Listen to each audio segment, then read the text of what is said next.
Okay, yeah. Right. Then the Spaghetti Man say that. Cool Man is like the son. The long guy. Yeah. Definitely some sun worship going on, but He came also through nature the worship, isn't it? They stick the antlers on the people. right. Yeah, it's some kind of like You know what? Bacchic I just found sort that of through you know. Pizzagate. I found it. Is it interesting though that it confluences in the time period, to be what it's about? Is Oh, it do you want to hear the interesting news? that these two really high profile actors, one of them just about to win the It's- Academy Award, Yeah, decide to take this low budget project for like almost no money to do this story? Is that they're interesting? executive producers on it, both of them. Well, now, but And did you want to hear the new scandal? They might be brothers with the same dad. One of their mums has said, you may have had the same dad. And they're doing a DNA test now. oh my goodness, wow, just knocked me over with a feather. Yeah, my girlfriend told me last night because I've been watching it with her. She looked it up, or she saw something that related to it, or the Matrix heard us talking through her Facebook app. Yeah, but if you if you gotta like Matt McConaughey's character, it's fucking dope. Yeah, it's part of me. I think that's Lucifer, basically. Someone that's trying to do good, but realizes everything is fucked. Well, it's like Woody Harrelson looks like the angel. He's really a little bit sordid in his ways. He's a Yeah. little bit deceptive and a little bit more on the Luciferian spectrum, even though he projects to everybody to be like Mr. Law and Order, good guy. Yeah. And Matt McConaughey is always perceived as being like this fucking dark, shadowy, fucking troubled soul. And at the end of the day, he's doing angel's work. So I don't know. It's interesting counterplay. He is Good. also sneaky, but he's more honest. A lot more honest, and that's kind of adorable for some reason.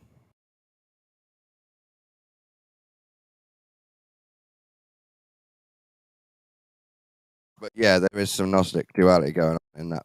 It's just a great series. Mhm.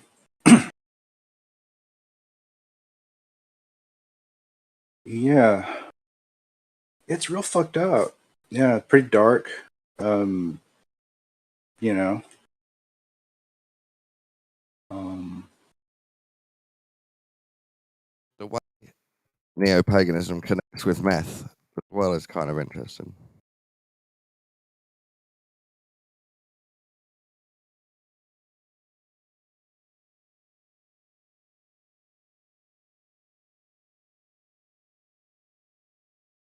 and then and all the other series suck though. That's just the way of the world. They're pretty shit, yeah. But they only needed the first one to be right. The other ones can be fictionalized. I'm They, thinking about watching Sisu, Tarantino's new film. hmm.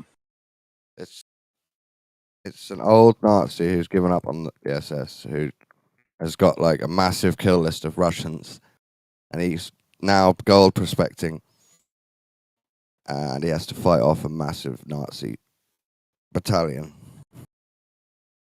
to keep his.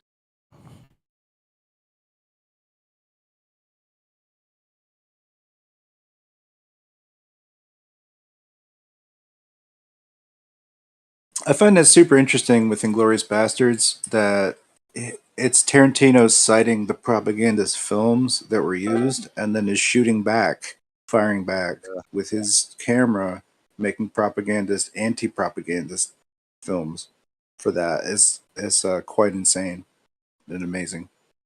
I think it's quite balanced, that film, because everyone's an egomaniac bad guy. Like he's making uh he's exploiting propagandist films as a genre. It's amazing. Like Yeah, and he's working. Do you know what I mean? Like that's such a crazy ass premise. exactly the same with Django, isn't it? Same deal. Absolutely, yeah. Well, that's leveraging off of the uh, racial propaganda, the whatever, all the uh, whatever grindhouse sort of thing.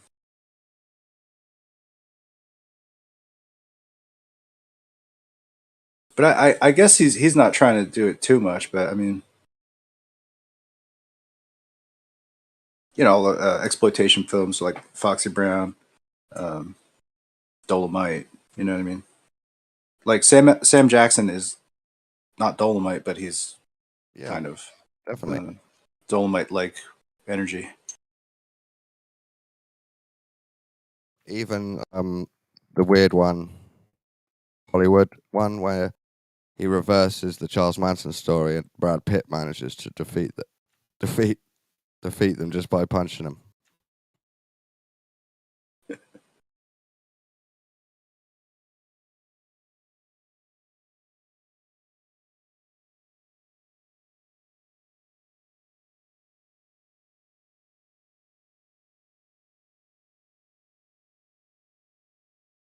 Yeah, movie's a little long.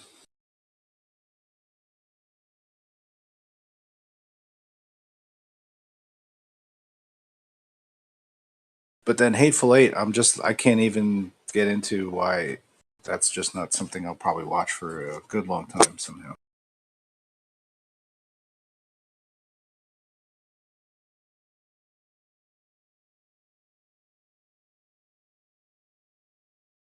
Well, how do we get into talking about Tarantino movies? You wrote me in. It's your fault. I didn't bring it up. I apologize. Just noticed now. I looked at my watch. I said, "What are we talking about right now?" I'm not wearing a watch, by the way, but I still looked.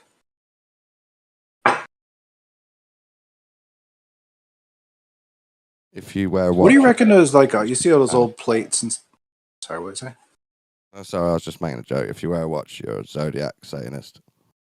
What about that? Like those old like Acadian plates or dudes with like tall. They got unusually tall helmets. They got the four angel wings, and then but they also rock like sundial watches. Yeah, I believe that's a sundial watch. Or Right. bracelet that represents the circle of the sky. It seems like a pretty simple design. Can we like try and copy this? Pretty sure it is tech. Or do you think it's like high tech? Maybe it was a time when there was less clouds and they could rely on the sun, and they just had to hold their arm out and know the drill. But like being able to tell time would have been pretty high tech shit then. Yeah, definitely. Like I also think seeds were pretty high tech. They'd be like, "Whoa, you have seeds? This is So crazy." imagine if you can predict nighttime, no one else can, just because they haven't managed to work out 12-hour system. Imagine if you were a dude that's just like, "Hey, I can make mushrooms and grow them." It'd be crazy. People would love you. Be like, "That's that dude, man. Check him out. Get that mushroom for me, thanks." I was sent a video of sword swallowing, and I imagine, what if you worked that out as a trick from your dad in the past, and no one else knew or had seen it before? They would think you were doing a miracle, wouldn't they? Yeah. I mean, people could be from different woods and stuff, know different like herbs and grasses and shit. Like that's literally there's like pharmacy growing all on the ground. You know, think about it. Yeah, except if in your desert. Yeah, I got you. But you know, a lot of these like just things that we consider weeds that we just mow over are actually edibles and do different processes for other animals, which we are still.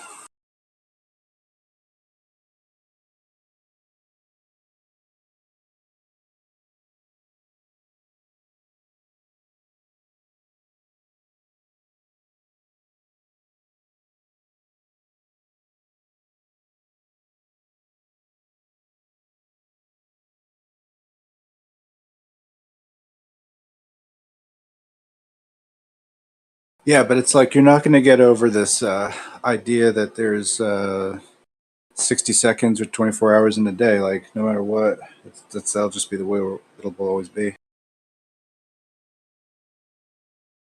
You know? Unless Earth's a globe, we get knocked off our tilt into a mad, different tilt. But we could still count time the same way. I don't Affect know. inflation, everything will change. Yeah. Or above flat Earth, if there's like God event above the flat Earth, the sun and moon's orbit could change. They act like they worry about this shit, but it's kind of sad.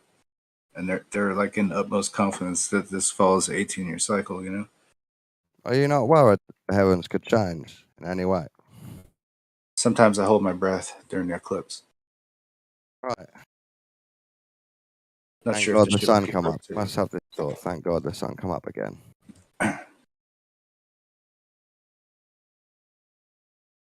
Yeah, you like that frog ball, underwater golden ball story.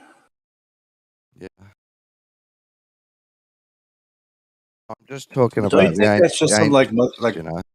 Don't you think that's just some Brothers Grimm bullshit though? Like people used to just say, like, Yeah, yeah. I'm not saying the sun disappeared once. I'd say I'd believe nature's variable, so it could happen. Something could change.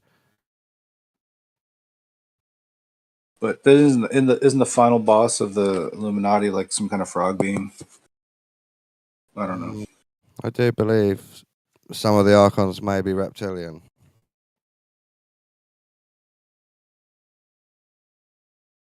Yeah, yeah. I don't know, man. Like, I was Like, interested in hearing what Lion Gossip was saying about like just energies are above and that they that they just have their own kind of uh, effect, I guess. So, right. But we also, I'm about to be like, we know that stars radiate out radio frequency. They have emissions and cycles that they cast out, allegedly, according to mass science at large. That this occurs in periodic cycles, maybe 21 years, 18 years, 7 years, whatever. They follow different cycles or different groupings of stars that follow these things. I don't know. I can't dig the info up. It's like I'm just getting like Amazon ads at this point from Google. Like anyway, but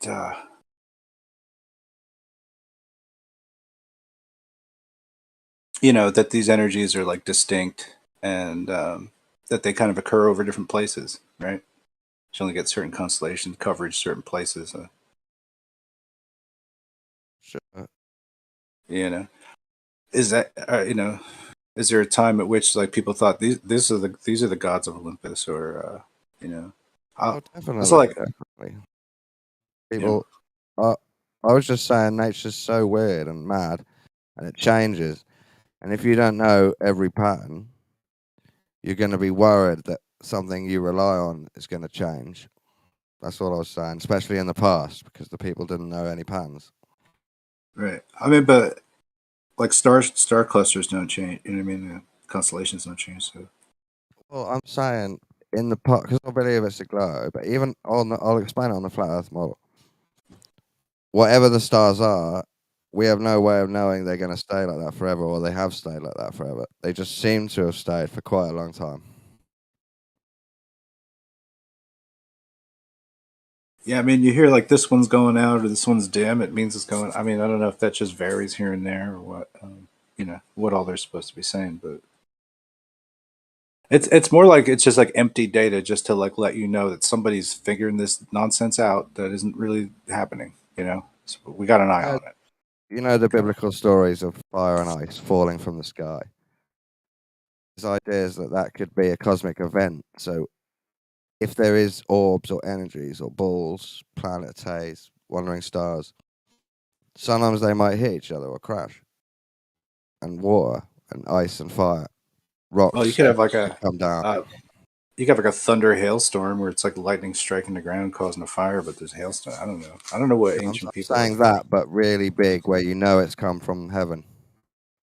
Okay. Huge, massive things like falling in the distance, like a movie, apocalypse movie, Yeah.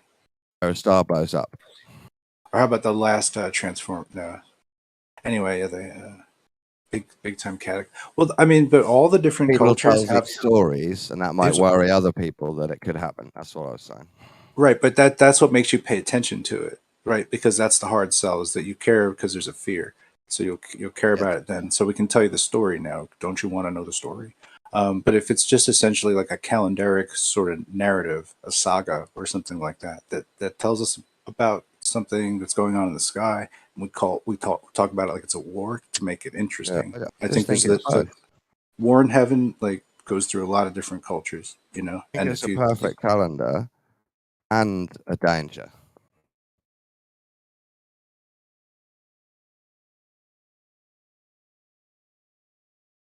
it was like 36 and 36 like things pulling like a tug of war through a lot of the ancient Chinese and Indonesian areas. Like, but they're looking at the stars though, and the push and pull of the season. You know, I mean, Snap, what would you believe happened if you saw meteor type thing coming down and it seemed huge, not like a bit of hail, but huge like a building or bigger like a city, and you saw it crash into the horizon and massive spikes of ice smash into the ground between the explosion and you? yeah, it'd be quite like out of It doesn't Hollywood, debunk the flat earth, but it shows you heaven can be destructive and move. just like in that movie where Bruce Willis saved the world. Yeah, Yeah. but Makes more sense on a heliocentric model because flat earth believes we're in like a protected zone by God or whatever. oh, we're definitely favored, right? Because I think buy they buy, right? We should have definitely caught a fucking couple bullshit impacts at least in the course of That's what I'm saying. our Yeah. recorded history. There is some evidence, even on a flat earth, for impact and big cosmic events. Maybe this was just a backup plan, you know, in case they needed to do it, and just like take out a whole city. They'd be like, "Oh, asteroids," and they found other ways. I don't know, man. I'm not really sure, like what the what the rationale is. But it's like it's better to keep people in fear of something that's not real than actually fearing the real things Yeah, because they'll you try to need, address the real things. But if you can't actually address asteroids, then there's no real thing to do about it. need to be in fear snacks and then join my cult. Be in fear of the sky, and then I'll tell you about how to stay safe. I thought it was a very liberating FE moment, though. You know, I'm like, I don't have to fear like randomly being taken up by like dinosaurs, and maybe dinosaurs, maybe the like just all that programming fell off. Yeah, but now you've got new programming. You could be chipped, couldn't you, in your sleep by a targeted individual company and turned into a school shooter. That's not a legit fear. I'm trying to Is it not? embrace. You know what I'm But you know, saying? it's a possibility, just a small chance. There's always a fear paradigm to exist in. I just didn't know that I was in one. Right. What about satanic Freemasons owning the world that are highly religious more than you? Isn't that fair? That's like an eventuality that's sort of predicated by the rules of power and governance and other things that have nothing to do with something I should be afraid of. If I'm What just if they little old me, I got nothing to, you know. might put New World Order into action? Decide they need you to be a part of it somehow. Yeah, Force I'm you. playing a role in the New World Order. Is that what I'm doing? Oh. It's a very, very unlike kind of me sort of thinking. You're not scared of an earthquake happening or something? Uh, I'm just like relieved at commentary and meteor. I mean, like it's have you ever worked on a startup that was meant to identify asteroids? Like a startup company where you No. worked at like some shit at like a planetarium where we're like developing an app so that people could like spot this kind of thing. Probably not, and I don't know what made me have to be doing that at some point. Rather than just it's complete luck that um, experience happened. Do you But think that was all fake? That company was fake, and everyone there was tricked into looking for I nothing. don't think I was hoodwinked and courted by some kind of person acting to be this crazy person that wanted to do this thing, and it was like hiring me to do work for it. And you were helping, but the cause was useless. But it really illuminated a lot to me as far as like what an entrepreneurial mind might think of how to tap into the space industry. What like a young entrepreneurial type that wants to be like Elon Musk, and I've already seen firsthand what somebody with that type of mindset and even just as much determination as you can imagine, and the kinds of problems that they'll encounter in just the basics of it, even if they're like speaking to high level investors and all this type of stuff. It's just interesting, it's a little bit. We were sort of trying to like build a satellite, dude. It was crazy. It's like it's not my wild idea. It's somebody else's wild idea. I'm like playing a very specific tech role on this, but like the project was there. I mean, other people were really into like the concept of asteroid mining, which we have yet to see any kind of Yeah, but fruition of that kind of thing. Like if it was all real, then developing the moon, developing space mining, all important things to do, right? Is to generate raw materials for further space development into the outer yeah, I'm reaches. saying it's slightly real enough for people to want to try because Hmm. we've got huge craters on the Right. ground, and because It's nature isn't the same all the time. right. I'm just saying it's so real that there are enthusiasts that, to such a degree, who live in a video game world that think that they can transfer these efforts and ideas creatively into entrepreneurial things. It's a wonderful testament to our country here, but Yeah, I but agree also on that. like looking at the difficulties is it's illuminative. I don't know what to say, man. Like I was full in on it, right? Uh, even such as like working on spec ideas for like mining the moon and using it to Can I 3D print change the topic? structures, It's right? interesting that you worked in that once, but have you seen the film Wolf Creek, the huge crater? 'Cause that's a real crater, I believe, Okay. and it's W- huge. Wolf Maybe it's Creek, not you a said? crater. Maybe it's not a crater, but it looks like what people say a crater would look like. I don't know. Well, like there's reasons for all these like different landforms, but I'm not like a Yeah, I'm wondering. geologist. Maybe the reason is things falling onto Earth. Could be like a sinkhole also, or some sort of event like that, or it could be remnants of some sort of something like Yellowstone, like a fissure that's got some kind of bubbling. I don't know. I'm It just not sucks it sure what down, the reasons for all these are, sucks it but down in the middle into a perfect dip, like a ball would make.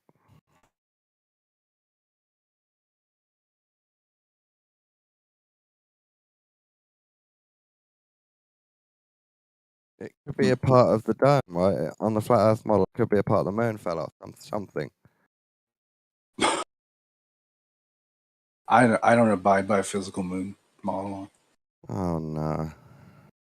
I don't really see how a physical moon. It looks physical. That's how we know. Yeah, but I believe it's evidence of another physical thing. Yes, that's right. It's the ass of the sun, If, which is totally locked away. We don't see the back of the sun. if you That's what it apply looks. the That's the symmetry of reflection of it. men and But it's women, it's out of phase. It's you the wouldn't light's say out of phase. the woman isn't physical. She's not real.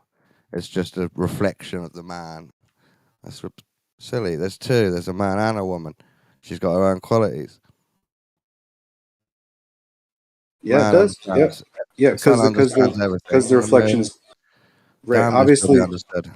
right. Obviously, there's no physical moon because obviously we would receive warmth off of reflected light from the moon, right? I don't Or know why you energy. believe that still, Snack. Oh, you're just obfuscating that, champ. You can waffle me all you like. I know what I know. Okay, let me hit you with this. I'm sure some What very if scientific part person of will the come up here and non-physical challenge moon? me What very if part soon. of the But non-physical moon fell off, like a chunk of energy, and that hit the ground, and that made the crater that was in the film Wolf Creek? I don't know what you're trying to Doesn't have to be tell a me. physical rock. It could be an energy piece that's come from the sky. Boom, Energy onto the piece. ground. Mm-mm. Well, Like a direct energy weapon, but it's it like wasn't planned. it's It not wasn't in my planned. It backyard, just but it's happened like from the sky. not in my model. It should be in your model. It's not. It's not. It's not even a candidate. Not even loosely. What is it? Asteroids? The Yeah. moon part of the As- moon I- I've, falling off. I've moved on, and I'm promoting energy droids now. So it doesn't have to be a physical rock. It could just be a piece of energy from heaven that smashes into the ground and makes a crater. It's the best explanation for a crater on a flat Earth. I could see that. I don't think the moon broke up though. Well, because that's the nearest It's energy object in the sky that Snacks believes in. That's why I said the moon. it's But it not. could be No, any part of heaven. no. The most predictable thing is that there's sinkholes or some other type of like water event from like a spring or something like that that dries up Well, and is left. But whatever. Go ahead. that's possible too. But what about scripturally? You have fire and brimstone that fall from I heaven. said, You got hailstones that are basically like 100 pounds. Um, you have just natural phenomena that's unexplained that comes from above. You know what I'm saying? Like, I'm not saying it's technically an asteroid or a meteorite, but you can't rule it out completely.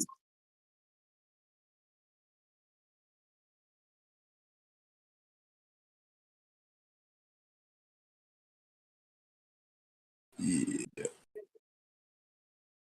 I'm not really sure what the sun is, but I have some ideas.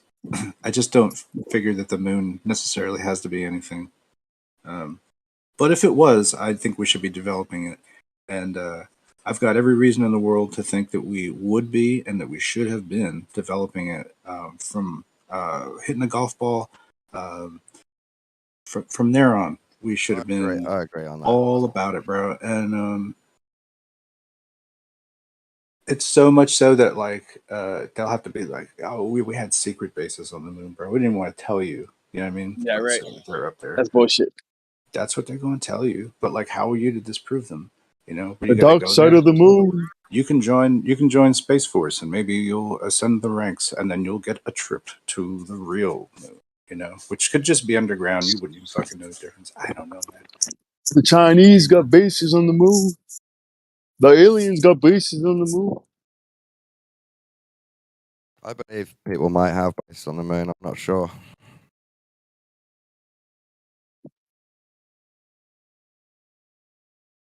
That's where the Dead Sea squirrels are. The real ones. You're trolling me, right? No, but listen, Hell yeah, I am, and no, there's more to it than that. But I was affectionately trolling you on that one. Yeah, sorry.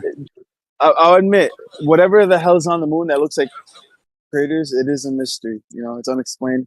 But the moon Yeah. is definitely not solid. It's a light source. Enoch says so. He says that there's nothing in here except her light. It's all. That's all the moon is a light source. However, that light is radiating, that's a mystery.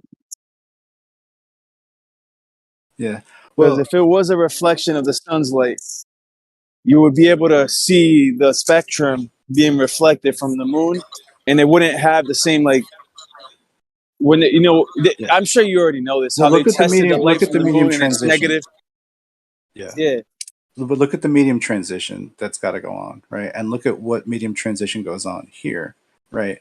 Like we have all this ultraviolet filtered out. We've got, you know what I mean, to get to our what visible light is to us here. You know what I mean? It's a certain type of energy normalized, right, by atmosphere and whatever neutron fucking situations are going on, bro. If it's just going straight up, it's just a pure energetic beam. But it's going into different types of things if it's going up from a whatever a near sun or however nearby you imagine it to be. They're still up beyond it, right? And I guess my imagination says that it projects itself up there and is reflected back down to us as the light source that looks like the moon. but it's colored differently, and it's late. It's always late. Why is it always late?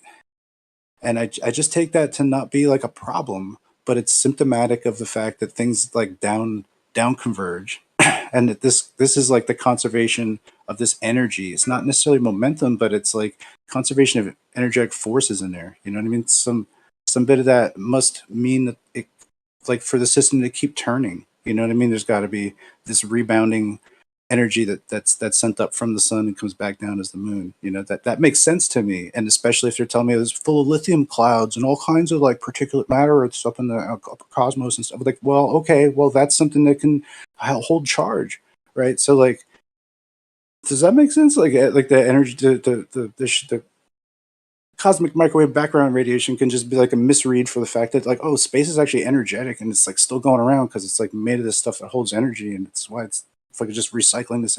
I don't know. That's just my simple mind fucking trying to make sense of, you know, what the fuck we're in. But I mean, damn, like, If it's ether, I'll take it.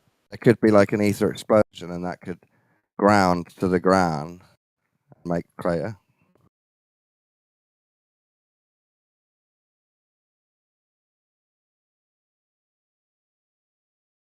I'm thinking of it like a direct energy weapon, but not planned by the elite, just done by nature. Well, anyway, I'm just trying to describe. I basically called it a lumisolar model, if you like. I think it sounds catchy. What is the lumisolar model? That it's just the sun pretty much reflecting back down the moon. The moon is just a reflection of the sun in the energy field, sort of thing. Yeah, it's like Even filtered, if you like, through looks the mediums different. of the ether. Have you seen the Reflected stretch back down. marks? You know when people It's do basically zoom like in? like an X-ray version of it.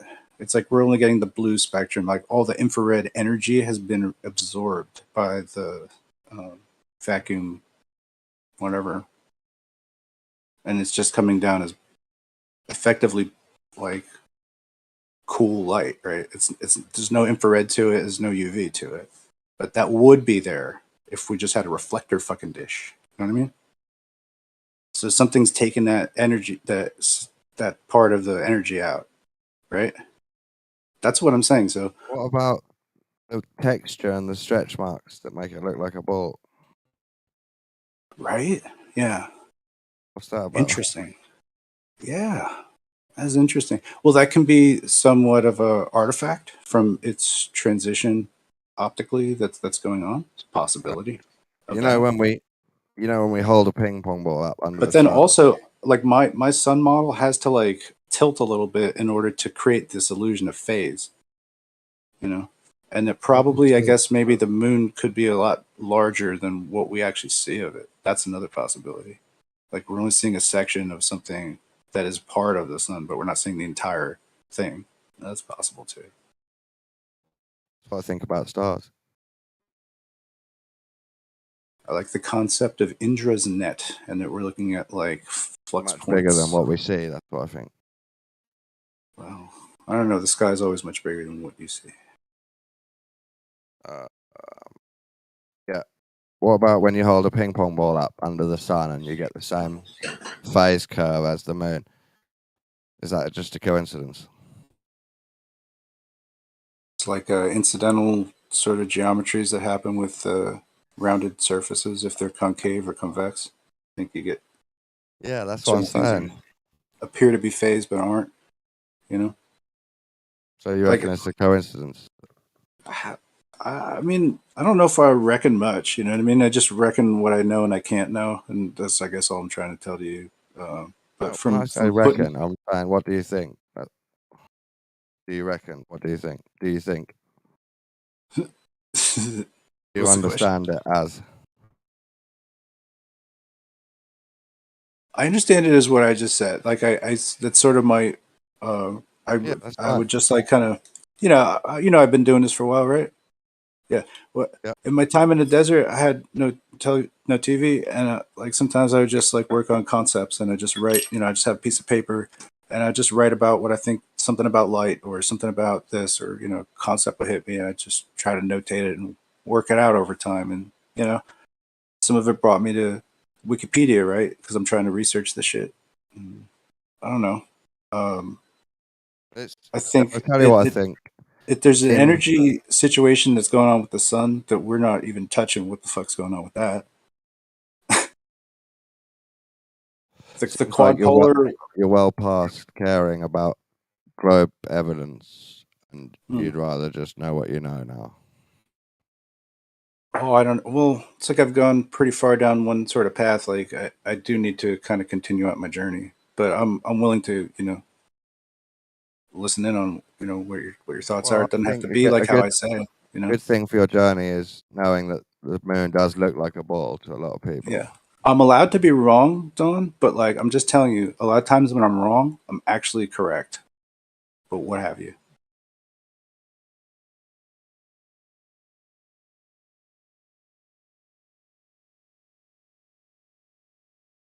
Is that too much of a one way statement?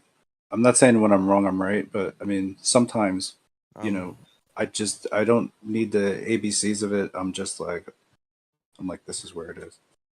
But With God, I tend to add lots of ideas up and make my own idea and be creative a little bit. And I feel like you're doing that with the sky. what I think about us though is that we're all unique beacons to other people in our lives, and um, if we're that, then we're all part of this some other thing that drove us to this thing to talk about, to spread some kind of energy. You know what I mean? To prove or disprove whatever. Um, I think we're part of a motivated force that's loops. It's all these un, uninterrupted, non-crossing loops, like um, part of our emergent field of energy. And that's why like we're all on specific tracks of life, and nothing is all the same. You know, but they're all like neighboring to each other.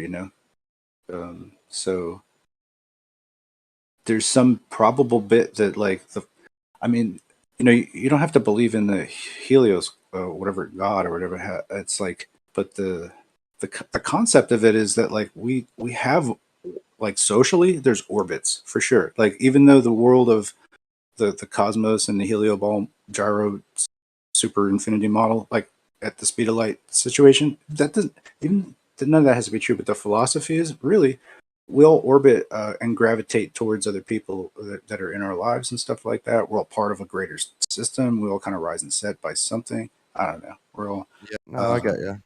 so I think like that, but that's that's because like philosophy. that's Yeah. because the sky does it, and we're part of the sky. That's why I think it's the same.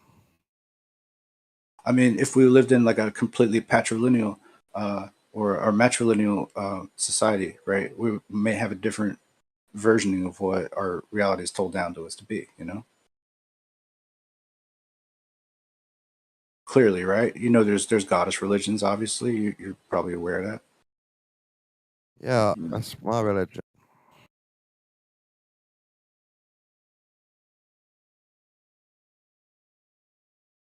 And that's the sacred feminine and the sort of the moon, Yeah, right? Being like the sort moon. of the And that's why I get emissary of offended that when you energy. say she's not physical.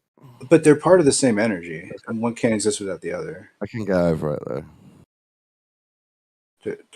The moon's not cheap, but I don't think you can go there, and I don't think you can land on the Yeah, I sun. You'd feel be like you're vapor. cheapening it, but that's what I feel like.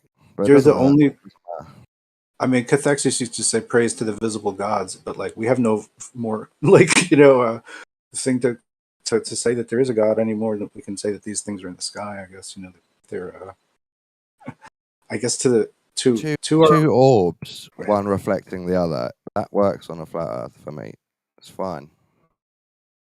Cool. Yeah, They so seem that's physical. kind of They my seem conception. physical. One's got a ground texture that stretches around it in the shape of Yeah, a ball, yeah. and one gives off physical heat. I But I they both look very physical and feel very physical to me. Yeah, I think the sun is the structural part of it, and that the moon is like basically it helps the sun to keep moving because it's part of the loop of the sun because it's causing condensation to occur. The moon is causing atmospheric condensation. I believe this is somewhat provable, and at least in you know lore, the we see sort of full moon rainbows or rings around the moon, like due to like condensation of you know water in the atmosphere. This is why like near sort of full moons, there's like a higher chance that there might be precipitation. Uh, as a generality, this is See, there's observed there's in energy some coming regions, from the moon. like in Physical energy. Asia. In Asia, they think this, but I notice it too, being on a coastal region. Maybe if you're in a coastal region, this is more true than if you're in the middle of a fucking desert. But Notice regardless, it if maybe you have a girlfriend as well. it could have something to do with how the dew forms. I don't know. There's a lot of like sort of simplistic things that we're glazing over and how the atmosphere works and operates every day. But it's always refreshed. That's what I think the moon is basically causing, like the ions to like freshen up, right? So that the sun can kind of, in a way, create this looped sort of ground to sky connection, right? If you're getting warmed up by the sun, then you're receiving some kind of rays that are coming from there. You're connected to the ground. I mean, it's this big loop. I see it as that anyway. And I agree on energy loops to the orbs. and you know, and there's some kind of reason that we're made of water too, as a transport vehicle for all our fluids and nutrients and stuff like that. But it plays some kind of energetic role too, because if this in the wintertime, you definitely feel like you have less sort of motivate. Maybe it's because it's cold. I don't know, but it's also like I think they might be cloud seeding here because we have a lot of grey days in the UK. yeah. I just get gloomy like in the winter without sun. I like to be have a couple hours in the sun every couple days there. But yeah, man, I don't know. We're energetic beings, right? So I just figure it all works out like that. But the quad pole is really interesting. I think of a shape and a way, and it also kind of connects to Heinrich Lorentz's work on a sort of a field. His field is really cool. It's formed by these two non-intersecting sorts of petals, if you will. It actually in itself looks to be like a butterfly of sorts. And I think that that might have been what he thought that the field of the solar object is doing. And he was trying to map this down so that he could like predict all the sub cycles that would occur from weather periods and and predict climate change, however or whatever as it changes. Who just have accurate weather. They might have actually just lifted this and made it work because the common story about what we hear about the butterfly effect is that a butterfly can change the path of the storm, but that's not the idea of it all. The idea is that somebody skunked his computers and they put a bug in it so that it like shifted the percentages off, and this causes a big skew. So it's like, oh, just this little skew here causes big problem here in the reports of the models, and then they scrap the whole thing, call it a failure, but it's a success because it's the butterfly effect, which we use to talk about all kinds of chaos theory, right? So we use it as a distraction to talk about the fucking his work up. Somebody went in there and fucked his work up, I think, and just like they fucked his other stuff. I look at Heinlein. Maybe that guy had a lot of. He was on the edge of something that was really good, and they had to fuck his shit up. You know what makes me suspicious on the heliocentric model is the sun and the moon appearing the same size. That to me is fucking mental. We don't believe in coincidences. Well, I think it could be a coincidence, but I can't even explain what type of coincidence. God threw a big ball rock after the rocks formed into balls. A big one happened to go around us at exactly the right size and distance. It's mental. any explanation for it would be mental. Well, it had to be that size in order to be the biggest asteroid, or biggest whatever satellite of any Yes, any planet. it Yes, seems like an anomaly in our system, but maybe there's balls with big balls all over the but place then on a but bigger then scale. people will I don't say know. the moon is such an outlier that it must be man-made, engineered. Yeah. But what if the concept of it is engineered?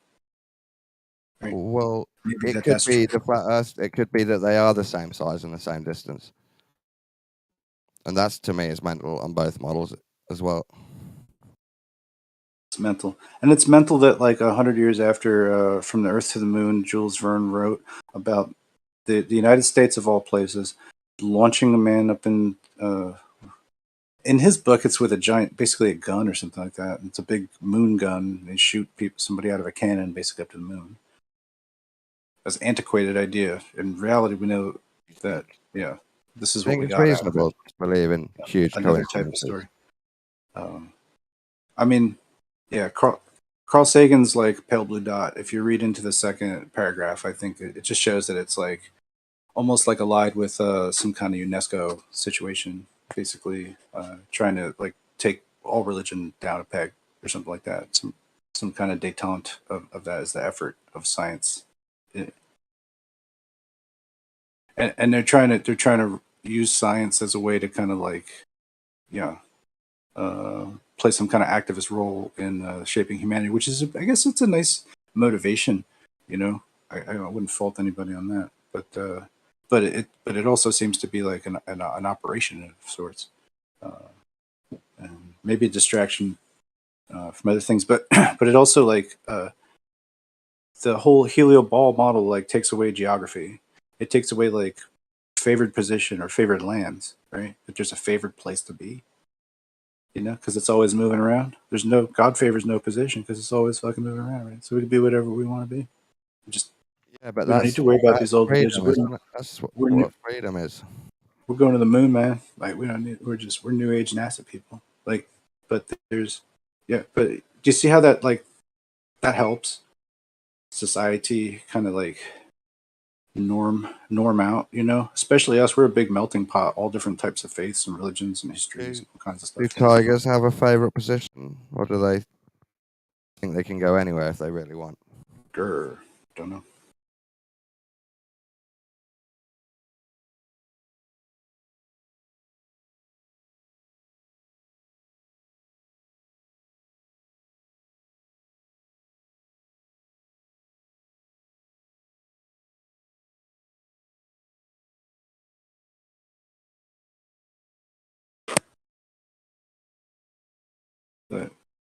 But yeah, man. I think it's all good. It's all good. I just don't discount the possibility that this might just be a sort of this whole space thing. Serves a function. Serves a couple functions. I know, Mm. I know, but I'm just trying to explain my cosmic event beliefs on both models. Like if something is so like bad, I would be like, oh well, why would anybody go along with it? But if you can appeal to like some kind of morality and like expansion of humanity and like that your goals are going to be met too. If you play with us, like your goals will be met too. Like then I think you could get a lot of people to play ball like like limited pieces, but you could get them to agree if they help out. There's something in it for them, and then it doesn't have to be like this. It doesn't seem like this master plan. It seems really organic. Yeah, anyway, we'll move on to something else, man. Just conspiracy central here.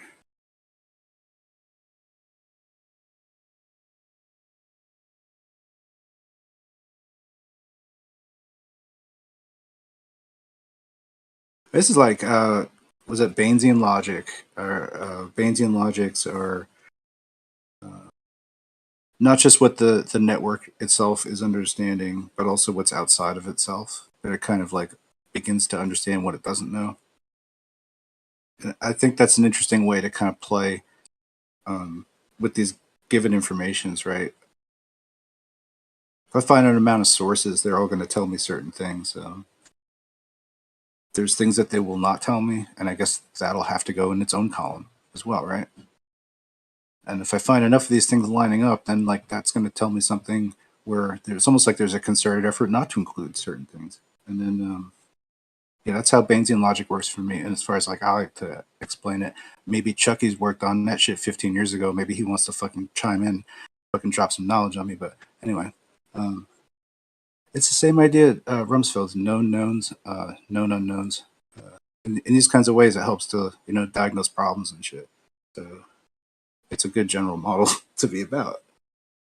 And in the case where I really can't necessarily say I can trust the source,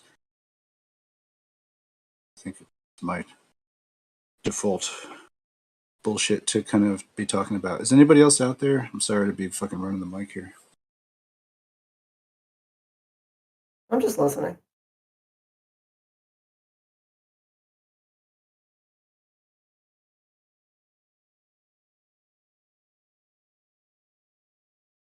Somebody mentioned the moon and the sun being the same size.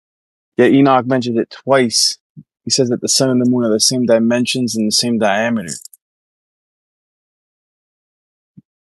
Now, that could be an optical illusion. A lot of people assume it's an optical illusion. But what if it actually is? Yes, I follow you.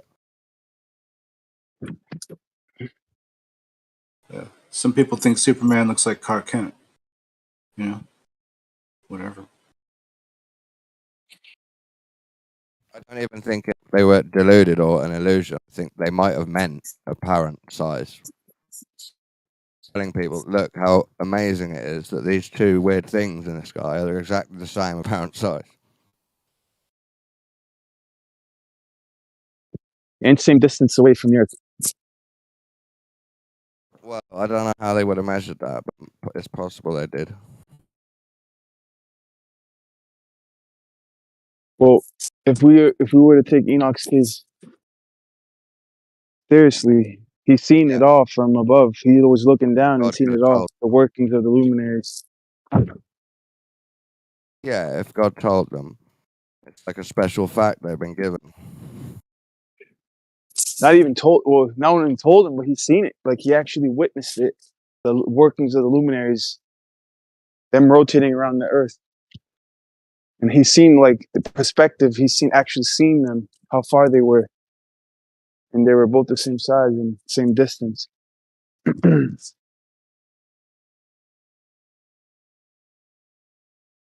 Like he actually traveled up there and saw it.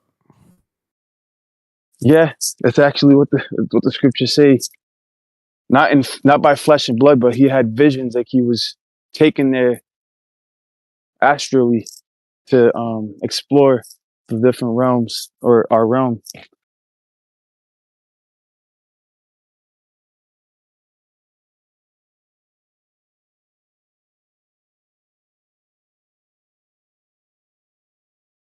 I don't know. Astral travel, not very easy to sight.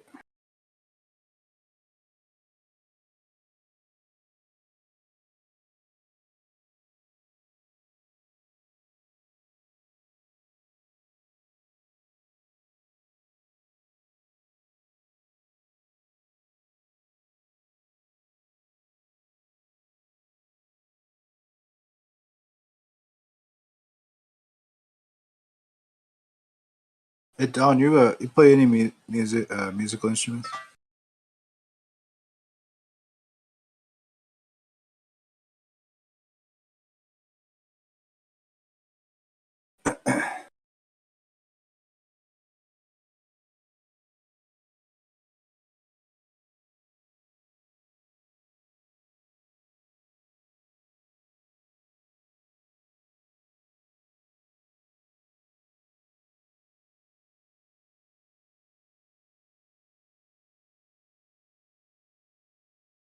You know what? I guess it occurs to me is that like, even though we're using speech and syntax to creatively communicate ideas to each other, it's really a subset of something you could call music. Like we'll have pitch, timbre, or timbre, depending on if you're English.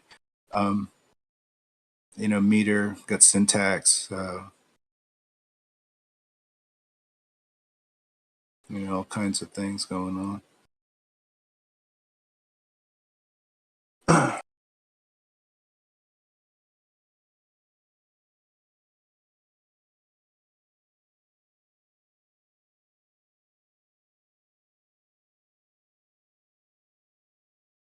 Yeah, before emojis existed.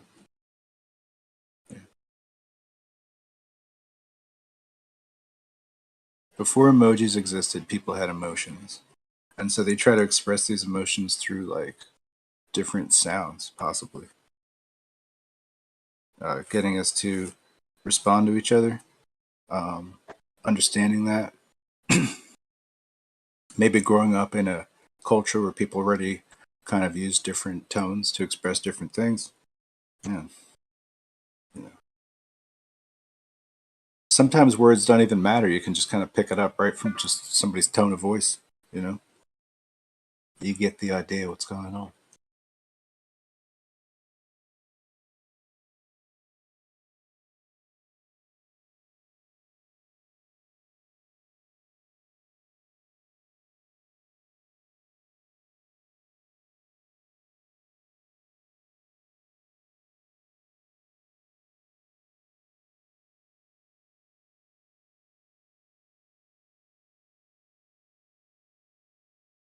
Yep. That's good. Good. Wrap it up there. Nice.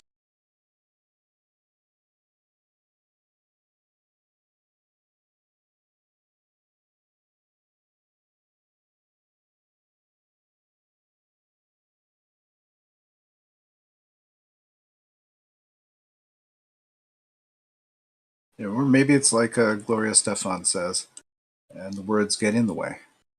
That's possible. Yeah. Yeah. It's a chin wagger.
Yo, anytime something moves, anytime anything's moving, the relativity people, the Einstein people, the Globers, whatever you want to call them, they have no idea what's actually moving.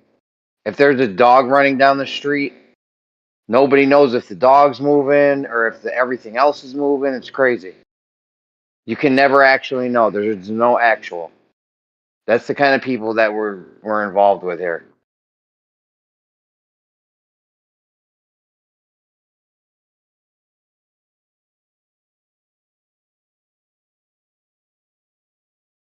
They don't know. They don't know if when you drop something, if the thing's falling or the ground's raising up to hit it. They can never actually know what's actually going on.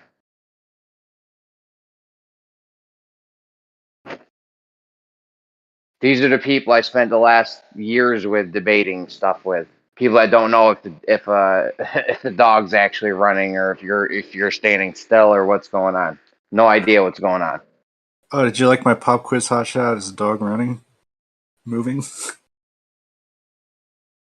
They don't know. You don't know if the dog's depends. You describe it as the dog's moving and you're standing still, or you're moving and the dog's standing still. Wait. However you want to describe it. It's not making sense to me, Jeremy. They don't know.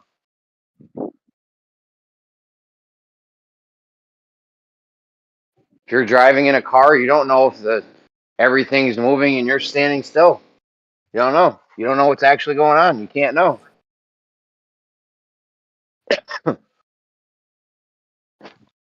Right. Sound like Einstein over here. I mean, it's a fucking waste of time at this. It's a waste, man.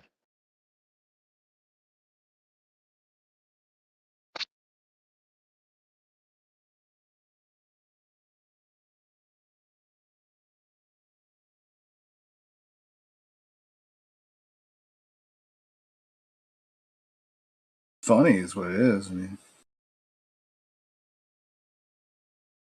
if it's not funny, it's like sad though.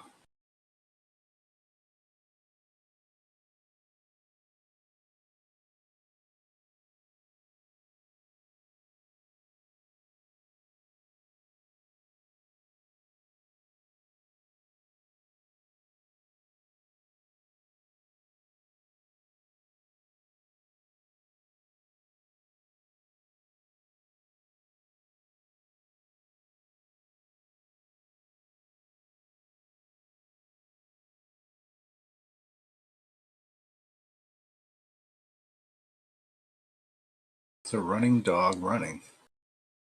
Whereas just think it's running. And the ground's moving underneath it. Yeah, that's a ticket. Yeah. Yeah, I'll say that like it's real. Hey, what do you think of that? Yeah. Dope.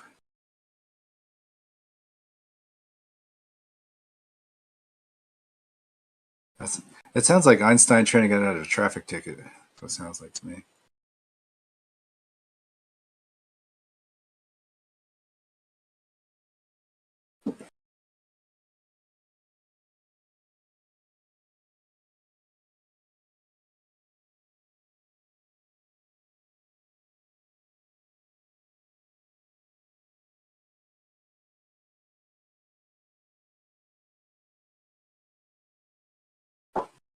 Now, Jeremy, what kind of forces do we need to break reference frames? Can we do that? Can we break reference frames? Fuck you. I don't abide by your laws. You know? Certain forces do that. Bro, you can't know anything. You can't know what's actually going on. If there's a plane flying overhead and you jump on a roundabout underneath the plane and it looks like the plane's doing loop-de-loops, you can describe it that way from your reference frame, and we don't know what's actually happening. There is no actual. Oh, like it could just be stationary above me, and it looks like it's doing loop loops because I'm doing a little thing, or it's the other way around. I won't know. Did I take it too far? Shit. Loop de loops. What would a loop de loop look like if you were there on the ground, or if it was doing a circle? It'd be kind of tough to know.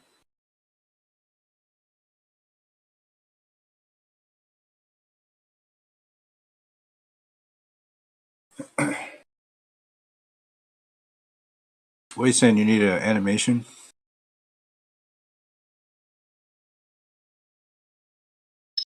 No, there's no point. You can never actually know what's going on. Anything in animation is going to help something like that. It's like you need a bit more help than an animation if you don't know what's actually going on. I don't know. You may want to see a therapist or something.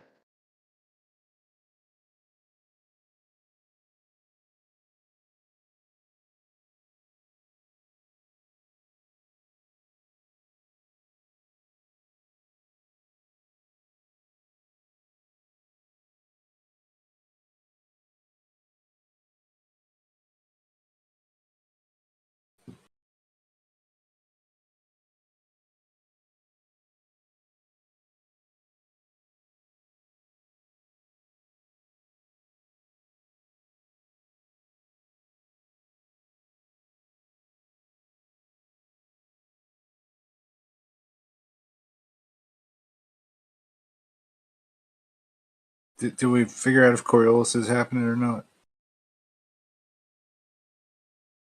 3 out of 4 Globers represent the idea that Coriolis is not affecting an aircraft, while 1 out of every 5 Globers represents that this is true.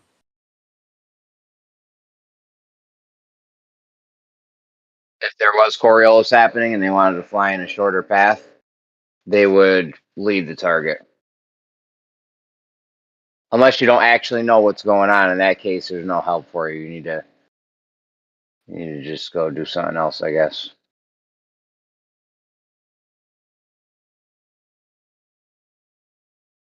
And then somebody's like, but Jeremy, they're just paying attention to the wind, and it's the wind, really, you know. So that's like what you said, and then just break off there. And you have a problem with that? You have a problem with the response like I just gave you?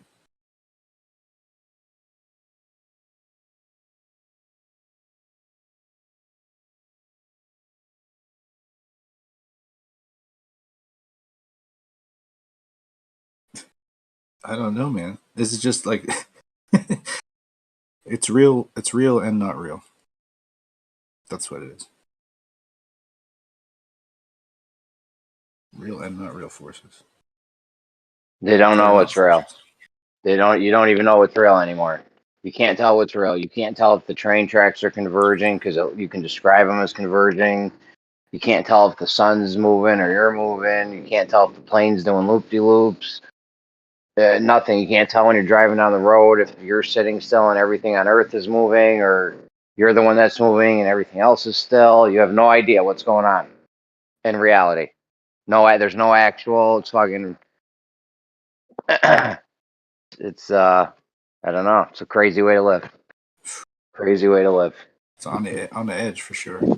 Jeremy, does that mean you don't know if the Earth is rotating or not? You don't know. I know what's going on. You guys. I don't know. Don't start interrupting me right away. Don't start interrupting me right away. Question.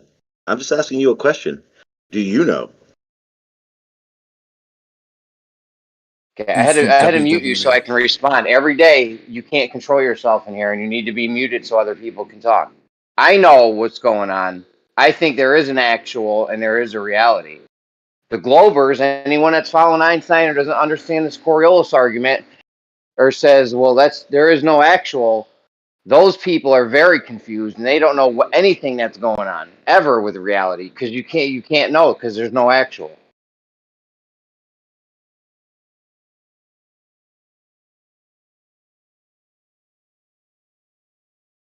Nah, he left. Yo, interrupt people, and then if you can't interrupt people, just leave. That's your whole strategy. I'm gonna start breaking you off with warning, Sean. What's up with like an instant, like uppity chest bump situation? Come on. So he does it every day. He'll come in, interrupt, cause a huge shit show, and then as soon as he gets muted, he'll leave. Like, that's what you're here to do, just cause shit shows? I think I spoke to him and he was pretty much said that that's what he tries to do with his time now, rather than spend it all like arguing. Get in, get out, drop the hammer, boom. Basically, if you mute him, you're giving him an out to just be like, this place is fucking echo chamber. I'm leaving. Well, I mean, if he can't interrupt, he doesn't want to engage with you. Exactly. What the fuck? Why do that, Jeremy? That's just going to take a lot of time.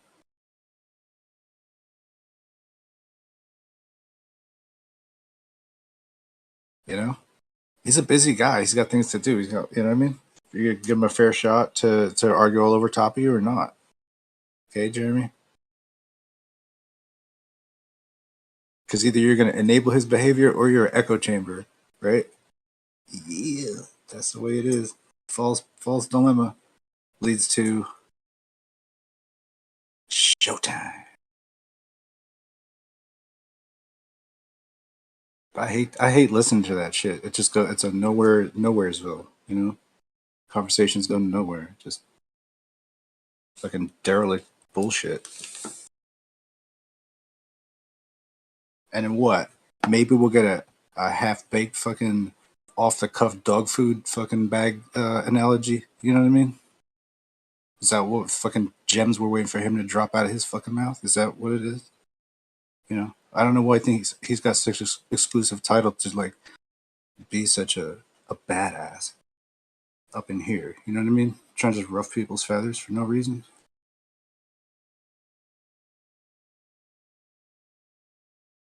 And another thing, get off my lawn, Sean G.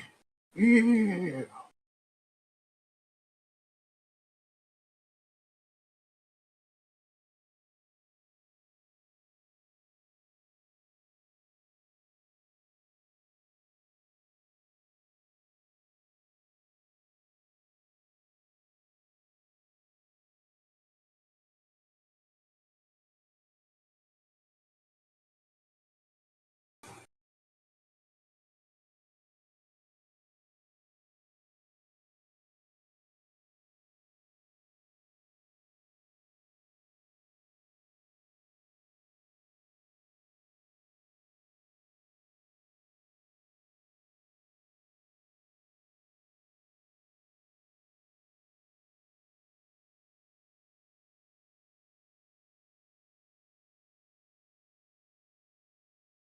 John G about.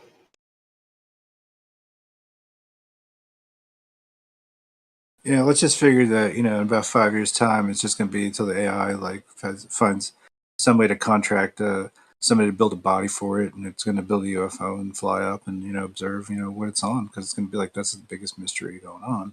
So it's going to figure it out. It's going to come back down and be like starting an AI religion.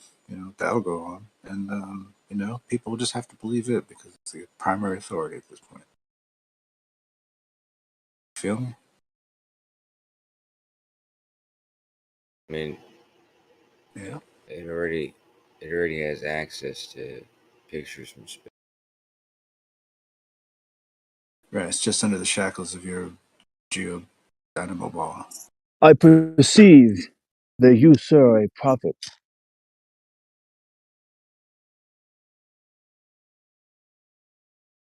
Yeah.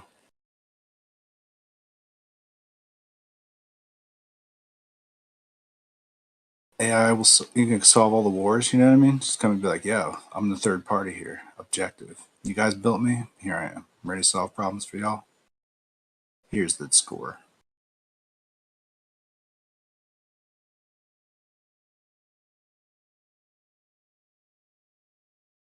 Narrative generator activate. Form of whatever it takes to sell the story. Okay.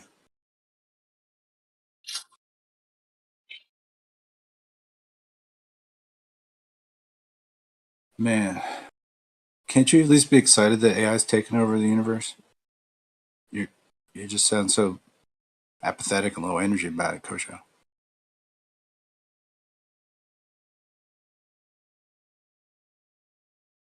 Watching all this shit about Boston Dynamics leg developments, man. How about this Atlas robot? You know what I mean? You want to throw a GPT in there, chugga chugga. You have a high end robot bartender on your hands. Probably only cost you about $20 million. But hey, man, live a little bit.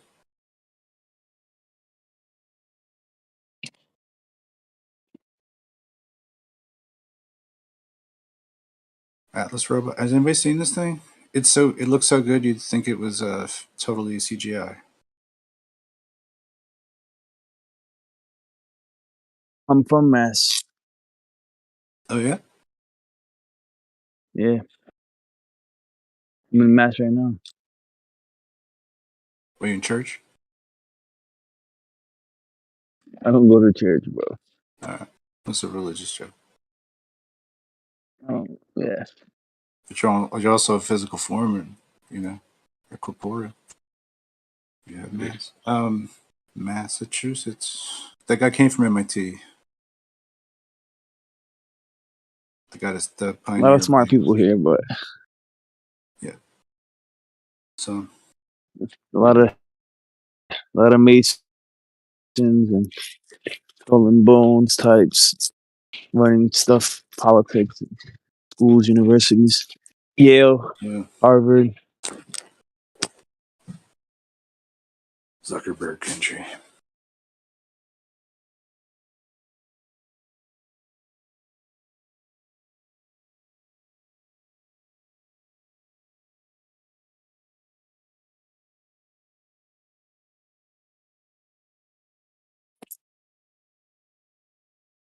Where are the Winklevoss twins on this whole FE thing if they win?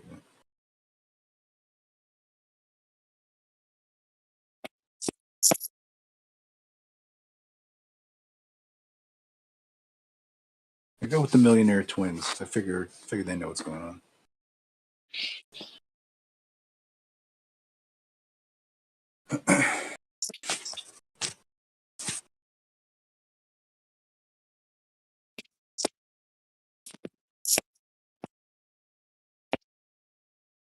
Anyway, Atlas Robot is sick. Wow. Makes Pet Man look like a piece of shit, man.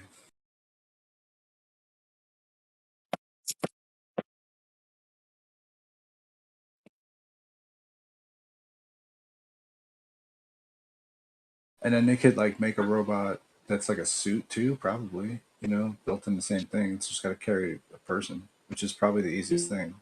You know, do like an interior core. Gundam suits in 15 years, right? And then Iron Man suits in 30.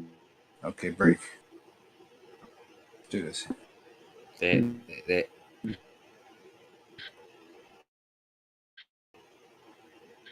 Yeah? What? You trying to talk? they have like the You think that's air breathing, Kosha?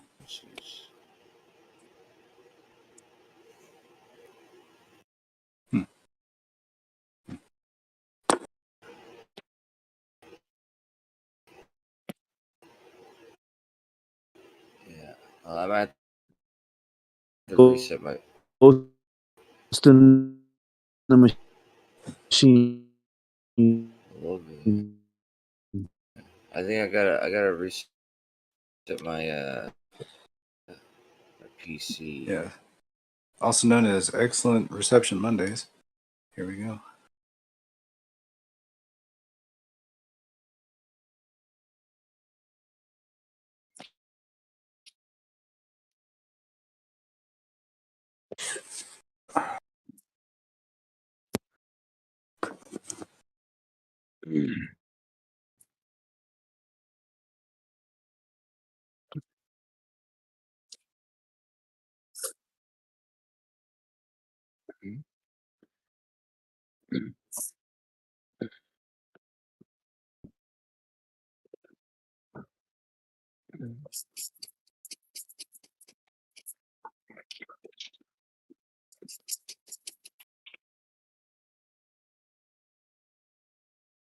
Okie dokie. Yeah, anybody back yet? Mic checking.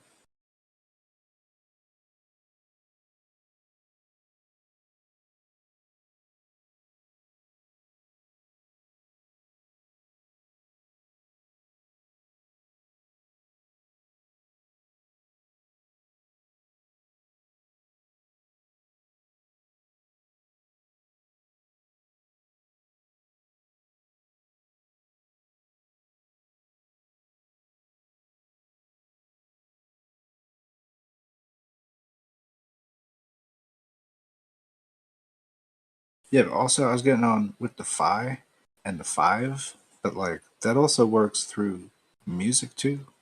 Fifths and the circle of fifths and all that. And that's quite interesting because that sucker's in 12, right? And then that divides itself into 60 real nicely.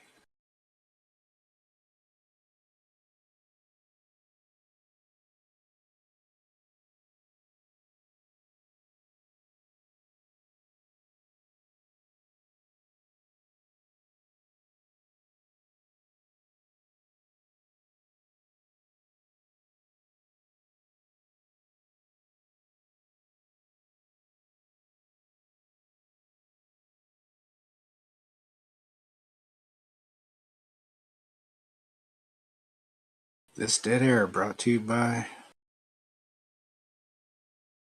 Reese's Pieces. There you go. Atlas Robot. What do you think? Did you post? Did you post it? Huh? Did you post it? Post it? I don't post it. I don't think I've seen that in this robot. Boston, like you could YouTube like Boston Dynamics Atlas. Yeah, no. Then what would that be?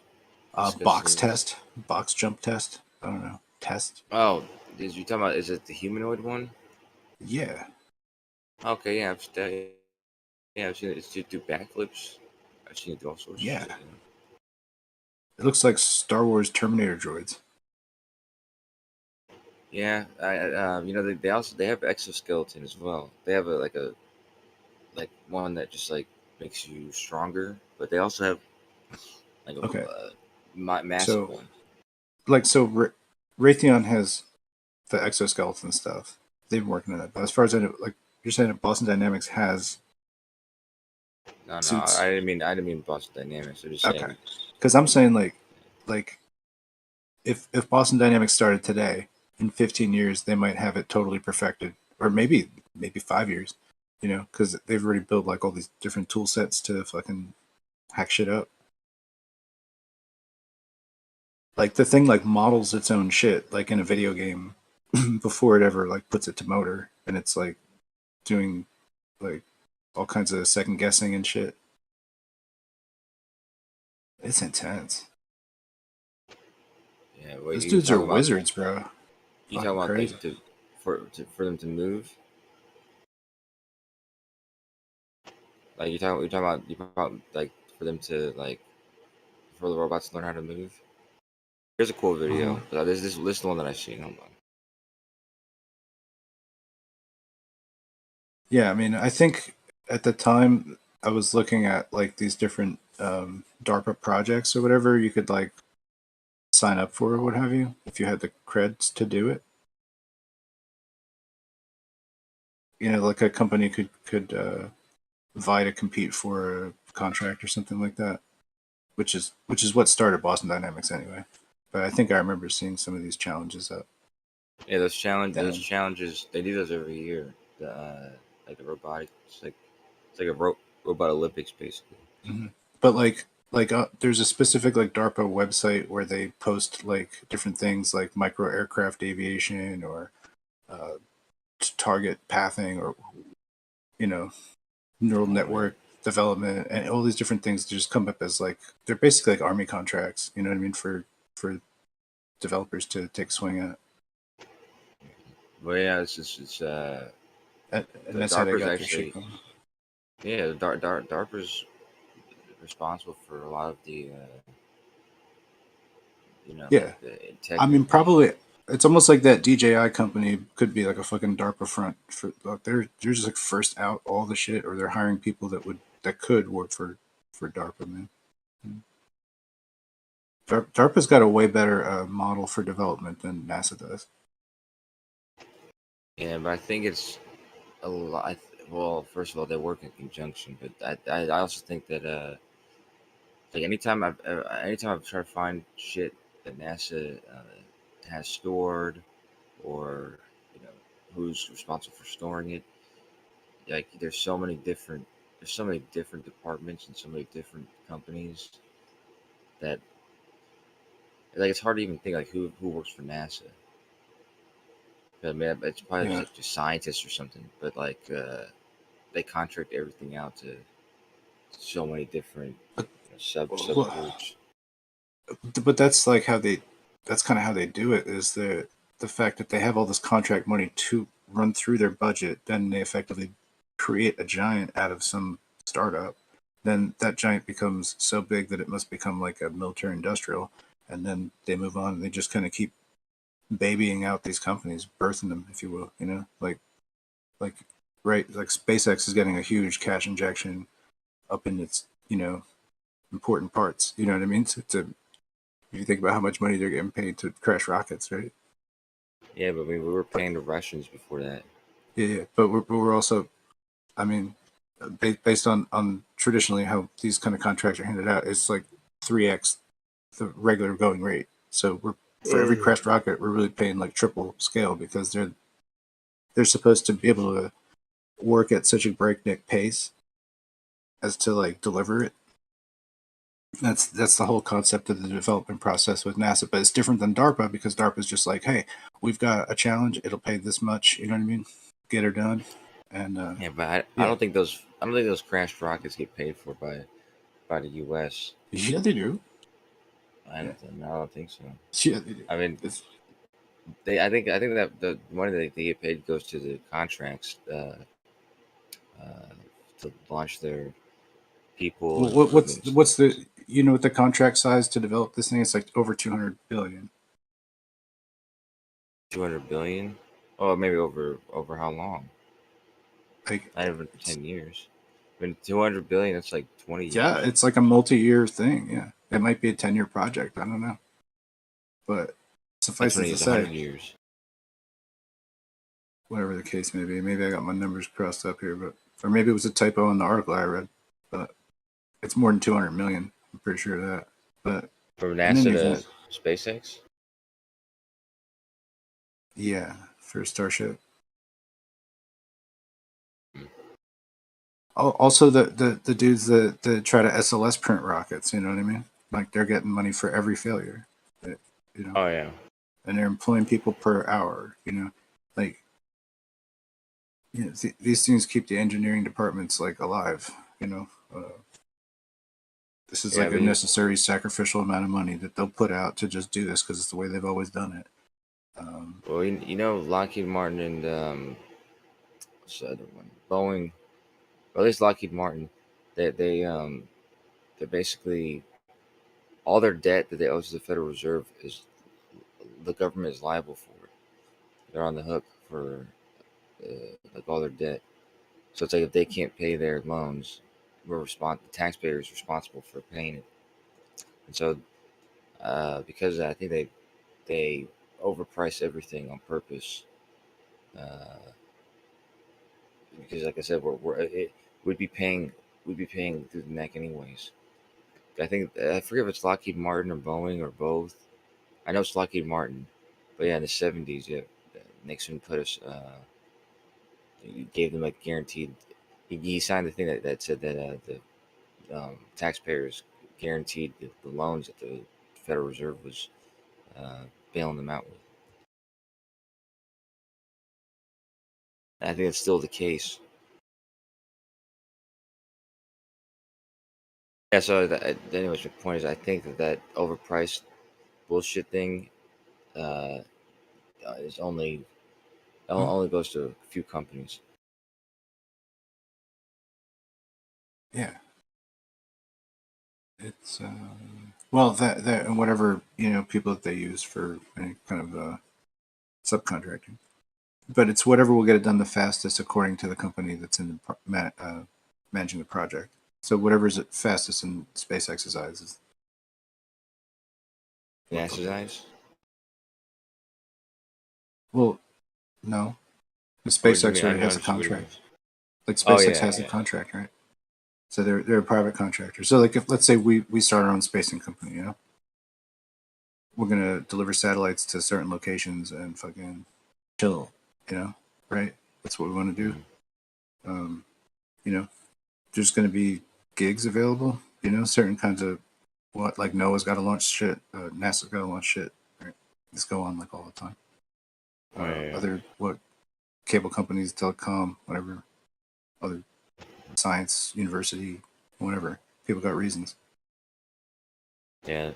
Whatever Look, the there's like truth is about this, we'll just keep it a guarded secret whether or not we're launching weather balloons or, you know, rotating auto gyro tin cans up there, you know, running solar panels. We'll keep that a secret to ourselves, right? Because we're going to be making so much bank, right? Think of all the coin we'll make, right? Anyway, but if we just use like some kind of high band skip thing, we just use that as a network to, you know, send and receive things. We've got like a pretty exclusive zone.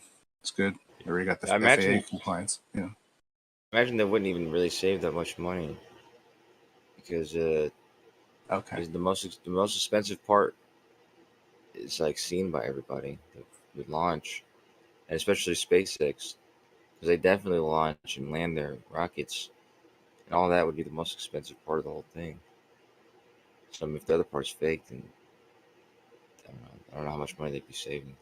I mean, you know, the fact that they have put out videos that show that they launch and land the rockets. Like, you know, if you believe that, then fine. But that's really the only credible part that sort of gets them to the next thing, right? So it's just like the next unbelievable thing that they do after that is another unbelievable thing. But it's predicated on the fact that they've already done unbelievable things, and you know you shouldn't doubt that. So no matter how big this story gets, you know, we just have to swallow it. Is it really unbelievable though? What? Is it unbelievable? Because people watch it like in real life, and not on camera. I mean, Yeah, I'm not sure, man. Not sure exactly what people are saying.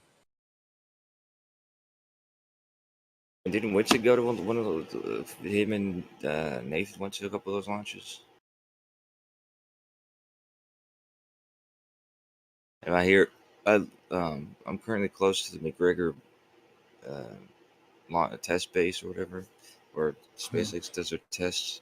I could feel the rocket, the test rockets from here. It shakes the whole house. Yeah, they're definitely doing shit, but I'm not sure what. That's all. Probably setting up moves. Yeah, I'm sure I know that they're involved in launches, right? Launches happen. Um, things get put up in the sky, deployed, like, right? Maybe you want things at a specific area. Maybe it's important to do so. There might be like still points in the atmosphere, even that are not Lagrange, right? Lagrange. Yeah, I kind of have like a whole atmospheric Lagrange. Lagrange. The whole thing with that is I think that that's a cover up too, because it's basically it would reveal the same thing as like epicycles do, is that there's an issue in citing all these things. So like Lagrange is only doing a like projection point from his vantage wherever he's located, and he's projecting a plane he's extending a plane from that going radially, and he's trying to come up with like the like recordings of all these things so that he can like understand the motions. But there's blind spots because there's new moons, and where new moons happen, he's losing shit. Okay. So like that's why I think Lagrange points exist, is because this is part of the problem with his observation point and the cycle. But we just look at it as like they're null points. Oh, they're gravitational null points. Oh, we're in a gravity well. Then they can be stable or orbital, right? Yeah, okay. It's just we're just peg laddering off of what is effectively like a non-perception, and it's become something like a null point that we imagine that there are these, anyway. That's pretty fair. Sort of. I mean, when you said like the new moon thing, I guess you meant like it was blocking it, but didn't they capture one of the new moons from the Lagrange point? Epic Discovery. That one famous picture, or the famous GIF, famous pictures, whatever. The other side of the moon, going across the Earth.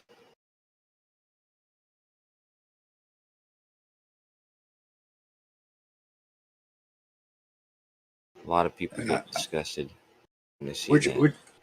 I mean, I just don't understand, like, because it's like Lagrange was a military gunnery instructor, artillery instructor, who was apparently not a good instructor, and he was kind of placed in office because of his relationship. It's like his father was a general, and so he wound up like teaching at the academy. But this dude doesn't want this stuff. He's an evolved being. He grew up in a relative high level economic status. His father was successful. He had dreams, right? Like Copernicus is a fancy lad too, right? These guys are fancy lads. They're not. They're So not is like. Isaac Newton. I knew he's a fancy lad, right? Okay, so whatever. But why is science shaped by all these fancy lads? But anyway, Like, what's the guy's name? Lavoisier, or the dude? Courvoisier. Not Cavassier, but he's like the godfather of grandfather of chemistry. He's a pretty genius dude, but he got his head chopped off because he was one of the elite in France during the Revolution. But yeah, I Oh, that's a imagine that. whole other thing. Yeah, for sure, man. But I think that these people had hermetic and alchemical beliefs behind the scenes. You know, Oh yeah, a lot of these people. chemists. Well, because look at Yeah. the No, you're right. the Place Concorde, which is going out from the École de France, École de Paris, all the way the fuck out, just to cite Sirius coming up, so they can do its calendaric, right? You know, they're trying to get the New Year. They use like the triple arch sighting, but all along the thing is like hermetic references, statuettes, and all these things like that. Part of this resurgence of this time, you know, of the French Revolution around that time period. And that's Oh, how yeah. we also get the Statue of Liberty or out of this time period, you know. So that's really interesting. Well, if you a want little to bit later, poke that one, but yeah, but no, yeah, no. I mean, I agree. I mean, the whole Enlightenment was, you know, it was sort of, it's it was sort of based around, like, there's people like Isaac Newton who were deeply religious, but he was also trying to interpret the Bible himself. And you know, there's people who, you know, were on the face of it were religious Christians or whatever, but probably really weren't. And even like masonry, wasn't masonry like heavily involved in forefathers and shit like that. I mean, Um, right? Isn't Robert Boyle supposed to be the father of chemistry, modern chemistry? Robert Boyle, I don't know what it is. Sounds like He probably sounds had like he like should be in crazy sick chemistry. orgies with like Francis Bacon and shit. But anyway, those guys like basically did the Royal Society or whatever. Oh yeah, okay. But Robert Boyle, you know, wrote a hugely popular book called the Skeptical Chemist. Mhm. But it almost like alludes to the fact that he himself is of alchemical root. You know what I mean? Yeah, well, that's what I'm saying. So I think all chemistry has an alchemical root, but then when science came around, it kind of got more scientific, basically.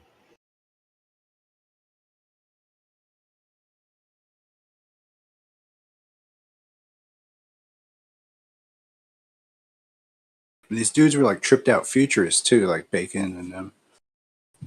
You know, we look at them as being like the establishment, but I think that's just because we sort of collate it that way in history.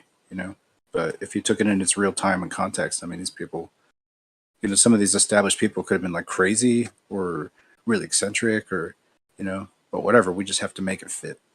So, Yeah. right. I So, I know Lagrange is a genius. You know what I mean? Lagrange is a genius. He's not like just antisocial weirdo. I don't know. Or It's also Cavendish a town. experiments. Whatever, guy. It's a town in Texas where they got a famous whorehouse. Is that Lagrange?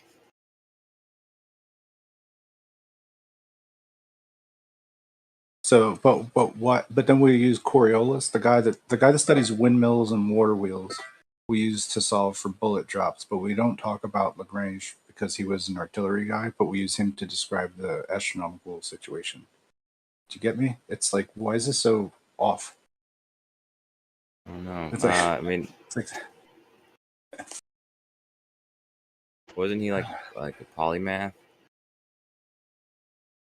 I didn't know anything about him being a general's son or anything like that. But because talking about effectively, bro, political. like effectively, if you really look at Coriolis, he's just talking about relative position, relative motion, because he's looking at gear planes moving relative to each other, or a planar of the wind moving into a windmill, or the vector of a river turning a given amount of paddles, right?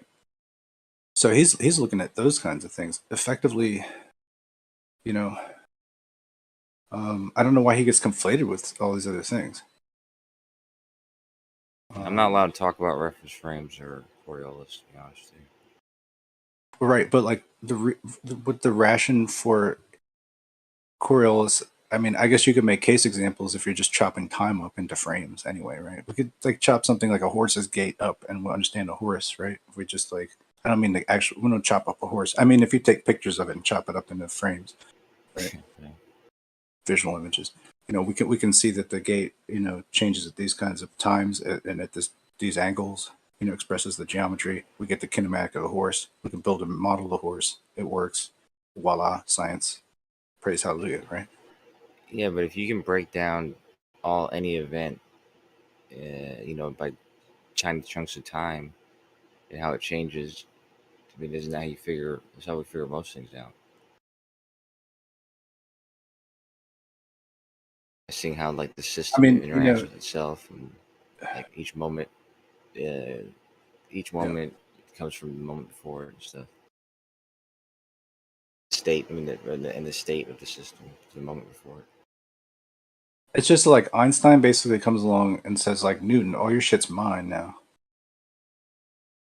Kind of what goes on, I think. Right. In Coriolis, before Einstein, because all non-Euclidean, not non-Euclidean, I mean, pseudo forces like inertial forces and all that. All those are basically non-Newtonian. Well, it's just that what I'm saying is like Coriolis is explaining relative motion, and then Einstein is robbing the shit out of him, being like, "Oh no, it's relative motion of the sky. That's exactly what you know what I mean." Like that. That's I think what's going on. Just like he pilfered other people. Like this is like within his like he seems like a serial robber of other people's shit. It seems like to me, But maybe I'm just like biased because he had done it like previously so many times, but I think it's just bias. he's Just not because, like he's a political power player in science, but he's not like outright a scientist doing his own shit in the lab. He's doing thought experiments. He's influencing other people's work. He's jacking. He's taking Lorentz. He's taking from. He's a theoretical Poincaré. physicist. He's taking. He's just shaping a lot of public opinion about these things. And then he's on the cover of Time magazine. So, like, yeah. I mean, do I think he's like a symbol for something? Maybe. He's a symbol for a type of scientific revolution, a type of something for young people and old people to kind of like look at or whatever. Something for young people to get bamboozled by. You know what I mean? Something for, like, right? No, I don't know what you mean because I understand where it's coming from, but he had novel ideas that were built from things that other people had established to be true, but they didn't understand why. Like Poincaré and Lorentz didn't. I mean, they didn't put together the reasoning for what was happening. They may have mathematically described. Yeah. But yeah, I just think like all put these things together. Wait, I'm what? sorry. I mean to What? Bro? What? Like Henry Poincaré, he did the space time, and he said it was ether. Yeah, all Einstein did was get rid of it. Einstein didn't come up with anything additional. Yeah, he had correctly attributed it to what it was attributed to, whereas there was no reasoning behind the Lorentz contraction and the 4D space time. There was no these things weren't put together. They were separately established, and in the case of Lenz and Morley, Lorentz contraction could explain it, but they had no reasoning behind what was happening. So it's true that he didn't experimentally do anything, but he's not an experimental scientist. He's a theoretical scientist. That's what theoretical scientists do. Pseudoscientists, yeah. But no, Einstein didn't. He didn't even offer a mechanism for Lorentz contraction. I'm not sure what you're saying. Poincaré did. And in fact, Lorentz did as well. And Einstein threw out both of their mechanisms, but didn't even offer his own. Yeah, but his description is that his description is that time, or that light being the fixed. There's no fixed frame, but light being the fixed speed, or c being the being fixed in every frame, was the mechanism. Like, that mechanism is what creates the difference between lengths and time in different frames when you compare them. It's not like That would something's make doing it it. purely like apparent, though. Yeah, apparent. Yeah, but he specifically says it's not just apparent and that it's a real physical effect. Yeah, between two frames. It's not happening in any single frame. It's happening as a comparison between two frames. So that would just be a subjective and apparent effect. Well, you can say subjective, but I mean, there doesn't have to be people involved viewing it or whatever for it to be true. It's the same as anything else with two frames, like when we discuss speed or something. It's just it's only a comparison between two separate frames. That's it. So it seems magical, but it's not really. It's not like something's doing it to the object. It's like the frame is, the time in one frame is just different compared to time in a different frame. But if time is just different, how does that make something physically shorter? Like, well, one of the main problems that Lorentz himself pointed out was that he came up with the theory, mind you, but he said that one of the logical problems with it is it affects all matter the same. It contracts all matter the same, and that doesn't logically follow. But that's what I'm saying. It doesn't make sense if you think about it in his terms, but in terms of it being a frame dependent thing, and what's contracting is the entire frame in comparison to another frame, then there's no there's no need for like a further explanation. It's not like it's happening in that frame. Like, if you're in that frame, you're going to notice it. It's just in comparison to another frame. Wait, what do you mean there's no need for further explanation, bro? Like that, it's still debated today as to what the actual mechanism is. If that didn't matter, people wouldn't still debate it. People, top tier physicists wouldn't be arguing about the mechanism. Yeah, but I mean, don't they just say that it's frame dependent, and it's based on space time being a single, like a Like, single even Jace will tell coordinate you system? that, like, we just don't know the mechanism, bro. Yeah, but I mean, the mechanism is space time being a single unit, and the frames being dependent on. I mean, and what's being experienced to be frame dependent. All right, man.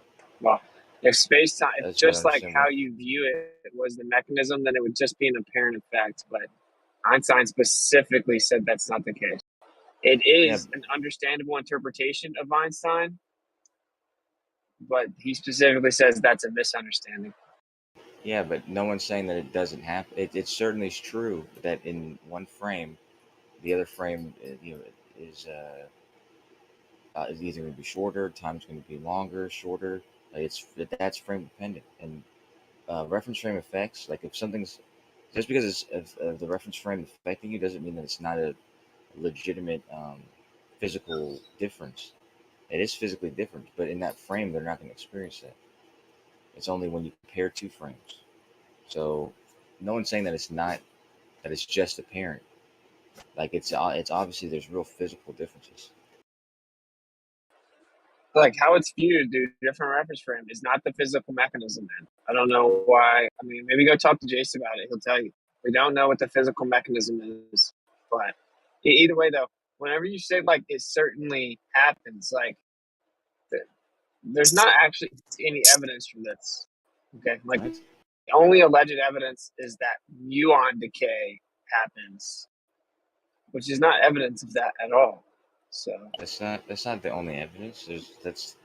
one of the evidences. But I mean, even the there's like a classic test with the electric field, and there's a modern versions of that test. But I think that there was a test this. There was a example of a test like that like over 100 years ago. The electric field contraction happens in all reference frames. No. In one reference frame, yeah. If you move the like a magnet in an electric field or in a magnetic field, you in one frame the electric field is what's emanating, and then the other frame it's the magnetic field. So, and I can't remember exactly what the test is that shows that. Yeah, Like 100 years everybody ago. shot electric current through wires and showed that you can actually have a contraction. So like they just took that concept and then applied it to all physical matter in reality and said that the amount changes relative to reference. So like there is no doubt that this is just a theory and it actually doesn't even make sense. So like let me ask you this. Do you agree for all intents and purposes on the Earth, you can just treat the Earth as the absolute reference frame? You can do that from any reference frame, and no, you can't. You can't do that from a rotating frame. So you can't treat it as an absolute reference frame in all cases. But for the purpose of simple tests, you could simple explanations. But you couldn't do it in you couldn't do it in all cases because you'll have errors. You'll have forces that come out that you can't explain because they're non-Newtonian fictitious forces based on the fact that we're rotating. Oh, so what that see it was a trap question though, because so thus you're admitting like Newtonian mechanics doesn't work for all use cases on That's the Earth. correct. So when the ballers say that nonsense, I mean it's just patently wrong in your paradigm, right? Like why do they say that? Because you're probably talking about when they're talking about gravity. When talking about gravity, that's true, but it's not true. It's not like everything Newton said about Earth is always true.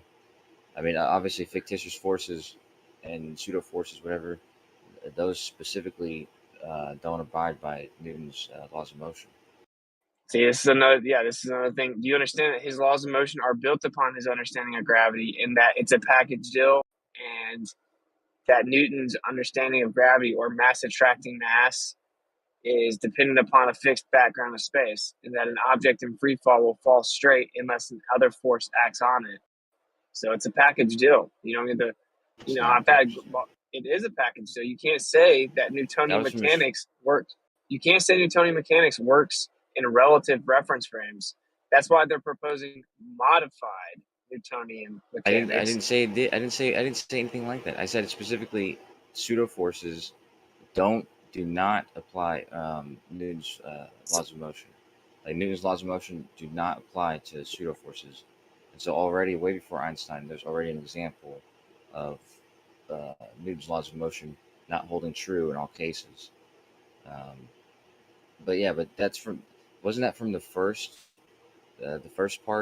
book in Principia, and gravity was like from the third book. So I don't think that it was based on gravity.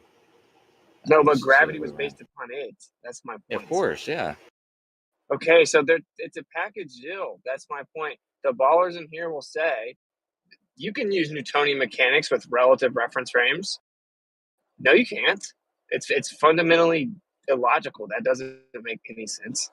That's why if when they find out what's wrong with relativity, as they do pretty much every day, they're proposing stuff like modified Newtonian mechanics. They're not just saying, let's go back to Newton. It's not an option to just go back to Newton. It's just a talking point. I mean, you're not saying that. I don't know what you're. Yeah, no, I'm not saying. I don't. So I don't know why you're saying that. But because the vast majority of ballers say that. I don't hear people say that.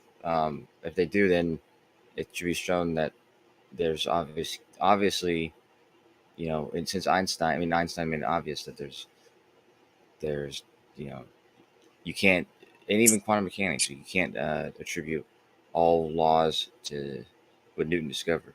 But it is true that in most cases in our realm, and our speeds and stuff like that, that most answers can be approximated by Newton's laws, but yeah, there's special cases that don't.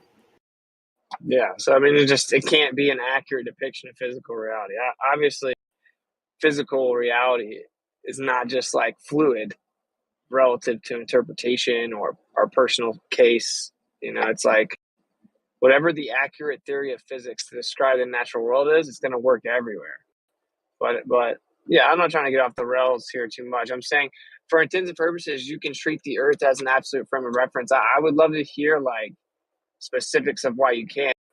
Like in quantum mechanics, you can't use the laws of motion because quantum has specifically refuted Newton's laws of motion. So that's definitely true. But like, just for intents and purposes, for everyday use on the Earth on the local scale, like you can just treat the Earth as the absolute reference frame.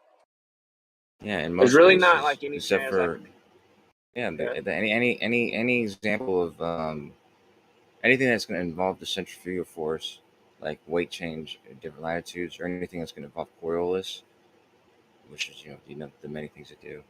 Uh, those are going to be the things where you cannot treat Earth as an absolute reference frame. Like you have to consider Well, the rotation in those cases.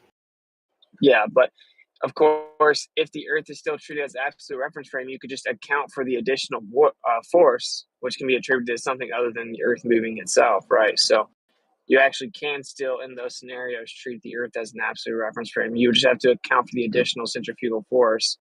I certainly understand that your paradigm claims that's caused by the Earth moving, but that's not really the point. Like, if I'm going to shoot a bullet and allegedly account for Coriolis, which is clearly not real, but even if that was real, like, I'm still shooting the bullet as if the Earth is stationary, and then I'm just accounting for an additional force that you guys call a fictitious force. Yeah, I know, but in order to calculate that, you have to consider that the Earth's not an absolute frame. Like I said, you could come up with some mechanism that accounts for that force, but then you wouldn't have that problem, and you could treat all the force. You could treat all the forces with or all the mechanisms, all the phenomena with Newtonian mechanics, and you'd be set. But that's the reason why you can't do it, is because we don't do that. We don't invent a mechanism that isn't there, or make an assumption for a mechanism that isn't there. So this without the mechanism creating that force, we're left not using the Earth as a fixed frame. Yeah, but like, can you concede that in the vast majority of everyday use of things that we actually do, like say engineering or experiments, like we just treat the Earth as an absolute reference frame. Like, in fact, if we didn't do that, we couldn't even make technology. The vast majority of it, that people's lives are on stake, and like a plane is a perfect example. Planes are not engineered to account for the Coriolis effect, and pilots do not address that either. Pilots just fly the plane as if the Earth is an absolute reference. I agree with you with the first part of what you said, that in most cases we don't think about that. We use it as an absolute frame, but it's not true that if we did that, it would mess things up. If we did that, it would just make things more complicated, uselessly complicated, or pointlessly complicated. But it's true that we don't introduce that because we don't introduce that, so we can use it as a fixed frame. Dude, I'm like impressed that you're going down with the ship so much with relativity, right? Like I don't see why you're doing that. I think that you're smart enough to know that it doesn't work. So I'm kind of confused. I guess I understand that it's kind of a necessity, and that's why Jace defends it too, because it's going to be very hard. I can't even conceptualize of a replacement, so I will give you that, but that doesn't make it true. I mean, but to each their own. It's pretty obvious to me that it has to go bye-bye. Yeah, most things have to go bye-bye.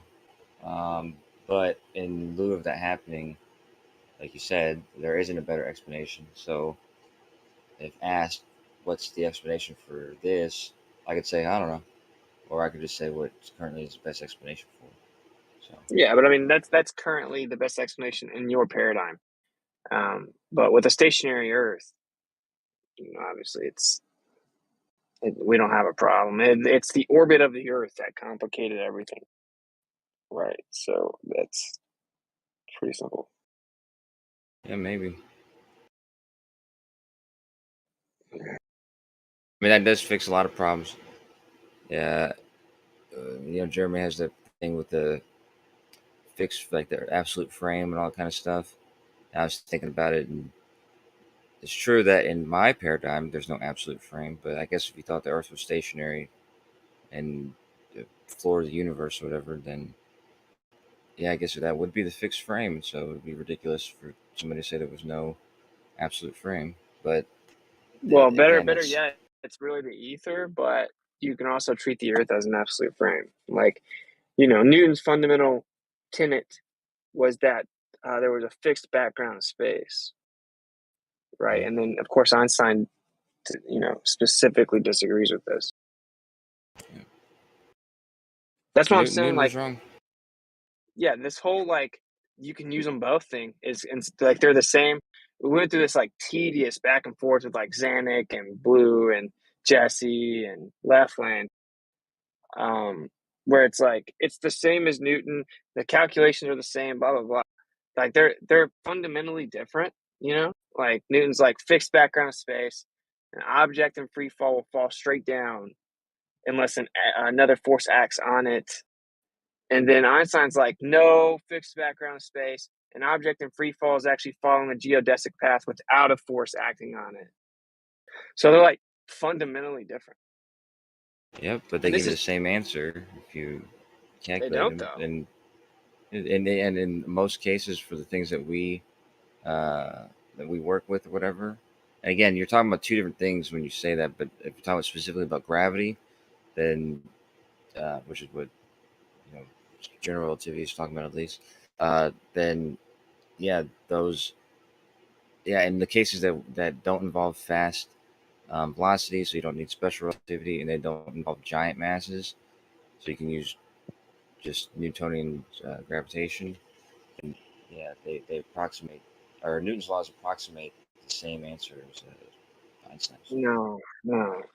So a perfect example of this is, and first of all, when we're talking about free fall and geodesic paths, that is gravity, right? Certainly as it pertains to orbit.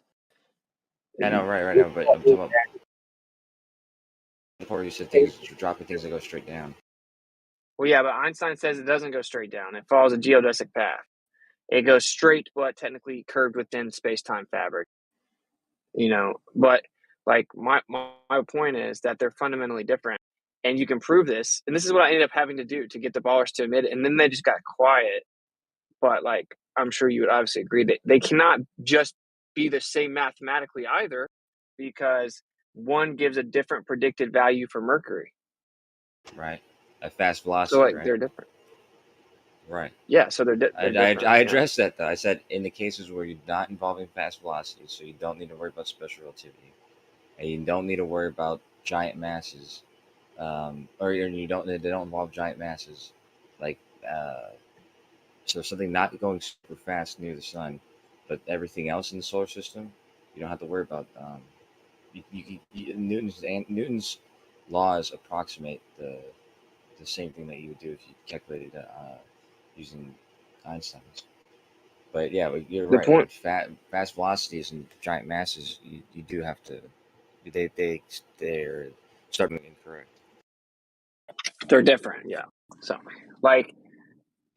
it's intellectually inept to be oh well, the math's the same. We can just use Newtonian for intents and purposes. It works perfectly fine. It doesn't.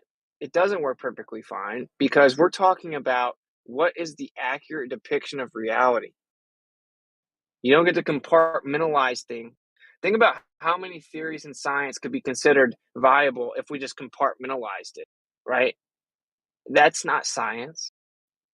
Oh, well, it works over here. It doesn't work over here or here or here, but it works here, so we're just going to keep it. It's I keep on telling them the analogy of I have a bunch of stuff on my desk. I make up a theory and I create mathematical equations to describe everything on my desk. And I'm like, yo, look at my new theory. Check it out. And they're like, it's a bunch of math. And they're like, cool. Like, no, look, it's real. Look at the predictions and then look at my desk. It matches. And they're like, oh yeah, this is cool. So let's take it and see if it works out other places. I'm like, yeah, it's a theory of like the whole world, all existence. But then I go take it to the next room and it predicts that there's 100 pennies and then we only find one penny on that desk. Well, then my theory sucks. If I responded to you and said, and then I went to 100 other rooms and every single prediction of the amount of pennies was wrong in each desk, I'm like, oh, but look at my desk though. You'd be like, what the, it just doesn't make any sense. If it was a prediction about pennies, counting pennies, let's say, that would be a wrong law. It wouldn't really be a theory, but it would be, the law would be wrong that you just established. Yeah. But yeah. So like, I don't think that's the same thing that we're talking about, though. Well, it kind of is. Like, I'm just making a crude analogy, but it's like I did this in my school in Glovers, where I'm like, okay, the analogy of whenever in 1933 Fritz Zwicky saw the problem with dark matter, and then later Vera Rubin showed it with the galaxies, the outer edge of the galaxy rotating at the same velocity as the inner portion of the galaxy, seemingly defying Newton's laws of motion, right? Like, both of these are dark matter problems. But it's like if the analogy is, if I'm like, okay, here's my theory about pennies, predicts 100 in this next room, and it predicts all the amount of pennies on every desk and all 100 offices in this building. And then we go to each room, and it's wrong in all of them. And then I'm like, oh, see that we go to the first one and it predicts 100 pennies, but there's only one, and then I'm like, oh, yeah, but actually there's 99 invisible pennies there. So actually my theory's right. You'd be like, you're insane. I would think that your law was poorly done and all that kind of stuff. Yes, that's true. But I don't think that analogy is fair. I think if you base your prediction off your desk and it's shown to be good, then if it want to make a closer analogy, I'd say that all the desks in the other classrooms and the pennies or whatever, that was also true, shown to be true. And it was only when you looked at the number of pennies on desks on a giant scale, like the entire country, or even the towns and then country, you saw that it didn't scale up the same way, and there was something missing. And it may be the problem. It may be that your law with counting pennies is wrong, but it could be correct, and there just be something exotic having to do with the greater, like, because we never went to any other school, or we never went to any town or the whole country, but we do have communication with them, so we're making assumptions about the fact that their desks work the same way our desks work. So the whole point is that we know there's a flaw, but we don't know if it's the law itself or if there's just something exotic and unknown that we just don't know about. Yeah, just using the word exotic, dude. I mean, that's how you describe attractive women from other countries. Like, I don't see how that. Yeah, that doesn't fix anything. Like, if I say that my theory not only applies to my desk and how many pennies are in the drawer, but it applies to how many pennies are in every desk's drawer in the entire world, and then I look at all of them in the world, and I add it all up, and I'm off by a total of 84% everywhere. Like, my theory sucks. It should just be trashed. We can count the pennies. So, like, who cares if I have a theory to explain it? Because my theory doesn't work. So we can just go count the penny. We can show the ratio and the relationship, right? And then so that's what I don't understand is why haven't any scientists, quote unquote, like just taken the actual visible math, taken that math, and then showed the motion and then said, okay, here's the whole spectrum of data that we have to explain, and then go from there. That's what they're doing, first of all. But there's different ideas. There's different hypotheses for why those things are coming up. So that's what I'm saying is that when I say exotic, I just mean unknown, or it's like in example of this pennies in the classroom. Like you have to understand that we have immediate ability in that classroom to count our pennies, and we have almost some ability to go to the other classrooms and test their desks. And actually, we're shown that those are correct. So, and even other schools close by, those are correct. It's only whenever we start comparing like a big picture things like towns and cities, and then the whole country, and that kind of thing. And the thing is, we don't have direct access to them. We have observational access, and even that's somewhat limited. Uh, so it's like, I know people act like we know everything and stuff like that, but we really are learning things all the time, when it comes to Okay. places far Hey, away, Coach. like other galaxies. Coach, so you mind if I interject a thought on this? Because I'm enjoying listening to y'all. I think one of the problems is you can't math reality because there are unknowns out there. But we've been sold that everything is material in nature, everything, and we've been told that there are equations, pretty good equations for everything. But almost like you can't quantify how much you love your mom or your best friend. Like you have love for people in your life. You can't quantify that. It may change day to day. You can't really get a locked on formula for how much love you have in your heart for others. And creation as a whole, I say creation from the Most High, from God, is not what we were all sold as, all material, all revolving, all something you can go and touch and land on. And that's the dichotomy. That's the problem, is we aren't just throwing out where it doesn't work here or there. We need to like scrap it and get real. Like it's 2023. We live in a spiritual world, not necessarily down here on earth, but as you leave the earth and go up or go down, you eventually leave the material and enter the spiritual. And that's where the whole rub is. It's like the whole problem. No one wants to say, oh yeah, there is spiritual stuff out there. Or, oh yeah, we were created, because the whole design is designed off of, we're an accident that happened after a big bang, and here's all the math that proves it. But the sphere Earth is only found in the math. It's not found when you explore this realm. I do agree though that that's a possible part of that's possibly the problem.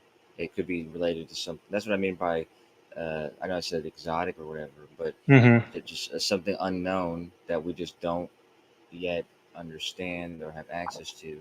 That there could be something like that that's not. It's not a part of the physical world that we currently understand. Like there could be some other Yeah, exotic doesn't aspect. mean unknown, bro. Like, exotic means Yeah, from a foreign country, man. That's how we describe like beautiful Cuban women, like, or Puerto Rican women. Like, I don't know why you guys use the word exotic. I know that it means, doesn't only but apply to women. it means from a No, foreign country. That's what it means. So whatever. Foreign, But yeah. I mean, I'm the other word I would have used was foreign. okay, but this isn't from a foreign country. This is all around us, everywhere. What I'm saying is what he also just said. Very simple, right? This is the actual meta here, right? Obviously, what the effects attributed to quote unquote gravity are obviously not just based on visible mass, right? Visible matter. Like, obviously, what people are calling gravity, right, can be caused by something other than visible matter. Therefore, logically, the deduction is that visible matter alone is not what causes what we call gravity. Like That's mass the energy. logical takeaway, right? I mean, I thought that was already the case. That mass energy is what distorts space-time and gives us the effect of gravity, as we currently know it. And dark matter doesn't, on its face, do away with that. That's a possible. It's a possibility that that's the solution to dark matter, but it's also possible that it's just something else out there that we're not familiar with. I don't know what you want to use, but it's an unknown thing that we don't have any access to yet or understand yet. And our theory of relativity is intact. It's just it's being there. There's something else influencing it that we don't understand. Could that something else be the ether, you think? Yeah, obviously. That's what I'm. It depends on how you define the ether, but in any definition I've heard, except one, no. How about just a pure potential state of energy? The pure potential state of energy. You have to define that. You know, Yeah, 'cause, I pure. mean, you could Pure. say the quantum fields are a pure potential state of energy. How about an inertial state of rest? Most inertial states are at rest. Wait, I just Or got it. like, This can one. you I show got. me? Can you show me one thing at rest? An inertial state. Can you give me an example of that other than just verbalizing? Sure. Anything with a constant velocity in reference to something else. Well, I mean, something you're with the a one who constant invoked velocity is it. not at rest. Something at constant velocity is not at rest. Has a velocity. It's at rest in So do you in want to that retract frame. that statement that most things are in inertial state of rest? I didn't say most things. I said inertial states. But yeah, So can you give me an example? in that frame, it is at rest. Yeah. So yeah. Okay. Let's just cut to the chase. In his paradigm, right? Anything inertial is at rest because even if it's in motion, if it's a constant velocity, that's called inertial, which means unchanging.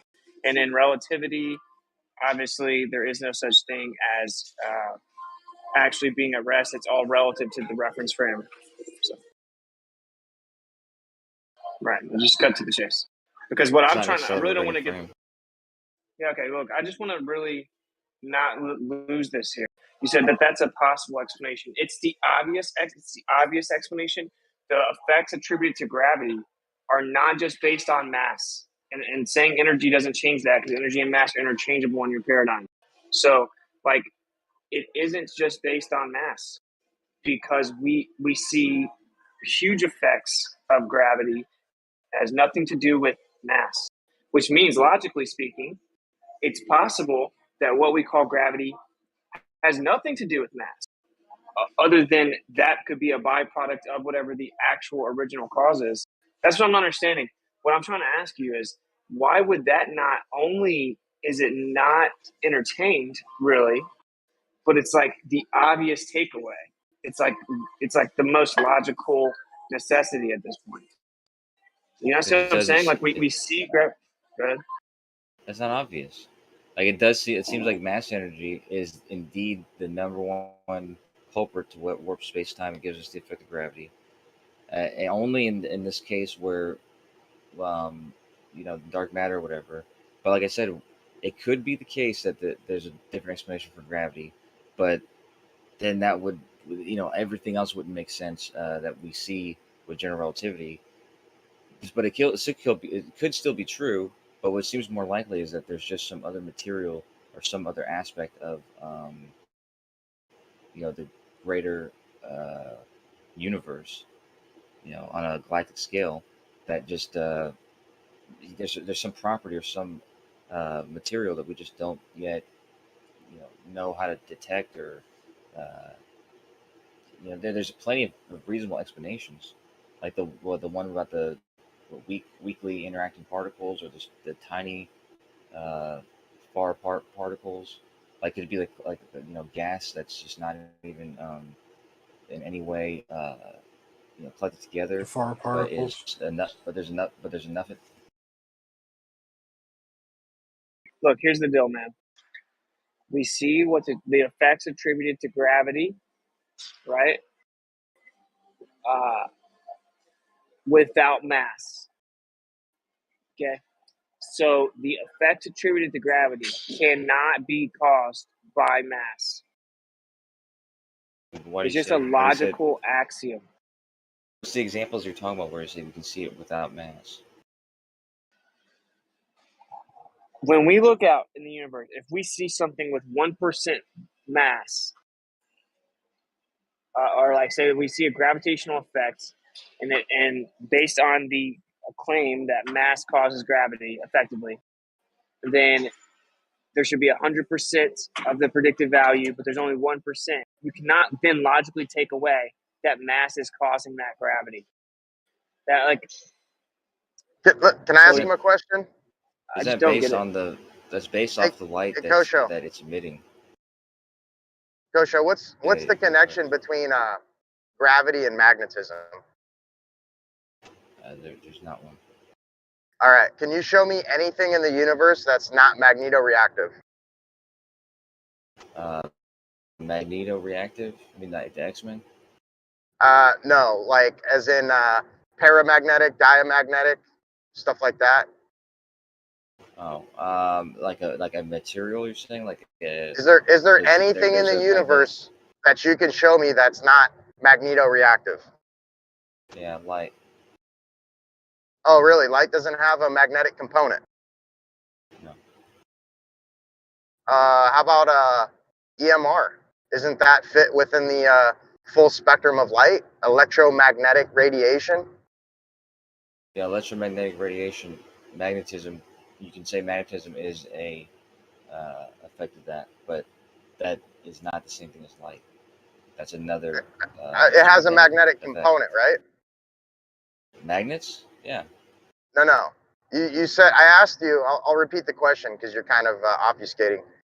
Is there anything in the universe that's not magnetoreactive? You said light, although light Yeah. has a magnetic component already involved in it inherently. So that's kind of like wiped off the table. Do you have anything else? No, but why don't you explain what you're saying, dude? Because it doesn't. Light doesn't have a magnetic component. Okay, so again, light within its full spectrum is electromagnetic radiation. So how could you say light doesn't have a magnetic component when it's already included in the name? It doesn't have a magnetic component. It just doesn't. You can say it's electromagnetic radiation, but it doesn't have a magnetic component. My point is, Kosho, if everything is magnetoreactive, then there would have to be a connection between gravity and magnetism. Yeah, it's not though. So you're asking two different questions. When you say, does electromagnetism have magnetism in the name? I'd say yes, it does. If you say, is light magnetoreactive? I'd say no, not in any way. So I don't know. Okay. This is just for the room to understand whether like talking past each other. Like in his paradigm and Kosha's paradigm, the photon has no electric properties and it's not nor magnetic properties. So it has no charge or magnetic properties. And they claim that, of course, the photon can only be found swimming within electromagnetic radiation, but that's actually not what light is. That's an effect of little photons flying through the world, and it just basically drags electromagnetic radiation with it. And so that the light is actually the photon, and that the photon does not have charge or magnetic properties, but you'll just never be able to find this light without electromagnetic radiation. Well said. I wouldn't. Well, no, but I wouldn't have said that. I wouldn't say that it drags it with it. I would say that it is the energy that it's the way in which the electromagnetic reactions, like the electric field or the magnetic field or the electron field, it's the way that it interacts with anything else with charge through a photon. So a photon's like the mediator of the different fields interacting, but it itself doesn't have like a magnetic. The photon is actually just an event. It's a process of intersection. It's where the oscillating electric field and oscillating magnetic field intersect. Intersecting is an event. It's a process. It's not some physical corporeal entity. So yeah, but interaction. Okay, but you see that you have to concede that Dyslow's point clearly could have value. That light has a magnetoreactive or is magnetoreactive. That light is intrinsically magnetoreactive.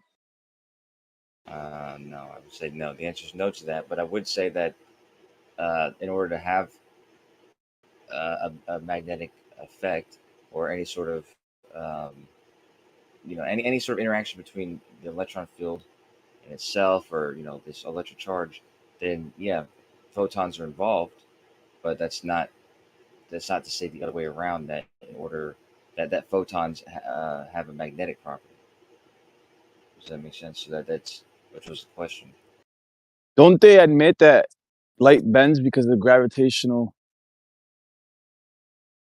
Because I don't know, space-time black bending. holes or whatever. Yeah, space time. Don't they say that? Yeah, but it's not because. Yeah, it's but not, it doesn't even match the. It doesn't even match the predictions though. Yeah, like 1919 didn't actually match the prediction, Arthur Eddington experiment. And obviously, you could have like a plasma or fluid-like medium with electromagnetic properties inside that medium, and that light would be perceived to bend through that. So we can actually test and prove that on the Earth, but of course, we can't test and prove anything to do with gravity bending light. Yeah, and you can test that, and no, I would say it's not. The gravity doesn't affect light directly. It warps space-time, and anything moving through space-time is affected by it. But, Hey, Dice, so do you see what they've done? They just hijacked the ether. Do you see? Like, obviously, they just hijacked the ether, and yeah. Oh yeah, Well, they hijacked the ether, and they're ad hocing in time and space as things that can be manipulated. Even though space is not a thing whatsoever, it's quite the opposite. It's the lack of a thing. It's a privation, and time is just the concept, and ultimately doesn't exist. And they're taking these two fallacious ideas and merging them together to create some sort of a pseudo thing. Yeah, this is where they say somehow space is. bend light. And then what they do next in response to you is define space as math, and then think that math can bend and warp, or that math can have physical properties, when it's literally a conceptual mathematical description of volume, void of any physicality, right? So yeah, it just logically bankrupt. It doesn't even make sense. Well, I want to interject a compliment to Kosho and a encouragement. So I want to compliment you, Kosho, for being able to entertain or communicate with Wits and some other people that think differently than you without being triggered and without being like super emotional about it. You're just talking things out, and it's awesome to just listen to y'all talk, and like we can ponder our own things and learn, kind of towards your way or kind of towards Wits' way, which is epic. Number two, the encouragement is, it sounds like your response are automated, almost like ChatGPT. Like you can't go off the script. You have to just say what you know because you're invested. You have a lot of knowledge and wisdom and insight into the paradigm that you're from. But try to set your stuff aside sometimes, which you do. I do say you do it. Like machine learning, if you will. Like AI is trying to learn supposedly to advance. And I think you have the capacity to learn what Wits is even talking about, because I think it's more reality than what we were taught. Well, I appreciate Yeah. that. And I also appreciate talking with you guys. That's why I'd rather just talk about it, this stuff. Yeah, and I appreciate your time, but I'm going to go back on mute. Yeah, thank you guys. But when you said the second thing you said, if my answers seem, if it seems like it's generic, automated, then it's not that it's automated because it's drawing from what's the established answer, what's the answer I'm supposed to give here. It's what do I think is the true answer, and sometimes the question that's being asked is a question that's coming from a place of maybe interpreting, or it's a common misinterpretation, or it boils down to your understanding of physical. So it's I'm attempting to give the more, what I would say is the more correct way of thinking about the whatever the whatever the the topic and the example is. Yeah, hold on. Let me ask a follow-up question, because what about this? What if the answers you're giving are backing up the mainstream consensus, which is beautiful? For what man has done to understand where we live, that's great and all. But if there's a mind higher than all the accumulation of all the minds that have thought about this stuff, and we call that person God or the creator, and he steps up and he's like, oh, actually, this is what's going on here. And I would just say you're answering to man's, interpretation of what this place is and how it works. And you're doing that repetitively, which is fine. But if it's not right, and God's like walks up and says, like, let me show you what this place really is all about. Because you use the word exotic, and it could be that it's supernatural, or it could be that it's spiritual. And honestly, it could be above what our minds can even comprehend. And that's kind of scary, because then there's super unknowns that we can never figure out. But science doesn't want to say, yeah, so we're never going to figure out what that is. They want to say, no, we got that locked down, and here's the answer, and here's the math to prove it. You know what I mean? Well, I don't think it's either. I think, yeah, it's true. They don't say, or they don't want to say, oh, we can never know that or whatever. But then they also don't say we have that locked down. I think it's just that, we have a drive to figure things out. So we're going to always keep trying to figure things out. Yeah, that's cool. Thanks. Yeah, but I just want to point this out. So, like, actually, Coach, I've talked to you many times, so I know that that there's something else to it. And you've even contemplated like dark energy being like an intrinsic property of what's called gravity. You know that gravity is going to be updated and changed. You've talked about modified Newtonian dynamic theories. You know that there are many things being proposed.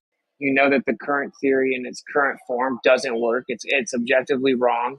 And just using the word incomplete doesn't change the fact that it's wrong. That means it's wrong. So you actually know this, yet you still give the textbook space-time bend and warp answers, even though you know intellectually that it has to be replaced. The issue lies within his interpretation of what physical is.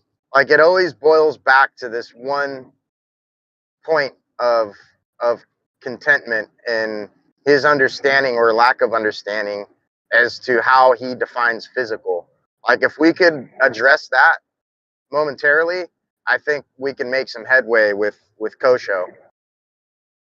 You've addressed that with me 30 times.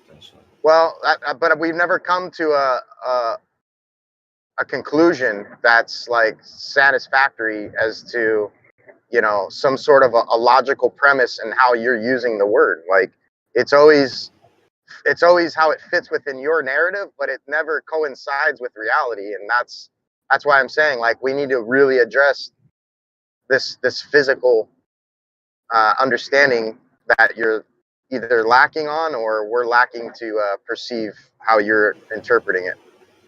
As I always say, physical, to me, the way I define it, is anything that can engage and communicate, interact with the natural world in any way. That's it. But doesn't necessarily have to be materially interactive, just some sort of a physical influence upon material, right? Yeah, physical is so using the definition, using the word in the definition, regardless. Yeah, it just has to have some interaction with the natural world. So it doesn't have to be material. Material is a subset of physical, but okay. Yeah. So can you give me an example of something that's non-material but yet physical, or able to have some sort of a physical influence upon material that's not material itself? Sure. Energy. Energy.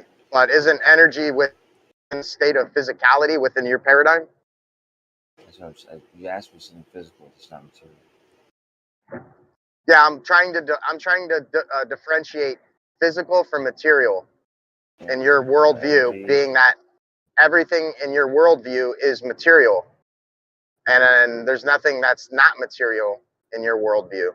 And when you say energy, what are you really saying? Are you saying the electron? Like light. Are you saying, light, for example? Okay, so you say light, and you say light is not material, but yet physical. That's right. So are you denying your photon? No. So a photon is not material. That's right. What is a photon comprised of?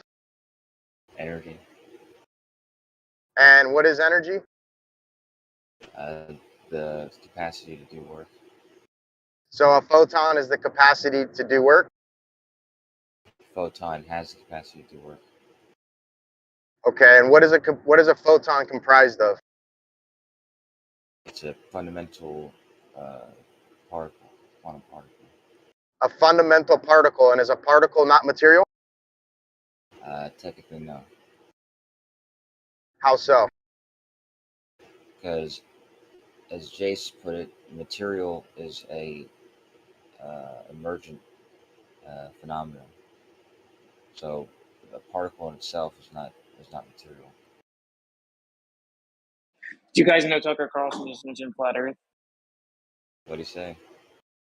I think he just like brought it up in the context of if you question things, you'll lose your job on TV. And he mentioned flat Earth. That's interesting. That he said it like that.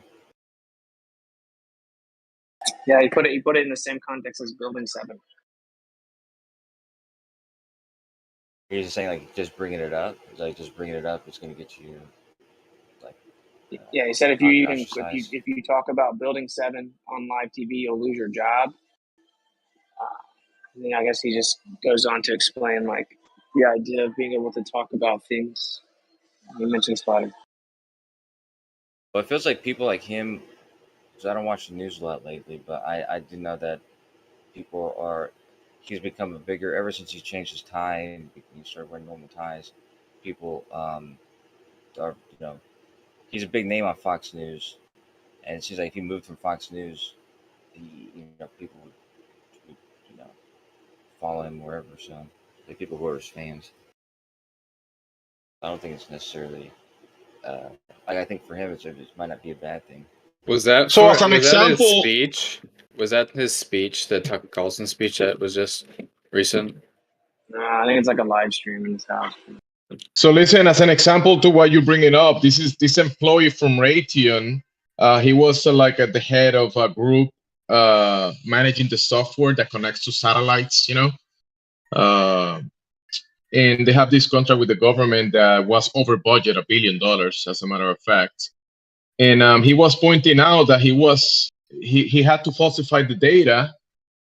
And he said that he didn't want to falsify the data that because it wasn't making sense. The satellite, the software with the hardware, he said it didn't work.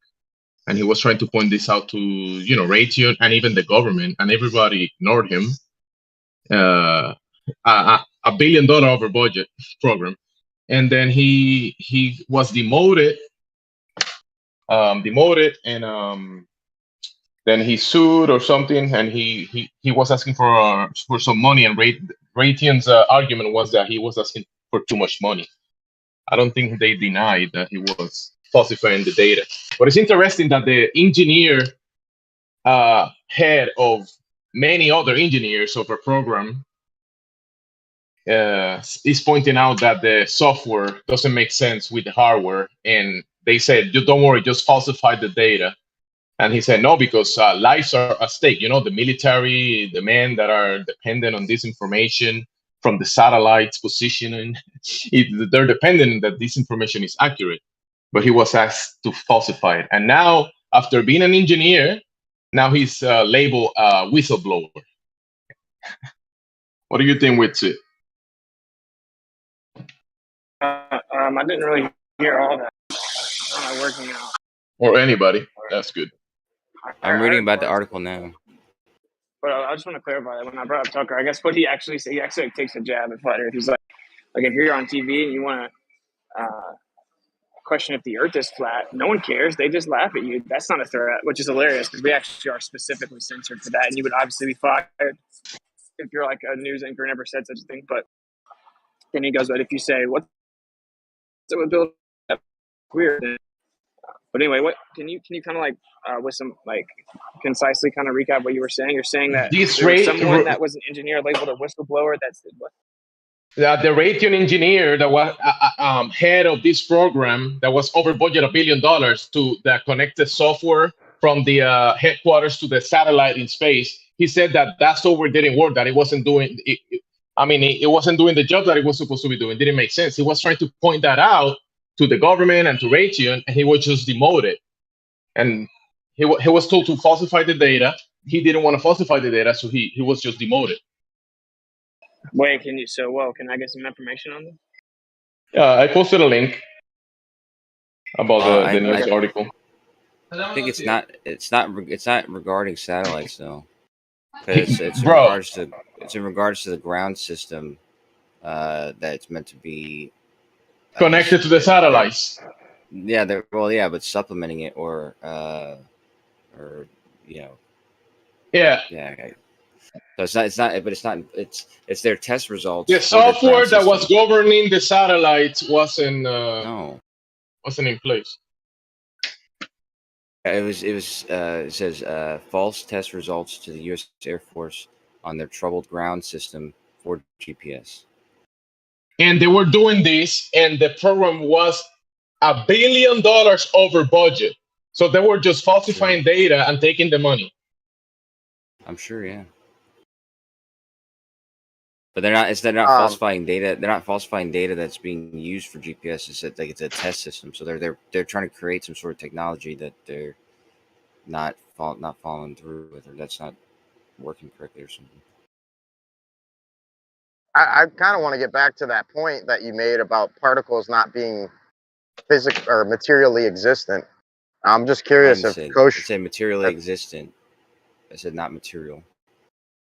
Not material. So, Witsit, do you agree with that particles from their paradigm is not material? Is that true? With quantum field theory, a lot of them are not material. They still say the electron is matter, though. So I don't know. Well, yeah, I'm not talking about like subparticles. I'm talking about like particles. What? Yeah, I'm not talking about the component particles. Yeah, I'm not talking about the components that make up particles. I'm talking about the particle as is. Like we were talking about the photon.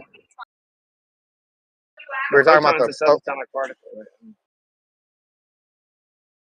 Photon is it's a fundamental particle, right? It's on the subatomic. It's on the subatomic scale. But yeah, okay. So it's the same scale. What do you mean? They don't say the photon is matter. They say it's massless. Right. They say it's massless, but it's still materially existent, is it not? Isn't that their claim? What that means. It's physical but massless. It's exists in the material world. I mean, they specifically say it doesn't have matter. You know why though? You know why it doesn't have charge, magnetic properties, or matter or mass? Because it's not real. Right. Well, yeah. I mean, we all know that. But what was that question? If I have a box of nothing, how much charge does it have? Wait. Which obviously box of nothing can't exist. But if I have a unicorn, I say, look, there's an invisible unicorn. Like it doesn't have charge, magnetic properties, or mass. You're like, yeah, that's a unicorn. It doesn't exist. Of course. Like, how much mass does a unicorn that doesn't exist have? Do you agree with that analogy, Kosho? Of course. I mean, I think you guys are obsessed with unicorns and rainbows. Yeah, well, it's like an extreme. It's an extreme example, so everyone can understand the absurdity of your position. But I don't agree with the sentiment though, because I do think that photons are real, the properties of which are real, but like I said, material or matter is sort of an emergent existence. So it's like you collect together, a bunch of something, or groups. Where does it emerge from? Things together from the quantum particles. But that was a contradiction. You were just contradicting yourself. You said a collaboration or a collective of something, but you just denied the something as not being material. So if you put enough unicorns together, you can have material. Is that what you're saying? Yeah, if you put enough gas molecules together with some other stuff, you'll get air, and you'll get temperature and pressure. But without those things collected together, you don't have any of those things. You don't You don't have state. If you have just one molecule or one atom, you don't have states of matter. There's no state of matter. You could argue that's a gas particle, but it's not. It doesn't make sense because a state of matter is specifically the relationship between the you know the gases or whatever it is, um, in a group in relationship with each other. So by So itself, a takes matter. one single atom is not matter, is what you're saying.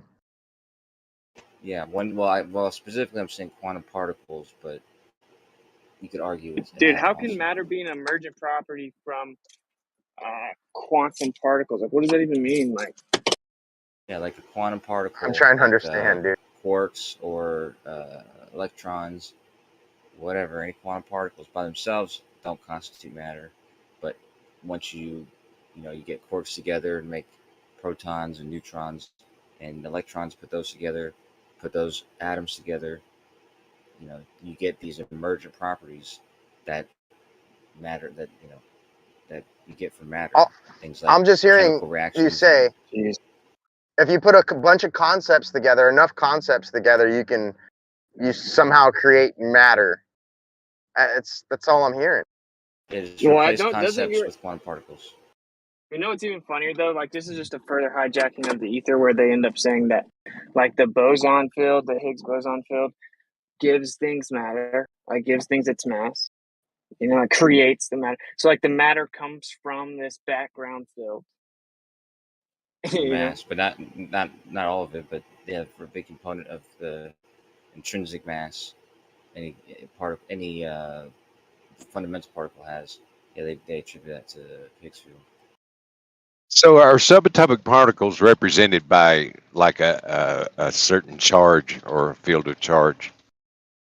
Well, some of them don't have charge. They're represented by a collection of properties. One charge being one of them, but yeah, that's exactly like they're basically a quantum particle is a description of a certain set of properties, and that's just what it is. And yeah, so it could have mass, it could have charge, but it might not have mass or charge, like the photon. It's Wait. got spin. Sorry. Yes. Like, I'm just saying, what, dude? Like, all your little particles have charge. The photon is the anomaly in your paradigm, and it's because it doesn't actually exist.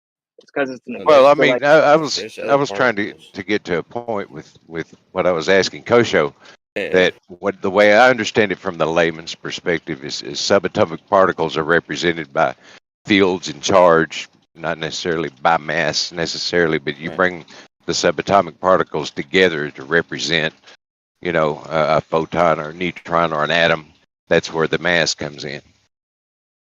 The subatomic particle or quantum particles. So basically, that whole set of properties, like some of the properties will be zero, but mass and charge, those are both properties of quantum particles.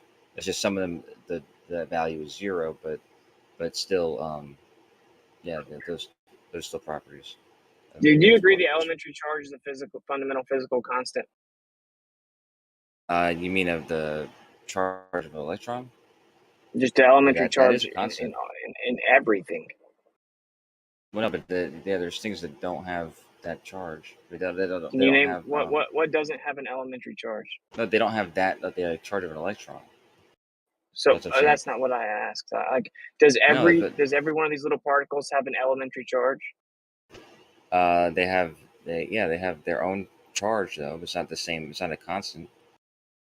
Okay, no, I'm saying that an elementary charge exists in all things is the fundamental physical constant, the elementary charge.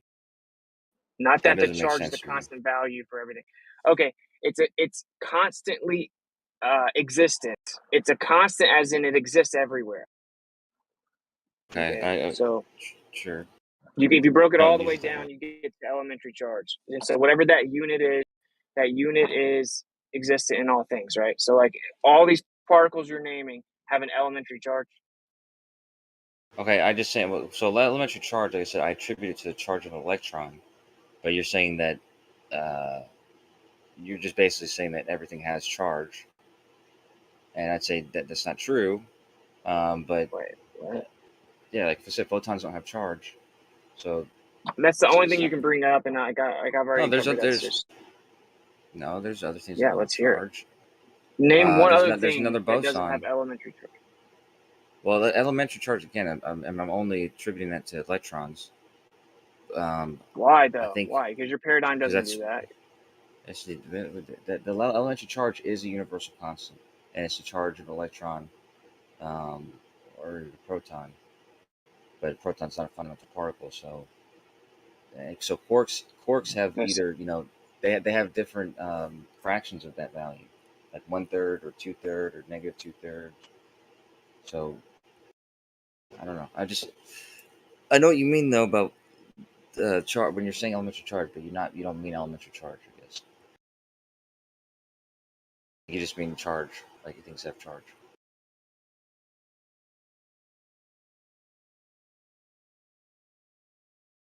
It just confused me when you say, because when you say elementary charge and a constant together, like that applies to a single thing. Okay, dude. Elementary charge is a fundamental physical constant in your paradigm, and there's elementary charge in all these little particles that you name. In reality, all you guys do is hijack the ether, and then charge is an intrinsic property in all things that exist in the material world because it's actually a manifestation from the ether being put under stress. So this is the actual fact. Austin, are you talking about the electrostatic nature of all things, like even rubber and things that aren't inherently conductive? Yeah, conductive maybe not the best word, but yeah, everything's intrinsically electrostatic, and even on the smaller scale within their pseudoscientific cult of bombarding particles, everything still has like a fundamental elementary charge. So yeah, technically that would all be electrostatic properly defined. Yeah. And is that what causes the downward direction or downward flow from the Gaussian surface above and the neutral or negative Earth surface? That's what makes everything go down? Yeah, I mean, it's not like the Earth has a charge and it's pulling everything down to it as much as like due to the electric nature of everything, it has a tendency down to equalize the ground. Well, thanks. Yeah, like it's funny though because I don't know why it's so like. I mean, I guess I know. For one, if like I say it, then it's got to be wrong, But it's just weird because like their paradigm knows this, and let's just say like very revered people in the higher echelon of their paradigm are coming out talking about unifying a grand unified theory under electromagnetism. So it's not to pretend it's some like out of left field crazy thing that only a stupid flat earther would say. No, it's not. It's not. In fact, can someone please show me a grand unified theory that has even like any viability that isn't electromagnetic? What? Electromagnetism is going to be a part. That's a whole. If it's a grand unified theory, then it's going to include electromagnetism. Just like electromagnetism is a unified. Yeah, it's one of the forces. Yeah, we get it. That's not. No, but I'm saying It's that they modified unified pranic electric and energy. magnetic fields. Buddy. I'm saying that that's the primary component. It's different modalities of what we call electromagnetism. Why is it mass the primary component? And then so like mass, which affects space time, explaining gravity. Because you can't have mass without magnetism. Yeah, mass is actually charge. Yeah. Okay. But so I posted the standard model, and you can see like electrons, they have the elementary charge. They have like 1 or -1, but nothing else has that value at all. Like I said, quarks will have 1/3 or 2/3 of that property, and all of the bosons except for the W boson, they don't have any charge at all. and obviously the Whoa, what? all of the bosons, except for the W boson, they don't have any charge at all. Then there's two They have no W elementary bosons, a charge negative at and all. positive. They have no Yeah, they don't have elementary any. charge at all. They don't have any charge. The elementary charge is a specific constant, and What do that's you mean the by charge? charge of an electron. What do you mean by charge when you say charge? I'm not gonna define. It's a fundamental property that um, you know dictates animates? how the Exists everywhere. electromagnetic field, or electromagnetic force is gonna interact with anything that has charge. So All right, let me charge. just lay this out instead of like grilling Kosho. Like this is the way that I see it. Okay. So what is mass, right? In really crude terms, children will be taught that it's the amount of matter, right? It's how we quantify the amount of matter, and then it has properties like resistance to acceleration. Okay, so when you have a group of matter that can be quantified, it resists acceleration. Okay, so what is it though? Because math is a description, science explains. So we want an explanatory definition of what mass is. Okay, well, if mass is amount of matter, then mass, it is thus intrinsically implied that mass is what holds matter together. Because if you want to count 100 pennies, you got to put them in a jar to have the 100 pennies where you can count them. They have to be somewhere, right? So if we're going to quantify matter, thus have resistance to acceleration, then mass itself is what's actually holding it together as a unit, right? So that is charge, which means like what mass actually is what's holding the matter together. It isn't just like some conceptual abstraction that has nothing to do with reality. And that's how it's interpreted. And maybe it can be argued it kind of is. But anyway, so the way that I see it is it's actually just charge. And that's what holds the matter together so that you can quantify it in the first place. You cannot have mass without charge. So No, I don't think that's a mass. So you can gain mass by introducing the energy involved with you bringing those charges together or collecting them together chemically, which does involve charge. Like to have a material held together on the chemical scale, that is electromagnetic. Magnetic. Thank you. Obviously, on the subatomic scale, it's partially electromagnetic, but mostly due to strong force, which is That's the not whole point, Kosho. You can't. which is not charge in the same way. It's color charge, which is something totally different. no, man, That's you the whole. can't have matter to count if you don't have it being held together by charge. But that's a they have the same as charge in the word, the color charge, but it's something completely different. It's like it's got three different uh, uh, so it's like it's not the same sort of like dual positive negative charge. It's like a three-way charge. Yeah, but that's the And problem. There's no such thing as positive and negative charge. There's only charge that does different things, right? So there's charging and discharging. There's different modalities, what we call charge. If I was going to define charge, I would actually say that it is the intrinsic vibrational resonance. That's what it actually is. Charge is just the fact that it's not actually at rest.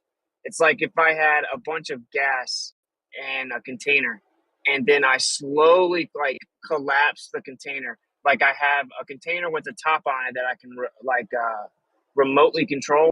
And then I have the set amount of gas, but then I start to lower the container lid. It's going to increase this pressure, right? And thus the vibrational resonance intensity. That's all that charges. That's actually happening on like an etheric scale, right? That's actually like the ether is the gas pressure in the container. There's something pressing it down, and then that creates the little like the intensity of the gas is actually the vibrational resonance we call charge. Anyway, long story short, like I'm trying to see what you're saying. Like can you explain the physical difference in the charge that you're talking about? Like What's the physical It difference? doesn't interact with the charge you're talking about. It's not. It's like it's. You can just call it color, just so to not confuse it, because it doesn't behave in the same with any of the same ways that or even interact with the that field. Like it's a totally different concept. I think they use the term because it's familiar, but it's not thought of in the same way. Like they It's don't just just use the term because it's familiar. It's because no. it I just say exhibits you. similar properties. I'm talking about quantum chromodynamics. They use color charge, but it's distinct from electromagnetic charge. How so though? So you're saying just because it doesn't It doesn't react, like interact. It doesn't react with that charge, and it's in a it's like it's in a whole domain of its own. It's like it's not related to the other one. So it's like that's a bold claim, dude. That's where you went off the rails there, bro. Like just because you say it's not related doesn't make that true, right? Like okay, well go that's ahead kind of my and point to you. correct me then. Oh, okay. Everything is intrinsically electric because it's etheric. It's just an etheric modality. So, like, any other claim is just off in la la land. It doesn't make any sense. Like, that's what I'm trying to ask you. So this is the problem, right? I was talking to Chronic about this as well. Okay. Or no, it was Charlie. The problem is that the way that modern physics defines charge is to actually just describe the effects and then conflate that to what it is or the cause. So when I'm like, how do you distinguish between positive and negative? What does that mean? Well, we all agree that we could arbitrarily flip them around, right? So like, what's the physical difference? If these are two different types of charge, right? I disagree. I say there's only charge. There's charging and discharging. That's an event. That's a process. There's charging and discharging, but then there's capacitance, which is just the threshold a medium is able to absorb of dielectric induction before it discharges. So essentially, you have something that's gaining more energy, losing energy, and then there's a state of capacitance, which is kind of in between the two, and that's it. That's all there is. There is exactly so. The distinction between chromodynamics and electrodynamics is that they don't have the same domain. And when I say that, I mean that the charge, the positive and negative charge in electromagnetism is not, it's not distinct other than the fact of the way it interacts with itself. So, like if you have charge and you're not interacting with other charge, then it's for all intents and purposes the same thing. There's no difference. The only difference being that you either like this reason why you have two different types is because it either interacts with itself, and it interacts with itself by being repulsive. So if you have two of the same material, you know that they have the same charge, obviously, and it's repulsive. And there's another type which is attractive, and so that's obviously a different, an opposite type. But the magnitudes can be the same. So there's no distinction other than that fact that the way they interact with itself or with other things with charge. So for That's that what I'm reason, trying to say. you can tell there's two of them.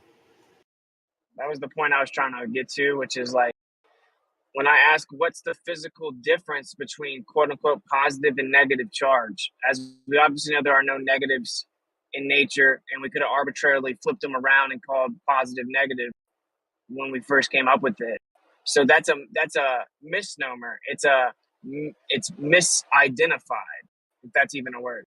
So it's not properly identified because it's not actually negative anything. So then what's the true physical distinction? And every time I ask this, the answer I always get is they interact differently. Like attract and opposites repel. So they just start telling me what it does. And I'm asking, what is it and what's the physical difference? Like, what's the physical difference in the two? And if the answer is they do different things, that isn't the answer. No, that's the answer. There's two types of it. There's two types of it, and that's the two types. and they don't do any. The difference between either type is nothing to do with anything else other than the way that uh, type A or type B or type 1, type 2, or negative and positive, or whatever two things you want to use to denote that they're equal and there's nothing different about them, other than the fact that one's a complement of the other, right? So, but other than that, they don't. They're like if they have the same magnitude, there's no distinction between them and something else that doesn't have charge. Uh, I mean, something else that doesn't have charge is not going to make a distinction between either one of them because it doesn't interact with either one. It's only when they interact with themselves or something else with charge do you notice that there's at least two different types. It's a logical assessment because if it's interacting with itself in two different ways, it's either attractive or repulsive, then you can tell there's two different types. Okay, Other but than if that, you're saying there are there's two no different difference. types, if you're saying there are two different types, you have to then tell me the different types. If I say there are different types of humans, there are white people and black people, and then you ask me, oh, what's the difference? I'd be like, oh, black people can run faster and white people can't jump high. Like, no, I would say, okay, there's a certain amount of melanin in their skin and they thus have darker skin. And it's actually some primitive, archaic way to try to describe simply pigment. And then it ties into ancestry and cultural, blah, blah, blah. Right? I would explain the difference. I would define the difference. I would not just say, oh, well, black people have faster 40s. I like, that's not, define what a human is. Humans can breathe oxygen. We have two different types here. We have a human and a fish. Oh, what's a human and a fish? Fish can, they breathe in water. Humans breathe air. Okay, you're telling me what they do, though. Like, I'm saying, what are they? Do you not Right, and I'm see telling you, the that the only distinction is the thing I've already said. I can't just make up another distinction. The only distinction is the way in which they interact. This is the only way we But can that means tell they there's a have to have a distinction. physical difference, Kosho. If No, they have a distinction and they do different things, then there has to be a fundamental physical difference in the two. That's not my necessarily. point. What? Not Yeah, there necessarily. doesn't that's the only distinction, and that is a distinction. There doesn't have to be any other one. I don't understand why you're saying there has to be. That's the property of what charge is. It's either positive or negative. I mean, there's one of two types, and the two types are identical, other than the way that it interacts with other things with charge. But that's logically incomplete. If they interact with things differently, then there has to be a physical mechanism. There has to be a physical reason that they do that. It interacts with itself differently. It's just like it's like if you have basketball teams, or what do you call it? Like you're in school and they're picking teams, and you pick random people for each team. There's no difference between the teams. There's they both have 5 kids on each team. The kids have different names, sure, but the teams themselves are identical. There's 5 people, they're kids, and the difference is they're going to play against the other team. So I mean, they're other than that, for all intents and purposes, they're the same. They're the same. You can pick either team. It's going to be the same team. 5 kids playing basketball, but there is a difference because they have playing against each other, and that the description is describing the interaction between them. So they don't have an interaction with anything else, but with other things with charge, there's that rule. If it's like charge, then they're going to repel. If it's opposite charge, they're going to attract. Okay. See, this is where now, okay, let's compare that where, oh, well, we don't know. There's no physical difference. They're exactly the same. They just do things differently, but we don't have to answer why they do things differently, what's physically different, or what's the physical mechanism that's different. Okay, that's your answer. My answer is that they're geometrically different. They're fundamentally different. They're events. And what charging is spatial, meaning like spatially extended, spatial extension. And it's like a toroid geometry, and it's divergent. And then you have discharging, which is counterspatial, right? And it's actually hyperbolic and convergent. So these are fundamentally different things. The charging would be the magnetic aspect. The discharging would be the dielectric aspect. They have fundamentally different properties, different geometries, different manifestations. They're different versions of the same thing. Now, I've actually given an accurate or an actual explanation as to what's the physical difference and what's the physical mechanism. So I'm I agree actually with your answering the question, correction. and modern physics is not. I agree with your correction that it's not accurate because it's not in any way related to reality. Because if you have, there's no way in which positive charge or negative charge is attributed to only or even acts more in either one of the you said dielectric or magnetic. Like there, you need both charges to get to get any of the effects.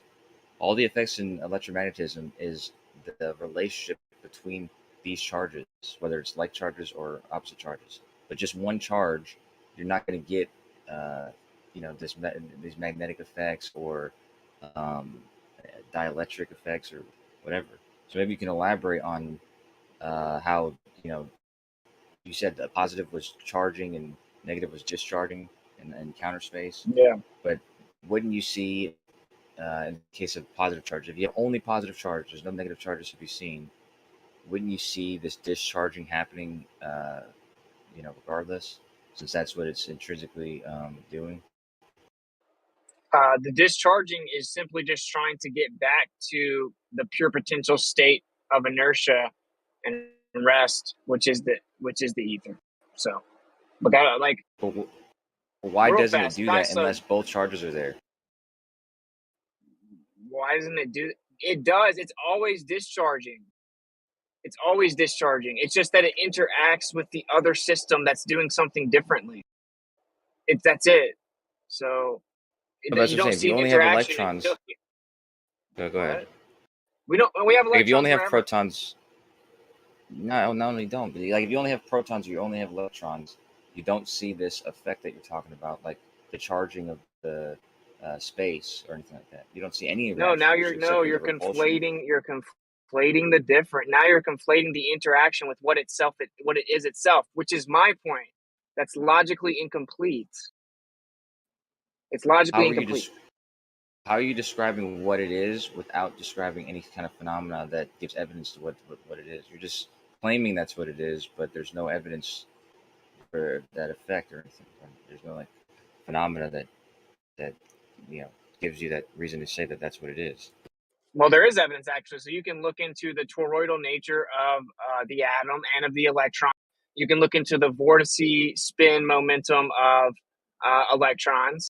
You can actually look into the geometric expression within the little pseudoscientific field that is quantum mechanics, and it will just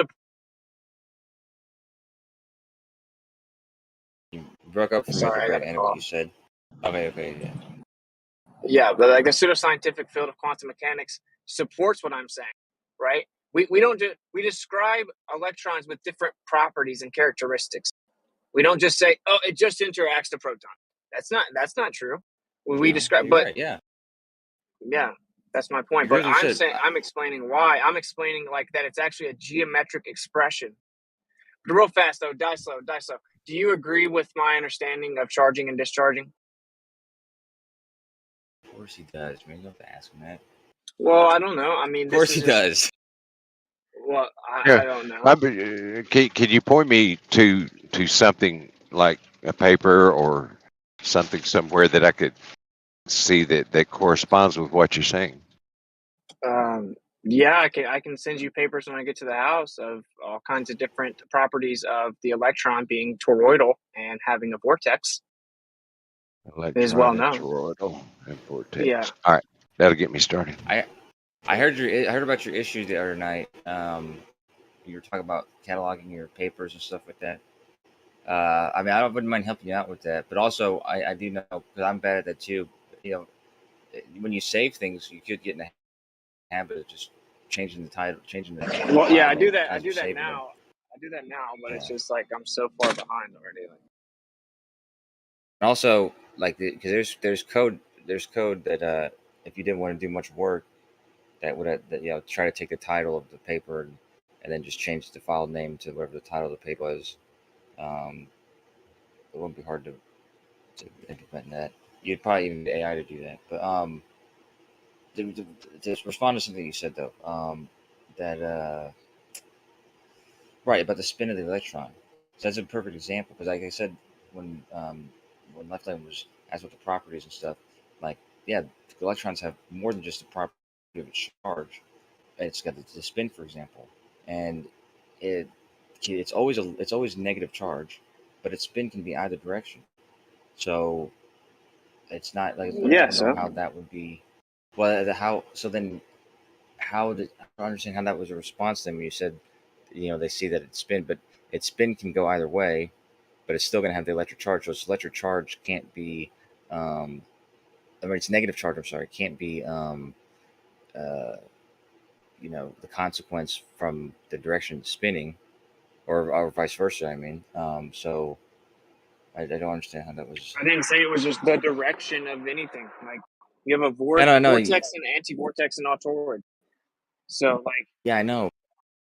okay, do you But that's understand the already difference? accounted for. This is the difference. Okay, it's all the same stuff. So it charging, it discharge. All of it's the same stuff. It's just doing different stuff. Okay, that's it. It's doing different stuff. So discharging is the process of seeking equilibrium and going back to its inertial state. So its initial inertial state, just trying to get back to that. That's what it is. Oh, This has a okay, but certain geometry, just like with a magnetic field. I'm trying to make sense of it. Like honestly, I'm just so not just refuting it, just refuting. I'm trying to make sense of it because I've just lost a little bit from. I understand what you're saying is related to one another, but I'm not understanding how or why because the discharging, if that's in relationship to the negative charge, then wouldn't it be something the negative charge does on its own, or it's by It does itself? do that. It does do that on its own. It's just always But doing that. That's how we. when? Do you not agree that we can isolate the phenomena called the electron without a proton? Yeah. Okay, so it's just doing that. It's just in the process of discharging. That's what an electron is. It's actually just the process of electron that actually creates a terminal end, meaning it ends in spatial extension because it's now going back into its inertial state. And then that area that does that, once it's like discharges back into its inertial state, people call that an electron. It's just like the terminal end of induction, a line of induction. It's just a gap in the field because now it's going back to its inertial state. So it's an event, it's a process. But look, this is my opinion. This is my understanding. Like, I'm open to critique or being wrong, but my point is that I'm actually answering the question. Like, I'm at least attempting to actually explain the phenomena, and modern physics doesn't. It literally just shows little children cartoons of plus and minus signs, and then we have grown adults, and you have a better understanding than most, but run around and just say positive and negative as if that's a real thing, as if that actually has any explanatory power, but it doesn't. And if I ask you what a human is and you tell me that humans breathe oxygen, you're not answering my question. That's my point, bro. And Like it. I agree with you. I agree, and I agree with what it looks like and what, uh, like like optically what my response looks like. But the truth is, when we're talking about fundamental particles, like this is just a fundamental. Like if it wasn't for that fact that was the difference between them, then it wouldn't even be a thing it wouldn't be a thing that was doing anything. Like there wouldn't be a property with charge. Charges wouldn't even be a thing because it's that it's just that fundamental property of these fundamental particles that uh, that's like how they interact with each other and mediates that force. So if it wasn't for that, then that force wouldn't even be it wouldn't be existing. So it's it seems like it's not complicated or it would have more complicated or more complex purposes or more complex distinctions, but that's literally the only distinction between them Well, is that's what I'm saying. Now you how need they to interact step with each back other. outside of your paradigm, and you need to re-examine like all the implications, where they say that electrons can turn into photons, and there's anti-electrons, and all this stuff. Like, no, it's just doing different things. Okay, so and then you look at all the properties of the electron and realize that actually, no, it's not. It's not a bunch of different stuff. It's just an event. It's a process. It's a process of pressure mediation. But just like I have to go on. It's understandable.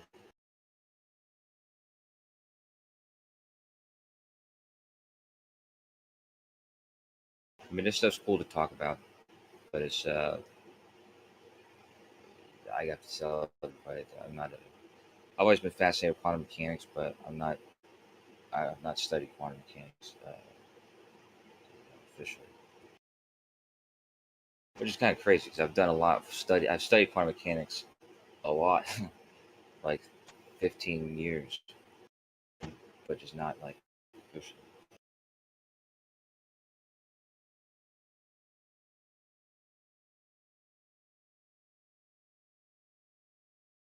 I have studied electrical engineering officially, though, so.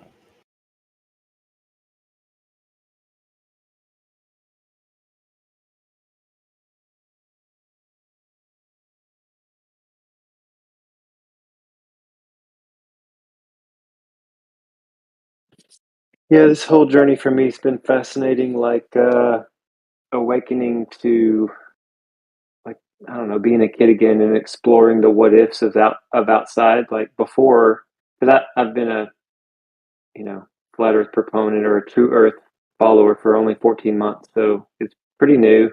And I mean, I can't 100% tell you I know that I have the truth.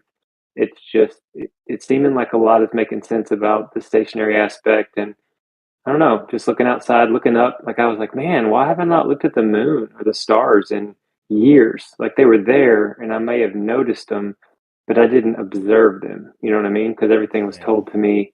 Yeah, it's been fun though. Listening to you talk is fun too. This is a great little spot to hang out.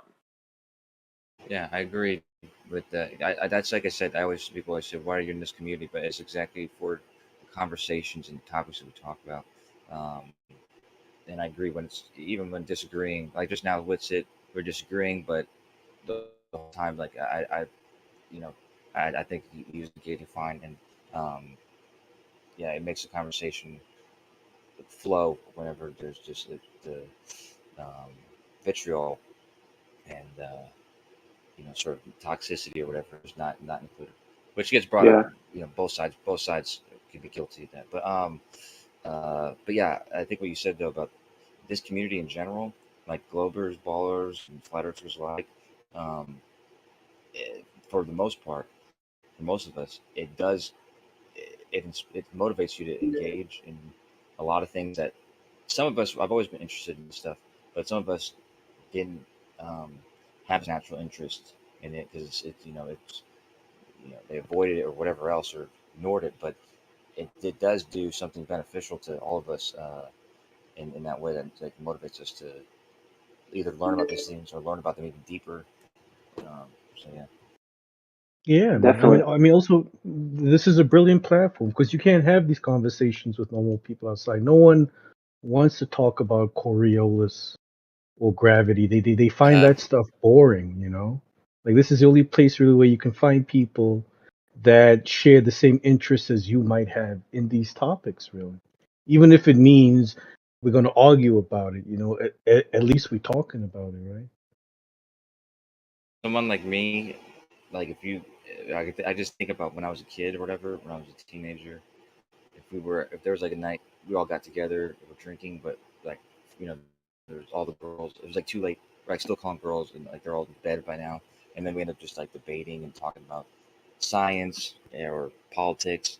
I actually enjoyed those nights more than other people, I think. And like Nate said, like some of these topics, almost all of these topics, you can't even talk about in with your group of friends or with a group of you know peers or whatever most of the time because most of them are not going to be interested in some of this stuff.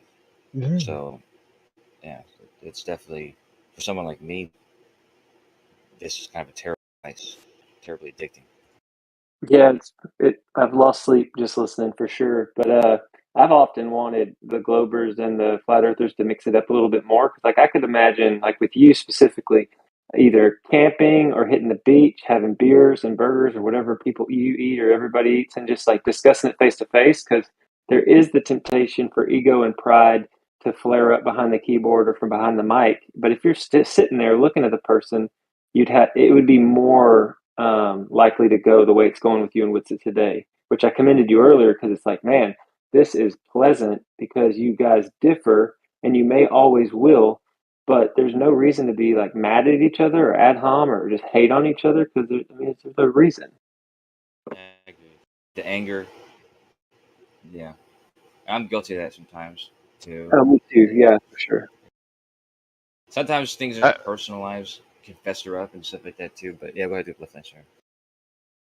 And people looking into these things, like if you're interested in looking deeper into some concept or something like particle physics, you do a search and you find a document that's full of equations and terminology that we don't understand as lay people or not as educated as a physicist might be. But I found this one place that is really, it gives you a good understanding of what's going on. Sandbox. How would Oh you man, take you it? broke. Yeah, we cutting out a heard the little whole bit. pitch. We heard the whole pitch, and then right when you were going to tell us what it was, you started breaking up. I'm on the edge of my seat. I heard sandbox, and then Yeah, I heard sandbox as well. But vaguely. But yeah, it was about that point you started roboting. It was all chopped up though. Well, left lane, if you need to, just start talking again. I'll stop. What's interesting, like personally, if there's somebody with a different religious belief, like I'm a follower of the Most High, Christian, whatever. If somebody's a Muslim or Hindu, like I now find since starting to search about the Earth, um, I'm more free to love my fellow man regardless of what they believe. But listening to you talk and Whitsit and just like pondering, hardcore thinking about, well, what is and what isn't, what's it all made of, like helped me to break away from religiosity or religion. So I don't know if that makes sense. Like used to, I was a Christian Oh, it does, trademark. man. And if you were a different religion than me, I felt offended or attacked or like I had to judge you. And with this whole platform and debate, style, tactic, whatever, it's like, wait a minute, we're all just human beings. All of us are equal, regardless of what's in our head. And everyone deserves to be heard. Everyone deserves like to think about, you know what I mean? Like as long as you're not hurting children or like doing damage to someone physically or emotionally, think it, man. It's totally cool. And everyone's information has, you have the ability to discern it. Instead of like you don't have to hold your own truth. You don't have to hold your own truth as the the ultimate. You can be open to listening to other people and allowing for your discernment to dissect their truths, see what parts of it you want to adopt or whatever. But I still want to make room for the left lane if he's able to come back or not, or I don't know. I just don't want to. I don't want to trample over him just because you robot it. But just come back whenever you can. Left lane. Also, you said the Most High Christian. I know what you're talking about, but I was going to say Nate here is the Most High Muslim. So, yeah. At least in the server, he's the Most High Muslim that I've ever met. Actually. Who's high? What? Yeah, you're always high. You're always high as hell. The Most High Muslim. That's funny. You know what? And I don't know that I know him, but I got love for him, and that's funny. He's a high guy. That's why. I like busting his chops. It's good in the conversations, and you guys are right that we have a good server here. But let me ask you guys: do you guys think that maybe you're just a little bit too dogmatic in your beliefs? That you got to loosen up a bit? I'm just saying. I 100% I can see why agree. you say that. For some Go ahead, Nate. open-minded free thinkers, we are a bit dogmatic, and we're not as willing as we pretend to be in terms of entertaining the other side's beliefs and views. I 100% agree with that. I'm glad you do, because you are one of the people that have the knowledge, bro. You're one of the people that actually know stuff. You know what I'm saying? So a guy like you would be very valuable with an open mind. Just saying. Yeah, but I don't want to be used, man. I'm not a tool. I just come here for the camaraderie, I want to wrench you up, bro. I want to Turn you. Whether or not you're a tool, I guess that's debatable or mass debatable. So, yeah. That's funny. All I'm saying is, with the knowledge you have, right? You can loosen up and try to think of stuff your own way. Like, let go of the dogma. Let go of what we're saying, right? Just think of it on your own terms, bro. On your own terms. I mean, some of us are attempting that, man. Yeah, I I've thought know of. what Nate's saying. Go ahead. Well, I was going to say I've thought about this a lot. Like, well, why are people? Why is anybody stuck in a particular way? And I've watched different people switch over. Like they've either changed religions or dropped religion, or they've either found more freedom here. Well, anyway, in school, I did not do well. It wasn't a grades thing. It was like I couldn't pay attention. I probably was classified as ADHD. My head was always like outside playing, and all I cared about was interrelating with people. Like in high school and grade school, I just wanted to see how other people ticked, get to know them, and then looking at it now, I think a lot of that Rockefeller switcheroo, where the education system was kind of hijacked, and he said, "I want a nation of workers. I don't want a nation of thinkers." We were almost bred not to think, just to regurgitate answers on tests, forget what you learned. And I commend you for how much you do know about science and physics. And you have a lot of knowledge and you have a lot of wisdom. One hard thing is you're a bit more pot committed into your model because you've done it for like years. And I was able to drop the heliocentric model pretty easy because I didn't really subscribe to it too much when I was a kid, and I almost felt stupid back then. I've learned more since becoming a flat earther, if you will, about all these fields because I had to learn what the heliocentric model is, compare it to what Witset's saying, and then see which one is more true or feels more true. So I don't know if that made sense, but I'm just kind of bantering, No, telling you my story.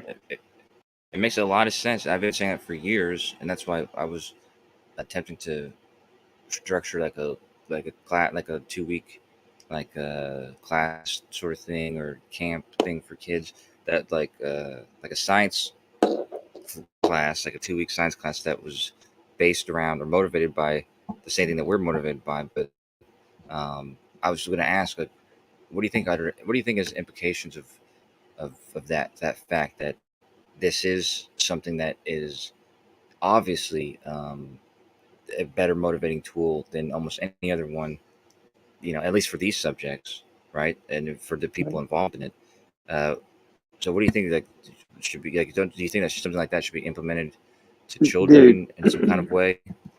Absolutely, because the children are the future. And if you look up, maybe write this down, look up classical learner.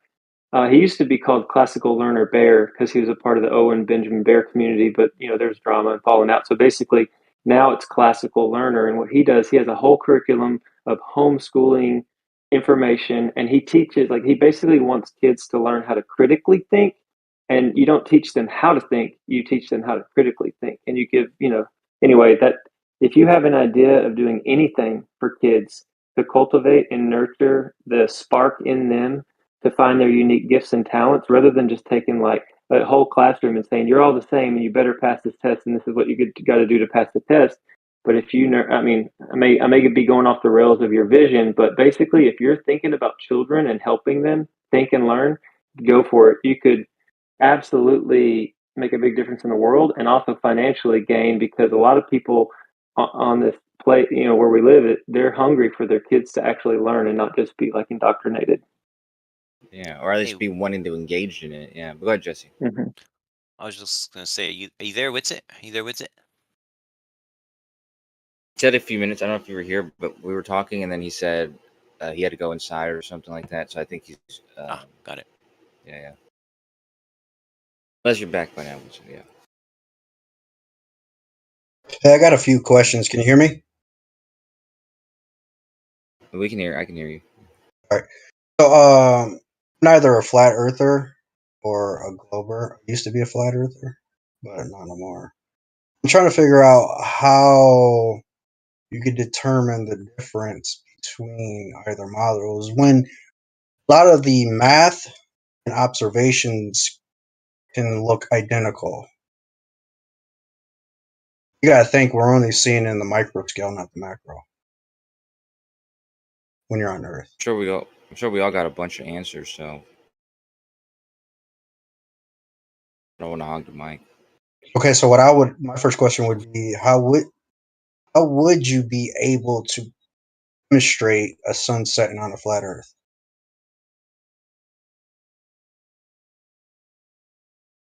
I mean, that's for flat earthers, yeah. So you want the flat Earth answer?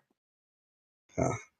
I mean, what I know so far is that we live in an azimuthal grid of vision. So when you go outside and you look around, like let's say it's a blue sky, like fluffy, clouded day, 14 miles away, you'll see those clouds smashing into the horizon, but they're not actually physically there. It's just how visually you're seeing them. And if you drove the 14 miles over there, the clouds would actually be at the same height as where you were first observing them from. So when the sunset is swinging around on its circuit and it gets within your azimuthal grid of vision, it kind of hits the bottom of that viewing angle. And when I first became a flat earther, I thought it was just about the vanishing point. I thought it was just perspective and that it was just like coming up out of the vanishing point. But then I realized when I bought a P1000 that and when I say azimuthal grid of vision, it's basically like a perspective bubble that's around you at a set distance, and it fluctuates with the conditions and the atmospheric humidity and whatever. What really tripped me out was when I had a P1000 and I was observing the stars in the east, and I would just set up my tripod and watch them move, and they would move at a particular angle from the center of my LCD on the right up to the top center. And if I moved my camera 90 degrees to the right, then the stars would traverse directly across the LCD screen at like a horizontal angle. And if I moved another 90 degrees to the right, it would go from the top center down to the right center. So what the sun does is it kind of comes towards your bubble, and it climbs up and over your bubble. And at noon, you have the azimuth, like the very tip toppy. But it has nothing to do with being on a ball spinning. It's just that the sun is moving, and it looks like it rises and is at the top and sets when really it's at the same height the whole time. I mean, that's my answer. I put a visual. I put a visual in the chat for you at 6 after. Sure, I understand that, but here's the thing: both explanations on a globe and a flat Earth can be explained very well, and you can either be on one side or the other. Because in reality, they both work. I don't know if it has to do with our eyes, light. I'm trying to figure that out. It's been a while, but light curves, right? If we're seeing it in the micro scale, we see it in the macro on a flat Earth, it would appear spherical. Even on a sphere, it would just appear more distorted, if you will, but they would match so well because of circles and spheres are kind of synonymous. They kind of match in some way, especially if you like perspective. I just don't know how. I can't prove one or the other. When I was a flat earther, I was all on board with it 100%. And wait a minute, this stuff matches up with the globe. A lot of it is just math. Yeah, well, I've heard Witsit talk about, if you look at Torah for Yah at 10:06, he posted the azimuthal grid of vision. Witsit says, and I'm understanding it, that they took how we perceive the outside world, like the real world, and the globe was produced from our perspective, what we see. And fundamentally, a lot of people, they're at the crossroads of basically it being a faith-based situation where you have to either believe the scientists that have gone before us, the great minds and thinkers that created the heliocentric model almost 500 years ago, or some people choose the Bible or the Quran and say, well, these are flat earth books. They say that we're on a stable place that shall not be moved. Yet the scientific narrative is that we're spinning and twirling and going all over. So I think a lot of the flat earthers will say the proof is in the pudding with long distance observations. We're seeing too far and radio wave propagation, where it's like, well, this doesn't make sense, but then the scientific community has answers like, well, refraction, or it bounces off the ionosphere. There's always comebacks. And I mean, I hear Whitsitt say often that, well, the goalpost gets moved a lot. And it is difficult, man. It's trippy to be told what everyone thinks, and all these, colleges and industries, $1 billion industries, like, are they all in on it? Are they all lying? Are they all deceiving? No. I think just like Kosho, currently Kosho, he really feels in his heart that what he knows is true and real. And he's not trying to like bash Whitsitt. They're just talking about, well, what is actual reality? You know what I mean? Well, there's a problem there. There's a slight problem. You see, one side is saying what they believe, what they found, what they've experienced. The other side is just dogmatic. It's just preaching the word. This is what gets me upset, that these guys are smart, they're intelligent, they can add to the conversation if only they would let go of the model, be less dogmatic, and use their own brain. That's all I'm asking. This whole thing would change. I got another question real quick. I'm not trying to deviate. How does gas pressure without a container prove the shape of the Earth? Either both models can have that. It does not. Short answer, it does not. Okay.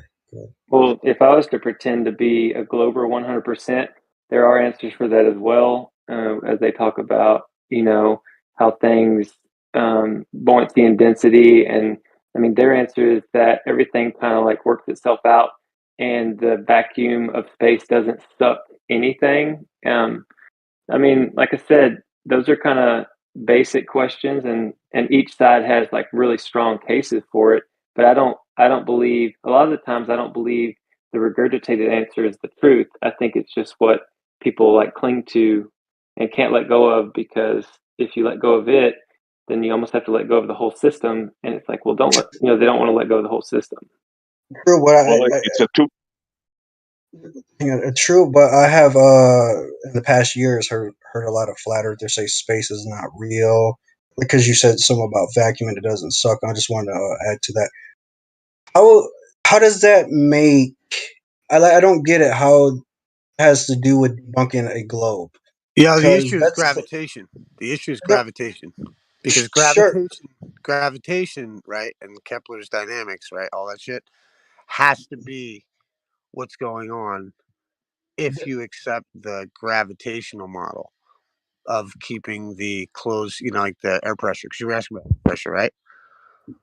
Yeah, that was before they Well, answered right. Well, that. it's like how would that have anything to do with the shape? And the Yeah. point is that in order to have the explanation of gravity keeping everything in here while making it a closed / open system, that's the issue, because it necessitates gravitation. I think that's the issue, and that I kind don't of see how that would do that if well, check even it. on a It undoes itself by the request that it makes for somebody to accept it. That's all. It's just whether you accept it or not. Whether what I'm saying is that's good what, enough. what I'm saying is that how okay. So when people say space gravity, what you just said, how does that debunk globe or flat Earth? Because flat Earth can have an outer space. Well, no, It of course. doesn't. These are two issues you're discussing. One issue is the shape. The other issue is gas pressure without a container next to a vacuum. Those are two issues. Tackle them different. Easy, right? Gas pressure without a container is a physical impossibility. That's one. Can happen, impossible, never shown, out of the question. Number two, the shape. The shape has nothing to do with gas, right? So it doesn't. Those things are not together. So I was just trying to figure that out. Why a lot of you get a lot of flat earthers that will say, "Show me gas pressure without a container," like they debunk the globe. Well, they're wrong. They're wrong. It has nothing to do with shape. Yeah, Sorry, I guys. Yeah. agree. Like we can't say stuff that just doesn't make sense, right? Like we can't say there's no such thing as space or space is fake. That's just ridiculous when you say that to the regular person, right? There's definitely something there, but we call it space. We might not know what it is, but there's definitely something there. It's not fake. Wait, well, Yeah, what the dude?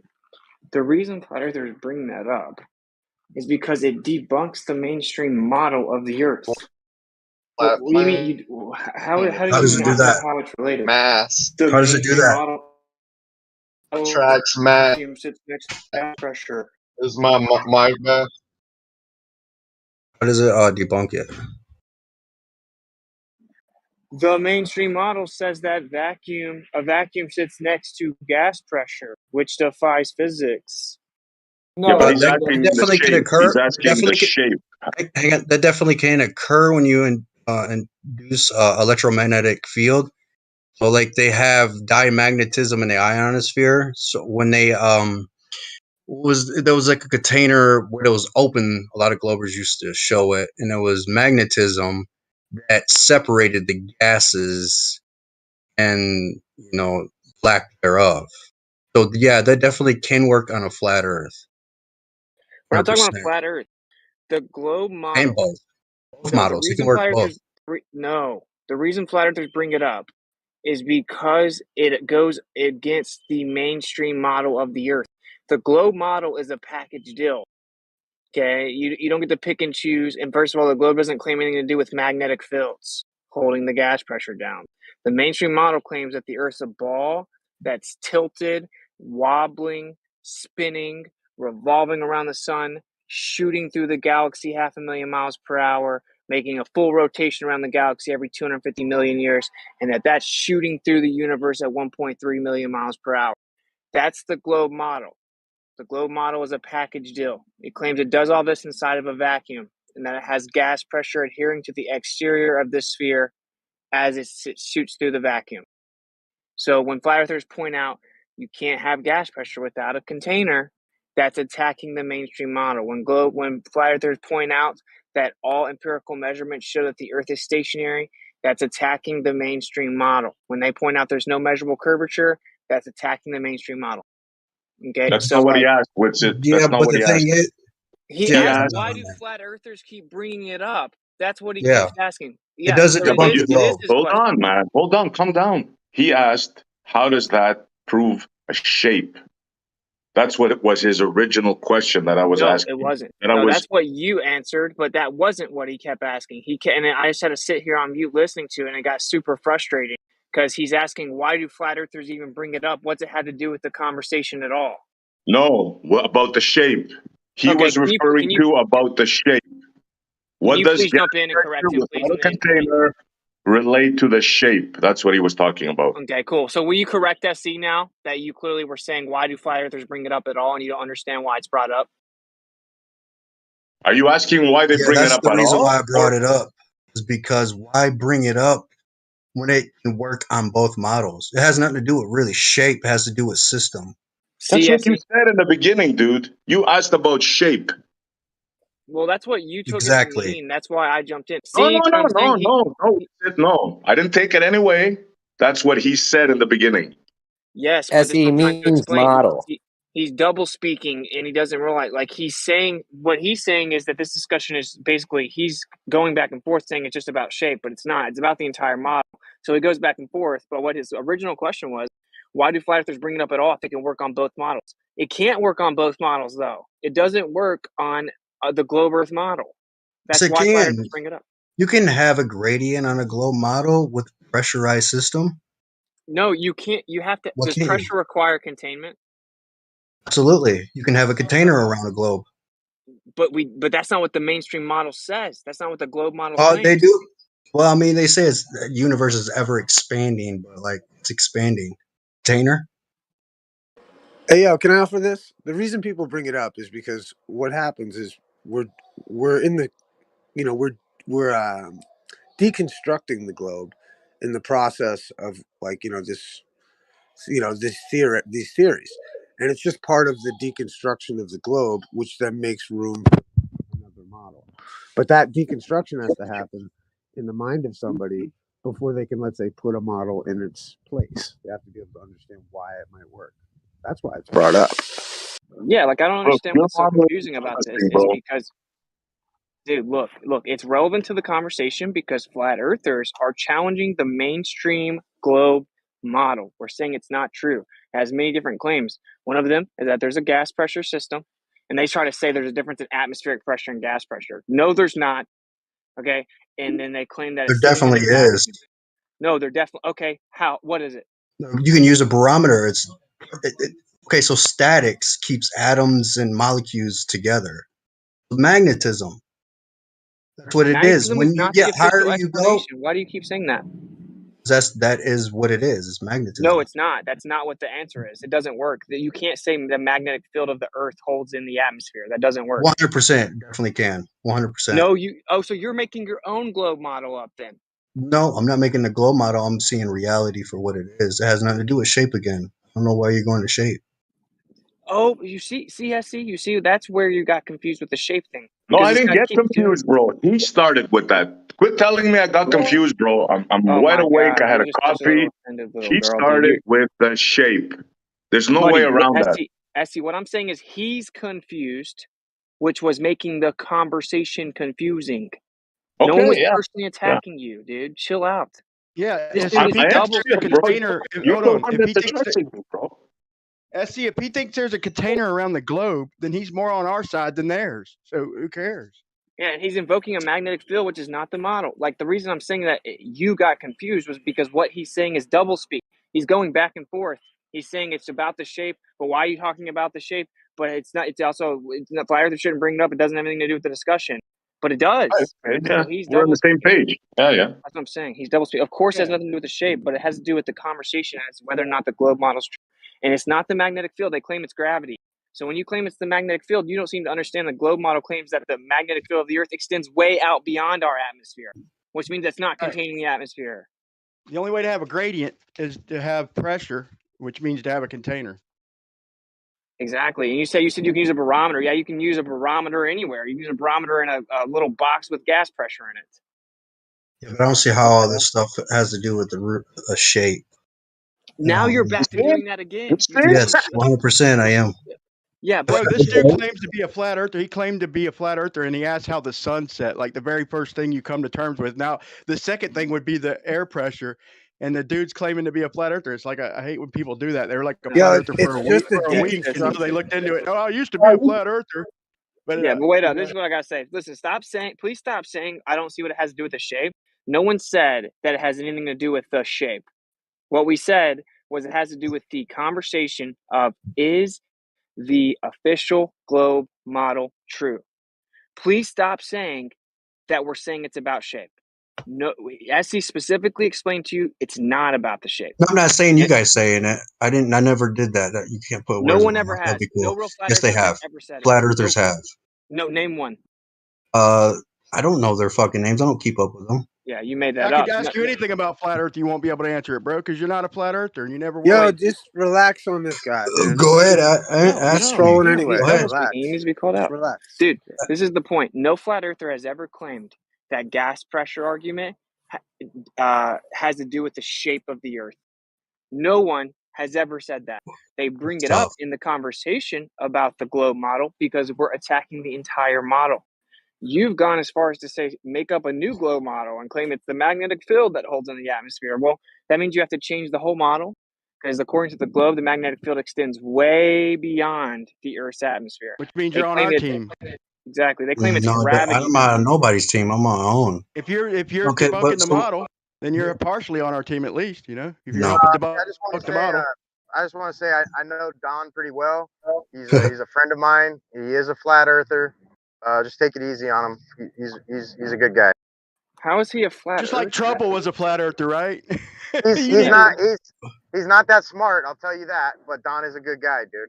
He's not a Look, flat I'll earther. back him up on one thing. I have heard flat earthers say compare the shape to the gas, like he's saying, right? I have heard that before, so he's not just pulling it out of his rear. See, how can a container prove shape, bro? I hear you, bro. I'm with you. I don't know. He's Ask not flat wrong. earthers, man. They're the ones He's that not are wrong. Can I get in there and maybe confuse it slightly? Can I just, can I just Don't we all say that gas doesn't gas doesn't take a shape, right? Ryan, did What you not flat hear earther? Crypto, dude? Just being I Steve say Albert. that all the time, bro. But I've Can I get in? I can't Did name you them. not hear Crypto, man? Yeah, I just take it down a notch. Relax. That's just all. So I just wanted to have a quick chat with MOSFET. So you understand that, like, if I build an engine, that engine can go into 5, 10, 20 chassis, right? I know where you're going with this. Thermodynamics, yes, I know where you're going. Where am I going with it? Are you going to explain thermodynamics? No. No. My engine, that's usually where it goes. Okay, so just listen to what I actually say, not what you think I'm going to say. Yeah. Okay, so you can put an engine into 10, 20, 30 different kinds of chassis, right? Kind of, yeah. Okay, so you've got an engine. Does that prove the chassis? Nope. No, exactly. So when people are talking about the gas pressure argument, they're saying that they're applying it to a specific model that already makes certain claims. So there's not a necessary shape, but what they're saying is that this model, which the model contains a shape, sure, but by debunking that model, the shape might still be correct, but the model is wrong. Does that make sense? Well, of course it is wrong. Fantastic. That's So not my... no one's making any comments about shape during this argument, and now you understand that. I didn't say anybody was. You know, everybody. I don't know why people keep putting words in my mouth. I'm saying, why do flat? Yeah, I let don't me just finish. stand up. Hey, let me finish. I'm saying, why do flat earthers come out and say gas pressure without a container proves like shape? That was the question, not against you Dude, guys. every flat earther, real quick, Crypto, sorry for interrupting earlier, Crypto. I really didn't hear you, but real quick, every flat earther says this. We say that gas doesn't take shape. If you tell you name me one flat earther who doesn't say that gas is unbonded and doesn't take shape, and I'll fucking drop off the server, bro, because we all say that gas is by itself doesn't have shape. Brian, sorry, I was trying to go somewhere with that. So the second thing I wanted to mention to MOSFET, if you're still there, is that it doesn't really matter what other people say because you're talking with people in here.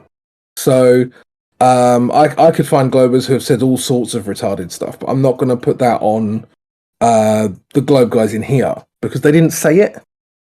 So when you say, "Oh, I've heard a flat earther say a dumb thing," okay, I've heard Globers say all sorts of dumb shit to do with the globe and to do with everything else. Like that. Why bring that up? It's kind of doing a bait and switch and seeing if those flat earthers were in here, seeing if they had an explanation. Dude, those that. flat earthers don't exist, They're not here. No flat Well, earther that's has ever said unfortunate. that gas pressure without a container proves the shape of the Earth.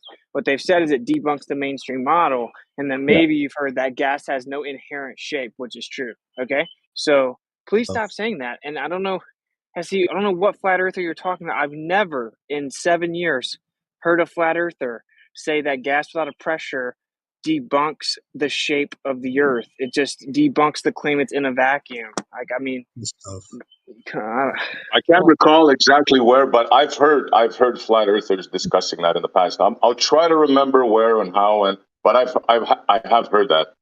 I'll be honest. Regardless, are there any flat earthers in this room right now who think that?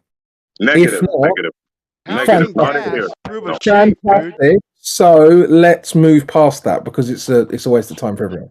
Yeah, but I think we should point out to him he thinks that it works on both models, and it doesn't. If I have a container and a vacuum on the Earth, okay, so it's on the Earth, it's on the surface, so it's closer to the source of gravity than hundreds of miles up, okay, because the gravity is the strongest at the center of mass, the center of the ball. So if I'm on the surface, I'm closer to the center of mass. If I have a gas pressure filled system, so I have a container with gas pressure, and in it's a little box, and then it's inside of a big box that's a vacuum chamber, and then I take the lid off the gas pressure container, it's going to fill the entire vacuum. It's not going to sit in the box because gravity's pulling it down.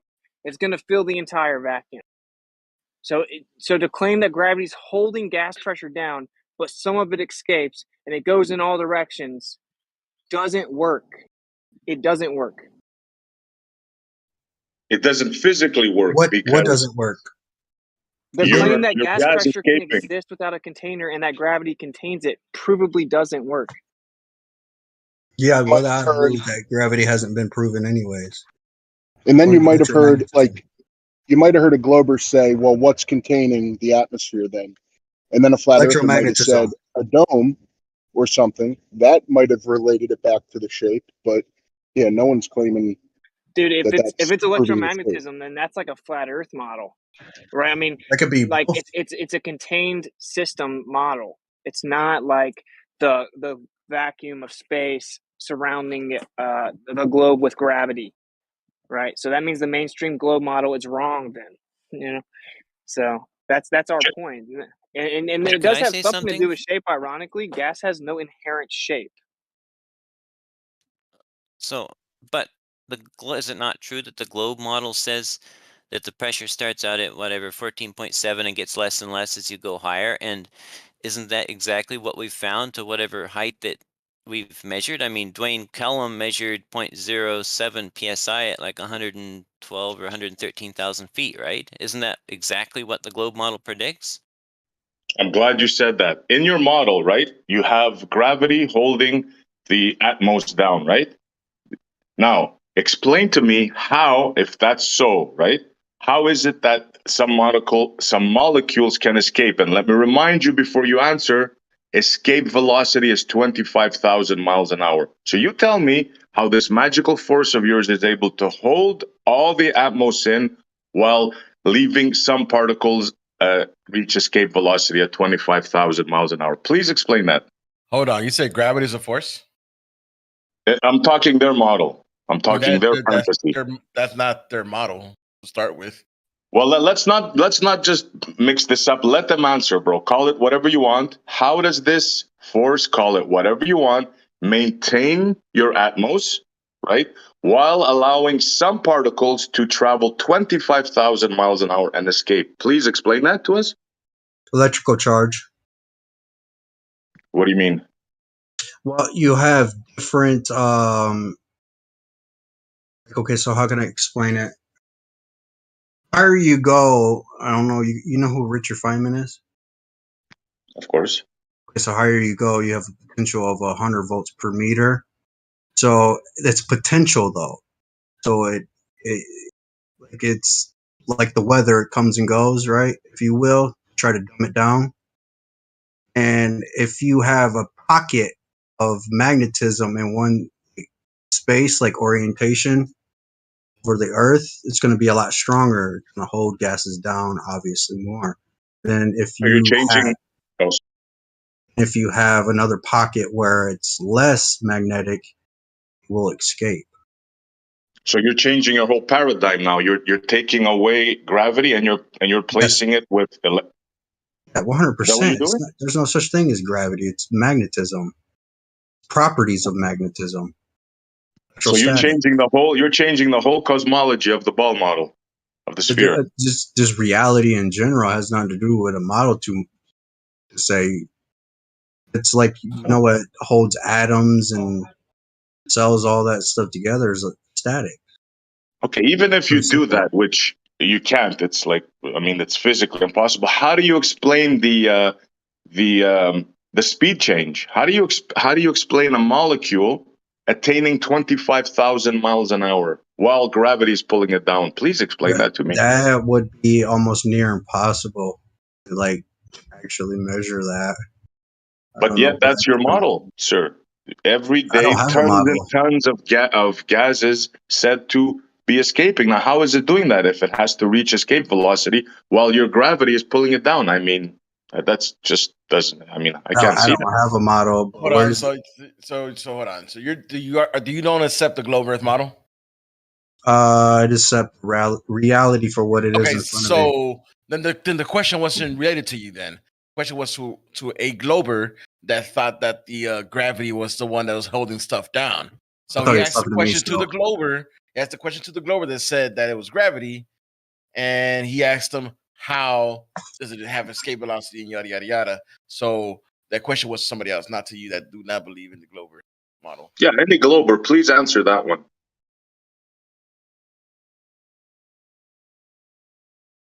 That's what I thought. They count. Yeah, their model Jesse, is I dead. think that was for you. So many holes. It's Well, so I mean, easy. it's still the same on the globe because if you remove the electromagnetic field on a globe, we will all be dead.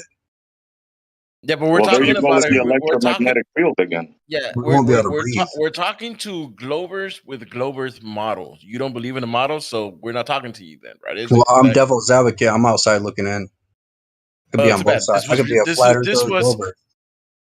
Play both sides. Dude, we're talking to a Glober. I don't care what you're trying to play. Be a glober. I don't care what you want to be. But you already said you don't believe in the Glober's model. We're trying to address the model that you're trying to present, or so-called. Do you not like the answer I give you? The one they teach children in school, dude, not your made up idea that you have in your head. There's no made up idea. There's actually proven documents and actual tests that there's magnetism in the ionosphere. It holds gases. Okay, where's just look it up. I'm not curvature? gonna do it for you. Google Where's the it. curvature? Again, we're not talking to a non-Glober. You want to play both sides. We're not trying to speak to the devil's advocate. We're talking to whoever Glober is in here that want to defend their own model. Okay, Yeah, so we got a please lot stop of playing them. the black. We got Jesse. We got all the ballers here. None of you want to tackle the question that I asked. I mean, it should be easy for you guys, right? How do molecules attain 25,000 miles an hour escape velocity while your model claims that gravity is pulling them back down and preventing our atmosphere from scattering into space as we travel 1.5 million miles an hour? This is the question on the table.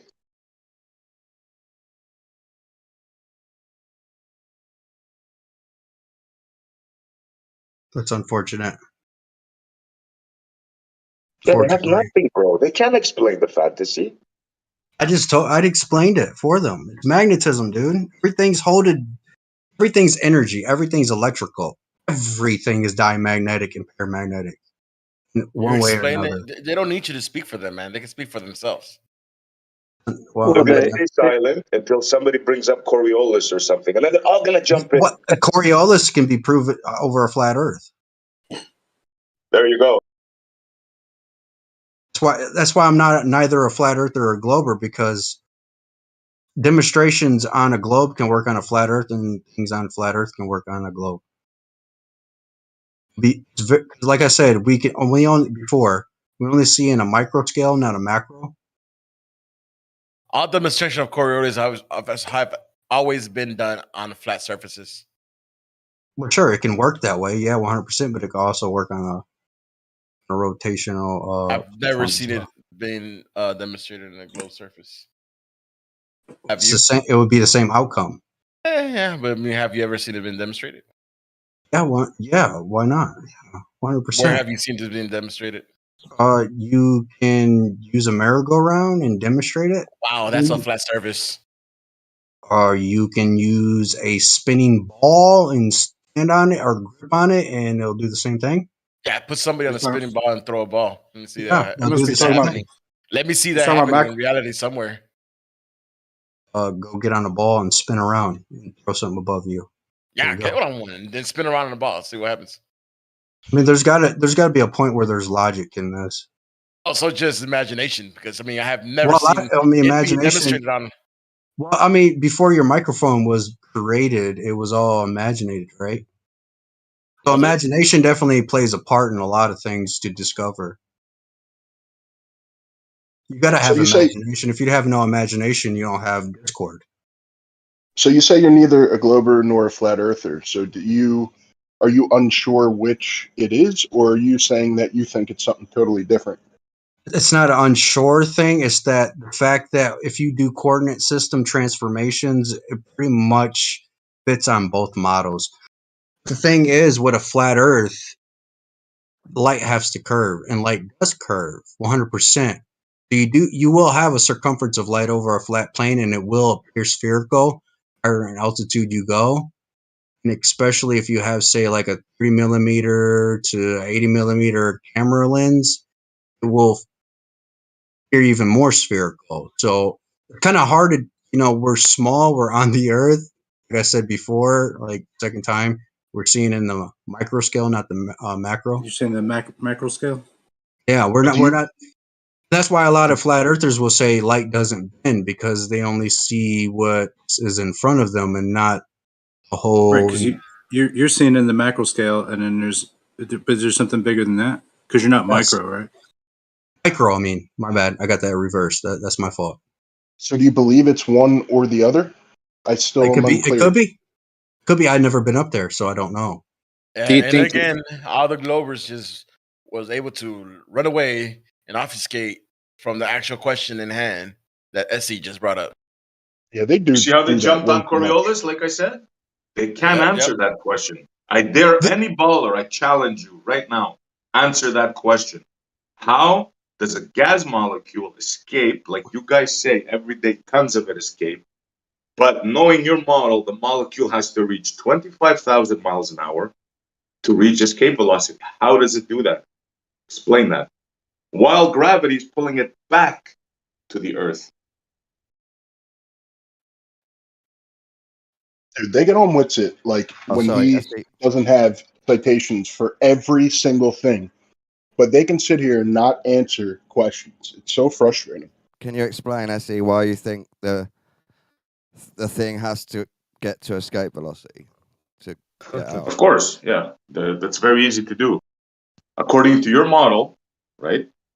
Anything that leaves the gravitational pull of the Earth has to attain 25,000 miles an hour in order to break free.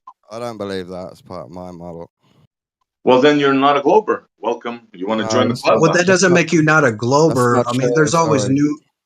new discoveries on either model. So that doesn't Yeah, make but you neither there's one other or another. techniques. You can't round. There's other But techniques for things to You leave. can't be selective. Whether you believe it or not, it doesn't matter, bro. There's That's a lot of irrelevant. things. What are you doing telling me I can't select what I MOSFET. want to believe? What are you talking about? Of I course know, I but can. No, if you want to MOSFET. defend the model, right? We're talking about a model now. Right? You can believe whatever you want. I'll It's a defend free some of the world. But model, but if don't you're, defend that bit. let me I agree finish, with you. please. Well, Don. here's the thing, dude. Here's the thing, dude. How does so SE's say trying your to car? finish. Stop. SE's trying to finish.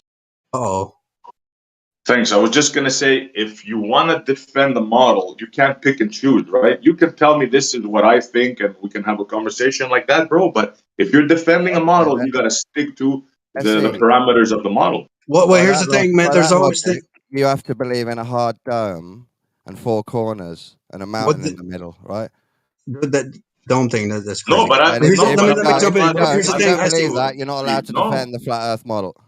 you're Essie, wrong. let me say I'm something real not a quick. flat earther. Bad So logic. let's not go there. Bad Let's not logic. go there. Hold on. He's trying to on. get in. He's been trying to Hang get in. on, let me say something real quick. Go ahead. So Yeah, with go ahead. science, there's always new discoveries. Sometimes that your supposition is not always going to pan out. So, like, say you got a car, right, and you start to get rust, right? Does that bunk the car? No, there's just new discoveries. So that doesn't. I don't know what you're going with. This has to do with bunking the model. I don't get it. Does truth change? It depends on who's using it. The truth can change depending on who's using it. Yes, 100%. Really? Look, maybe we should go like we're going around in circles. Maybe we should have one guy go back and forth a minute, and then we can resolve an issue because people are coming in and we're not resolving anything here. Yeah, but I mean, like, no one can come in and round night the globe with like their own ridiculous whatever about magnetism when that's like there is one globe model. There isn't one supposed to be one flat model anyway. Like, I mean, I guess whatever it is, it's all comporting to the same things. But you know, this is an active attempt to try and figure that shit out. There's already a globe model. You don't get to just reinvent things that fix it up. Like you're just making it up, cutting up out of whole cloth. MOSFET, like you're misrepresenting No, what dude, they you are. can look. No, there's no. Make In obviously the go along. You don't ionosphere, there agree is with everyone.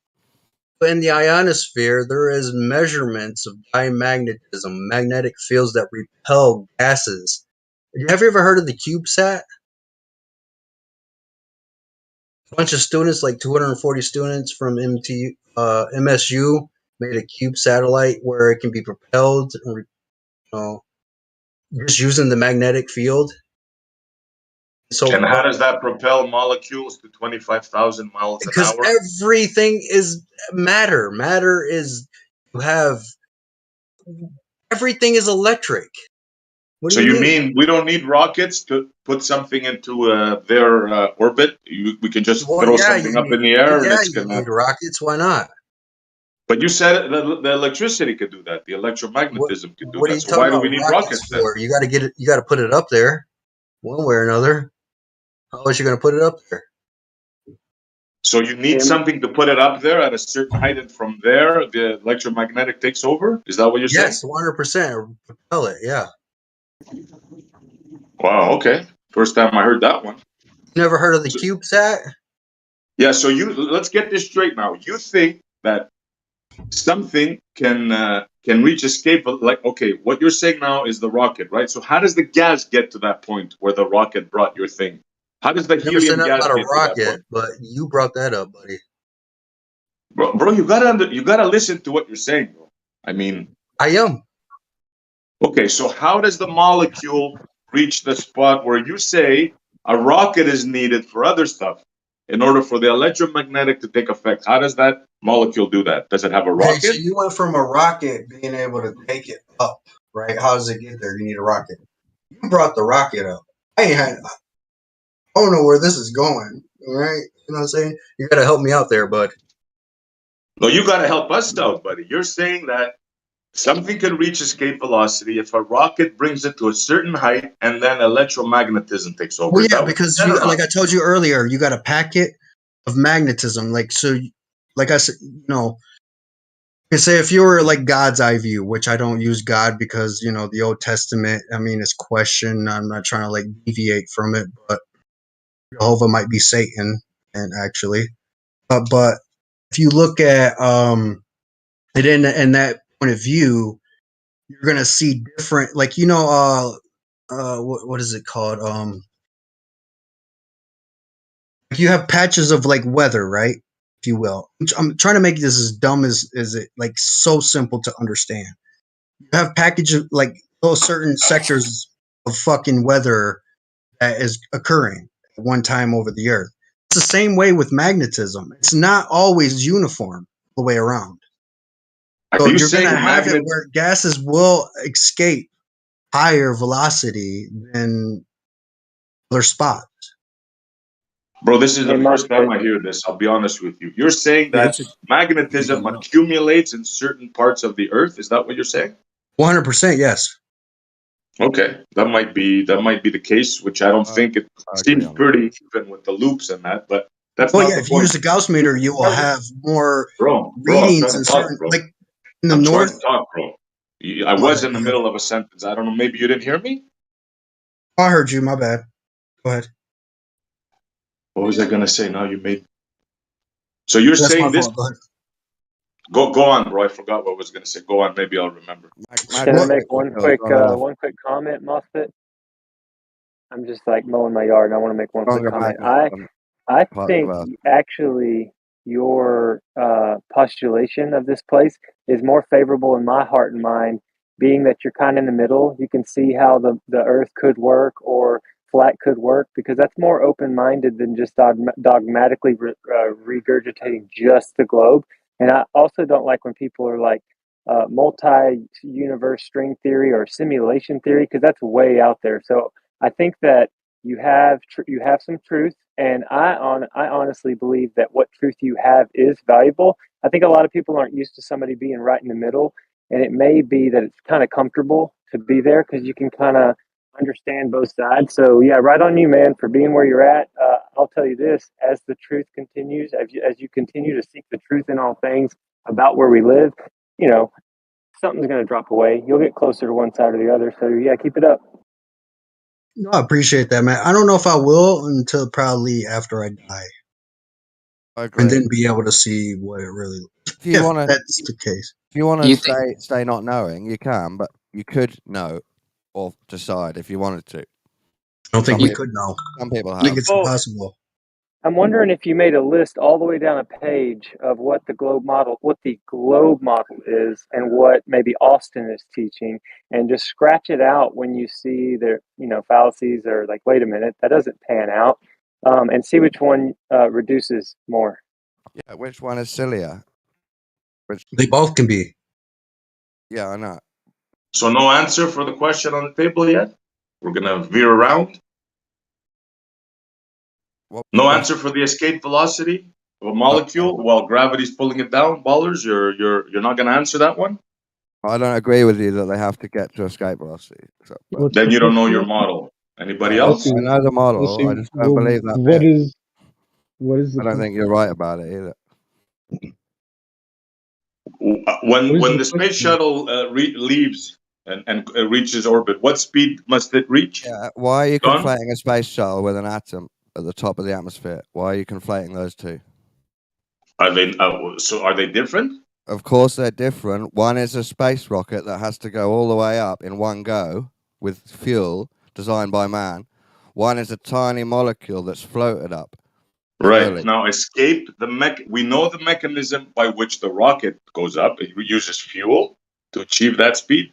Now, explain to me what mechanism the molecule it reaches. Like, what's the mechanism that makes it go to 25,000 miles an hour, please? No, I'm saying I don't think it does go that fast. And then I'm saying you don't know your model. I'm telling you, you're lying about my model. I'm not lying. That's your model. The model. Do you disagree in your model, in order to reach escape velocity, you have to be traveling at 25,000 miles an hour? Do you disagree with that? I'm going to speak for all globers now. No one ever thought that atoms had to escape velocity like a rocket. Any glober want to back him up on that? Anybody? I don't agree with Don. Of course you don't, because you're smart, bro. Just speak for yourself, Don. Yes, Don. You hear that, Don? Nate, explain how the tiny atoms go 25,000 miles an hour at the top just before they leave the atmosphere. They become energized, Don. You know, they gain energy in different ways, either through collisions, through heating. You know, they could absorb a lot of UV rays in that part of the atmosphere. Become super hot and top, and then they suddenly go 25,000 miles per hour because rockets have to. No one said they're floating slowly. No one said they're floating slowly to the top, Don. I don't know where you got that idea. What sort of escape molecules? velocity for the What do you think you're talking about? What sort of molecules zoom upwards? It's 11 kilometers molecules that are energized, Don. You know, they've obtained enough energy either through collisions with other molecules or through being heated, you know, by different type of mechanisms, and then they have enough energy to overcome gravity, and they escape the gravitational pull of Earth. Okay, I thought he was talking about the atmosphere. I thought he was talking about normal. I am talking about the atmosphere. I am talking about. You're saying parts of the atmosphere zoom upwards. How do you not know this? 25,000 miles an hour. Parts of air molecules zoom upwards. Yeah, that's what it says. You didn't know that. That's your model, dude. The escape velocity is 11 kilometers a second, which is 39,600 kilometers per hour, which is 24,600 miles per hour. Yeah, this is a known thing, Don. If you didn't know, by everybody, Don. Okay, so what's the issue? What's your issue with it happening? Well, the issue is by what mechanism does this happen? Because you have an oxymoron here. You say that this ball surrounded by atmos hurling through space at 1.5 million miles an hour, the reason why the atmosphere is kept here on Earth is because of gravity, right? The force of gravity pulling down. But at the same time, your model says that you lose tons of atmos into space every day. So the question is, how does that happen simultaneously? How does gravity keep the atmos on Earth while you're hurling through space, while at the same time allowing a molecule or molecules, many of them, to reach escape velocity, which is 25,000 miles an hour?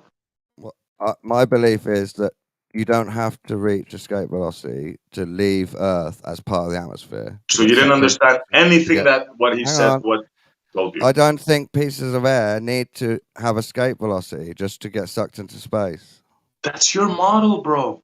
There's no way around that, sir. That is your model. If Nate wants to explain how all air has to go 25,000 miles an hour, and that's how it escapes, he might have a mechanism for that, but I don't know about that. I gave you two mechanisms. I mean, I simplified it hella and summarized it a lot, but through collisions with other particles or through some sort of heating mechanism, you know, through they could be heated by extreme ultraviolet radiation from the sun, you know, cosmic rays, solar winds. They just need to have enough energy to overcome the gravitational pull of the Earth. It's as simple, though. That's an attempt at an answer. It's wrong. It can't happen, but at least you tried, bro. Kudos to you. All right. All right. Elastic collisions can multiply force that much? Yes. How? Especially if you have like trillions and trillions of particles in the atmosphere. You got like a just bunch colliding of with each- particles lined up behind each other and they hit one? They're always moving, so they always hit each other. So the ones at the edge of Yeah, the but atmosphere, they don't lose energy, but how could they gain energy that much? because as you collide with other particles, you gain energy. The whole system, the whole atmosphere would have the same energy content, right? So within the whole atmosphere, within that system, energy is conserved. But within the individual atoms and molecules and particles colliding, some will gain energy, others will lose it. But gas molecules, they don't lose energy, do they? They do. All molecules, all things, just because it's gas, that's just a state of matter. Whether it's gas, liquid, solid, through interactions, you can gain and lose energy. Gas molecules have inelastic collisions, though. They don't lose energy, right? Yes, they do. Okay. I don't think that's right, but all right. Nate, you saying all the atmosphere that leaves Earth has to do that? Or could some go up? It happens through different ways, Don. There's Could not some one go way up for all. slowly and float off normally?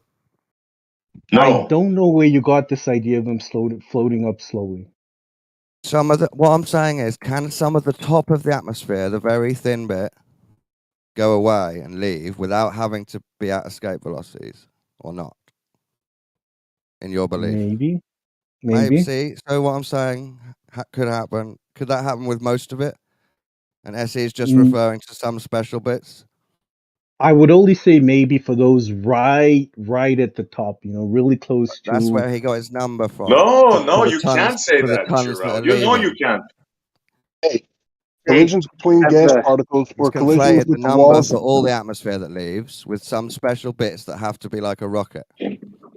None of the energy. No, you're of the gas misunderstanding, particle. bro. You're not getting it. Let me talk to Nate for 1 sec. Nate, none of the energy of a gas particle is lost when it collides with another particle or with the walls of a container. What? Yeah, collisions between gas particles. Okay, they're perfectly elastic, so none of the energy of the gas particle is lost when it collides with another particle or with the walls of the container. Yeah, there's no net gain or loss. That's what's meant by an inelastic interaction. That's why I said within the whole system. It says none of the gas particles. That's not right. There is within the particles themselves, but as a system, if you took that bottle as a whole, there's no net gain or loss of energy. I know what you're saying, but I'm saying I learned it different, and what I'm looking up right now backs what I learned up. But I trust you. Hey, can I ask a clarifying side question? Isn't the moon held by the Earth's gravity? I guess what I'm getting at is we're talking about these tiny particles that are really close to the Kármán line, and they're either escaping or they're not, and they have to be going super fast to do so. But isn't the gravitational pull of the Earth, doesn't it extend way, way beyond where outer space starts in the official model? So we're like splitting hairs over if these tiny little molecules can escape. Well, and the moon stays steady. So wouldn't the particles not be able to escape? I'm just sort of confused, seriously. Yeah, that's what they try to confuse you. Exactly. They tell you that the moon is held in place by the Earth's gravity, right? But don't get confused. There's nothing that they can say that can change the fact that in order to leave the Earth in their model, you have to be traveling at 25,000 miles an hour. No. There's no way around that. There's nothing they can say that could change that. Nothing. That's for rockets. Anything that leaves the ground has to be traveling 25,000 miles an hour in order to achieve escape velocity. Don, if you don't like it, I'm sorry, bro, but that's just the way it is. Where did you read it? Can you cite it? Your own guy told you, bro. Your own guy just tried to explain to you. That would be worrying, wouldn't it? No, I'm not going to do that for you. Anybody could just Google escape velocity in 3 seconds. I mean, if you're behind the curve, it's not my fault, Don. It doesn't say anything that goes up has to be at escape velocity. That's not on the internet, that sentence. Well, you're not searching properly, sir. Sorry. Your own guys told you. You want to fight it, you keep fighting it, bro. You can't find it.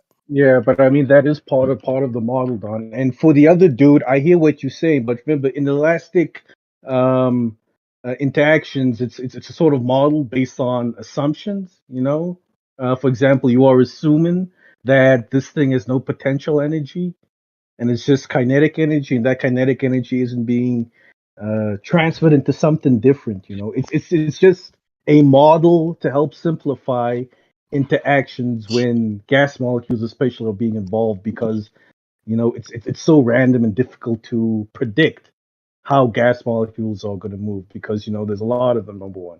But if you just took two gas molecules, there's no net change in the kinetic energy, you know. So as a total, that won't change, but individually one will lose energy, one will gain it. But within that whole entire system, momentum and energy will be conserved, and you would say it's inelastic because that interaction sees no net change in energy.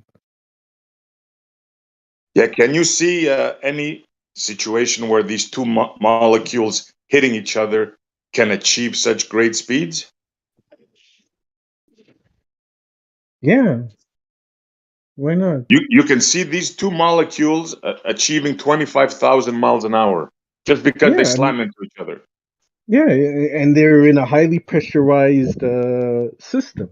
You know, there's a lot of heat, a lot of pressure. I mean, we see this happen here on Earth. You know, you could put a gas under enough pressure that the molecules are moving at those speeds on Earth. What do you need to create Yeah, that but pressure? you're going to put them in a What do you system need where, to create that pressure? A very pressurized system. You know, if you can Like? squeeze a lot of gas in a very small container. Oh, in a container. Yeah, Started, what I don't know. happens? Yeah, I'm just trying to give you a simple everyday type of thing you could do at home. You know. yeah, but you I don't got to think put it in the same conditions that we're talking about where they say this happens. You can't just say, well, yeah, I can recreate that in a high pressure system with this and that. Yeah, of course. But we're talking about as we see it, as the system that they tell us we're in. You can't just make up another system, bro. Like you have to come up with a mechanism here on Earth in our reality where molecules leave the surface, right, and achieve 25,000 miles an hour on their own. Where we know that that's like we need a huge rocket to achieve those speeds with a lot of fuel, tons and tons, right? How does a molecule do that? Can you guys hear me? Yeah. Oh, sorry, man. My headset's died. Yeah, like as I was answering the other guy, if you can just put a lot of gas in a very small container, you could sort of simulate those conditions. No, I agree with you if you put it in a small container, guys, and squeeze it, right? But that's not what's happening up there. It's the complete opposite, bro. And you know that. You're smart enough to know that. Yeah, it's a large area, but it's a lot of gas molecules being put under extreme types of conditions. You know, it's a lot of heat and a lot of pressure. No, there isn't. No, there might be You don't heat, think but so? there's a lack of pressure, bro. The complete opposite, bro. In the atmosphere? Yeah, up there. Is there a lot of pressure? What are you saying, bro? Isn't as we go up, there's less pressure? Yeah, but I mean, those molecules, it's not, it doesn't have to be molecules right at the edge. They could be molecules, um, within the lower belt of the atmosphere that are so warm and so pressurized that they escape the whole of it. They just rise up and escape, from the atmosphere. They've overcome the pull of gravity because they have enough kinetic energy within them. But still doesn't answer it, and you know it, bro. You got to reach 25,000 miles an hour, bro. Now, I've discussed this with other people. George, God rest his soul, told me that molecules here on Earth travel at 5,000 miles an hour, roughly. So now, at least he gave me an explanation. He said, SC, when they reach a certain height, right, they gain energy from the sun. That's what George told me. Okay? But now, even that, right, which sounds reasonable, I just can't see how a particle could gain so much energy, like gain 20,000 miles of energy because of the sun hitting it. Does that sound plausible to you? Yeah, but I mean, you also got to take this 20,000 number you are getting. Is that the escape velocity needed for like a rocket or something? Anything that leaves the Earth, according to I your don't think. model, I don't think that's for anything. I don't think that's a universal number. Like you No, got to it take. is. it You is, got to bro. take. Is it? I'll look Yeah, into it. it is, Nate. I'm not sure about that. I'll look into it. I But just I would looked it up. think. All right, could you post what you looked up? Sure. Yeah, gravity isn't selective as far as I know, unless there's something new that came up. But I think when you're doing the calculation for gravity, you got to take the mass of the thing into consideration, right? But wait, if we're getting like cosmic rays that give, like say solar rays that are giving energy to the atmos, how come it just selectively, they just selectively get enough velocity? What selectively gets enough velocity? The small percentage that leaves the atmos. I don't know. Wouldn't it be an even distribution of that energy from the sun? I wouldn't say it's selective. That might not be. I wouldn't say that the energy distribution from the sun would be even either. Well, I wouldn't say that. I wouldn't say that all parts of the atmosphere get heated evenly by the sun, because there are parts of the atmosphere away from the sun. You know, it's called nighttime, right? So I wouldn't say. Well, wait, Chucky, sorry, Nate. But what you're saying is that basically, then the particles at zenith would leave before the particles that are not at zenith, right? Like meaning like you have a sphere, so zenith being the furthest away from the Earth, like the closest to the sun at any given time, then those particles should leave Earth before particles further away. So the ones furthest away from us, like right above us, should leave first before the ones close to us. I don't know.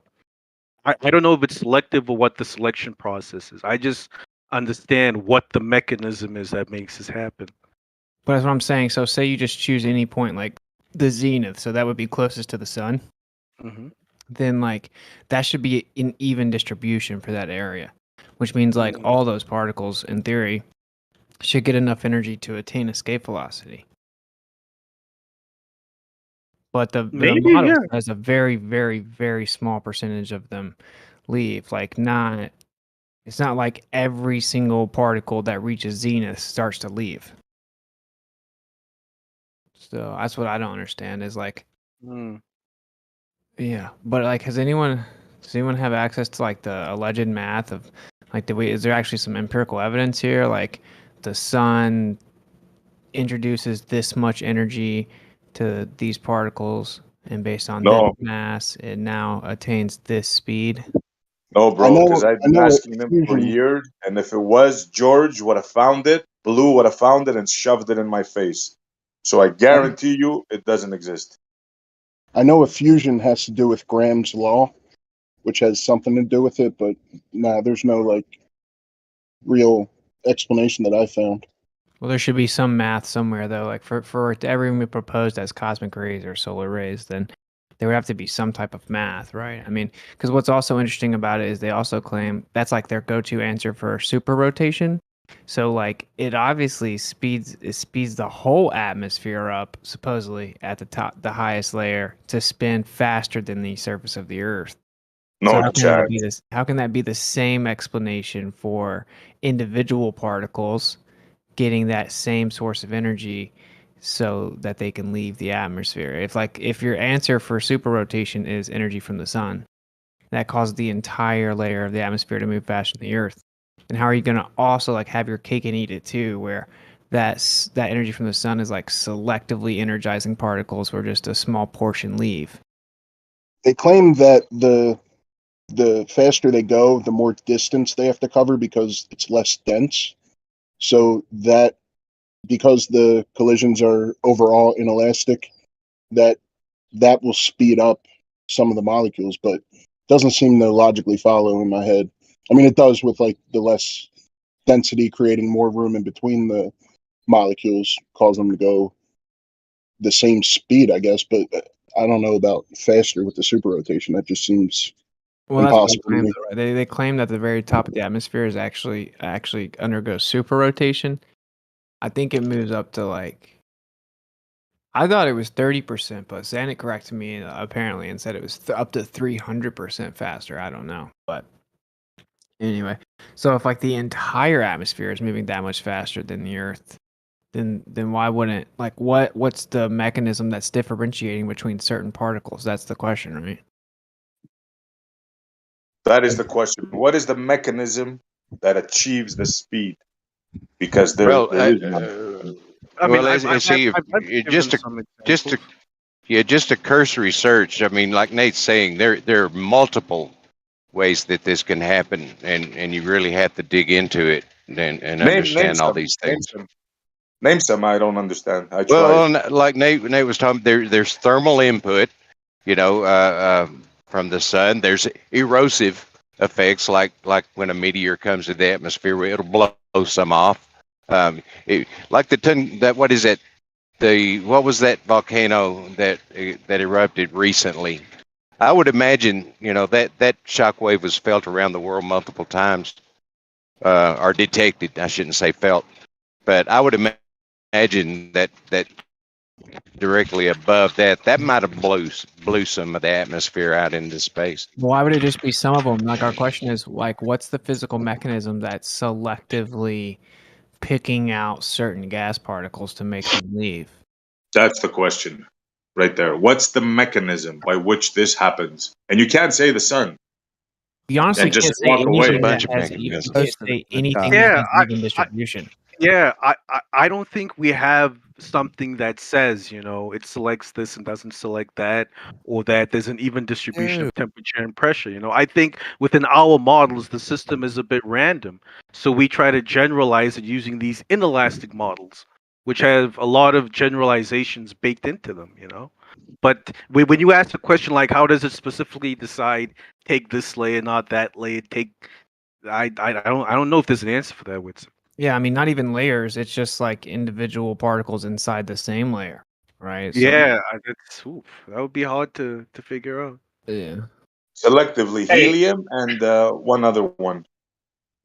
I mean, even just when you take a bottle, filled with gas, even to determine which gases will come out and which won't, there's a lot of averaging done. You use these inelastic models, which just try to average things out and make it more simpler. Because if you had to go and try and determine each individual gas molecule in that bottle, I don't even know if that's possible. But I mean, every time we ask for some type of demonstration of gas pressure without a container, people bring up like the magnetic field holding in the gas inside of a vacuum chamber. Now, of course, the chamber is a container, but they're like, yeah, but it's within a container. But look, inside that container, the magnetic field contains it without a physical container within a vacuum. Yeah, but how strong is that field that they create? No, of course. Like yeah, I know it doesn't really work, but my point is that even in that scenario, if you wanted to test this idea, it's weird that it wouldn't have already been done. Like then you would say have the gas contained by the magnetic field, and then introduce different things that you claim is going on in the atmosphere. So say like heat, you would just imitate. You could even put a little mini nuclear reactor if that's actually what you think the sun is or whatever. That where it's like selectively, it's really primarily hydrogen they say leaves. So like if like where you have a bunch of different gas, but just the hydrogen is leaving and just like a small amount of them. But the problem is I'd be surprised if you could even imitate a gradient with more hydrogen at the top of that gradient, and then introduce like say heat and then get certain like a certain amount of the hydrogen to leave, because then you could try to measure that. I guess that would all be really tricky though, so I don't know. There's no way Hey, they could do that, bro. Hey, Austin. So I don't know if it's a minuscule amount, but what I'm imagining is our ball Earth, quote unquote, is perpetually like a Coke can being opened, but rather than like a Coke can, when you pop the top and it immediately equalizes and goes, and it's all done, we have an entire ball Earth where particles are leaving. Yet, is there any measurable, like what fills what's left over millions of years, and why is it not observable or measurable that something's leaving? Is that a dumb question? Wait, I'm sorry. Like, what was the actual question? Well, short story, shorter. If you open a Coke can, the pressure equalizes almost immediately out of the can hole. And we're talking about the Earth that has a massive exposed exterior shell, if you will, with no container. And these particles are leaving. And my question is, how long have they been leaving, and what restores what's left? And why can't we measure something going down if it's leaving? Nothing's leaving, bro. It's just their story. The There's vast, nothing leaving. the vast majority of the gas comes from the Earth. So I think that what's depleted would be replaced in their model just by like the production of gas in the Earth itself, which is very convenient that it just somehow maintains such a balance that it basically stays the same. You would think it would either increase or decrease over time, certainly billions of years. And then you're asking what, like, why can't we measure what's going down? What do you mean? It just seems to me like if there is no barrier and the gas, is leaving daily, that it would be catastrophic to human life. If it's such a balance, like just thinking about the sheer exposure of our atmosphere to outer space, that is a vicious vacuum. It's just like foolishness to continue to buy into the philosophy that's going on, or the religion that's happening, because obviously it's much more balanced than the narrative, and we're safe and sound. Yeah, that's what I'm saying. It's just the globe model is like suspend all disbelief. That's kind of like the globe motto. So I don't know. I mean, the globe is so random and unimportant and chaotic that it just happens to like constantly defy statistical odds of impossibility, where like tons of gas is leaving the atmosphere, but it maintains like this homeostasis somehow at the same time. I don't know what their answer is. If anyone wants to look more into this, I think that the technical term is like atmospheric escape or atmospheric loss. That's what they call it. Appreciate you entertaining what you mean. Yeah. Well, they claim that as the gas leaves, at the same time it's produced on Earth, so there's a balance. It just happens to be exactly right, just like Little Red Riding Hood. So the gas escapes miraculously, but it's replenished at the same time. Can you hear me now? Yeah. Oh, was I cutting you off? If you were speaking, I didn't hear you. No, I don't think you heard me. You weren't cutting me off. What do you mean by vicious vacuum, or what did you call it? Well, when I was growing up and I was a little kid, I learned how dangerous space is and how protected the astronauts have to be in the spacesuits. And like, if they go outside unprotected, either the frigid cold or the extreme heat, depending on what side of the craft they were on, if they were in the direct sunlight, it was like instant death. So they had these awesome suits. And I think lately the narrative is switching to be, space is not that dangerous. Everything's kind of nice and balanced. And I think that's not true. No, it's not a corrosive environment. It's not.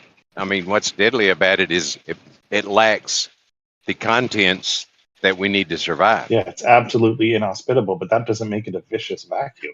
Right. So I guess what I'm saying is, if our human body goes there, we die instantly. But Mother Earth, that is very much alive and in harmonious balance, is in it, and it's fine. Yeah, vicious vacuum is a very good term to use here. That's what it is, but they act like it's not. I disagree. Yeah, okay, look, imagine I had a Coke can and vicious. Imagine I had a Coke can, and then I had some type of like mechanism inside the Coke can that was like emanating energy that was like pressing down right towards the bottom of the Coke can, and so it created a gradient inside this Coke can, and then I sat that in a vacuum chamber, and then I opened the lid. Like, what would happen? Dude, it'd be bonkers. Yeah, they don't have to imagine. There's many videos of that showing them exploding. I mean, come on, guys. What does that have to do with the price of tea in China? What did you say about the cocaine? I don't think with. What does that have to do with anything? Well, if you don't know what it has to do with anything, then the difference. I don't think the No, difference talking would about be coke. in the downward acceleration in the can. It would be the difference in pressures inside and outside the can. That's what the violence would be. True, That's I agree. right. So okay, so how about this? We're going to put it in a vacuum chamber where the vacuum chamber is actually just like in the top like 1/5 of the can, right? And the rest is like sealed around the can, but it's out in the atmosphere because it doesn't matter. It doesn't matter at all. So now we have a gradient. We have some mechanism inside the Coke can that's pushing force down that causes a gradient inside that Coke can. It's a pressurized system, and now it has a gradient. Okay, so it's a contained pressurized system that has a gradient, and the bottom like 4/5 of the Coke can are just outside in the I see regular what you're atmosphere. saying. Yeah, so like as soon as I I made see that what vacuum you're saying. chamber a vacuum, it would be violent. That would be a word to describe what you would see, right? I mean, Absolutely.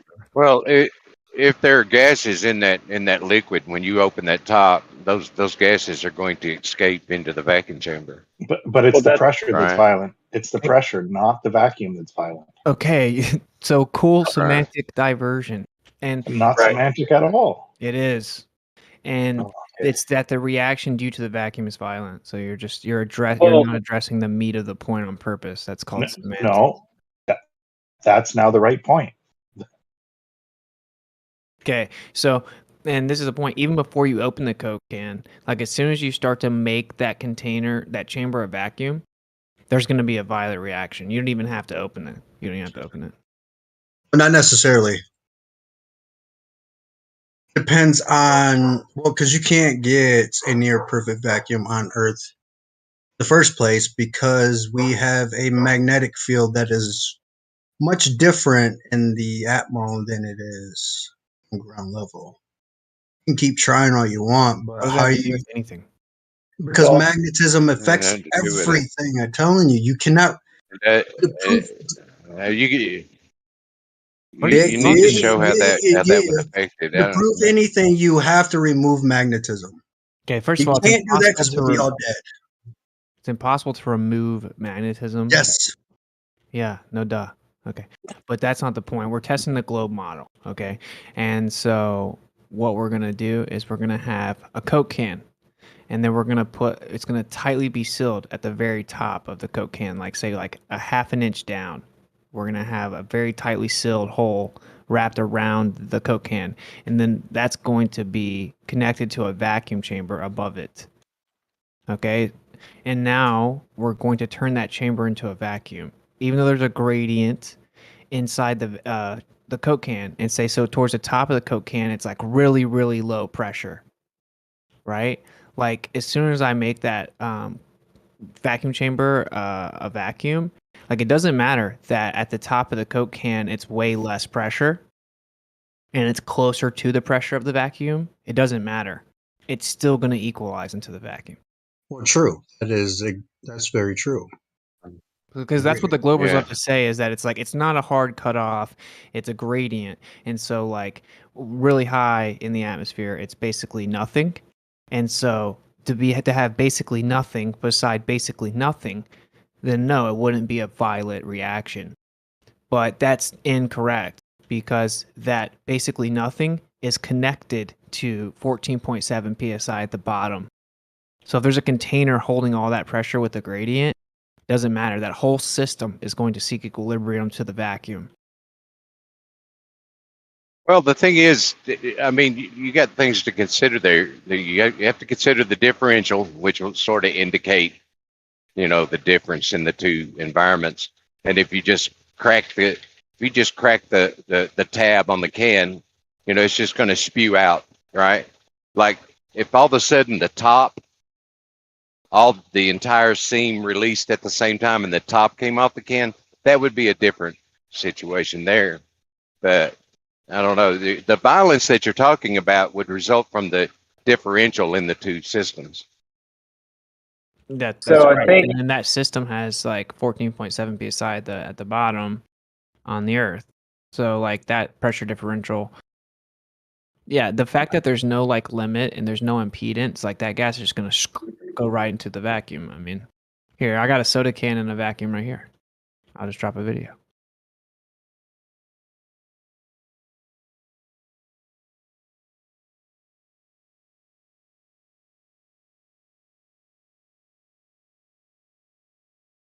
Let me find it. Okay, you guys tell me if this is violent. We can describe at 229, so go to about 220.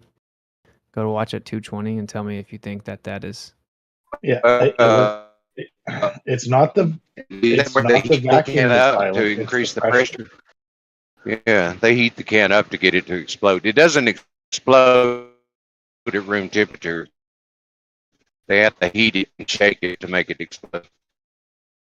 It's the pressure that's violent, not the vacuum. Why do you keep saying that? Because it's correct. What did I say back when you said that? No, wait, Chucky, what did I say back when you said that? You said it's a semantic argument, which is incorrect. What did I say back specifically? You dismissed it. No, I didn't. I actually corrected it. That it's the interaction caused by the vacuum that is violent. Yeah. So why did you just jump in and pretend I said that the vacuum was violent again? I said you were right this time, didn't I? No, you just jumped in and said it again. You said the vacuum is not violent, as if you were correcting me again. I said right. The vacuum isn't violent.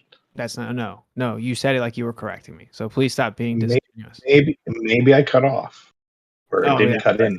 That's convenient. Okay. But anyway. Yeah. I'm on mute sometimes. You know that? It's called the job. Not enough. Yeah, I have a job too. I just get to work for myself and do what I want. Sorry that makes you salty. So, guys, you want to see violent? I just posted a video. This is a new material that they came up with. It's like a balloon, and it's 5 times stronger than steel when inflated. Okay? Now watch what an explosion is. Watch what a violent explosion is. There's no way around that. There's nothing. Yeah, how much pressure is in that before it explodes? Well, this is NASA. They're testing it because they want to bring it up. But my point is, it doesn't matter. This is what a violent explosion looks like. And in the 10 to the minus 10 to the minus 12 torr, it's quite violent. Left wing. Yeah, it's violent. It's violent because it's a lot of pressure. There's a great pressure differential between the inside of that balloon and the outside of the balloon. Yeah, and 10 to the minus 12 torr, as opposed to the Atmos in the ISS, that is an unimaginable great difference. You're going to say 0 to 1. Right? No, it's not. You're going to say your script, I know, but unimaginable. You keep saying that, but it's not. I mean, it's above 0, and it's the same as saying the difference in 14 psi and 0 psi. Yeah, I knew you were going to say that, but that's just not the case. Well, I mean, that's fact. That is the case. That's the fact. They kind of double speak on this one, don't they? They're like, it's not that big of a difference. Then you show them something in a vacuum. It's like, yeah, because there's a huge pressure differential. It really isn't. Yeah. There isn't. If you take half the air out of your tire on your car and leave 15 psi in there, that's kind of the same situation. No, it's not. Not even close. I've got it is. Why do tires pop? Why do they explode? Well, they'll get a defect, a puncture or a defect for one thing. But you can overpressurize them above their limits, which they'll kill you if you air a tire up over its rating and blow the tire up. It'll kill you. Well, I mean, you drive trucks though, so you understand. Like the whole point of it having 18 wheels is that it can sustain a tire exploding, right? So like, yeah, the tires explode. That's what they do. Like, yeah, hey, it's violent too. Violent. That's right. Yeah. I got a jet, but sorry. Go ahead. I'm sorry.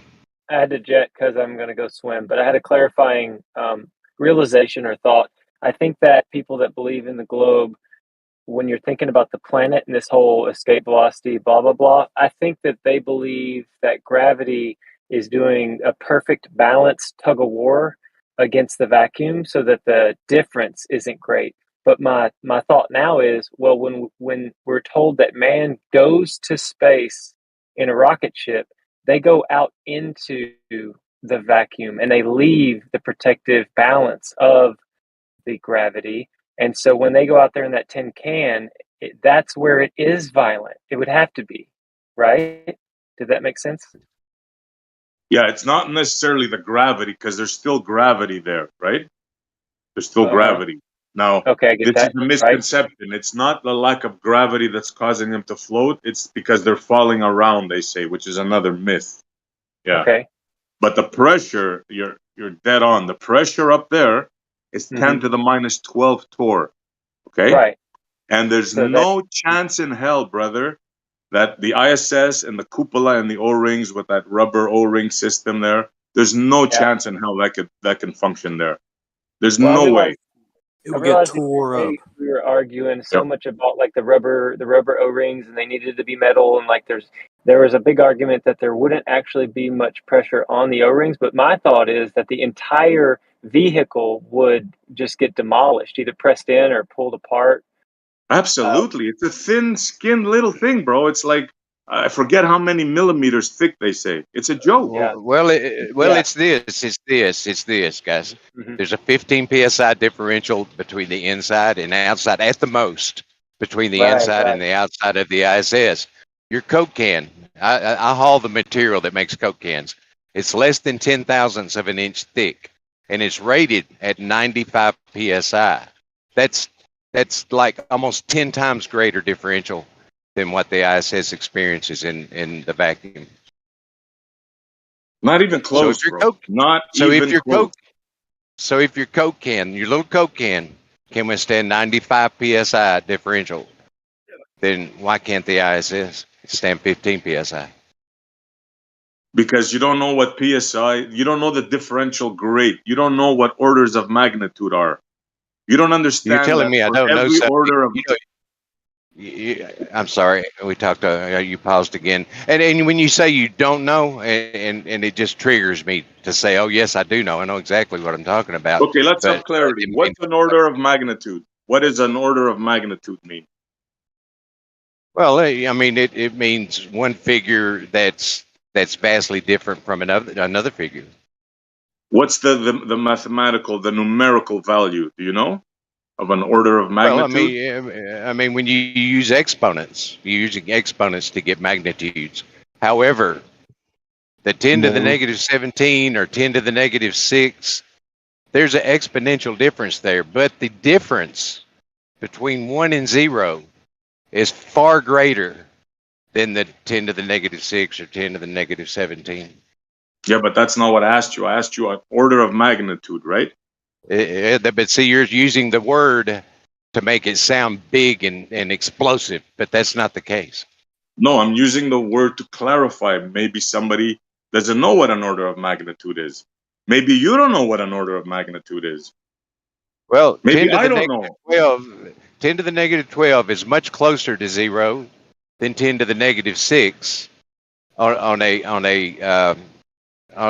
infinitesimally small scale. So let's just say it out loud because you don't want to say it, right? So an order of magnitude is 10. It's by the factor of 10. So each torr, right, is an order of magnitude greater than the other one. That means by the value of 10. So when they say, it's really nothing, no, it's a lot. It's a lot. And how do I know this? Because I've done quite a bit of research on it. And every person that I hear that has built these vacuums, that talks about vacuums, explains this order of magnitude. And they all say that in order for you to reach a vacuum greater to 10 to the minus 6 torr, there must be metal O-rings to seal it. Yeah, and but the ISS isn't a vacuum doesn't chamber, have is it? It's just a little capsule of air in a vacuum. It's different to a vacuum chamber. Completely different. Almost the opposite, you could say.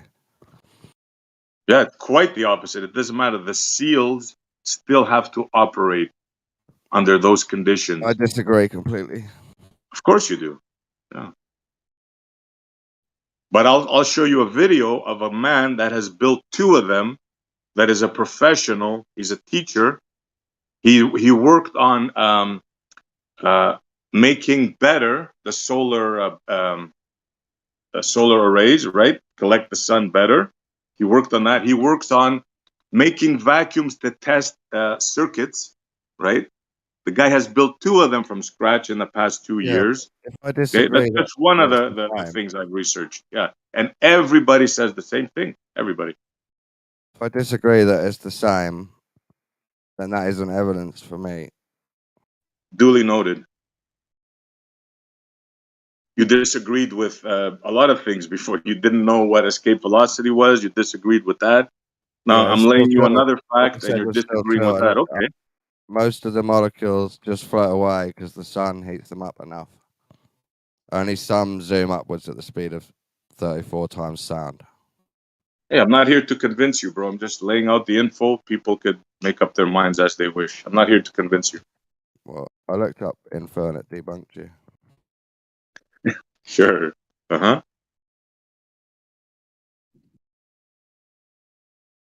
So we have experts that build vacuums from scratch. They explain the metal. They explain the seals. They explain the different pumps. They explain the procedure, how you got to cook it, how you got to do this, that, and the other thing. And you just come and say, nah, the same. How is that the same as an air capsule in a vacuum? How would you When show you me? put, How would you prove it's the same?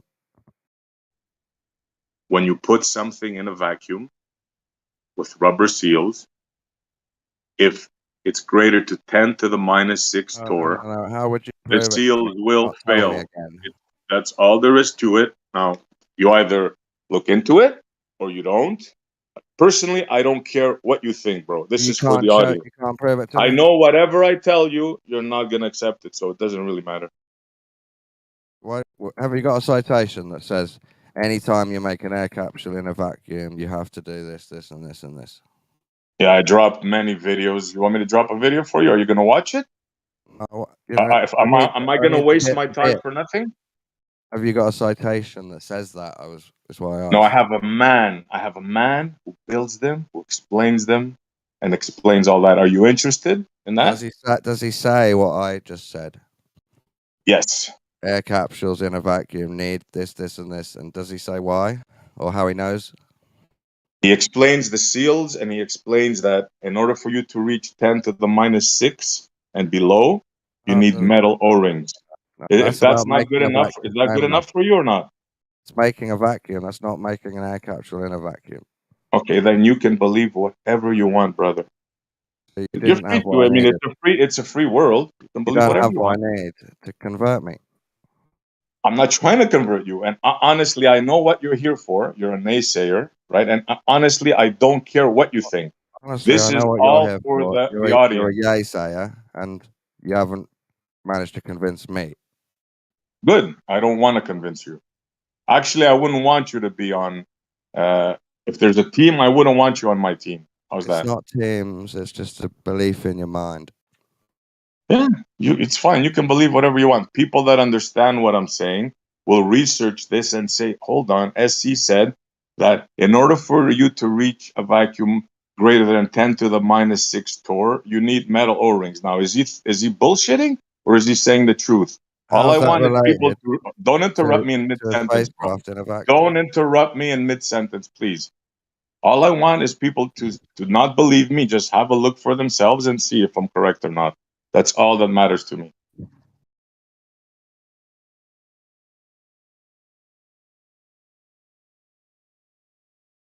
And anybody researching that will say, you know what? Yeah, he's right. Have to have metal O-rings. The ISS has rubber O-rings. End of story. ISS dies right there. Right there, bro. That's all I have to say. Yeah. Two different systems to it. See? Hey, if that's what you want to believe, bro. Vacuum is a vacuum. So, whatever. I mean, the material will be subject to the medium. So when you say 2 different systems, well, I don't know what that means in the face of, well, there's supposedly this one medium that would require, apparently, for us to demonstrate O-rings. Yeah. So, Well, what along that, 1 million. The naysaying is strong. Mediums. I don't even understand why. Like, it's so dumb. I don't even know why you guys care. And what about P rings? Yeah, on an apparatus that's like on the surface that's pulling a vacuum in a large volume apparatus or tank or something like that, it would be sort of limited.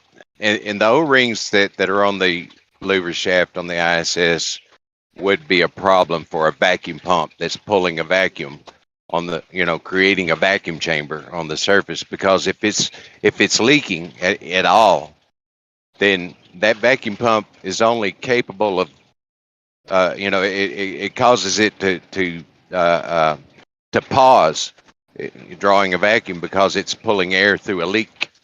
So it's just a big difference in pulling a vacuum on a vacuum chamber on the surface and the application of the ISS, with a 15-pound differential. Yeah, sounds good. Absolutely meaningless. If you look into pressure systems that work, the core system, yeah, that's absolutely meaningless. Sorry, bro. Yeah, well, it might mean nothing to you, but maybe somebody understood it because it's fact. I agree, Lovely. Well, he did sound confident, though, didn't he, SE? So there's Yeah, something yeah. there. Yeah, he did. Yeah. No, I don't mean to harp on Left Lane, right? He's saying what he believes, right? But there's absolutely no way that you're gonna go below 10⁻⁻⁶ torr without using metal O-rings. And by the way, that's a one-time use, right? When I say that, and when they reach that, it's one-time use. In other words, when they open the chamber, they got to take the O-ring, throw it in the garbage. It's no longer of any good. So they're telling you, hold on, Left Lane, I'm almost done. They're telling you now the ISS is under greater vacuum than that. It has rubber O-rings, and they're wrapped around the shaft, which turns, right? And they've been using that for 20 years. You guys make up your mind. Well, that thing that you're calling a metal O-ring is actually a flange gasket. It's not really an O-ring. I don't know why you're calling it an O-ring. Is it it's a a flange steel? gasket. Call it It's metal. Of course, a flange gasket. Duh. SE, That makes come all on, the SE. difference. Yeah. Yeah, it's a metal. It's a soft metal that compresses and fills the void when you tighten the flange ring up on it. And Of course, I know. see Hold on. that's why it's a single use. When you Yeah, I'm super take it versed. off, Yeah, you yeah, can't. we all Let are. him finish, bro. You go. We Oh, all just know talk so over much me about while I'm this that we talking. can You go just ahead. agree with You Left go Lane, ahead. we all You're know more so much important. about this that we can just sit and agree with you, right? Yeah, but what are you doing though? Take your What are word you for it. doing? Why are you talking over people like that?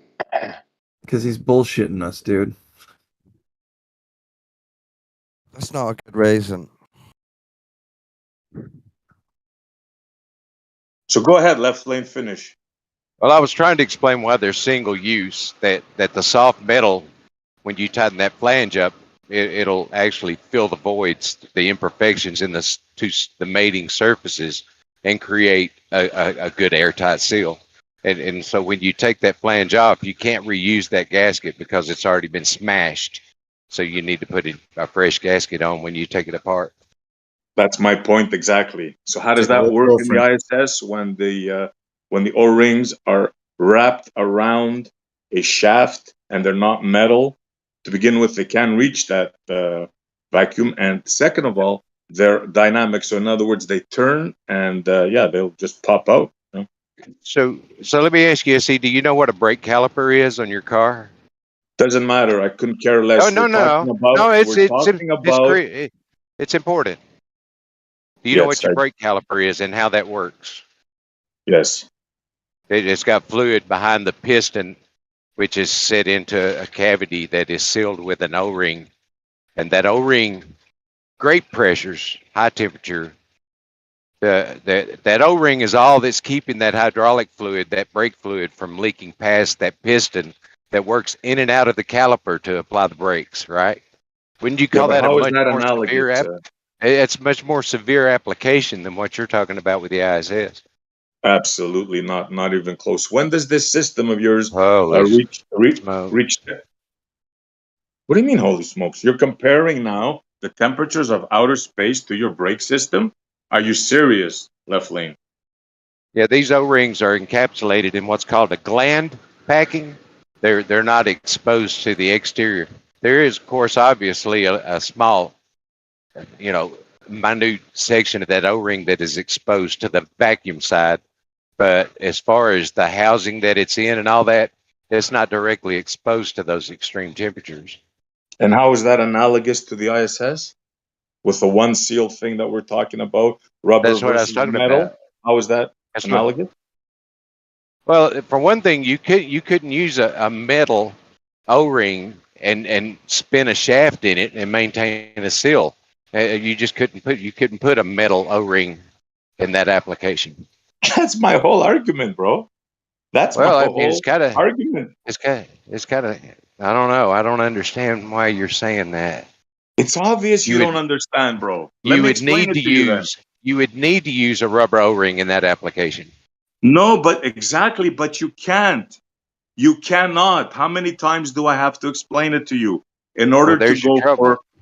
Bro, listen, let me finish the sentence, man. In order for you to reach vacuum less than 10 to the minus 6 torr, you have to use metal O-rings. You just made the argument for me.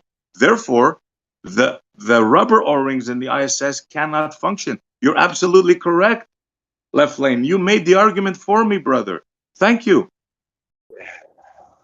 Why can't you see that? I just give up, man. I am. Yeah, okay. I mean, I hope the people listening understand. I mean, that's all I hope.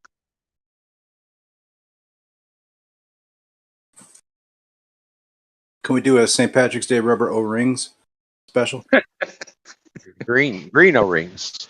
There you go. Those are usually made of Viton. You can't make a physical argument against this argument, bro. It just can't happen. You have to change physics in order for this to work. You can't do it, bro. I'm sorry.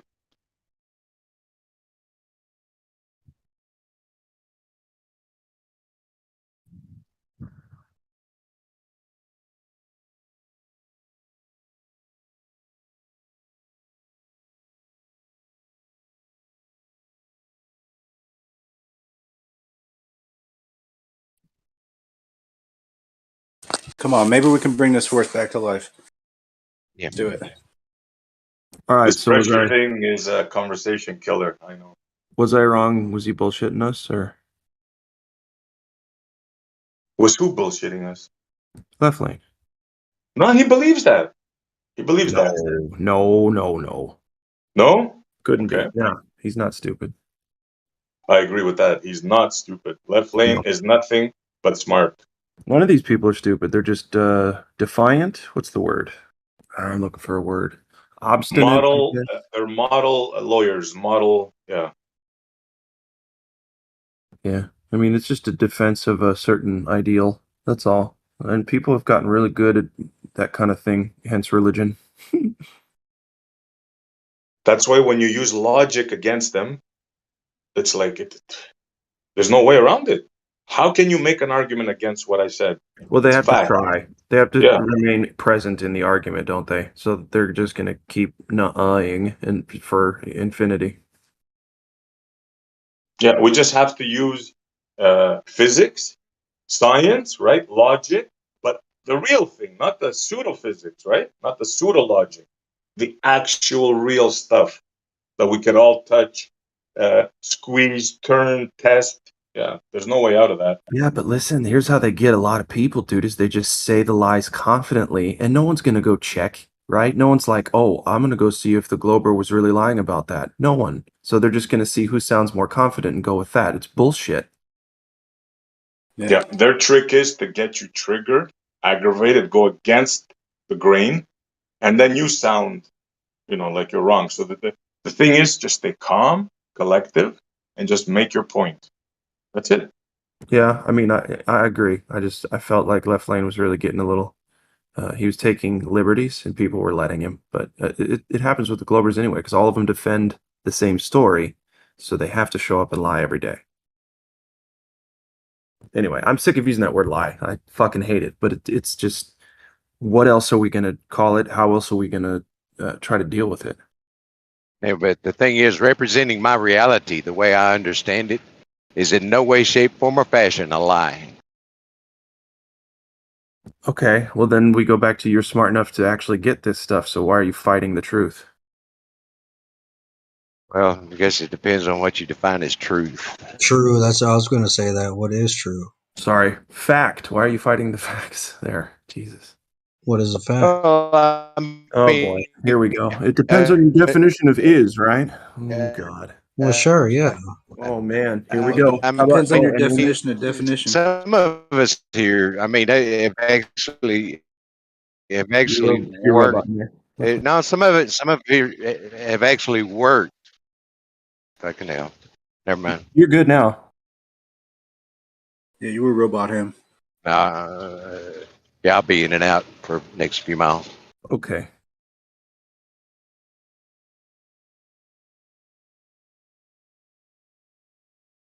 The impasse is a simple disagreement. That's all it is. It's just a disagreement. The facts are out there.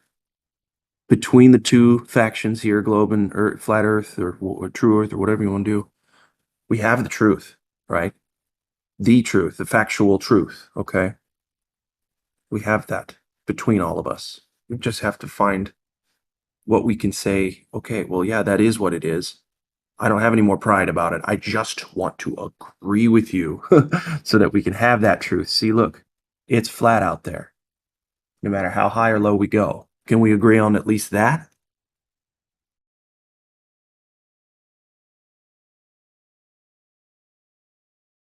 He's not going to agree with that. Anybody. You will not get any agreement with them. That's the problem. That's what I was trying to point out.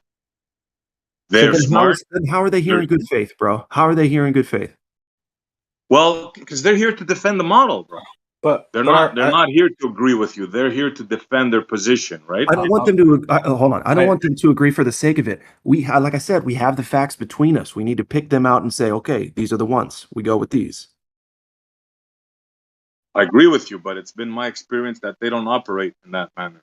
They have a model and they defend it. It's that simple. That's what I was saying before. I wish was they trying would to toast him before, man. I was trying to I don't know. When I've had a lot of annoyance from some of Left Lane's contributions in the past, and I'm trying to let that not bother me. But it's like, I don't know. He's just trying to answer it like how he thinks he's supposed to answer it, right? Based on what I've been told. Like he's just playing that. Like he not trying to think outside the box on this shit. You know what I mean? Like that's it exactly. And he's like, if he says I don't see that, like, well, maybe he's seeing most of his shit from like a window out of a vehicle. You know what I mean? Maybe it looks to him like it looked. I don't see like. I'm not trying. Why am I defending him? I don't even want. What am I doing here? It's called model affliction, bro. They're model afflicted, right? And they argue from a position of a model. You're going to see every argument, it's going to start from a position of a globe. Every argument they have. That's just the way it is. I mean, that's how they grew up. That's how they learned. That's how everybody learned, right? That's not really that true. Spinning ball, flying through space. That's the model. I don't think I'm afflicted by a model. You don't think you're afflicted by a model? Are you believe in the sphere? You're a heliocentrist? It's not a belief. My arguments never, not never. It's, I half agree with you that sometimes the model can give me some bias, but not all my arguments are based on assuming a sphere first, because like the horizon drop with altitude, that's like, wow, that's interesting. Why would that happen? And then I start thinking about it and start doing a little bit of math and go, okay, there we go. There's an answer. It has nothing to do with assuming anything. I thought you were a new guy. Observation measurement. Oh, sorry. I thought you were done. No problem. So that's what I thought you were a new guy. So you do a little math and you look at the horizon. What does that prove? You that said the you Earth don't is curved. No, it doesn't. The surface is curved anyway, locally. No, it doesn't. Right? how would you observe a curve first and No, the foremost? effect you see the effects of curves. Some of the things, seeing a line deviate. That's an assumption. So if you see a deviation, it could be a slope or a curve. How would you know which it is? By the measurements, by a progressive set of measurements. So as you're flying, hold on, the definition of a curve versus a slope are completely different, Elijah. So if I'm flying at 500 miles an hour, 400 miles an hour, 300 miles an hour, which I do or have, and you see that horizon stay in that position, then the surface has to be a constant rate of change. So the slope couldn't produce that kind of effect. Why are you? I don't get what you mean. If you have a horizon drop and you're progressing over that surface and the horizon drop stays constant, then and at a constant altitude, what do you then mean that would stays indicate that the constant? surface beneath you is a curve. If you're at a constant altitude, when you say constant altitude, you mean you're traveling at the same elevation? Same elevation, same altitude, yes. So what do you mean about the so what changes there then? Well, if you're at a if there's a slope and the slope went on forever, then that line would eventually rise to eye level. It wouldn't be below eye level. So the combination of you how do you know that? Because that's basic geometry, Elijah. Well, you're not but you said constant elevation. There would be no movement. What do you mean? Constant elevation doesn't indicate no movement. So you're actually saying when you go higher, there's a constant change? No, when you go higher, there's a constant change downward. Well, that's what I just said, except without the downward part. But that's obvious. Right, you got to be lower clear. So you said, how do you know? It's not that I have to be clear. It's obvious that when you go higher in elevation, that the horizon goes down. No, that's not obvious. That's not obvious. What do you mean it's not obvious? Because if you go higher, the horizon shouldn't go down. It should always stay at eye level if it is a plane in front of you to infinity. Saying it should always. I don't believe that. Geometry. You don't see it because it's so okay. If you don't believe that, because this is not something you're on a belief system. Only if you can see forever. Okay, if you don't see forever, but you still see the sun and the moon below eye level. Why are the sun and the moon below eye level? Well, that's what we started with. We started with the horizon. Now you're saying, okay, well, the sun and this, that, and the third are below eye level. You could find something. Please don't interrupt me.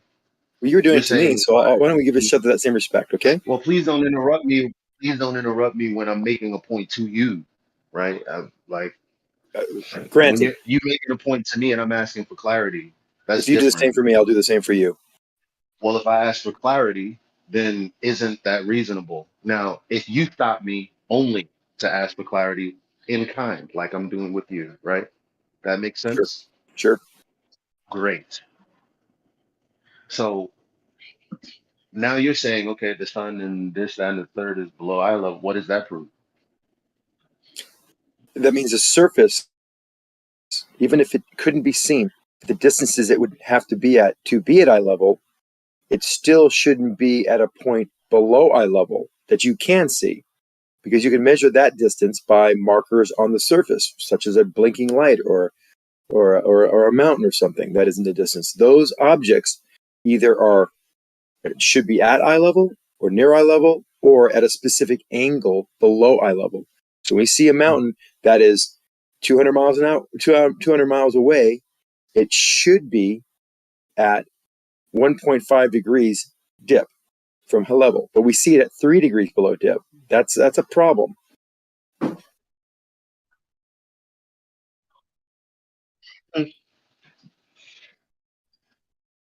What else? That's a measurement, Elijah. It doesn't assume a globe or anything. It just assumes that we can do geometry. An angular measurement, okay. But remember, the horizon is not physical. So how you do it? You have your angular measurement. I'm assuming you're going to use your horizontal. That's your eye level, and then you're looking at something that's not physical. It's optical. So what difference? No, you must have missed everything I said. What I said was, you see something that looks like Elijah. Remember, you said you were not to interrupt me. You promised me to not interrupt me when I made my point. You asked me a question, I'm responding. Don't ad And then hom you me. Then continue to don't. talk over me. Okay.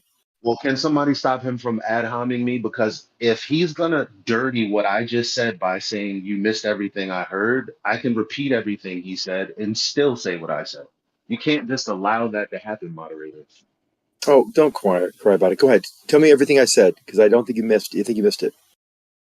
You said you have an angle, okay? And you said if it's lowered, you said it's 3 degrees, that's a problem below eye level versus it not being that. What's so hard about that? That you missed the key point of why you responded, which was the horizon's not real, not physical. I said something specifically to point out that that isn't what we're looking at. What was What that do you mean? object that I mentioned? Yeah, you're talking about things that may be lower than your eye level, like physical objects. Like what did I mention? Do you remember the example? I gave 2 examples. What, like a mountain? There you go. Okay, so you did hear it. Okay. And what Yeah, else? And what else? I did, And a but light. I And a light I source. followed. I did, but I followed up with no, like something tangible, like a mountain. I'm good with that. You're good. So, unless there's somebody somewhere, a light source like a lamppost or something like that. So Spotlight. I said, so I followed up with that with, all right, well, whatever. Okay. Spotlight. Mountain. Why? Spotlight I from said an the airport that reason you I know is said 200 miles whatever. away. The reason I said whatever is because we're not looking at anything. We're not in a debate. You're not giving me anything. I'm not prepared to look at it and go through all of that like I've done. I'm not into that. It's like, okay, well, I heard what you said. I'm not prepared to debate it right now because I'm going to ask you to validate what you're saying and for us to actually No, look at that's what you're. not the discussion. We're not talking about Yeah, a yeah, yeah. I know validation of an you experiment. made a We're point. not going to. You said what you said, and I said I accept. Okay, and then I said whatever. That doesn't warrant you saying I didn't. Okay, that's I fine. didn't I'm hear good what with you that, said. Elijah. I'm fine. Okay, so Good. we were So that talking you know about the now, you know there was a horizon, and measurement. then we Can were I talking talk for a about second? the horizon, and we were talking about the constant, the I guess the exponential drop, or a drop more than what would be with the slope, but we're talking about something that's not physical. Um, so then you introduce something like a mountain and whatever, whatever, and I'm like, okay, well, I see where this is going. I'm not interested right Okay. now. I mean, we can set up a time to do this for real, Okay. for real. I mean, Sounds good. Yeah, I just we have measurements I've taken, and we can challenge those down the road in a separate discussion. But that shows you that I'm not assuming or affirming a consequent of a sphere or a ball by measurements I've taken. When I see those, I go, okay, that's interesting, puzzling. What does that mean? Well, we do more and more tests, 3 or 4 different tests, change the independent variable, change position, etc., elevation, etc., and we then say, well, that seems to apply to the shape of a sphere beneath us. That's all. That's all I'm just saying that's is cool. I was disagreeing with someone saying we affirm that SE's saying that we always will use the subscribing to the model perspective for all of our analysis. That's cool. So number one, I mean, you can affirm the consequent too, but again, I don't want to have a debate, because any fallacy I've called out on you, you just denied straight to the face, even with citations and whatnot. So, yeah, we can do this later. Okay, cool. And second of You know, all, you guys can schedule a debate, when you right? said changing Elijah? yeah, I know. You said something about changing the independent variable. I just want everybody to know we are not of the same philosophy, because when you say change independent variables, you're talking about changing locations. And that comes with a different philosophy than when I say independent variable, because that would be a natural phenomena, aka something occurring that I can maybe, you know, uh, recreate in a lab setup or something like that, or some type of controlled setup. So 2 different schools of thought, and that's okay. I just want to differentiate myself from you when I I'm get talking that. about. I get your claim of differentiating, but independent variable. When I mention that word in reference to the scientific component of the scientific method, all it means is in any kind of experiment you take, whatever it is, whether it's something natural, but everything I believe in the earth is natural. You have something that you change, wiggle, tweak, move, just some kind of change, and see how that affects the dependent variable. And the dependent variable, or it can be anything that you think is an effect. So if I want to, add heat to water, and I want to know, what happens to it, if does it boil or not, or what happens to the water? Heat, it boils. There's a change in the dependent variable, the boiling, and the independent variable is the heat. So what was the independent variable right there? This independent variable would be a multitude of things. It could be position change. No, just now. What was the independent variable for the example you gave? Oh, heat. Temperature. What do you do with the heat? What do you do with the heat? I raise the temperature. I add heat.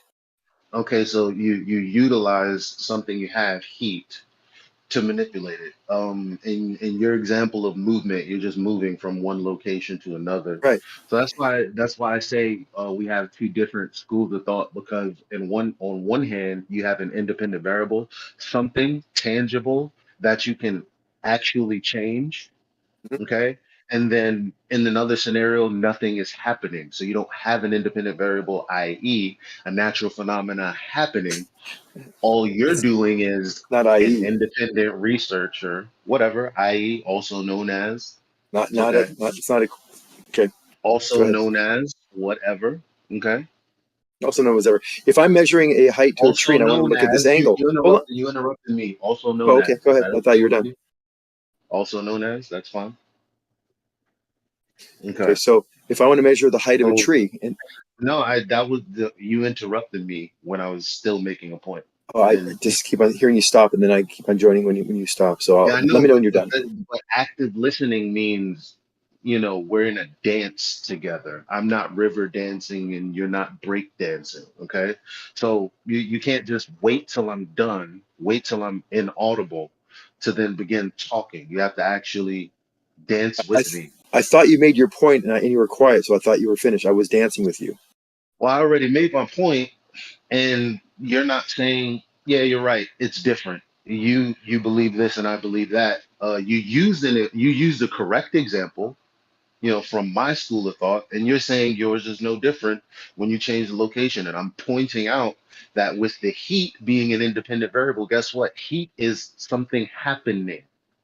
Okay. A location or changing location, the only thing is happening is you moving. You're not an independent variable. You can't, that's anyway. I'm not going to tell you what you can't do. I'm just explaining the difference between going from point A to point B and actually trying to recreate something that's naturally occurring in nature. That's the difference between my independent variable in the scientific method and you going from place to place. Okay. Thanks for that dance. Now I want you to dance with me now here too. No, so an analogy to what you're objecting to would be something as simple as measuring the angle to the top of a tree. And I want to say that, you know what, as I move closer to the tree, that angle will change. The angle change is a dependent variable. The independent variable is my position change closer to it. This is a basic, simple experiment, and you have to. Hopefully, you'll agree to that. Like anyone would agree to this. It's involved in science and math and physics. So if I want to move 10 feet closer to that tree, don't remember. Same respect I gave you. Same respect I gave you. Please let me finish. I wasn't quite done yet. Let me finish. So I'm saying I'm clearly making my points, and then you can respond. This is the dance. Remember, Elijah? Stop. So I'm going to move closer to the tree by 10 feet, and I'm going to measure that angle again. Wow! Lo and behold, I see the angle got larger. So now I can claim in that particular experiment that the angle change is dependent upon the distance between me and that tree. And so I've just shown that. Now that could be an experiment to show something far greater than that. It could be some type of optics test or some type of other type of test. But in that particular experiment, I have now shown that the movement closer to the tree has changed the angle to the tree, to the top of the tree. That's the same validity. And you should agree with that. It doesn't have to be natural, whether I'm moving and I'm not natural or whatever nonsense you said before that. That is a true application of the independent-dependent variable relationship in its most simplest form. Okay, so it wasn't nonsense. I mean, anybody who's been in the conversation already knows that what I said is absolute. As a matter of fact, you gave an example that I would have given. So nothing that I said was wrong. All I said was the scientific method and what you're saying is the scientific method is different. I mean, by God, you're talking about angular measurements. I mean, can't you just let that be what it is? It's not an experiment. It's just math. It's just measurement. We're trying to determine the shape of something, Elijah. Let's say I have it. No, No, I no, was no, going no. to If you go. I want to didn't know think the I had to shape do of this, but something, if you want real to know the briefly, I'm not going shape, to go on if as you want long to as I know the did a shape, second ago. Elijah, if you want to know the let shape me of respond. You something, made a point, and you don't think it's an if you experiment. want Now, to know let's the say shape of this tree something, thing. all you have to do Elijah, is can I just count finish the its thought? size to see it. Is it You don't possible? want. I'm just saying, you don't have to. If you want to know the shape of something, everybody knows. You count its size, right? You what? You can look at it. You can measure it. Nobody's You count measured its here. size? What? Yeah, You like a count its three, size? What do you mean like count its something with size? 3 sides is a triangle. Are you stupid? You count it's sides like SIDE. So anyway, the point is Oh my everyone God. knows that science class and math class was different. You're Okay. trying to say it's I want all to. the same thing. All I'm saying I is no, it's not. Okay. I don't If know I want why to you can't determine agree this, with if that. this object in the distance, I can't really see it that well, but I have a telescope and I have some, fine measuring equipment. I want to see what the rate of curvature is of that surface. I can do the What rate of same type curvature? of Are you experiment. making an assumption? No assumptions at all. I have What something. rate of curvature? What rates of curvature? Well, the formula for a sphere, and I'm going to give you that formula for the sphere by doing several measurements as I You're get looking at the distance, but what rate of I'm curvature? looking at a large spherical, looks like spherical, but it could be a square, it could be a oval, oval shape, it could be oblique. I mean, we don't know what it is. We want to measure, so we can do these type of tests with a laser, distance rangefinder, or measuring tapes, or whatever you want to use.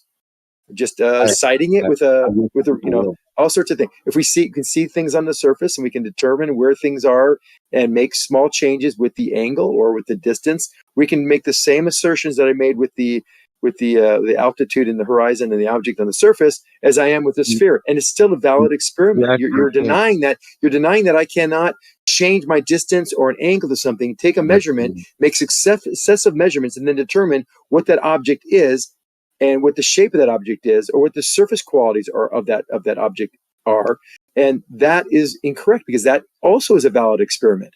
Just because it doesn't fit your preconceived notion that experiment has to be something that I'm tweaking some type of natural phenomena or whatever you said. No, that's just kind of very narrow-minded. It's called science because you have an actual naturally. I mean, because obviously there are naturally occurring phenomena, and then there is what you're talking about. I don't understand why you can't say it's different because you can't say that you're right without saying I'm wrong because I was right. We're both right, but you want it to look like I'm wrong. The only thing that I'm saying is what you're doing is different. Furthermore, the only thing we use the horizon for is to get a horizontal. So, I mean, you're not going to be using the horizon unless you're going to be confirming that it's actually physical. And I know we can't do that.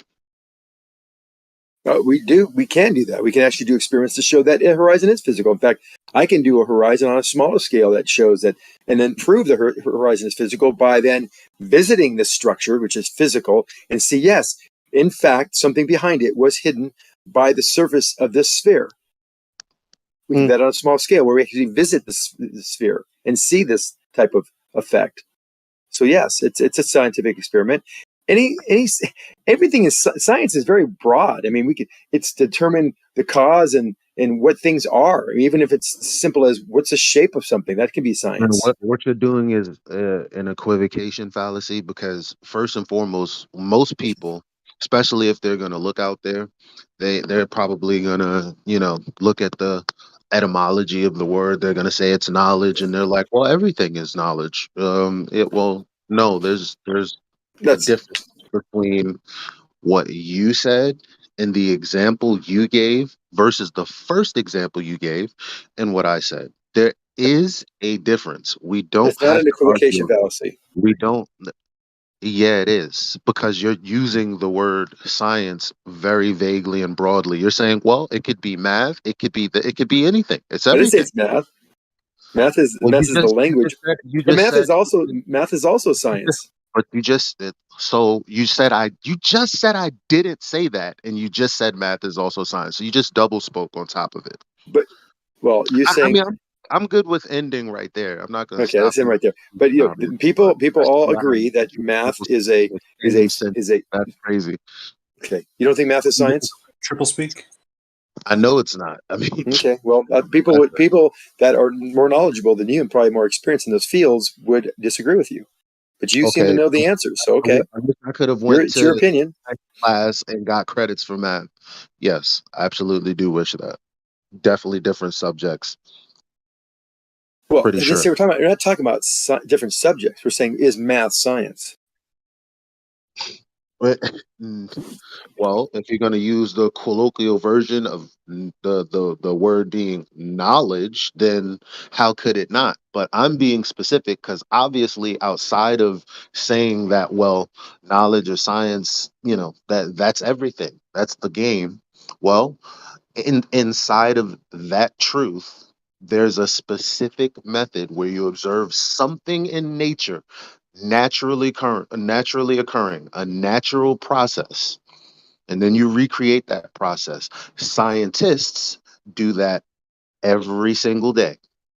Mathematicians, engineers do what they do every single day. Everybody's not doing the same fucking thing, though. Okay. If I read something that is done by from Tennessee Tech University, it says mathematics is the science in the study of quality, structure, space, and change. So it says it's a science. So what is science? You disagree with that? I accept There's that. another one. Mathematics sciences are a group of areas in study that includes the addition to mathematics. Those academic disciplines are primarily mathematical in nature, but may not be universally considered subfields of mathematics proper. So mathematics seek out patterns, formulate new conjectures, and establish truth by rigorous deduction from appropriately chosen axioms and definitions. So it sounds like it's a science, but you say it's not. And why should we take your word for it? That was a lot of knowledge that I wouldn't disagree with. However, none of that has to do with the method that I'm laying it out in plain English. You have a natural. I don't understand. I already said it. I don't know 2 or 3 times. That is a particular set of steps that you take, and there's also a definition. The definition is pseudoscience, and they say everything that is trouncing around as experimentally valid, but has not gone through the scientific method is pseudoscience. I mean, so under what you're saying, like what really would be pseudoscience? You know what most people tell me? They say flat earth is pseudoscience. And I'm like, well, what's that? Because they haven't even heard because bigotedly, they haven't even listened to anything I've said. I haven't made any claims. I haven't told them what I believe. They just put a whole bunch of beliefs on me. No, pseudoscience is just term basically that it's something that is not supported by evidential studies. No, that's the yeah. Well, If you don't have it's a belief. It's more of a belief system. Look, that's fine. But everyone can look up the definition of pseudoscience, and I'll go with that. Made on beliefs. It's basically based on beliefs rather than mathematics and science and experimentation. Elisha, let me speak for a second. I heard you for a while. Let me say one more thing and we can wrap this up because I know this is probably boring for everybody. What is wrong with you? Why can't you just yield? We're having a dance, remember? Mathematics may or may not have to do with reality, and that's why I'm not yielding on that point, because you like to put points through and then continue as if everyone should great. agree. I'm you know what? I'll give you something. I'm not a big fan of math being. I'm not going to stop talking. I'm not going to stop talking. Of course you're not. I'm not going to stop talking. So neither will I. I'm not going to stop talking either, man. I'm going to just jump right in. Let's all start talking until a moderator gets just here. Just do it. Okay. So, what do you got? Oh, what do you got? I don't have anything. Well, neither do I, dude. Are you checking me or am I checking you? Like, how do we do this? Who knows? I mean, I guess that gnome. Maybe there's like something, right? Maybe nobody's in here to moderate. Who knows? Not me, or But, maybe not. so, like, the whole thing is that You've talked a lot more than I have, obviously, Elijah. Now you haven't given me any space. So let me just have one last sentence math here. Zanuck, I'm going to give hey, you dude, a tone. hey, Zanuck, I think you snort cocaine off exhaust pipes. Yes, All right, that's nice. Math and science No, is I don't know. obviously Is it? different. He's still talking. Look, Elijah's still going. Over you. Obviously, you can, do math on something that you've experienced. You can also do math on things that are imaginary, like Superman. So I like just Superman. when you say math is science, well, it could have something to do with needing to record values and things like this. And, sure, you might be doing actual math and measurements, and you can call that what you like, but you can't say that's the same process that, for example, chemists do. Of course not. Elijah, are you a Oh, flat earther? maybe it does. Yes, I am. Okay, how do you prove the flat Earth? Why would I? Well, then why would you be a flat earther?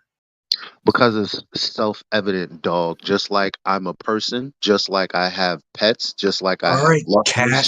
Listen, just like I live where I live. These are listen. things that are self-evident. Just like Elijah won't just like stop talking ever. He just No, keeps on don't going. interrupt him. The guy's in mid sentence, guys. We have all day. Come on. Yo, I think he's been in mid cosmology.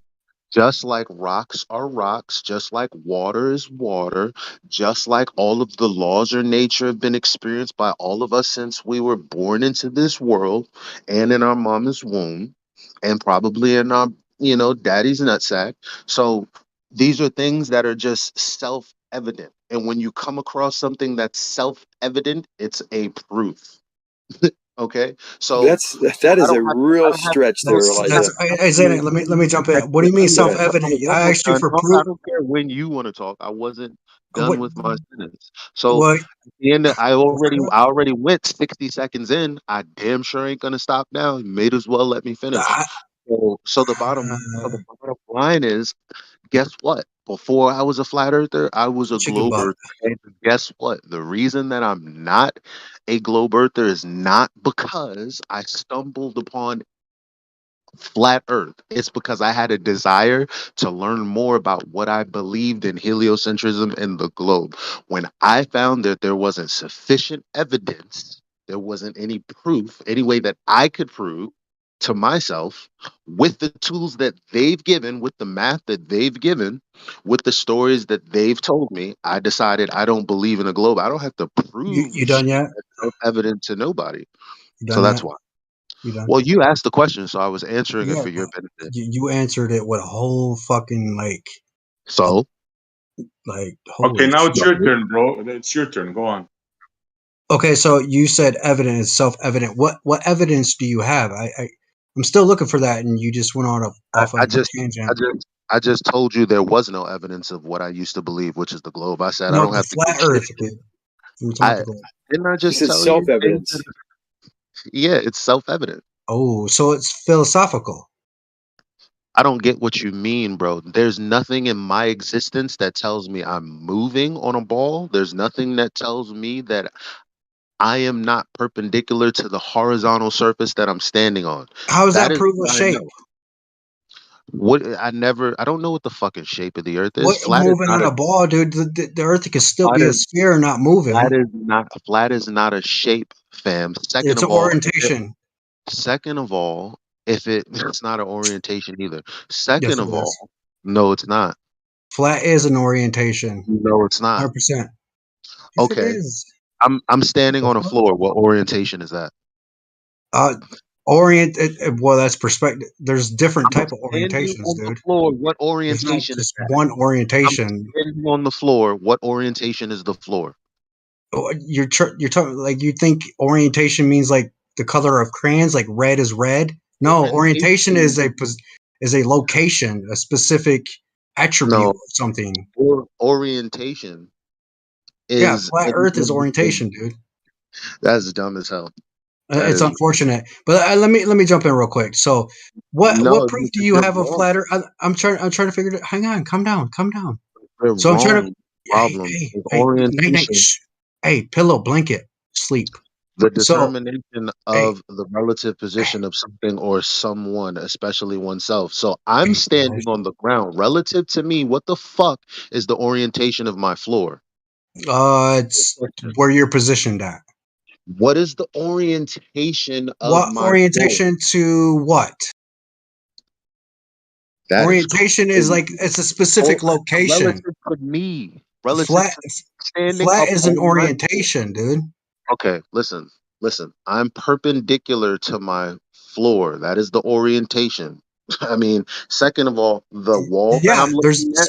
So the wall that I'm looking at, SE, because I know you're the only one paying attention. That has a I hear brain. you, bro, but I don't want to like I know, take but sides because I'm trying to mod. But yeah, I hear you, bro. I'm gonna end it like this because again, I don't make a career out of arguing. I think you become Nathan Oakley and QE too much, dude. You got to slow down on that. I don't care what you think. It doesn't matter. I think you have though. You have became. You got to watch it, dude. That's not good. Become you. Will I get my dick sucked more? I hope so. If not, irrelevant. No, it's not irrelevant. You sound like them. It's if you're weird. modded, you gotta mute him, bro. Irrelevant attack of character, MOSFET. You're better than that. So anyway, obviously the orientation of my floor is horizontal and it's flat. The orientation of my wall is flat. No, the orientation of my wall is vertical and it's flat. Orientation is a location, bro. It's not a shape, dude. I'm not gonna argue. I'm not gonna argue with you about that. Okay. I'm really not. There's orientation when you go to a job that you just started. There's orientation when you go to jail too, man. You got to figure it out where you're gonna go. And then there's everything, and then there's what I said that I know that people who can rub two brain cells together know what I'm talking about. This is not even something to argue. That's like a new way of making love. So, can I make a statement, a general statement? I'm looking at a wall right now. Looks flat to me. Okay, is that an orientation? What the wall is in a specific orientation? Yes, 100%. Okay, I'm looking at the floor. I'm looking at the floor now. That is an orientation too, as well. Yes, absolutely. So why did we just argue? What you wanted to go on with it, dude? I just played along. It was fun, wasn't it? Oh, right. Because he's a troll, just like everybody else. No, not a troll, dude. I just have a sense of humor, dude. I'm not uptight. I hope you're rich with the sense of humor you got, fam. Well, within. So now somebody just agreed that the wall, the flat. My bad. I was just gonna say the saying of today is wealth starts in the mind. So that's why I said that. It truly does. What starts in the mind? Wealth starts in the mind. No, hell no, dude. Yeah, it does because you create your environment. No, dude, that's the thought of wealth. No, wait, hang on. Come down. Hey, you know why? Because you are your thoughts of yesterday. And if all you do is dwell on what happened, you are not your thoughts, dude. It's going to affect your emotions and you're going to settle into the same day that you did yesterday. And that's why I'm a 30-year-old and I'm not, too prideful to say that I've lived the same day for I don't know how many. See, I'm 56 years old, man. I can tell you, youngster, something. Well, right. Maybe you can. So that's what I mean. Like I've lived the same day. I haven't made any significant changes, and I know this because, well, yes, I've made a ton of money. I've made no money. I've been broke. I've had good jobs, and guess what? It didn't change my quality of life. Why? Because my thoughts of yesterday dictated my habits, and since my habits didn't change, my outcome stayed the same. Well, that's unfortunate, Elijah. But the thing, wealth does not. For majority of the people that live on this earth. Elijah, hey, trying to give you Elijah, everyone listening. Yeah, Elijah, let him get in, bro. It's Elijah. Did you know that there's people? Listen, Elijah. Did you know that there's people that have irrelevant? Elijah, dude, fucking hey, dude, you really can go, can't you? Huh? Yeah. Why? Why you do that? Okay, let's not get into that, guys. Come on. Okay, so here's the thing. Wealth doesn't listen, Elijah. Wealth does. Let me finish. Wealth does not start in the mind. The thought of it does. You're an idiot. But He's I here to mean, get everybody's goat. I mean, it takes an idiot to know an idiot, agreeing right? with me while starting with argument, like he's going Listen, you to don't argue for me saying listen, what you I'm don't let me finish, Elijah, because you just keep going. You hang out with Nathan Oakley too much. No, you're All just right, I'm gonna He's mute here to both get your both goat. of Don't you let guys, him. Let's bro. If talk you about the Earth. continue, I'm gonna have to No, that's mute true both of you though. guys. Why can't you guys are about truth, right? well, actually, I So mean, you listen. get in here. Just don't insult each other, bro, and let each other talk. That's all I ask, Well, bro. I'm just trying to figure it out. He's just it doesn't Forget about start. Nathan Oakley. Nathan Oakley ain't here, and forget about calling names. Like He's, gentlemen, he's, two guys I he's not wish talking. trying to. Nathan Oakley was He's here. not trying to figure it out. When you asked him about the wall and the floor, he knew exactly what you were Yeah, saying. it's orientation, dude. Which is exactly what I was saying, but he was saying I was wrong. Just Then I stop said, "What kicking up starts in dust, the bro. mind?" And he said, "Well, you're wrong, but the thought starts in the mind." Bro, I mean, am I going crazy or? No, you're not, bro, and I feel your frustration, thought- but you have to let we have to let each other talk. That's all I'm saying. All right. Look, wealth starts. The thought of it starts in the mind, but it starts in the soul, is where it really begins. It doesn't start. You are not your mind, dude. You are your soul. You are your whole being. It starts with Damn, acceptance of. Elijah, you still won't let me finish, would you? Elijah, listen, dude. I should unplug your Wi-Fi for a whole week. I think you should be grounded. What do you think? I think that's not uncalled for in the I conversation. think this skinny punk has a big fucking mouth. Let's mute him. Move on. Uh-oh. See, and that's the thing. Like, I'm just trying to speak, simple truths.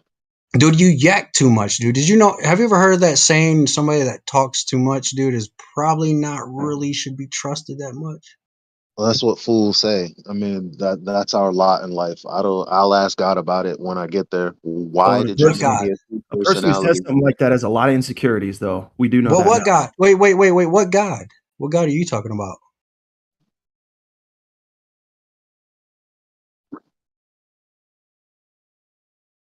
Oh, you don't want to talk now. Holy whoa, that's unfortunate.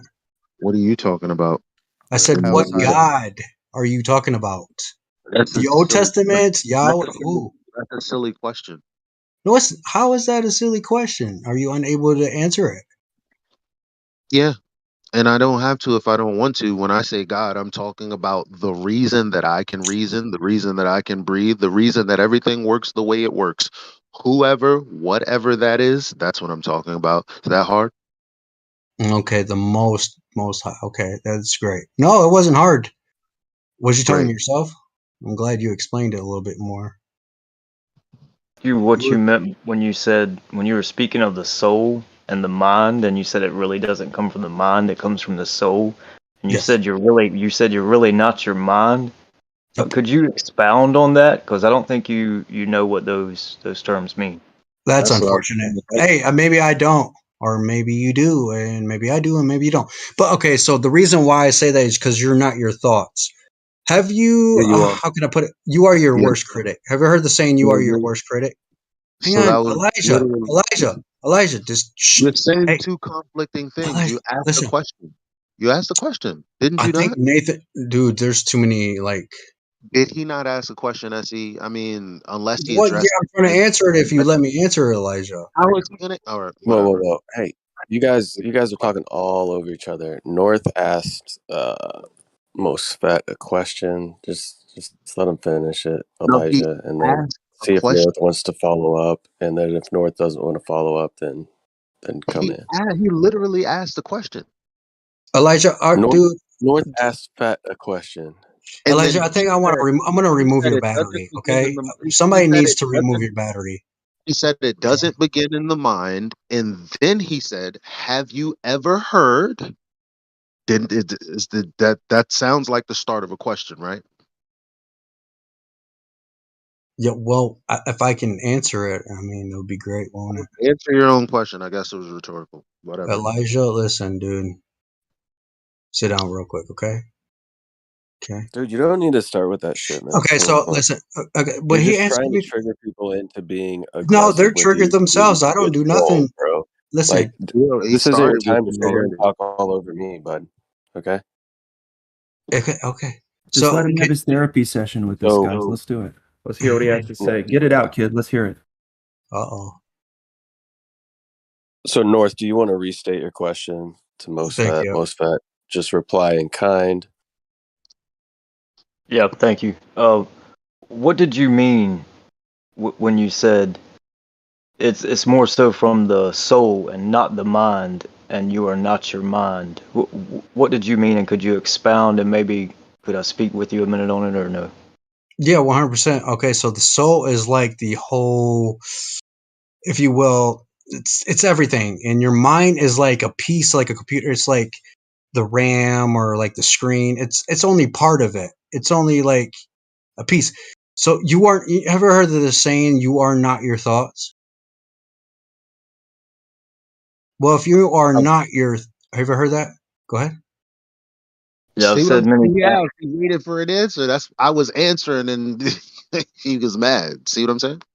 I didn't get Yeah, mad. but he was asking North that though, Elijah. So North, go ahead. Yeah, So, I've said many times, you don't make up your brain, you make up your mind. Your thoughts come from your mind.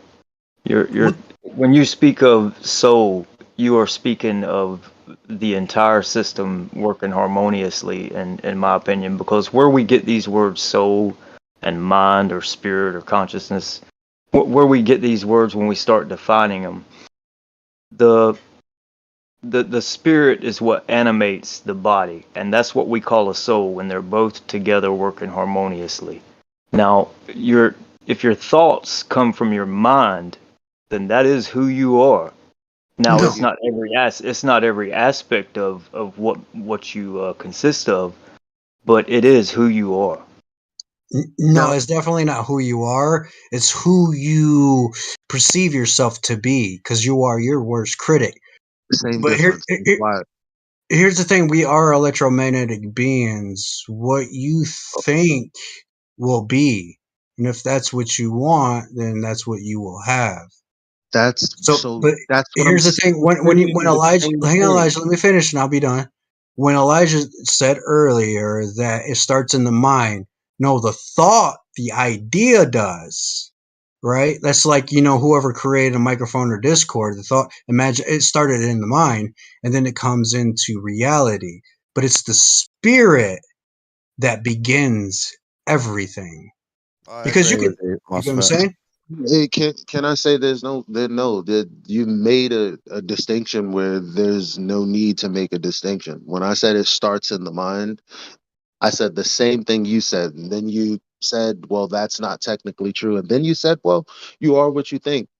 Now, the purpose of me even bringing this up, because I brought it up, um, is because again, cognitively, to fight that and understand that it's true at the same time, I don't know how you did that. But the bottom line is, yes, you are what you think. And if you're not careful, all you're going to be is who you were yesterday. That's why people put emphasis on prayer or meditation. Why? Because Because you don't want to focus on thoughts of yesterday.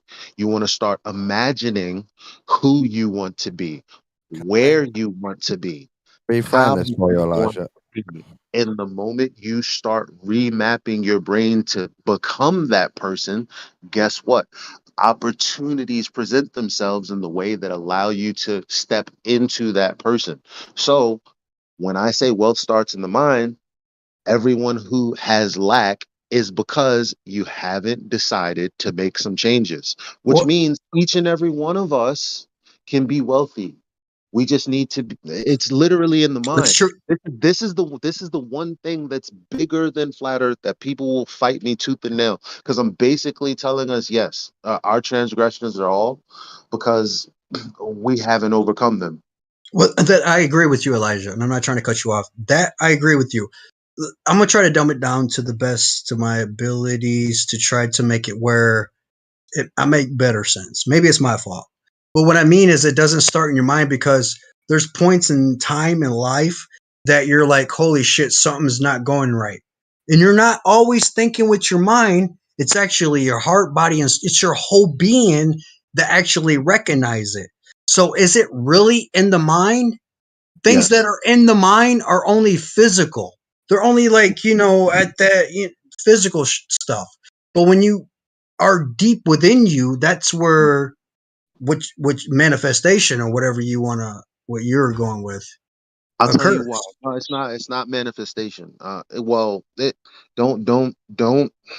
don't put it in a box and think that I'm saying something different than what you're saying, because I'm not. Yes, it starts in the mind. You cannot separate you are your mind. But all I know is you can influence what comes into your mind and what goes out of your mind. That's the one thing I know that I can do. So what I'm saying is, it's not about manifestation. You're saying you're not the reason we feel the way we feel is because of yesterday. If I don't get on a stage and perform, it's because of an experience that I had before that I didn't like. And because my brain, and because this, like you worded things like kind of mechanistically, um where uh where you have these processes and everything, you have these emotions and all of these things that rule you. Well, that's because your thoughts are on previous times. I know that the times that I've failed in the present is because I was afraid, because I was thinking of the time that I failed in the past, or the time that I decided I was too scared to take action in the past. Well, So okay, even though I want to trick my subconscious, my body already knows how uncomfortable it is. So the moment I okay, start to think about it, my body then reacts. And once okay, my body reacts, guess what it says? It says, you know what? I'm not going to do that. I'm going to sit down and watch TV. I'm going okay. to I eat get the what you're saying. thing We that get what you're saying. But Elijah, maybe we're talking past each other. Maybe it's my fault. It could be both of our faults. Whatever. What I mean by is it doesn't start. Okay, you're correct that the thought of it starts in your mind, but the action, the actual physical ways start within the soul. Like you can think like I should stop smoking weed or drinking, but you don't do it until Right. you are willing in the soul, and that's where it begins. So it's I'm, all I'm, about the soul. That's what I meant. I'm going to send you a video. Because everything that I'm saying is from this 30-minute video, and not everything, because I put bits and pieces from other things that I've read and things I've heard, but it was very interesting how he put it, because the things that you touched on, things like how you feel and the thought, but really the desire to do something. The soul. He touches on all of this stuff, Hmm. because again, you rightly identified that we can know what to do. That doesn't mean we're going to take action. And there are Right. reasons that we don't take action, and it's not magic. It's God, which can seem magical for real. But it's not magic in the sense of, ooh, well, I'm gonna get lucky and then I'm gonna come across some money, or ooh, it's nothing like that. It No, has it's to not, do, it dude. has to do with you meditating, and you're like, okay, well, this is the thing that I'm thinking about that causes me the most harm to change, because I know I have to change. So what do I need to do? Okay, well, it's this thing. What can I change first?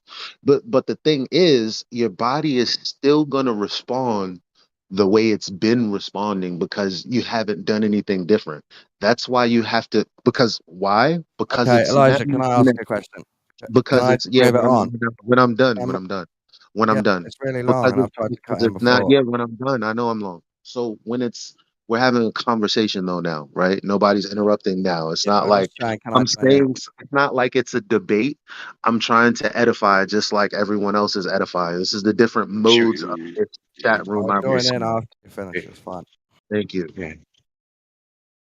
So the thing is, not only do you have to focus on what you want, but you have to make changes, and then you have to do them long enough to become a habit, because True. that's how you trick your subconscious, because your subconscious, it knows when you're lying, but when you're being repetitive, It only knows that.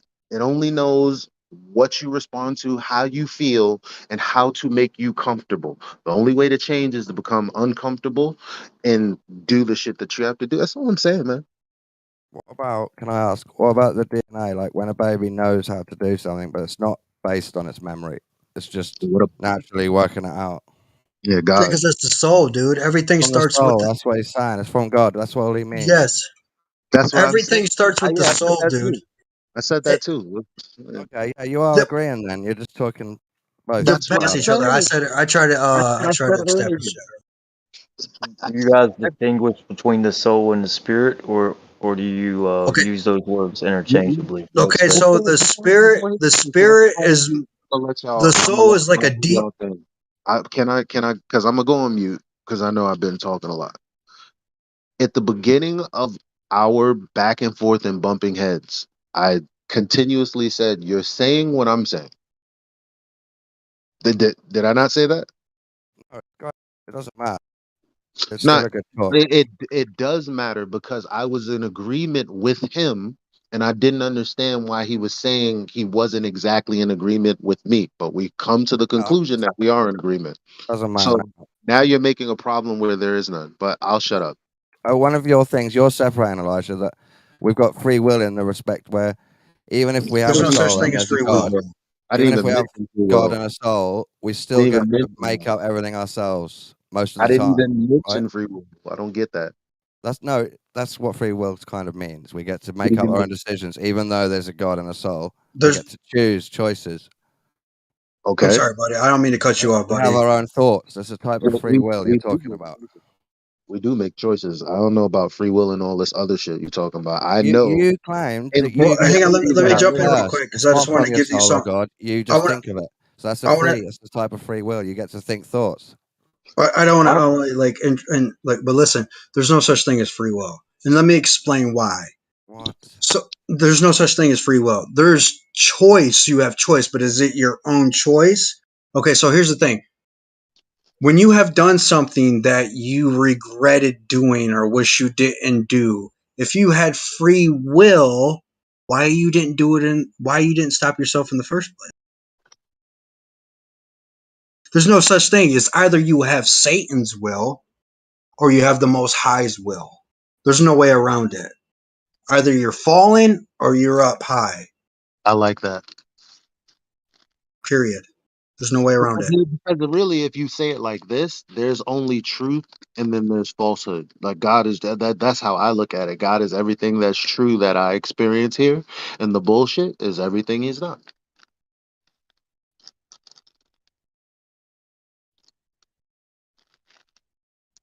Elijah, can Well, you both. please go? You're casting, right? Can you? Because it takes up bandwidth. I think there's people trying to get in. Are you trying to show something or? Oh, my bad. Hold up. What? Let me just add to it. So have you been around people that are very vindictive, twisted, evil?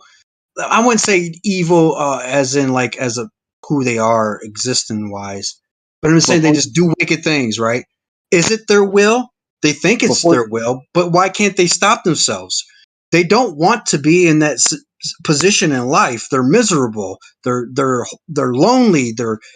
Is it their will? No, it's most not their that free will. You get what I'm most saying? that most But it's that before you go on, could you answer my question? Do you make a distinction between the spirit and the soul, or do you use those Absolutely. words interchangeably? Absolutely. I would say the soul is more in depth. The spirit is more in touch with like the physical.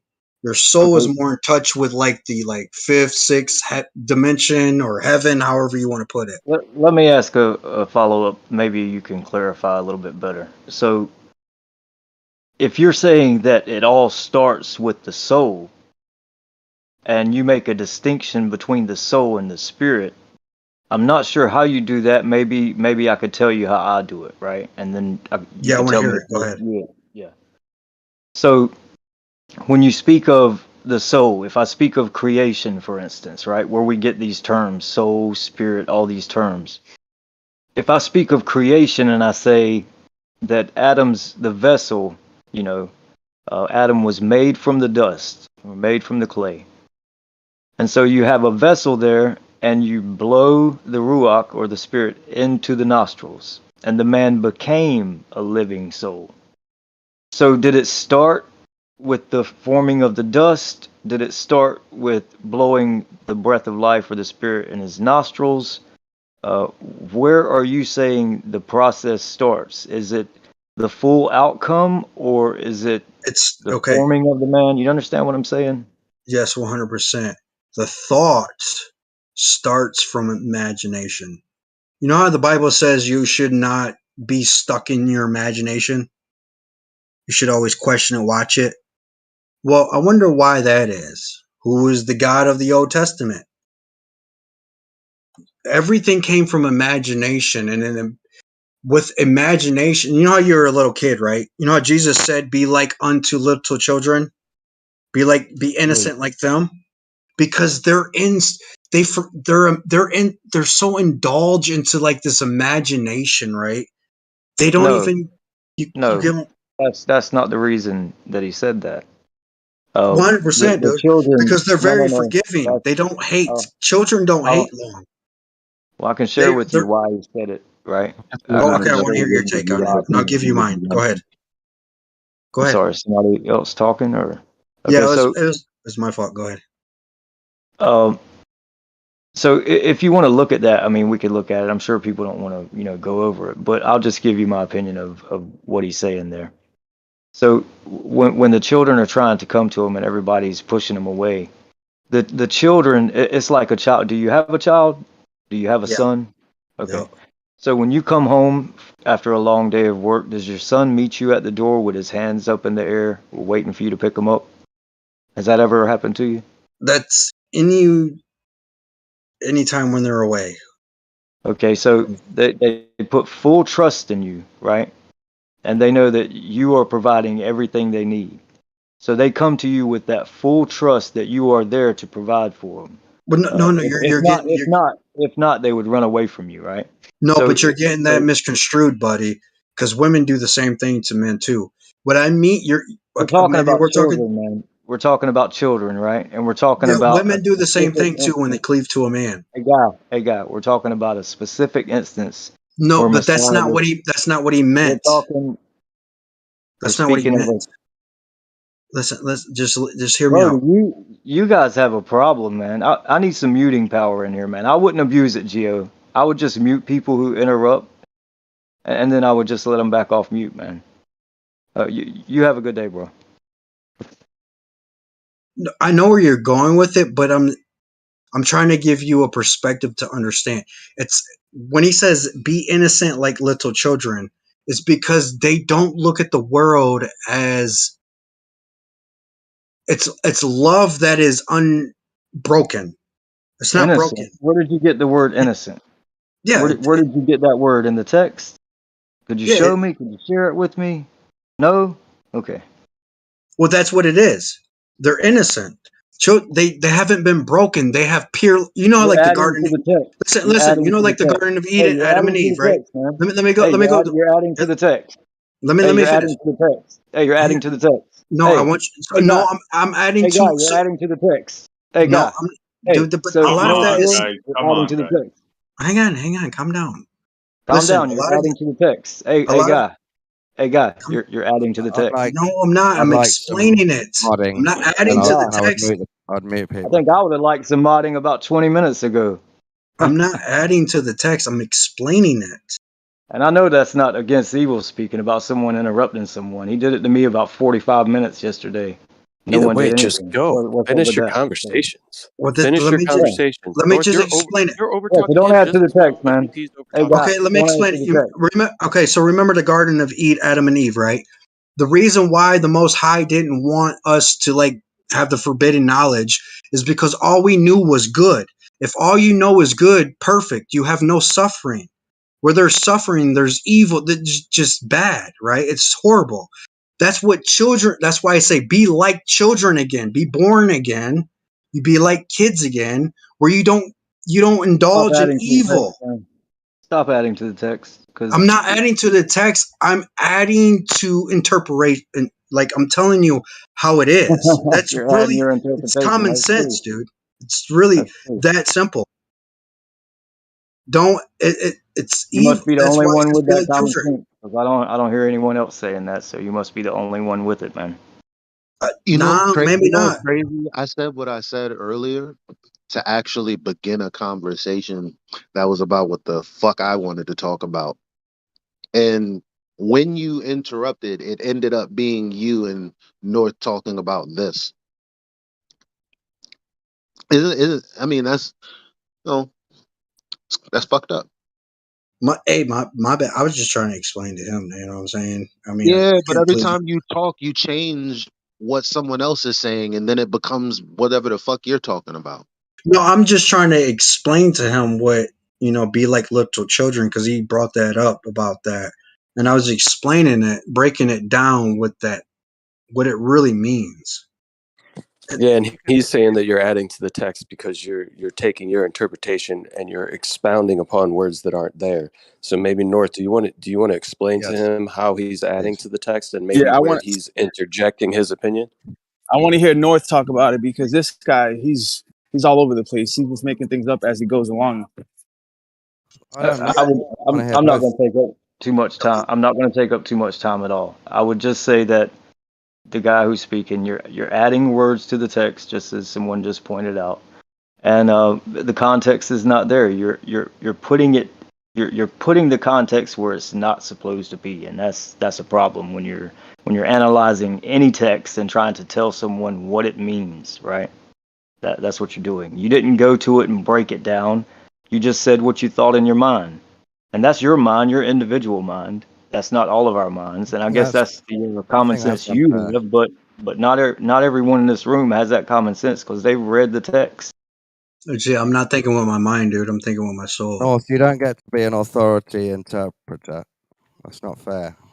Can you I'm not an read? authority of nothing, You dude. can I open just a see book what and I see. read. You don't have to the be other an guy. interpreter. Well, I'm just saying, be innocent, because you got to think as a kid, right? Where do you find the most purest love? Where's your first love? When you're a kid. Where's your first enjoyments? Your best memories as a kid, because you do not see evil like we do. Children aren't innocent. Like if your premise is that look, the children have to be taught to be righteous. Okay, here's how you know. Each and every one of us can remember the first time we lied. Forget why we lied, but we all did because we all do. None of us are perfect, and none of us are innocent. We have to do the best we can, because I guarantee you, if we all listened to the voice in our head that said, "Don't do that, do this instead," this world would be probably paradise. Yeah. But Well, here's none the of us. thing, Elijah. You are Okay. perfect. We are all perfect. The Oh only my reason why, no, listen, it says in Let the me- Bible, be Why perfect don't you as just accept what I said by me saying that I'm not perfect, and then no, you every are, example but that you're I gave, condemning every yourself. lived, every I'm not condemning myself. Yes, you are. I'm realizing that the only way I can be better is listening to that voice inside my head that I happen to call God. That is perfect. That's a So then part of stop perfection. fighting me on what I'm saying. I'm not perfect. I'm striving No, to be you better. guys are all perfect. Stop telling me. All right, you know what? Thank you. As a matter of I fact. mean, Elijah, Fine. he can believe that. If he thinks perfect is whatever is now, that's the type of perfect. Yeah, right? it is. It's subjective. So when God in the Old Testament, if you want to use it, says, "Be perfect as your Father in heaven is perfect." Don't condemn yourself. You know, when you condemn yourself, you're playing God, right? What do you mean by perfect? Do you mean good and honorable and have No, morals you when you're just right from birth? perfect as in not condemning yourself.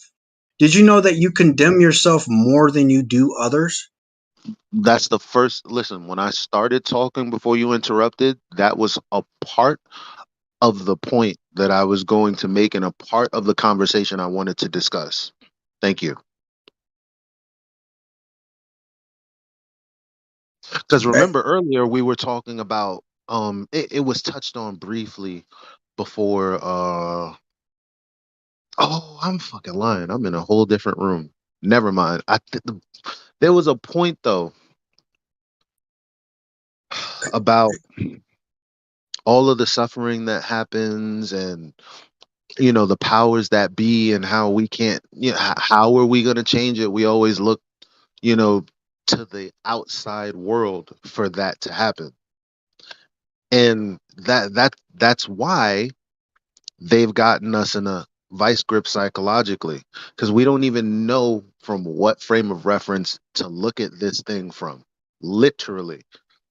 Because if everybody knew, oh man, I gotta change, the world would be better. But we're all trying to look at the world and diagnose it instead.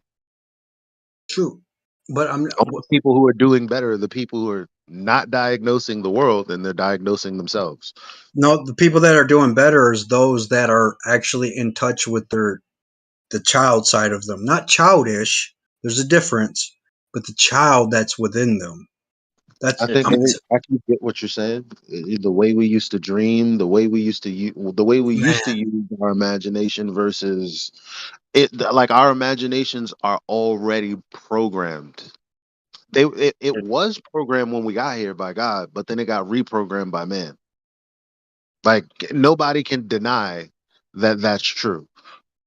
I have biases to a litany of things that I don't necessarily. I just believe. I don't even necessarily know is true or not because I'm programmed. You can self-program though, right? You can change your programming by Absolutely not. recognizing My it. bad. Absolutely. Yes. If Absolutely. we become as children and we first recognize the Creator, this would benefit us greatly. This I don't know if I come across earlier, but to become like a child is to put complete trust in that the one who made you and the one who supplies your everyday needs and keeps your very breath in your nostrils. You need to recognize him. That's what you need to do. And that's what it is to become as a child. So that would be the context of that. I'm sorry, guys. I just had to say that. A lot of people have tried that though. We still seem to be in a bit of chaos.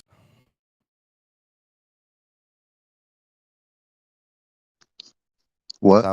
For thousands of years, people have tried to submit their will to the Creator and love Him, her, whatever, and we're still in chaos. Don't you think that our history shows that we've done exactly the opposite? I mean, even when you read the Bible or any. No, I'm not saying everyone has done it perfectly, but there's been loads of people who have done it for thousands of years. They've tried their best, and we're still in a mess. Well, the people that have tried their best, the people that have done the best are the people who have just trailblazed away. Because I mean, there are people who don't have an imagination, who don't think that they could do anything other than what they're doing, and then there are people that just do different shit, and it's like, oh look, a new invention. Oh look, a new way of loving. Oh look, a new way of doing this, a new way of doing that. And the thing is, we keep looking to the world like we're supposed to save it. The thing is that will never happen as long as there are more people who don't look inward. That's the simple, short, and sweet of it. Most people don't look inward. They don't even they probably think they do, or maybe they do, and then still they don't know what to do to reprogram themselves or unprogram themselves. And since that's going to be the problem, since that was the problem back then and is now, it's not going to change unless people individually change, and we'll only see a world that's better if most of us did it. So the diagnosis really is most of us ain't shit. Who are you to say that people have tried their best? Who are you to say that people have tried their best? How can you prove that? How do you know? Christians, for one, right? Some Christians have tried their best to build a church, submit to God on their hands and knees, and love Him. They're not supposed to build it. We've still got rapists all around the world. Are they supposed to build? It hasn't fully worked. We need something else. Extra techniques. It seems like, when you say they tried to build a church and do all these things, that would go kind of contrary to the text, I could go into that about he builds the church, right? And the church is living stones, You know what I right? mean? So, People in the so I past could I have could tried go their to best that to aspect worship of God it. in the way you said. They've tried their best. They've We done it we before. I could go to that aspect of when you say they've tried their best. You're saying the thoughts they have in their mind. Do you That's think that's no ultimately one's ever what that's tried their best to ultimately. worship God? Yeah, bro, please, man. I mean, it's ultimately what you're saying is their very thoughts, their very mind, that they have tried their best. You understand what you said, right? They've tried their best. You know what that means? Are you saying nobody's ever tried their best to worship God in the way you think they should have? No, You no, say oh No, I'm boy. asking a question now, a clear question about the topic. Are of you going to course answer not. my question, or are you going to answer the several questions I've had to ask you in different ways to try to Yeah, get you to answer sorry, the repeat first one quickly. question? Yes, I said what I said. That was one of your questions. So you do know the thoughts of the minds of these people you say who have tried, and you gave examples of I'm haven't assuming. Christians. I'm You're assuming many people assuming. have tried their best. Well, I wouldn't presume anything before I state it. But That's do you very believe presumptuous, no right? one's ever tried their best? I'm not saying no one has ever tried their best. Right, so I'm that's all I saying am I'm saying saying. Some you people say have. you are standing on the authority that people have tried their best, and I'm assuming that you're speaking of specific groups of people. So could you name who they are? Could The we thousands analyze and this a little? thousands. Yes, Is it sorry. the Catholic religion? Is it the Protestant? Who is All it? of them. Can we name All of them them? for thousands of years. People have tried their best to worship God in the best way they could think of, that they So which designed one themselves. tried the And we best? still have chaos. So all I'm saying is we need to do something else as well as that. So the Yeah, people who have chaos are the ones who are not trying the best, which is what I'm trying to show you. When you say they try their best, I'm saying give me a specific example. Is it the Baptist church? Is it the Catholic church? Is it the Lutheran church? Because all of those have issues and they're really not trying their best. And that's evident. That's I'd say very evident, right? all of them are trying their best. no, they're All of not. them are trying their They're not. best. They're not. Look, Well, then every why look. are all they different? Why are they all different holding the same book if they're all trying their best? One, It's well, North. You that's just guys in have your two mind. different conversations. To, in all honesty, because when he says trying best, I believe he means giving it the old college try. I've tried to put the pipe Yeah. down, but I just can't. Like that. That's people thinking they're trying. But see, but see, Prayed their but hearts there's out for different. thousands of years and Yeah, they're I still in know that chaos. that's what I mean. But what I know from my own personal experience, I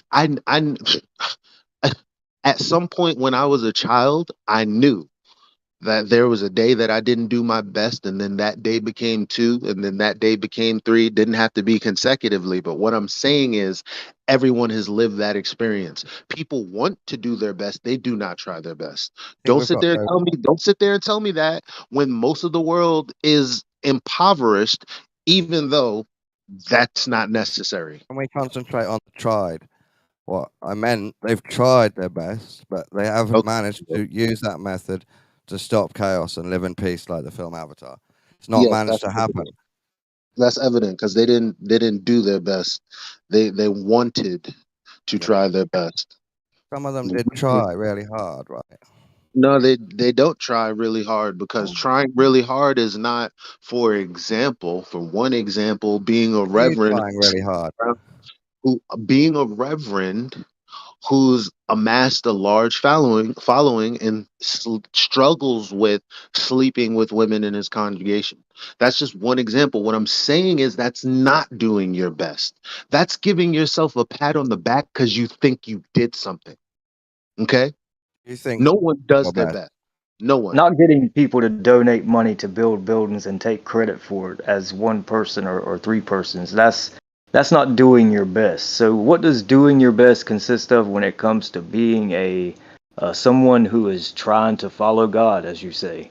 What does that consist of? Doing your best? Do you I know? do my best, as in I do the most that I think I'm capable of to Most what? love God, and talk to God and worship God. and How act does out that look? what I think should be done in the universe. What you think should be done, or what he thinks should be done? What I think. And what would that look like? What would it look like if you did My it? life right now. It's just how I live. So you're doing everything possible to love God with all of your being, Trying my right? best. Yeah. So what are you doing right now? There's better than best. I could try like superpowers, but I think I'm trying the best with the energy that I've got.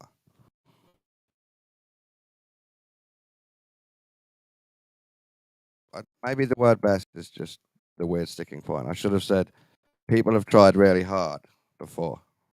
Well, even saying people have tried really hard. If you're going to be specific about a group, then we're going to analyze that group and we're going to put them to the I'm test telling and you see all. if, and we're going to use a standard, right? We're going to use the standard that they say they go by. And that's the standard we're going to hold them to. If they hold a book in their hand and they say, this is what we profess, we are going to hold them to that standard. And if they don't stand up to it, or if they don't even come close, and this is what the text lays out that they should do, then are they really trying hard? I don't care about sticking to a book or holding people to certain written words. Why not? I hold you to what you say. You hold me to what I say. That's how we It's not live, what I right? think worshiping God is about. Well. There's Honesty, man. Honesty. the I don't Bible is hold you to any book. I don't care. so that's the thing. The Bible is full of tons of wealthful information, just like my favorite Forgotten Realms character, Legend of Driz, and all of the books that he's been in, which is over 30. Yeah, sure. But the bottom line is, if you don't have God in your life, you're not going to be able to find any of those gems. And the thing is, you can even be seeking Him, have the gems in front of you, and not do your best to attain them. Like, no one does. This world is abundant. I'm telling you, no one does. It's evident in the state that the world is in.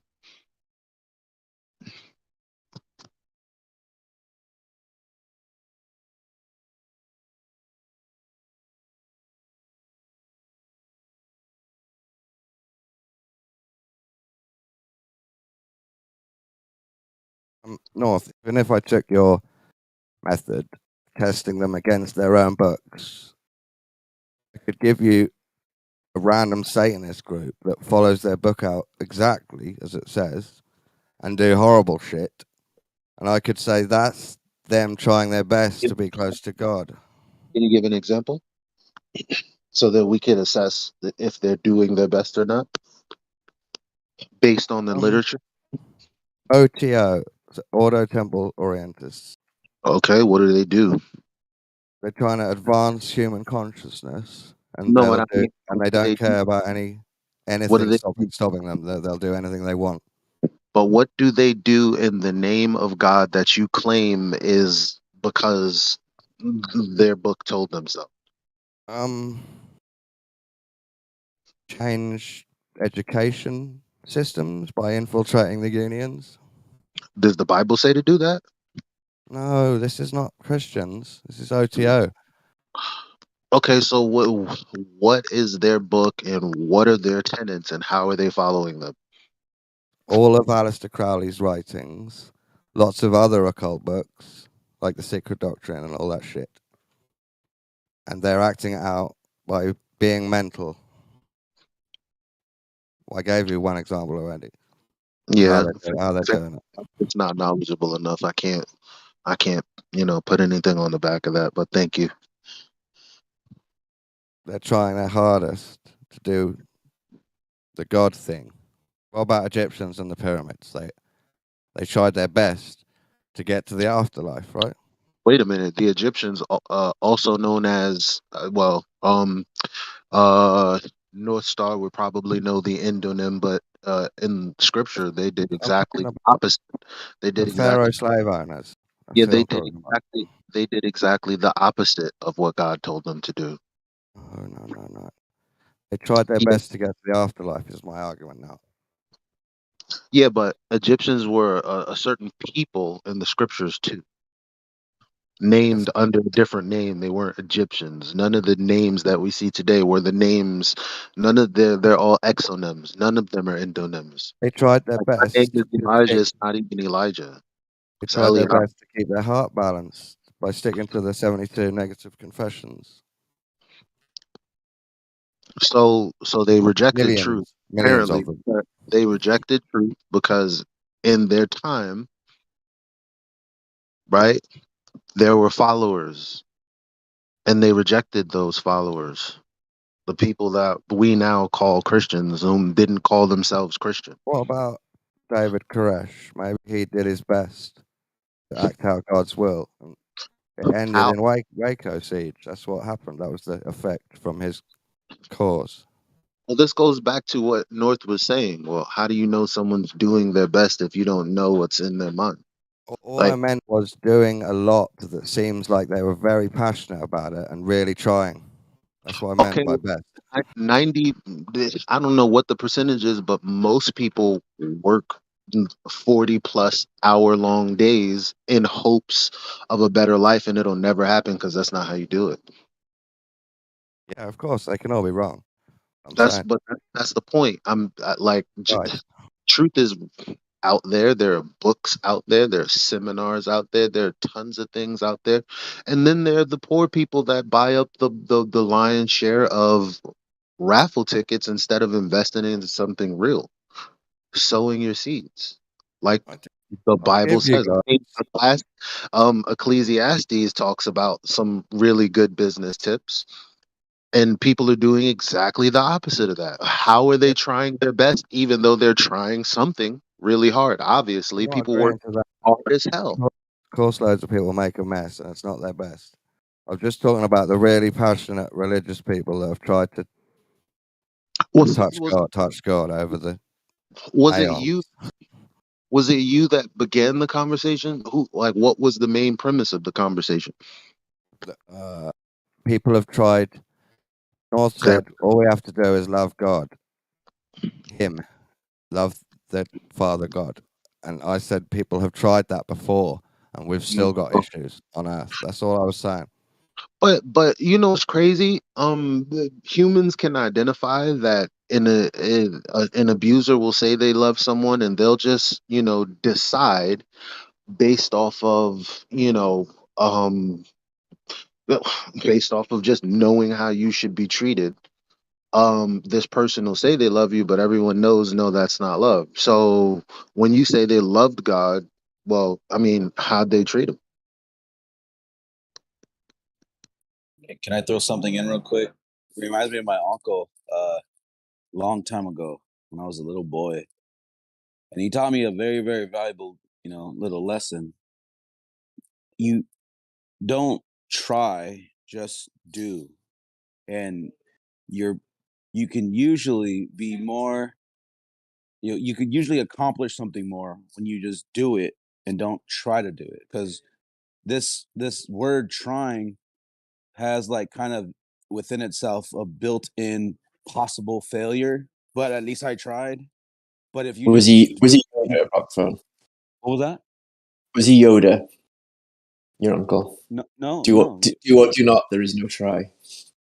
Well, there you go. Maybe that's where he got it from. I don't know, but I'm saying what he told me as a kid. He told me a long time ago because it was actually kind of abusive. I can tell you the full story. I was digging a hole for one of the satellite dishes.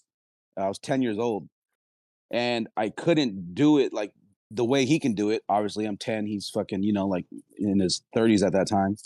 And he yelled at me. He's like, "Come on, I need you to dig that faster." And I said, "I'm trying." I got mad. I said, "I'm trying." And that's what he told me. He said, "Then don't try, just do it." And you know what? It fucking worked. It made a lot of sense. And then when I stopped trying to do it, I then was able to do it because it's a mental thing. I'm trying to do this, but there's kind of a built-in failure in that. But that's all I want to say. You know what? There's I a think good that's a good point. there's a good point in that, because guess what? When you're trying to do something, guess what you don't have? Faith. Exactly. I said it all starts in the mind, or thought in the mind, whatever you want to say. Because what you have to do is simulate doing it. and then you have enough, your subconscious doesn't, trigger these emotional responses in your body that make you anxious and that tell you, yeah, I know that I'm saying I want to do this and I got this, but really in the back of my mind, I'm telling myself all of the ways that I might not have. There's doubt. There's doubt. Yeah. Exactly, a lack of faith. Exactly. That's right. That's why don't try to love God. Just love God. You're probably going to be better off. I used to play pool against this guy. As old guy, as a machinist. He could see angles like really, really well. But he always used to say like, "I'll try this." But every time he said that, I knew he wouldn't really mean that shit. And he was like, "I'm probably gonna make this shit. Watch it." And like, but he would always say that, man. Let me try this. But he'd always fucking make it. Piss me off so bad. You just trying that? Get out of here. He knew what he was doing. I think so. It's pretty slick though, because like you don't make other people like be on your shit. You know what I mean? Say, I'll try this. You know what I mean? Throw them off the scent a little bit. Hey, man, you don't want them to be on your shit, man. I mean, That's true. That means you become toilet paper. That's right. Yeah, I mean, fucking. That's a shitty situation, bro. We don't need to. Yeah, we'll flush that one right now. Okay. Yeah, it's a very, very smelly situation. It kind of reminds me of Uranus. Did you know that you can use binoculars, telescopes? You can actually use like a magnifying glass to look at Uranus. There's all three things. Yeah. I've never tried that. Maybe use some mirrors, but no, I just mean like trying and doing different things. But I guess in our minds we know what we're doing. We know what we're up to, and But yeah, like to try is to like be, I don't know, at least halfway prone to failure sometimes. You know what I'm saying?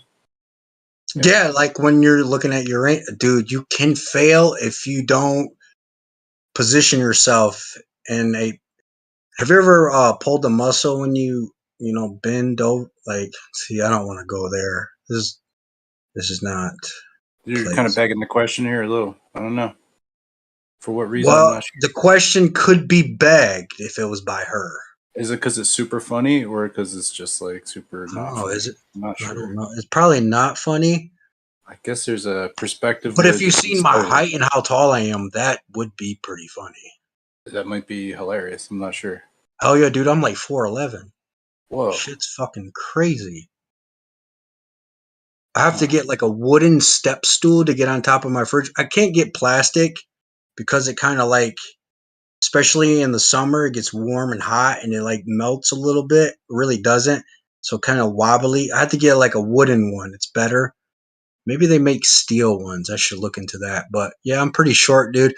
I think if I thought about doing stand up, I will always be the underdog because there's just no way I can stand up. You know what I mean? It just can't make it happen. They call you little dog. Tell that to Kevin Hart, man. It's all killer material. Kevin Hart is my left nut sack. I gave him over to my right pec. That's sounds like all it's keeping you from a gainful career in comedy is just the courage to get on stage, since the material is obviously there. Right on. Great. I don't have no material, dude. What are you talking about? I'm not a comedian, dude. I'm being serious.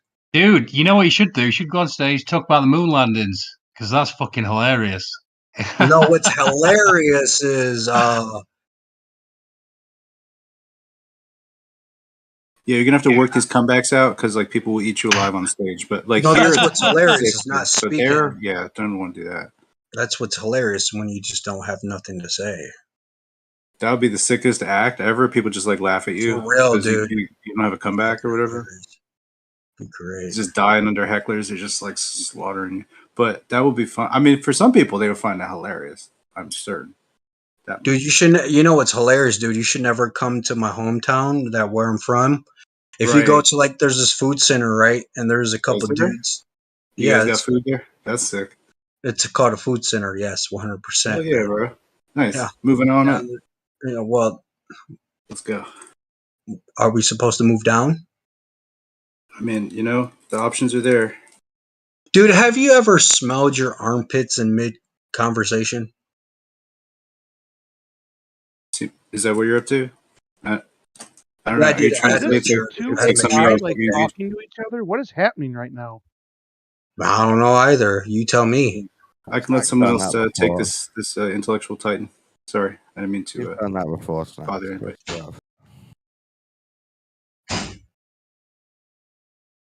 Do you think Geo should just delete the server and reinvent it? I think he You should guys think? delete you. What the heck was that conversation supposed to be? I don't know, dude. Where you tell me, dude. I don't know what's going on. I don't even know how I got. Do you know how you got here? I don't even know where I'm from. Do you know where you're from?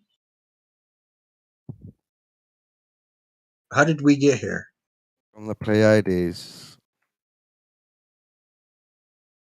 Dude, you sound. I'm gonna be real, dude. You sound like somebody I would love to have tea with and talk about bicycles. For real? PhD. Yes, just talk about bikes and the I've got a gears. bicycle. I like jump bikes. They're like the small downhill bike. Yeah, I figure that. Yeah. Even though I struggle to lift it now and You know, don't it would do be it. kind of cool though. We should like hang out and go out like in public and like wear like keychains with pacifiers on it. That would What? be pretty. Yeah, I know, because that would be like a way to tell like Globers to suck it. Oh, I'm a We could Glober, put I'm afraid, so maybe we can't hang out. no. We can have like a cool pacifier that says Globers suck it, and then we could put it like on our pockets. No, I don't mock people for believing the globe. It's a Well, I horrible thing mean, to do. or we could put flat earthers and Globers to suck it. Like how? People obsessed with Earth Listen, we suck. can think of all kinds of ideas, man. We're versatile here, okay? You're a biker and you sip tea. So we're pretty smart. I like coffee actually. I look Yeah. like Do you guys want to move on to a topic, or yeah, dude. How do you prove Yeah. the Earth is flat? is that a You don't topic need you're moving to. on to? Talk No. about proof. What proof means? Proof was in D12, and that has died a long time ago. So you have to come up with some type of evidence now. I Why think would it anyone means try to prove the Earth is flat? I think it means when you convince yourself something's true, that means you proved it. Or Why if don't you we manage, start off with what you is manage to proof? convince someone else. Yeah, what is What do proof? you say, Don? What is proof? Why don't we start off with Proof that? is that PhD just said he likes to drink tea, and everybody has heard it, and it's a live recording. There's so much evidence to prove that, so there's proof to prove it that it happened with you guys, and that, you know. If you had an audio recording, that would be proof. No, it would be proof Proof of what? of D12. Proof that you have an audio recording. Yes, 100%. And everybody else heard PhD, and I'm not saying him as a individual. I don't know who he is outside of Discord, but that's proof that this person, PhD with that name, has said that. I can help you. I do like tea. I have one decaffeinated tea each night. Hey, have you ever had, what is it, jasmine tea? Ever had that? How about proof? How about back to the question? Because I Dude, asked this question back in 2022. I went over to Gems and I asked them, "What is proof?" a gem is And according, hold on, just one more phrase. According to them, there's no such thing as proof.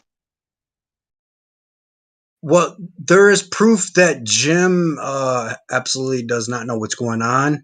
I don't think he realized where he's at sometimes. I take the think position that you can't prove anything. I think he likes glazed donuts though. I would say Let's you get can't. off the comedy routine and let's maybe get a little bit serious. So, Yeah. seriously, what is proof? Seriously. Dude, it's that simple. I just broke it down. Proof is if you have enough. Okay, so if you have one piece of evidence, that's not proof. But if you have numerous amount of evidence that stacks upon your claim, that can lead to proof. So, like what I said earlier, PhD said he likes tea. and bikes and whatnot, and you guys heard it. I can use you guys as witnesses. Well, if I get enough evidence, I can lead to proof. So you you've described something that can lead to proof, but you still haven't defined what proof is yet. Do you want to try doing that one, the thing that was actually asked of you? Oh, proof is that what you can actually see and experience. That's what proof is. What you can, yeah, it's pretty simple, cut and dry. There's no way around it. Evidence is not proof, and proof is not evidence. Okay, I've got a simple question. When does lots of evidence become proof? Who decides? How does it get decided? I would Now say proof.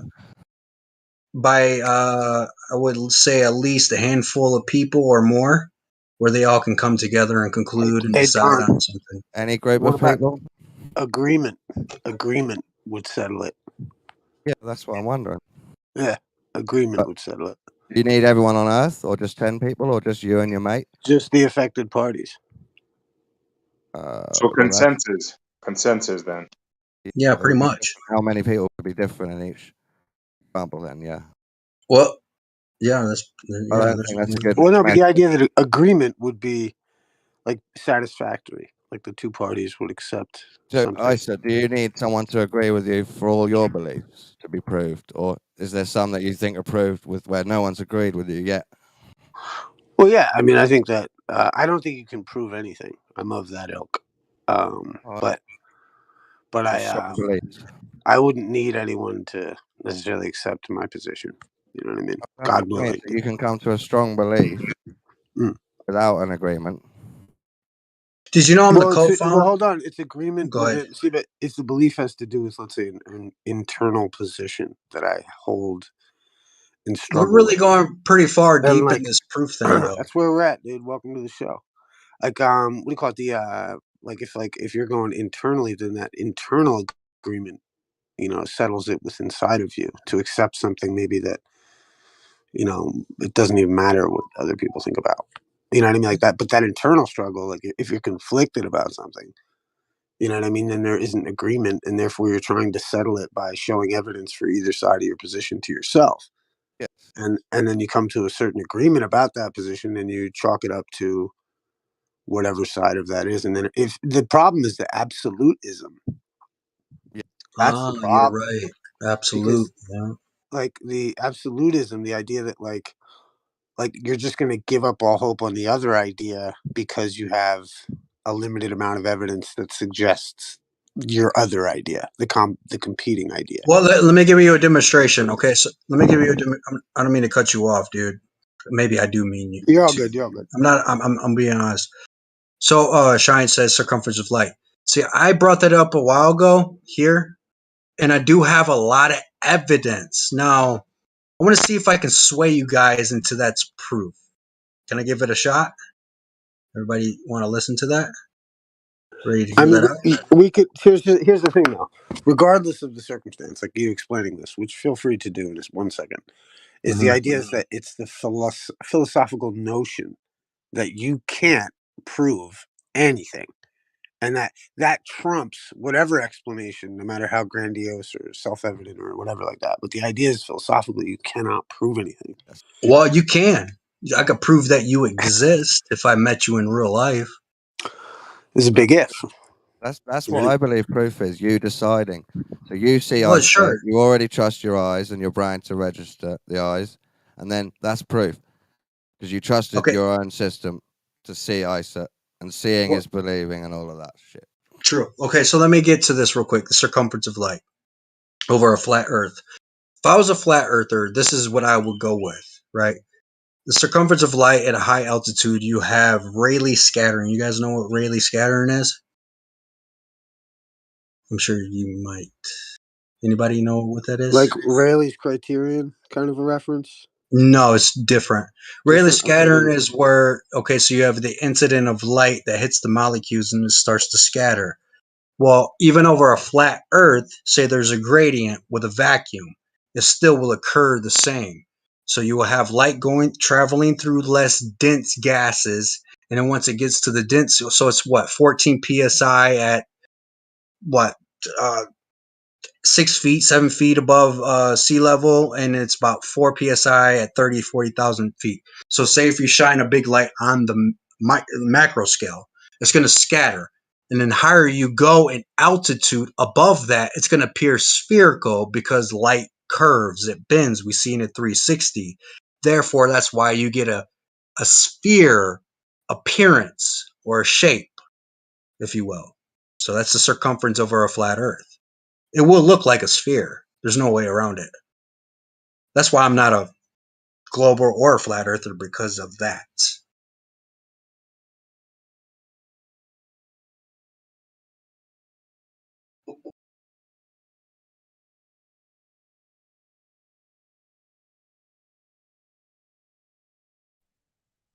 So let me ask you, how far do you think that you can like extend the plane before it starts to curve in your mind? Well, it depends on depends on the position of the light source and the gradient and the weather and all sorts of stuff. I would say 12,000 miles from. You can, well, if you're up like say 100 kilometers, right? That's where supposedly the carbon line starts. You're going to see about roughly 12,000 kilometers from side, roughly, give or take, depends. And we're not going to get high enough though. There's no, how many 24 people supposedly have left low Earth orbit? Like everybody that's aspiring to be an astronaut, all these globers, you're not going to outer space. That's cut and dry. There's no way. You becoming an astronaut that's not your mission. It's to work at NASA at a building behind a desk or in the lab. Yeah, but you went, bro. I asked you like a plane, right? Do you think that on Earth, right, where we live, do you think we can achieve a plane? Like, can we achieve? Let's start off with a line. Can we achieve like a horizontal line? Do you think? 100%. And how far do you think we can extend it? Let's start with that. Oh, you're talking about something physical? But yeah, reality, bro. Okay. Reality. I thought you were talking about like abstract, but physical. That would take a lot of money, dude. There'll be billions. I mean, that's wishful thinking, but yeah, I mean, no, I don't think so. Because well, if you do it over water and suspend it, and you're able to suspend it using electromagnetism, now that's the fucking best way. You don't want to use land because land curves. It has nothing to do with the Earth being flat or round. It's just land undulates. It has dips and grooves, and it's not always fully even.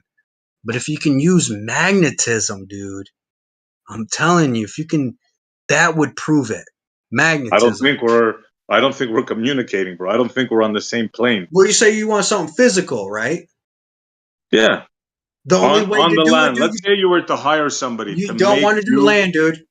There's always error with land. With magnetism, you can measure each section of like. You don't want to do land, dude, because it undulates. I'm not talking about. Just let me finish, bro. We're on the ground, right? We're on the ground. Yeah. Do you think that we can achieve like a level horizontal plane? Let's say for I don't know, 150 feet, 200 feet. Do you think that we can get tools and establish a horizontal plane for 150 feet in the air? In the air. Relative to what? What do you mean? Okay, relative to mean sea level. How are you doing that when the water is? I wouldn't say it's attached to the Earth, but it's part of it. That's why I said electromagnetism. Electromagnetism would be relative to the Earth. It would not be any part of the actual physical attributes of the Earth. Now, when you're using water or the Earth, because you got okay, so I don't. Maybe you're not understanding. It's not your fault or my fault. Maybe it is my fault. But if you're using land or sea, it's going to be attached to the Earth. So it's relative. There's nothing relative to it. If there's human error and the ground shifts, moves, you don't know. That's why I said electromagnet. You want something that can hover above the Earth. that is not attached to it. Like You a know what I'm straight saying? line segment in free space. Like Yes. surveyor. Yeah. That's what he just asked you, dude. Yeah, that's what I just asked you. Yeah. Maybe No, but Rakia, you're you talking about should using handle the this one. earth. You're talking about using the earth, the ground. No, he said it's referencing a benchmark of mean sea level. It has nothing to do with Earth. It's just a benchmark in free space. If you knew Obviously, anything about surveying, you would know that. But see, that's using your eyes. Oh my God. Before then, he said he wants something physical. Now You're going to you're use going. your eyes to reference the magnetism that you're reading, your data that you're reading. No, I you mean, that's use devices. You can use Gauss meters. You can use a F. you're using your eyes to read the Gauss meter. No. That's kind of what you're saying No, with the straight line segment that you create with a theodolite. No, you can use a F71 Tesla meter or 41 Tesla meter. What are you going to look at that with? Your eyes. This is measuring. See, I think you're not understanding. That's Don't okay. tell us we don't understand. I hear what you're saying, dude. We can talk about your electromagnetism. It sounds very cool. But I don't get why you won't answer a very simple question about a straight line segment of 150 feet. Do you think it's possible that we create one that's not curving as you cut everyone off? Yes, you can get a straight line. There's no way around that. Sure, you can. Okay, now SE can continue. Thank you for answering that, finally. But I know where he's going with it. That's why. So the next question, thank you, Rakia. The next question would be, can we continue that straight line segment after we establish it and reach another one from there? You can continue it, yes. So how far can we do that for? Well, depending on how much material you have, etc. You're a millionaire. Money's not an object. You're a millionaire. Oh, so you can extend it. You can extend it as long. I don't know. I don't know how big the Earth is entirely. I've never seen it, so I don't know. Do you know? Well, the logical answer would be indefinitely, right? No. Okay, what would be where would it stop then in your mind? Where would it would stop until the unknown is known. In other words, where? Give me a distance. Like, give me a, like what? 100 miles? No, I don't want to put words in your mouth. Give me a distance. I'm not gonna throw it out there because the unknown is it's unknown. So indefinitely, you're trying to say indefinitely to reach I don't think you understand what indefinitely means, like the indefinite variable. That's what he's saying. But what I'm saying is, none of us knows where it would end. Do you know? I don't know. I could say 12,000 miles. That would I could say qualify as indefinite. It is undefined. There's no definition. There's no particular thing given. It is indefinite. That would qualify as that. Yeah, but that's what I'm saying. You wouldn't know. That's well, just back it up and let's go as far as we know. Then, can you do it a half a mile? Yeah, 100%. Can you do it a mile? Yes. What about 2 miles? More, yeah, it's possible. Okay, straight line 2 miles without curving. That's all we need. Thank you. Of course you can. You can do that over a sphere. What does it have to do with the shape? How can you extend a straight line over a sphere? By establishing a tangent point at the center and knowing when to level it up. He's now explaining a Donegan. Yeah. Why couldn't you?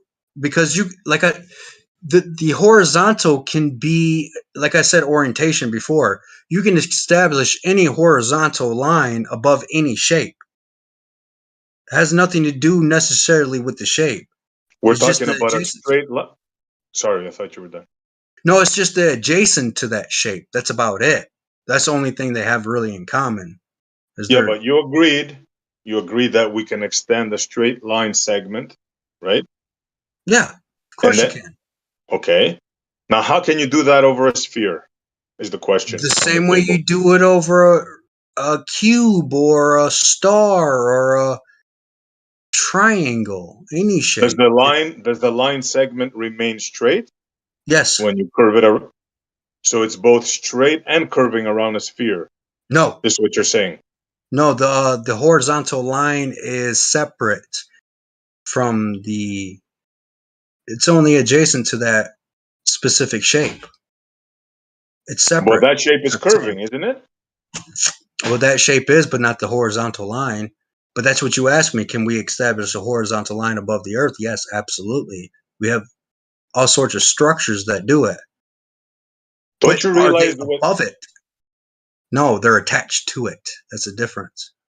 Yeah, but don't you realize the dichotomy of what you're saying? You're saying that we can both have a straight line segment and that straight line curving around a sphere. You don't see the problem with that statement? Curving around a sphere. Okay, well, so how you talking about the Earth, right? Well, if the Earth was a sphere, it's fucking huge. So straight lines would appear. I mean, curved lines would appear, if you will, like straight, kind of, if you will. Just have you ever been at to a Daytona 500 where the certain parts of the track looks straight, but it's actually curved? Yeah, it's because you're seeing it in the micro scale. The micro scale, not the macro. But bro, you agreed to a straight line segment. Do you know what that means, right? A straight line segment. Yes, I get what you're saying, 100%. But you're saying above the Earth or attached to the Earth? It doesn't matter. Make it 6 feet above the Earth. Make it however you want. That straight line, right, has to curve in order for your model to work, in order for what you're saying to work. You can't have a straight line segment that curves, can you? No, dude. You know how, dude, 8 inches, what a mile is, like 8 inches, 2 is 72. Dude, that's not a lot at all whatsoever, especially to our small eyes. We only, dude, like I said, we see in the micro scale, not the macro. We don't see we're like ants to a house, if you will. Yeah, even if you're an ant. That's why I'm not even a flat earther or a glober, because it's so difficult to tell when you're on Earth. Unless you can get up to 3 to 4, 5 million feet, if you will, 500,000 kilometers above the Earth, then we can discuss. I think we'd be onto something. You don't think it's a stupid argument to say I can't know what I am because I'm not something else? Well, I know I am because I deal with me on a daily basis. I don't deal with seeing the whole Earth in its entirely on a daily basis. You don't have to see the entire Earth. If you said you can make a 100%. straight line segment over 2 miles, you can do that over water that's not moving. And if it's not curving over 2 miles, you don't live on a sphere. No, that doesn't mean you don't live on a sphere. That means the math is off. That literally means you don't live on a sphere. No, that means the math is wrong. A sphere would have to start curving immediately in every direction all the time. Dude. That's what a sphere is. Yes, it is. It doesn't matter how far you zoom in. It doesn't matter how far you zoom in on a sphere. A sphere, because of its nature, of what it actually is, means it has to start curving immediately from every point on it. That's true. Not exactly. I've got it. Literally, exactly. No questions, no ifs, ands, or but. That is literally what a sphere is. But you're thinking smaller, dude. You're not thinking curving bigger. immediately from every point. Dude, you know how small you are compared to this Earth? It does not matter. It must begin curving immediately if it's a sphere, because of what a sphere is. There is no flat spot on a sphere. Every single, the smallest measurement you can make, it has to begin curving immediately, or it's not a sphere. End of story. There is flat spots on a sphere. There's curves. There are not. It's literally there is impossible. Flat portions if you on a find sphere. A flat spot, you're not on a sphere automatically. There is flat portions on a sphere as there's curved portions on a flat plane. There is no flat spot on a sphere. If there is, it's not a sphere. It's something else. There's no curved water on a flat plane of water. That's impossible. Well, let me interject with this tiny thought experiment that's super easy. So boats supposedly are going over the physical horizon within like 3 to 4 miles. Is that correct? Supposedly. Okay, so listen to this. Take an airplane going 500 miles an hour that's staying level over a ball. It would drop drastically. 500 miles an hour. Well, wait, listen. 500 miles an hour staying around the rotundity of the ball Earth. And when you're on an airplane, you know when it's flying level.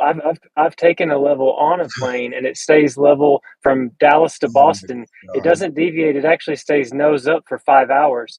Of I'm course, saying 2 that if degrees. you're standing on the beach and the boats are disappearing over the physical horizon and you're flying at 500 miles an hour at the same trajectory, you would feel massive drop. Physically, your body, your inner ear. So no, it would. In reality, it would. You would. I'm not trying to cut you off, but here's the thing. Say you were driving Daytona 500. You were a NASCAR driver. The whole track is curving. There's portions that look straight, but it's curving. You're going so fast, you don't even notice it sometimes. But here's the thing. How the hell you know that? How many NASCAR cars have you driven? Because I drove fast. No, you barely notice it. Dude, unless it's the big wide bends. Unless it's the big wide bends. I think you're full of shit, man. I eat food, so of course I probably will be. But here's the thing. I think you are full of shit. I think you're just stating the narrative of the globe. You're cutting people off to tell us that the planes fly 2 degrees nose up. My plane doesn't. Yes, it does. 2 degrees. No, it doesn't. Don't tell me it does. Drift. Yes, it does. 2 to 3 degrees. Every plane flies 2 to 3 degrees above the HUD. Yeah. No, you're talking about passenger jet planes. I'm talking about my plane. You don't even know what kind of plane I have. I'm talking about commercial plane. See, you're cutting me off. Private plane. You're just so eager to tell everyone what you know about the narrative of planes flying 2 degrees nose up when you don't even know what type of plane I have when I'm telling you mine doesn't. It depends on the design of the plane and how the wings are oriented to the fuselage, not the shape of the Earth. Yeah, and your plane barely can make it 1,000 miles. And you know what 1,000 miles? You know how small that is compared to the size of the Earth, flat or globe? It's 1/25th of the globe. That is very tiny. Why are you cutting me off, dude? Dude, this guy's clocked in making money for exactly what he's doing. I mean, come on. That's why I put a stop to it. It's ridiculous. To divide and to confuse, because my thought experiment, you would feel that drop. You would feel that airplane go around. Dude, you guys are dividing. You're dividing. You're clocked in and you're getting paid for what you're doing. You're found out. I wish I was getting paid for this shit. I wouldn't be where I'm at. How much? Yeah, you're where you're at because you don't listen and you just try and teach us something that you don't know. You're just restating the narrative that you've heard. What's the drop over 1,000 miles? Hey, guy, what is the drop over 1,000 miles? By the way, my plane won't go 1,000 miles, which tells me another way that you have no idea what you're talking about. But anyway, over 1,000 miles, what would be the drop there, guy?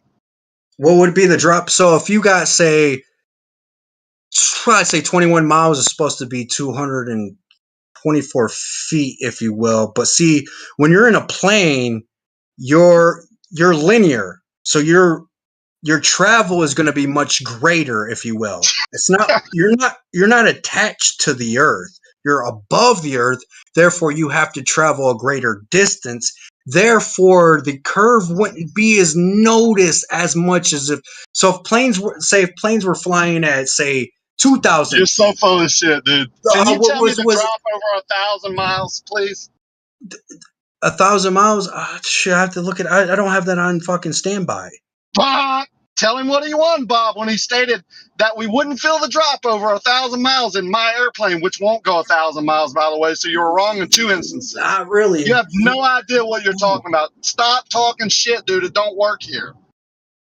I'm not talking shit. I'm being logical. I'm outside of the box. You don't even know what logic is because you don't know what the drop is over 1,000 miles. How the hell you know we would feel it or not? That's not logic. That's just, regurgitating information that you remember. I know. You're just listening to people on the internet and coming here to try and regurgitate like the 2% nose up of fuselages of planes. You have no idea. Well, I didn't know that's that what is. you flew. I wasn't talking to you. I was talking to that one guy about planes, and they usually fly. But I was talking about bigger planes, like commercial planes. you were definitely talking to me because I cut in and told you I fly a plane Well, that afterwards, doesn't yes. nose up. Yeah, and when you tried to tell me that my plane definitely noses up, the plane Well, that I you're fly usually in, about two I'm telling degrees. you it doesn't. It flies straight and level over a Maybe horizontal not. plane.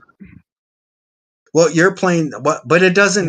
It's not. It barely can go without. You could probably get what 300, 400 miles, if that. That wouldn't really do much. What are you making up more shit that you don't know about now? You don't even know what type of plane I have. Private plane. Yeah, it doesn't go that far. You can't even. Oh my God! Do you know how many types of private planes there are?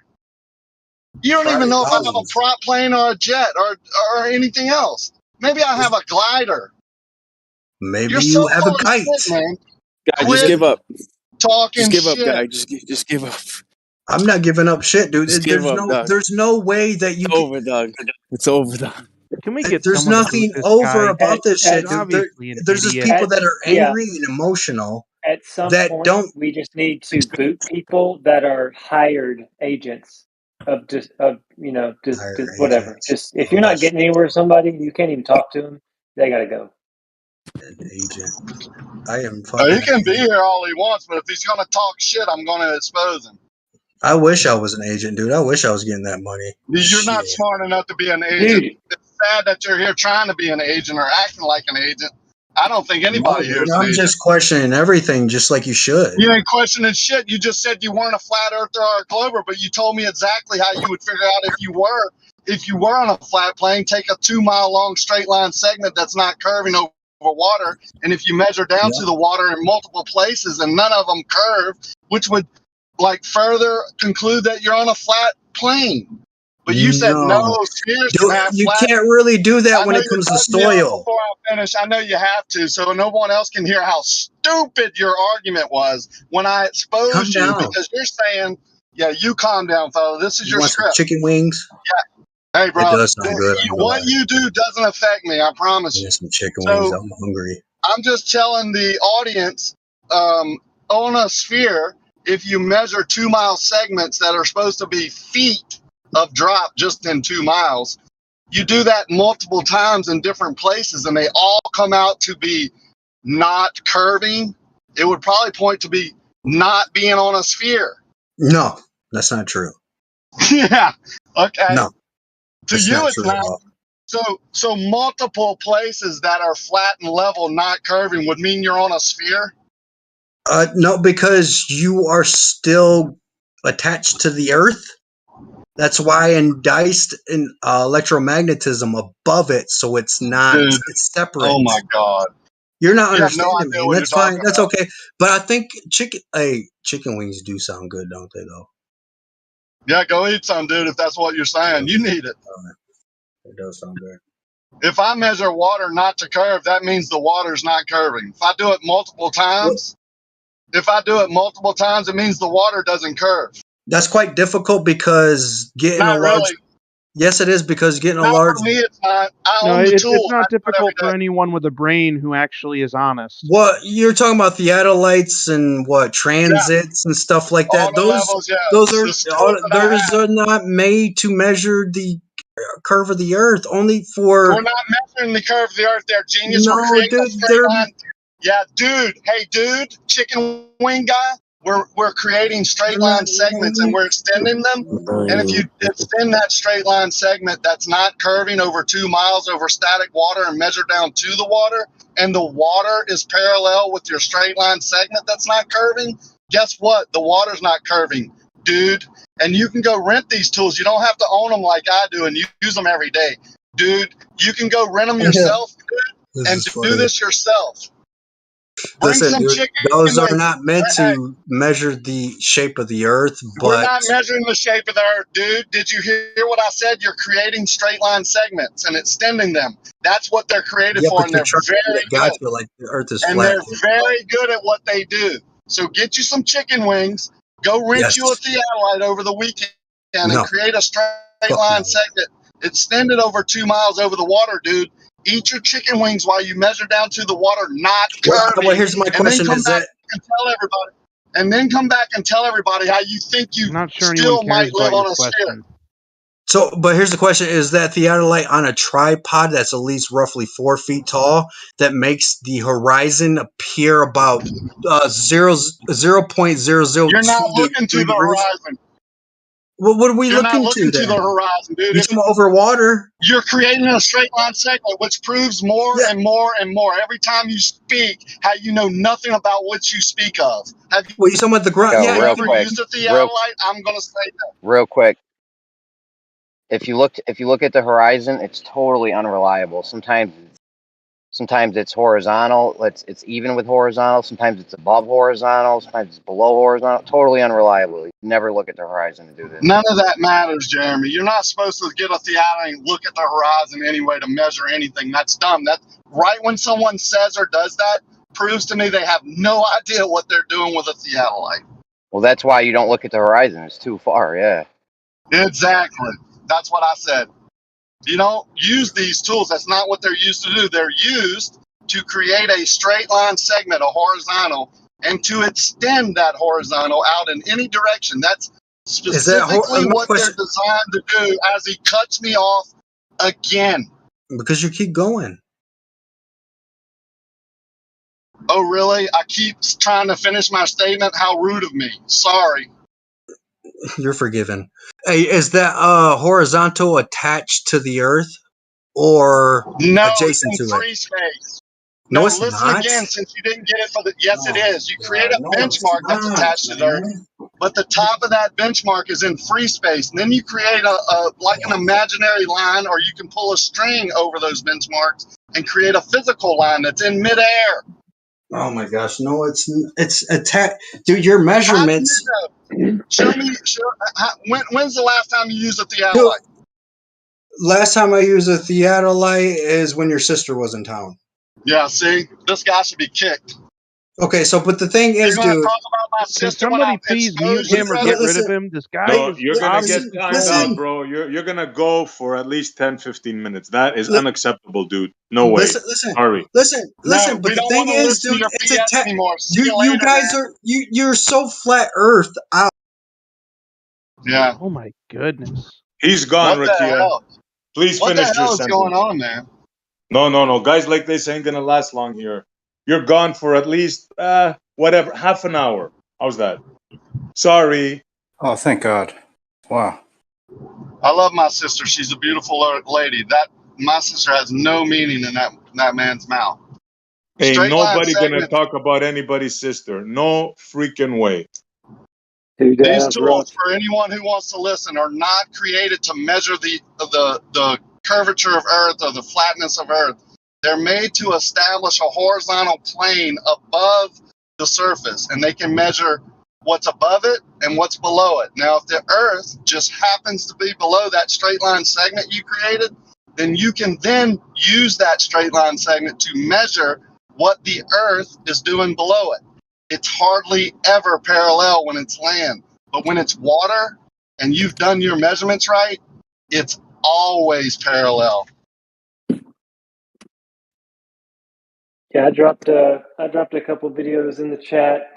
Eric Dubé's "The Earth is Not Flat" is a great one that talks about how many massive extended flat sections of Earth there are, and he's basically saying how many humongous sections of Earth that are completely flat does it take to make a ball. And another one that talks about the Concorde, and they were talking about another plane that is quoted that it can get anywhere on Earth in 15 minutes. And the G-forces, and if it was flying level, and I know they say you won't feel it because you're just kind of hanging on to the ball with gravity, special magic gravity. Now, that the amount of drop per second would be too much for a human to survive. Just think about a plane going 500 miles an hour, 10 foot off the water, and having to nose down however far if it's going 500 miles an hour every minute, right. How many feet that is that they're having to nose down to maintain that elevation. They're not doing that. They're struggling just to maintain, the the altitude above the water at that level anyway. So I saw an air show this weekend that these planes are going 500 knots, and they're just right above the water, man. I mean, it's infallible that people will think that that water is curving below them.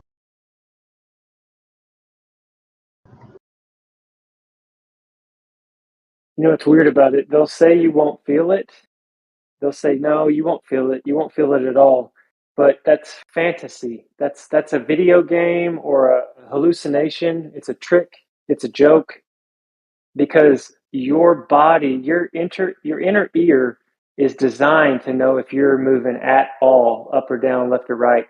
And when they say that you won't feel it, it's not true, period.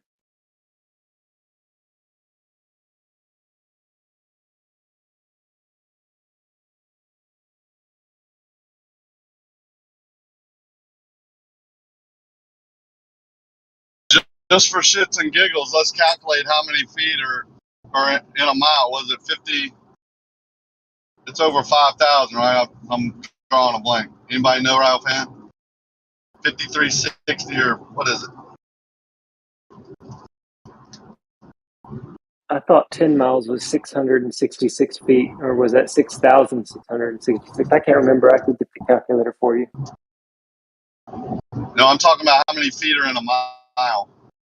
Oh, 52 something? 5280? I don't know. 5260 or something?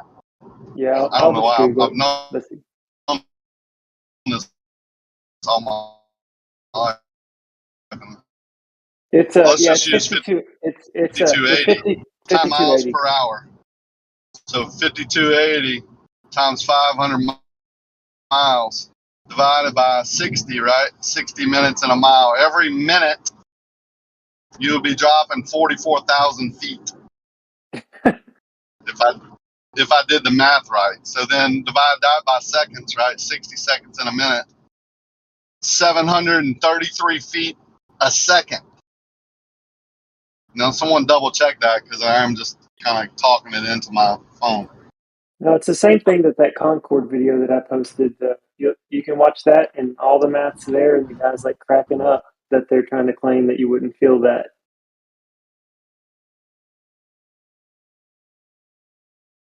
It's like at times they want to pretend the Earth is so massive and so humongous that you're going to be at, Felix Baumgartner's edge of space jump. And, Neil deGrasse is telling us that it's a millimeter off the Earth's surface and you wouldn't see any curvature, yet people are claiming left and right that they see it at the beach or they see it from passenger planes. And it's like, is our Earth the mathematical, does it have the radius that we've been told forever we have? And I mean, it has to if day and night cycle work and the whole model to work, it has to be the radius they said. In less than 1 hour, I'll be driving over Lake Pontchartrain, where Soundly says he can see Earth curve from ground level with his 20/20 vision. I think saying that you need 20/20 vision to see it was the icing on the cake, because he's just laughing in people's face when they believe him. From the ground, don't forget to mention. From the ground level, yeah. But you gotta have 20/20 vision, SE. That's the key words right there, right? yeah. That is a dumb statement. And Blue and everybody else who agrees with him, he's laughing at them every time they agree with him. Soundly himself is listening and laughing. What an idiot Blue is, for believing me on that. And then show left to right curvature from the same position when everyone for 6, 7, 8 years have said you can't see left to right Earth curve. He's saying he can see it from ground level, from the bridge. From the I-10 bridge, looking down the power lines, he can show you left to right curvature. They're so full of crap, man. I don't see why people don't, just listening to that, why people don't understand there must be something going on. Yep. And I think it was during that same conversation, Rakia, when he told me, if I'm on one side of the lake and he's on the other, then there would be a 90-foot hump of water in between us. 90 foot. And even Even Blue drew a line on the power boxes on the bridge showing how they're sloping up and then down. I And he have says that they would picture. also be 90 feet in the middle. At 12 miles, it would be 90 feet above each shoreline. So if you drew a tangent line touching the water at the 12-mile part and drew it horizontal straight across 12 miles towards one beach and 12 miles towards the other, and you stood below that line on the beach, it would be 90 feet above your toes touching the water. Yes, sir. That's what he told me personally. Absolutely. Yep. 90 feet in 12 miles. Damn, man. I don't think people know what 90 feet is. About a 75-story building, give or take. Yeah. Just 12 miles away. You can easily see that.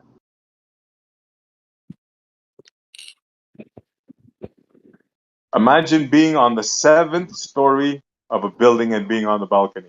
I'm sure we've all had that experience. That's what they're saying the water does in the middle of Lake Pontchartrain. Yeah, when you're standing on the water at 12 miles and looking towards the beach, you're on a 7-story balcony looking towards the beach. Yeah. When you put it in terms like that, people can think about it and listen. You know, when you bring the jet down to water level and make it go 500 miles an hour, 10 foot above the water, you can relate to how fast that water will be dropping from the belly of that plane. You can start to picture it or try and imagine it, and you know it can't be true. Well, So as either a pilot, go ahead. I was gonna say, as a pilot on an F-16 or whatever, you know, your demonstration would have to aggressively push the stick forward, and they would like, "Whoa, we're going around the curve, guys!" But they don't do that at all. My nephew flew jets for the Navy, and we talked about this extensively. And you know, they Blue and other people who claim to be pilots, which I think Blue probably is a pilot. It's not hard to be one, but say that it's the pressure once you get up to altitude and level out.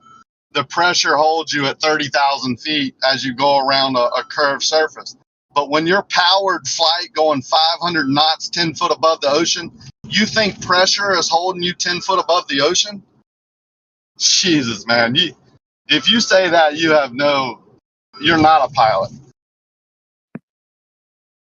You're definitely not a pilot that's ever been 500 knots. I promise you that. Yeah, you've got to think it's rough for any boomers, especially. You know, the whole childhood's a lie, basically. These people they thought were these great heroes lied to them. That's rough. There's no wonder they fucking high as shit. Then they come in here and they want to start, you know, denigrating flat earthers.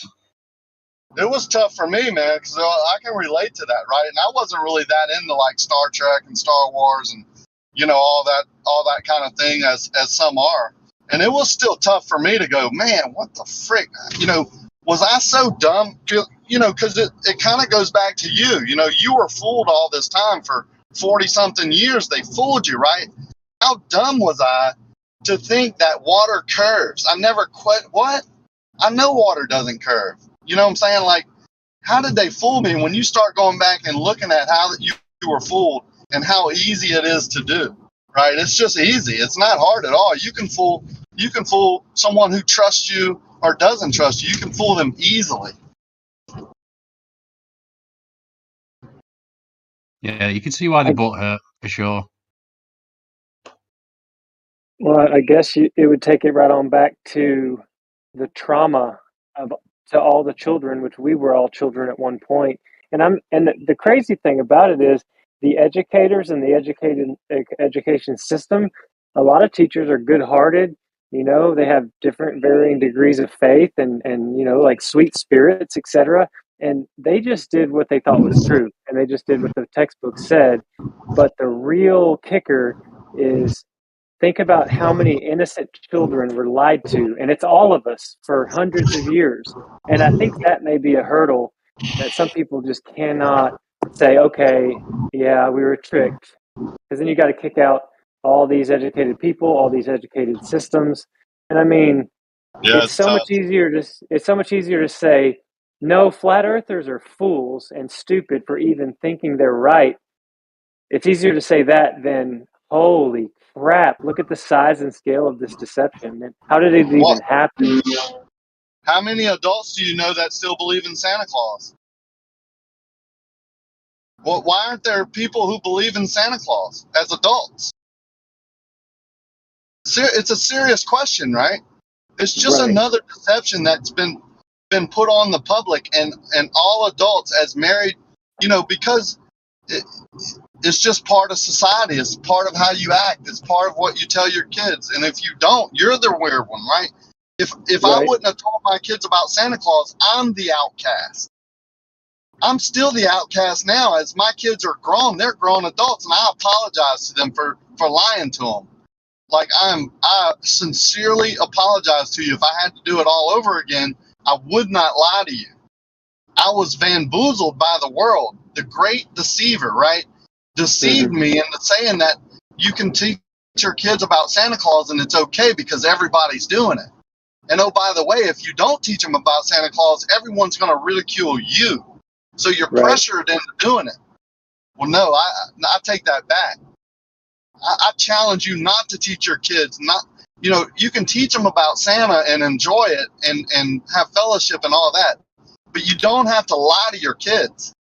And I've woken up so many people like that. You would be amazed, bro, that how many people that have children that are parents of this world that have never thought about that, who have never logically sat down and said, yeah, that is lying to my kids, because it's so, well known and well taught and ridiculed if you don't do it, that people don't take the time to think about it. But it's pure deception in its easiest form. Right. I got a two-part response to you. One, I'm a stay-at-home dad. I have a 7-year-old, a 5-year-old, and a 3-year-old, and we just straight look them in the face and we told them, "Hey, babe," or "Hey, kids, this whole Santa thing is a cultural deal. It happens in America the most, but it's not a true story. It's made up." I said, "Your friends are gonna believe in Santa Claus, and they're gonna be talking about presents and Christmas stuff under the trees and this fat guy that goes around on a sleigh." I said, "That's all made up. Parents give gifts to their children." And we said, "We're still going to wrap your gifts and we're still going to kind of hang with you and do stuff." And they weren't upset about it. Like, they weren't butthurt that we told them the truth. Same thing with the Easter Bunny. We said, "Hey, we're going to put $1 under your pillow. It's us doing it, but the world will say that it's this tooth fairy." Yeah. So we're just telling them the truth from the get-go because we don't want to deceive them. There you go, brother. The other part is the whole concept of I can go on YouTube and make any video I want about Santa, unicorns, dinosaurs, etc., and there'll be no problem. I can post it anywhere. But you start talking about like flat Earth facts and clues, and it will never get recommended to anybody. All you get is Professor Dave and da da da. It's like red flags everywhere. Yet somebody they won't scratch their head and say, "Well, that's kind of weird." Yeah, I agree with you, Todd. I'm glad you're doing that. That's a better way to live. I wish I would have had someone telling me when I was a parent, look, man, do you think it's really right to deceive your kids in this way for 10 or 12 years or 14? Seriously, think about that. And I wish everybody would. And I think because the flat earth is such a strong delusion, like it leads people away from the creator, basically. Whatever creator you want to dwell up, it's fine with me. Like, I don't get into that part. The creator is way above me, so he can handle you from that part on. As long as you acknowledge that there must be a creator, then you can work that out for yourself over your lifetime. That's what you're supposed to do. But to have the great deception that you live on a spinning ball and everything is opposite of what the Bible and other sources say about the creator, whether you believe in the Bible or not, it talks about a creator that has nothing to do with a spinning ball. Like, everything is opposite. Red is, everything. It's the great, and it talks about the great deception, right? It talks about the deceiver deceiving the whole entire world about things so you don't believe in the creator in the very book that I'm talking about. You know, Right. so I think that's, to me, that's what it is to bring people away from the Creator, to allow to your kids from the very get-go, their first year born. You know, I got away from doing all that and trusting the man-made system in my life is better for it. It doesn't mean I'm not going to go through struggles, but it's where I turn when I go into those struggles. You know, I don't go hit the pills and the bottle and the whatever. I go to the beach. You know, I go to the lake. You know, I get out into nature and look around and say, everything's going to be fine. Like, I must not have needed that contract, or, you know, if my wife and I are having struggles, or me and the kids get upset at each other, you know, I'm fine with just going to take my shoes off and walking out in the grass and coming back and being totally cool. Right. Yeah. I'm that. That makes. Now, I did want to tell you a little bit further with the kids.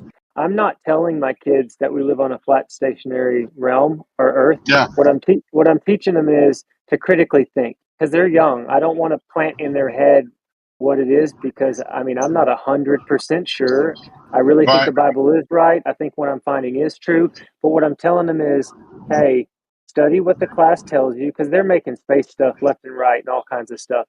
And I said, and this might be true. And I teach them that man, you know, one of the things that man does is we use science, and we like to analyze. And anyway, I told them this might be true, but this is also just the idea of man, of where we live, and it could be something else. And I've mentioned that it may be stationary, it may be geocentric. And I said, so just look into it. And I'm letting them be kids. And you know what I mean? No, I did all three of my kids like that. I didn't force them to go to school or believe one way or go to church or do whatever. I let them make their own choices, and you know, they're adults and can do what they want. You know what I'm saying? I don't fully like everything they do or dislike everything they do, but I do like the way that they're free thinkers, and they're going to make it either way. They'll figure it out. And they don't have to know everything. Like, you don't have to know everything to be true or false, to be a good person. And, you know, you just have to learn the basics of how easily it is to deceive someone, and that this world is full of deception. Just be aware and protect yourself against it. Yeah. Hey, thanks for chatting with me, man. My wife's about Yeah, to man, call. good talk. Y'all keep Congratulations safe. with your kids, man. They're blessings. You're Dude, doing the right thing. it's a beautiful Yeah. deal. Kiddos and the marriage thing. I love it. So I'll talk again. Hi, brother.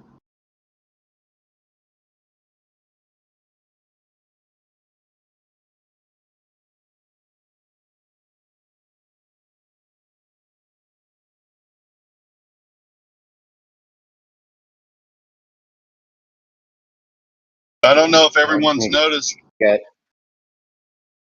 Jeremy, I'm talking to you too. You know, have you noticed how the straight line segment has been given up? You know, like even Zanuck is saying it's easily done.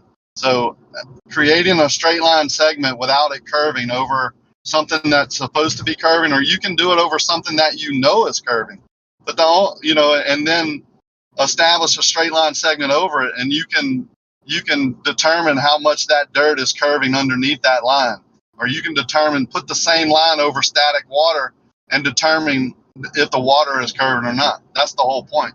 That's how you know something's curving anyway, is to make a straight line above it.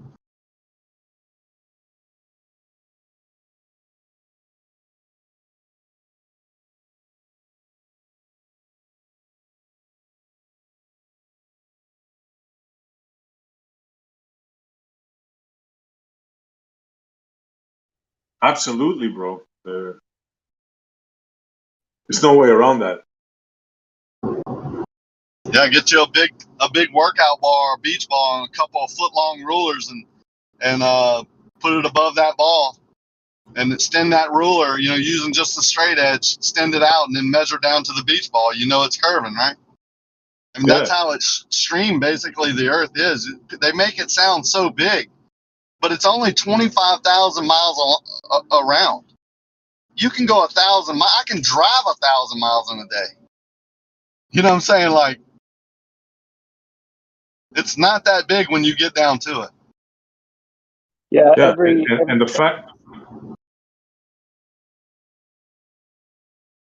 the Did somebody try to go there?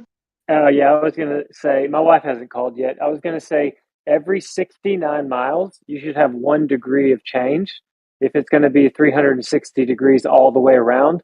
And I mean, when I drive from my hometown to my sister's house, I can measure my countertop level and turn off the airplane, make it airplane mode on my iPad and turn off cellular and just drive for 2 or 3 hours over to her place. And I should see her countertop at a 4-degree tilt.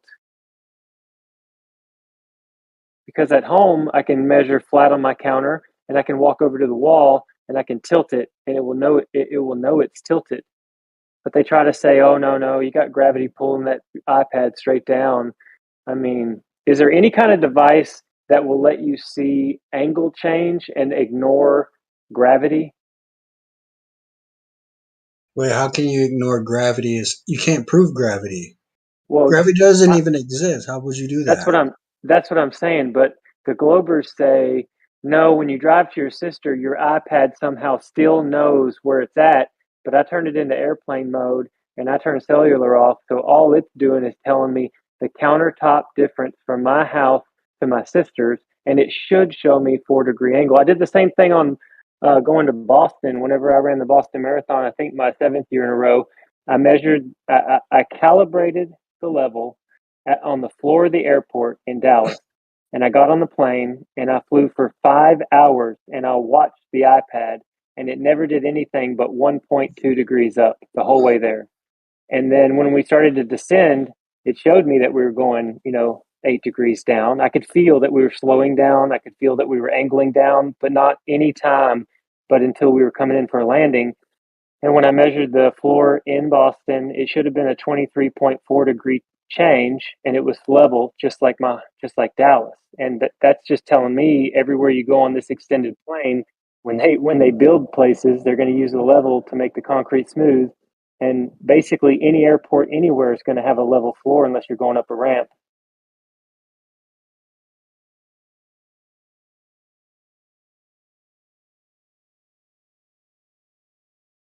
Well, is the sky blue? It's probably everything but blue, because when you look at green grass, it's not green. It's sending back to you everything it's not. That's very true. It is not green. Actually, grass is I think it's violet blue. I argued that like years ago because you give me control of the textbooks and what I can tell you that the sky is green and the grass is blue.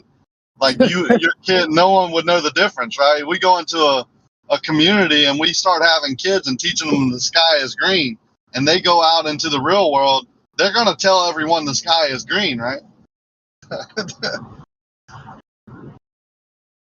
It's hard to relate to because in our brain, our brain is saying our whole life we think the sky is blue and grass is green. Yeah. Hey, totally off topic, but funny story. You know how everything is upside down, but our eyes or our brain inverts it, makes it right side up? They have a pair of glasses you can put on, and if you wear them for like an hour, your brain will correct the problem. Like when you put, yeah, like fixes it, and you remove the glasses, and you have to like survive everything being upside down with your real eyes while they correct back. It's wild. Some people have that, like it's something that happens with their eyes that they have to wear special lenses or whatever. I'll give you another one like that. Get on a bicycle where when you turn the handlebars right, you go right, and you turn left, you go left. Now reverse it, where when you turn right, your bike actually goes left, and see how long it takes you to learn how to ride a bike. Yeah, I've seen those on YouTube where they just hand the bike over to people and they cannot do it. They can't ride it for 10 feet. Yeah, your brain doesn't function like that. It's muscle memory, so once you learn it, it's tough. That's funny. You guys ever see that TED talk where they like apply like an amount of current to like a cranial nerve, and it's able to like people are able to like adjust to things like that a little faster? Oh, that's pretty cool. Hey, Rakia, I'm not about to stick in that volt we used battery to do in my that. head. We used to do that to our operators that were used to cat controls. When they started putting the ISO control on there too. Yeah. throw the case control on real quick and walk away. I have that on my Bobcat. I can hit a switch and it reverses everything. And we get an operator that we want to play a joke on. We'll throw it over and just watch him, like put him in a tight spot and just watch him bang around for a little while. Yeah, He's like, "What the hell? Like, are you sure you know how to drive these things?" Like, man, I've been driving. It took me probably about 2.5 hours to learn. If you switch it back and forth, I could still do it. But it like you were saying, it takes a while. And if you don't have that muscle memory, if you don't have the muscle memory for the just period, you'll never be able to learn the second way. I don't even try anymore. I'm old enough where if that happens, it's like, yeah, I'm done. I don't even want to learn again. Yeah. Excavators are the thing for us, because now instead of cats and stuff, they're using Husqvarnas, or what do you call them? Yeah, Husqvarna. Habuka or some shit. Habuka, Yeah, yeah. and the controls are totally opposite. I'm like, oh, screw this, man. I'm too old to learn this shit again. Yeah, it's frustrating as fuck. Especially if you you've been in it just as long as me, probably running equipment. So yeah, you get to a case, you're like, fuck that. Just give me something better. I just had to move my boat into a different slip because they're having a tournament this week and it's blowing like 40 miles an hour. And everybody was like, "You don't have a bow thrust? There's no way you're getting in that slip." I said, "I'll tell you what."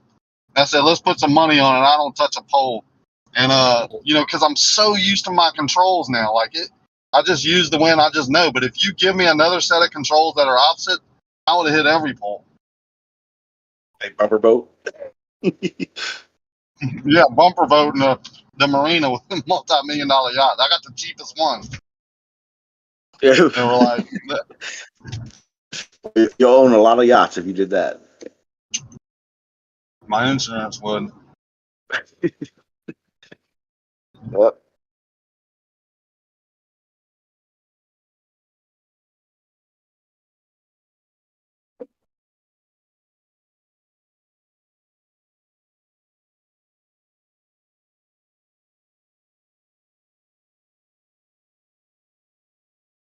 It took me 4 months to stop waking up. Like as I was pondering this stuff and looking at data, or just looking at different points of contention or whatever, I would wake up and be like, no, I'm on a spinning ball. Because I mean, I've seen it my whole life when Paramount Pictures started, and just the globe and space and all of it pushed for so long. My knee-jerk reaction was my inner voice was saying, no, you are a fool. Stop making the mistake. Turn back. You're an idiot. Stop. But then, I don't know. I mean, I haven't told you that I believe in the Messiah, and all I care about is bringing glory to the Father. That's all I care about, and being a good dad and a good husband. Like that's my baseline. And I'm not perfect, and a lot of people don't like when folks talk about their faith, but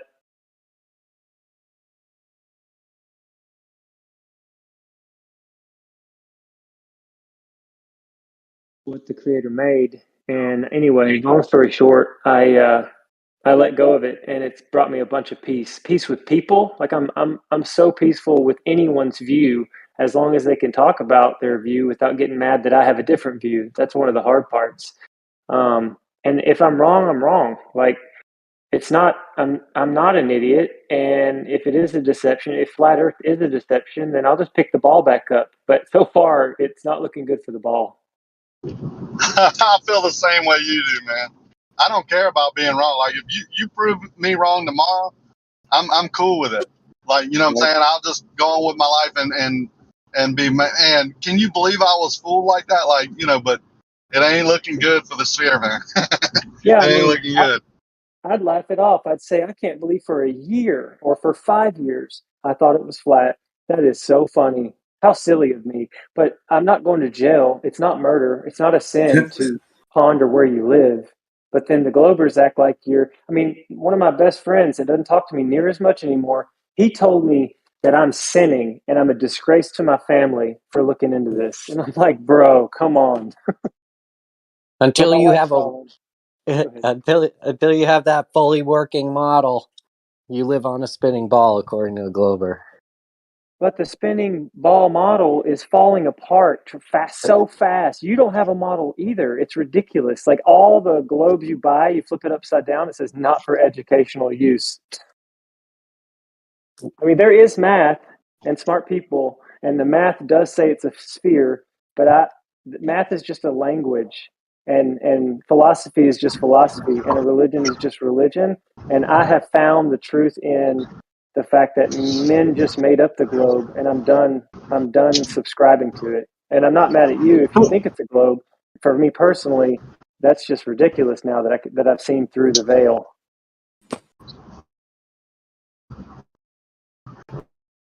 Who puts those stickers on those globes? Like, why do they have to put that on there? Because you can use it for educational purposes. Like, if you did live on a sphere, you could use that for educational purposes. Well, a lot of the times it's not the right color and it's tiny. They're going to say that it would have to be like to scale to be a teachable deal. I don't know. It's ridiculous. It may be one of those projections deals. all wrong anyway. Do what? It's like Mercator projection on a globe anyway. It's like it's all wrong. Right. Okay, I'm getting that call. I'll talk to y'all in a bit. Yeah.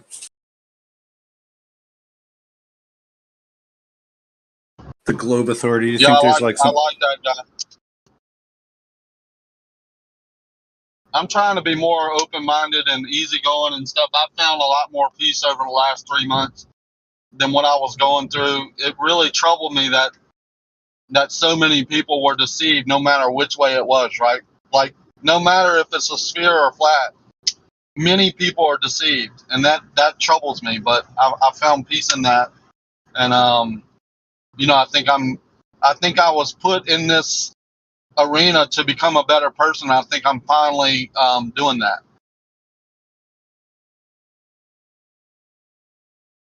They're deceiving themselves, Rikia. They're just the ones that have seen that. They haven't been around and heard stuff, right? That's one thing. But the ones that have been around and have heard stuff and have seen the paradoxes, that's not on you, bro. That's on them. They deceive I get themselves. it. Yeah. I get it. For 2 years, I just listened, right, to both sides. And I made my determination based on that, and on what I did myself, not on what other people were telling me. Like, I could hear it, right? I can sit at a table and play cards and hear how people speak when they have a hand and don't. I know, like, it's not an issue, right? I already know what you have. You understand? Like, what? How did you call so quick? I already knew I was calling, man. That's how I called really quick, because of what you said and how you said it, the tone you used, who you were saying it to, the situation. I did that with this arena, with this flat Earth model type thing, and just listen to people and how they acted and who they were, what type of person they were, and how they were treating the other person, and said, "Wow, could it be?" Right? I mean, seriously, could it be? Or is this just an internet fad? And then when I went and shot all my shots and measured and did all that, I was like, holy shit. And that's why they're telling me my kids should be taken away, and talking about my sister. And, 4 years ago, they were saying my kids should be taken away, and posting pictures of my house, and, just being nasty, right? Why do they have to do that if they're telling the truth? They're not telling the truth, man. They're deceived. They hate themselves, and they lash out at you because of it. Yep, definitely. It's inner projection, for sure. Yep. I mean, seriously, SE, would you ever, no matter what, post the front door of somebody's house? Never. Not my worst enemy. Never. Not on my worst enemy. Right, exactly. These people do it on a whim, bro. I'm talking about they can't wait to do it. They can't wait to call your church or your business or talk about your family or blah, blah, blah. Definitely would not have posted. I definitely would not have posted anyone's front door with the state of that walkway. The driveway? That poorly done driveway, you mean? It's worse now. The city tore up my front drive. Yeah. But we're redoing it this summer. Yeah, that was pathetic, man. Really pathetic. Yeah. If that was the only thing, it would be all right. He was on drugs, or what I'm saying. but over and over again, over a 4-year period, they just attack. Posting my real name, my wife's name, talking about my kids, posting a picture that looks so much like my daughter holding a red snapper, which I told them that we were fishermen and she was a captain and all this. I couldn't even tell it wasn't my daughter, right? They did that on purpose. You know how much time it takes to find a picture that looks just like someone's daughter? And they have to know what my daughter looks like to do it. That wasn't a coincidence. Like when I say it was, and she has to be fishing. Yeah, holding a red snapper. Yeah. Seriously, in a bathing suit. And I couldn't tell it wasn't my daughter until I really, in the beginning, I thought it was my daughter and I was furious. But when I look back at it, I was like, holy crap, that's not my daughter, but it looks so much like her. They did that on purpose. I mean, there's no way that was a coincidence. They didn't randomly pick one picture of a girl holding a snapper that looks so much like my daughter, I couldn't even tell. Like, it's not like they did that every day over and over again. They just did it that one time. But saying they're going to call child services and get somebody's kids taken away, that's unbelievable.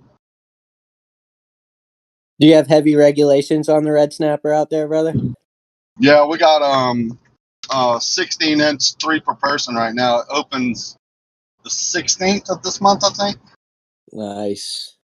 Yeah, it's like we can't even keep them in Florida except for a couple days a year. Yeah, it was 2 last year. So I go to Florida a lot, but we don't fish there anymore. There's a ton of red snapper too, so I don't know why those regulations are like that. I don't know, man. I don't know why they do it, but there's so many reds. We can't hardly catch anything else because there's so many red snapper, right? Yeah. You understand? You can't catch other species because the red snapper are so thick. Yeah, you go out and you're pulling up red snapper after red snapper, and you're having to like hopefully puncture their swim bladder, and maybe they get back down, but usually they don't. So it's like, oh, the fish is going to die either way. Half the fish I'm catching are red snapper. They're going to die either way, but heaven forbid we keep it. Yeah. The fish That sounds like a good problem. That's some good eating fish, man. Red snapper. Just put a sign above the hook that says 16 inches and over only. Oh, easy fix. Dude, I'll tell you who's smart about that. The sharks. Just measure it from 15 miles away. Yeah, the shark Yeah, knows when it's a keeper for sure. Sharks using a theodolite. Last time I went out hogfish fishing, we were pulling up hogfish, a decent amount of hogfish, and then anything that we got that was ginormous, dude, the sharks were on it. Yeah. Like we're struggling to try to get these huge ones into the boat, and the sharks would just be there like that. It's like they almost let us get the smaller ones and just watched until we got a big one and then just attacked it. Huge Yeah, we have problem. a shark problem here.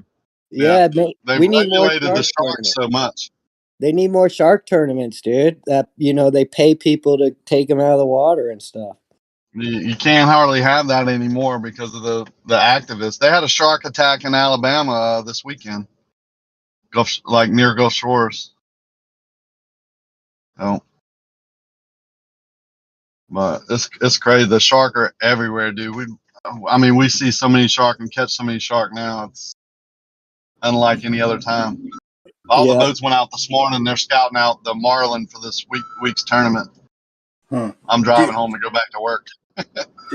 Do you think that there's like less fishing in the water, maybe in the intercoastal areas, like since the whole lockdown and all that thing? Like, if there's more sharks, maybe there's more fishies that they're living on. I know this season for us has been a lot better of fishing this year. I do a lot of migratory species, and stuff. But the sharks get them, man. There's just a lot of sharks. People don't really eat shark. The activists don't want you killing sharks anymore and stuff. To keep a bull shark in Florida, you have to have a permit. It's like ridiculous. Yeah, they really need to. If you really look into it, like alligators, if you look into that, how many thousands and thousands of alligators are harvested every year from one area, and then go out and see how many alligators there are. If they didn't harvest them, they would take over, basically. It wouldn't work like that because they wouldn't be able to survive. There wouldn't be enough food for them. But there's got to be a balance somewhere. There's a lot of claims to like health benefits from eating shark cartilage, all that stuff. You guys reckon there's any reason to have those claims, or? They sell the fins a lot, but the meat is only certain sharks have decent meat. Yeah, they piss through their skin, so that's kind of gross. Huh. Yeah, it's nasty meat, man. We've tried it, and it's just ugh. I can make some good mako. That's about it. Good mako is definitely a better meat, but you don't catch many of those.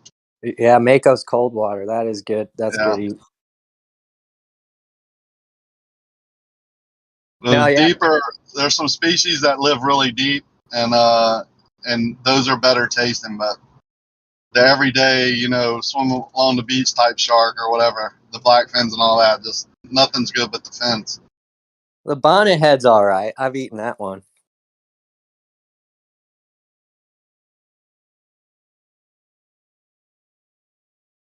They keep Isn't it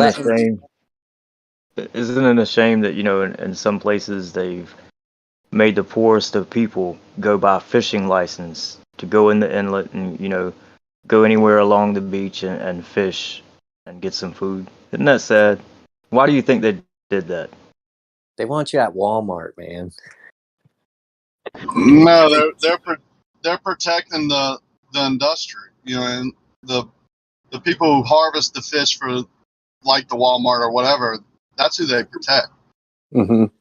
So was it like all SC the talks regulations about? are based on tonnage, which they don't want the average fisherman going out there and catching a bunch of tons of fish, and the people trying to feed the the masses won't have enough. These boats they'll come onto a rock pile and just totally they'll wipe out all the grouper, and it takes years for those grouper to come back to that area. Well, if you think about any of your general areas, if you could give examples of people just coming in masses and completely wiping out fish, I would say it goes more along the lines of what SE always talks about, the lobbyists, right? So I think you hit the nail on the head, the commercial fishermen and all those guys out there doing all the big time fishing to supply all these places. I think they're the ones who wanted that to happen. And not only them, but the people they do business with. But the few people I've seen in my area, man, they weren't wiping fish population out. If anything, it's being wiped out by other things. And there's a lot you could go into with that. I think it's by the big nets, man. I say if you switch regulations to the only way you can catch and keep fish is with fishing rod and hook, and that goes for everyone, I think the oceans would be restored in no time at all. Yeah, Just I have don't know what ChatGPT fishing. I hadn't put enough time into all that. I think they do a decent job of regulating. It's the people who, our waters are regulated, and then they'll have groups of fishermen that aren't regulated under our regulations that come in and just fish and fish and fish with nets and clean out the shrimp or whatever in the season. How many sheep's head can you keep? Oh, I should know. We've been sheephead fishing. I think it's 10 a person. I'll look it up. Okay, It's not a far. lot. It's more than you want to clean. Yeah, we're not far from you. In Florida, it's 8 per person. So it's like, I know this has to do with population and the amount of people catching it and stuff, but but they could totally have a zone for like non industrial fishing, and they could even have a hatchery there too. They're just not doing it. That's what Mexico does. Like stock the waterways a little bit would help, Why not? Mexico knows that most people want to go there and they want to scuba dive and they want to snorkel, so they make many areas you're not allowed to fish, and some of the best reefs you could find. Oh, yeah. And sea turtles.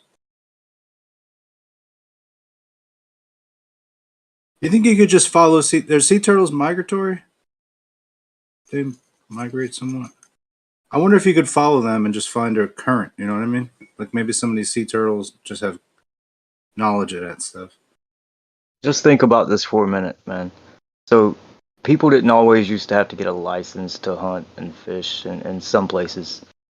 So what's the need for that again? To make sure we got enough for everyone? So I think everyone should have a plate full at the end of the night, don't you? Yeah. So why not just stop taking all these things and throwing away half of it or the majority of it and telling everyone else you got to pay for it? Yeah, it's kind of ridiculous. Dude, they talk about how much they care about the populations and all that, but they'll go out and blow up an oil rig, like cut it off at the bottom, and just kill thousands and thousands of fish, and you can't go in there and scoop them up like it's against the law. It doesn't make any sense. They regulate us, and then they go in there and just kill them on purpose. They know they're going to. They don't let you in the area while they're doing it, right? You have to really be sneaky about how you get your footage and all that. But if you do that, you just see a sea of red. It's just red snapper and just many species of fish that just get killed for no reason. Yeah, because they want to save money. Municipalities are exempt from regulations. So even like the wind farms, people are talking about the solar power and all those wind turbines and stuff that they put out. People don't realize how much oil and grease is used in those things and how they break down and disturb the ecosystem and the wildlife, the bird life and all that. How many thousands and thousands of birds that they kill on their path towards, feeding and having more, just to their hatcheries. They don't care about that, man. You don't hear that on the news. You just hear about how we're saving, the ozone layer or whatever. It's not. Even with the battery operated cars, it takes so many special minerals to build batteries that are long enough lasting and give enough power to make a battery operated car go. And then once those batteries are done, they can't redo them. They throw them away. It's landfill crap. Like it's a terrible industry right now. It might be better in the future, but as of right now, it's doing more harm than good, and it's not sustainable. And they don't tell the public that. You have to really dig deep to learn about all this. Bring back the horse and carriage. Yeah. You think anyone would have invented a combustion engine if you knew the true nature of the earth you live in? I don't know. I'm sitting in traffic, so I can't comment. Hey, Rakia, you're a fisherman. Do you remember the days of the artificial seaweed, the Taxifolia caulerpa? Yeah, absolutely. Yeah, is that still prevalent? I mean, is it still going on everywhere, or you don't hear about it. You don't hear about it as much. No, you don't. And they said there was no way to get rid of it, right? And just one little piece of it could be taken up on an anchor or anything, and could survive anywhere in the world and just take over. Move around and take over, and our fisheries will be dead within 20 years. It's always 20 years because you forget about it within those 20 years. Acid rain was the same thing, right? Acid rain was so prevalent, it was going to kill all our fisheries within 20 years. You don't even hear about acid rain. That's when I was young. I just remember it because I was like, holy shit, I better get to fishing. I want to go fishing this weekend because before I'm 30, all the fish are going to be dead. Those things don't. That doesn't make the news. Those things. They don't. It's weird. No, you don't hear about that. Yeah, like the waters down here in South Florida are contaminated from Lake Okeechobee majorly to the point that we have no more grass in our river.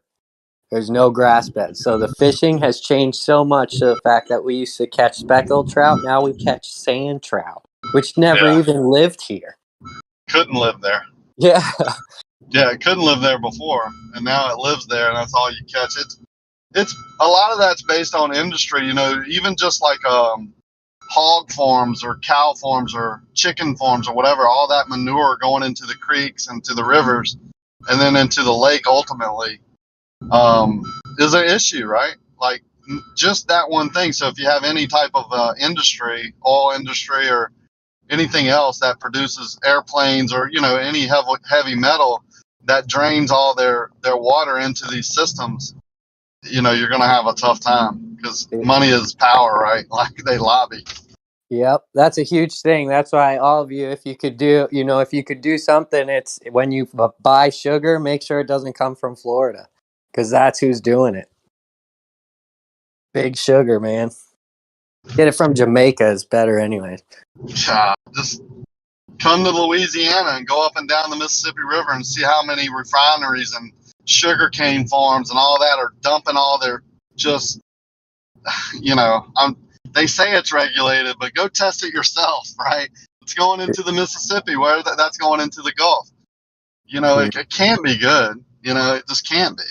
No, the same problem there, huh? Yeah, like even green grass, that shit's gonna go. We have it that is set up. It goes in swales and collects in big rain collecting, and then when they need to lower the levels of it, they just release it in the river. It has all those nitrates and everything, and it's disgusting.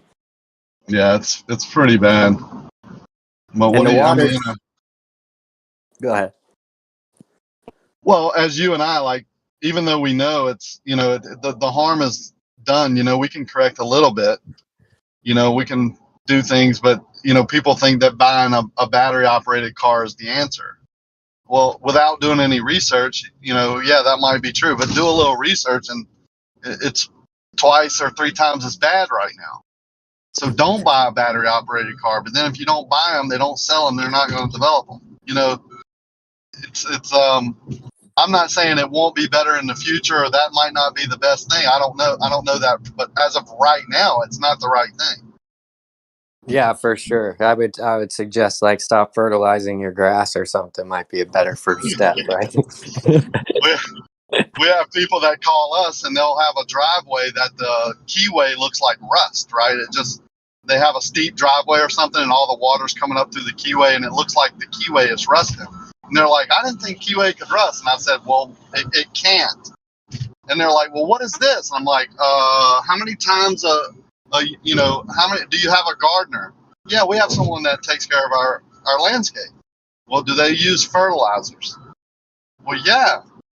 Well, there you go. That's what it is. I mean, even the birds crapping on your roof, there can be so much of that. But, you add all that together and all that water is mixed with all those chemicals and that chemical is reacting with that keyway.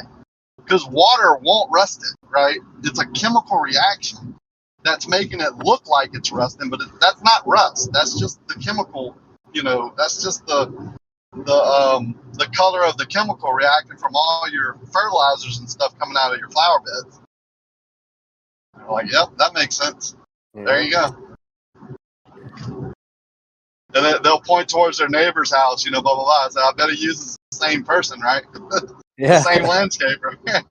Look at that person over there. He's got keyway in his driveway. It's not acting like that. Does he use the same? No, he doesn't use it. I'm like, yep. There you go. A little common sense here and there. Yeah. It's so easy for us to see it too, just because the water down here is blue, like real turquoise and blue. So as soon as that water comes through, you just see it turn brown. And it's just devastating. It's so sad. I mean, the people even they get crazy, man. It's so bad. Napalm, do you have that over by you? Does Okeechobee go through to your side?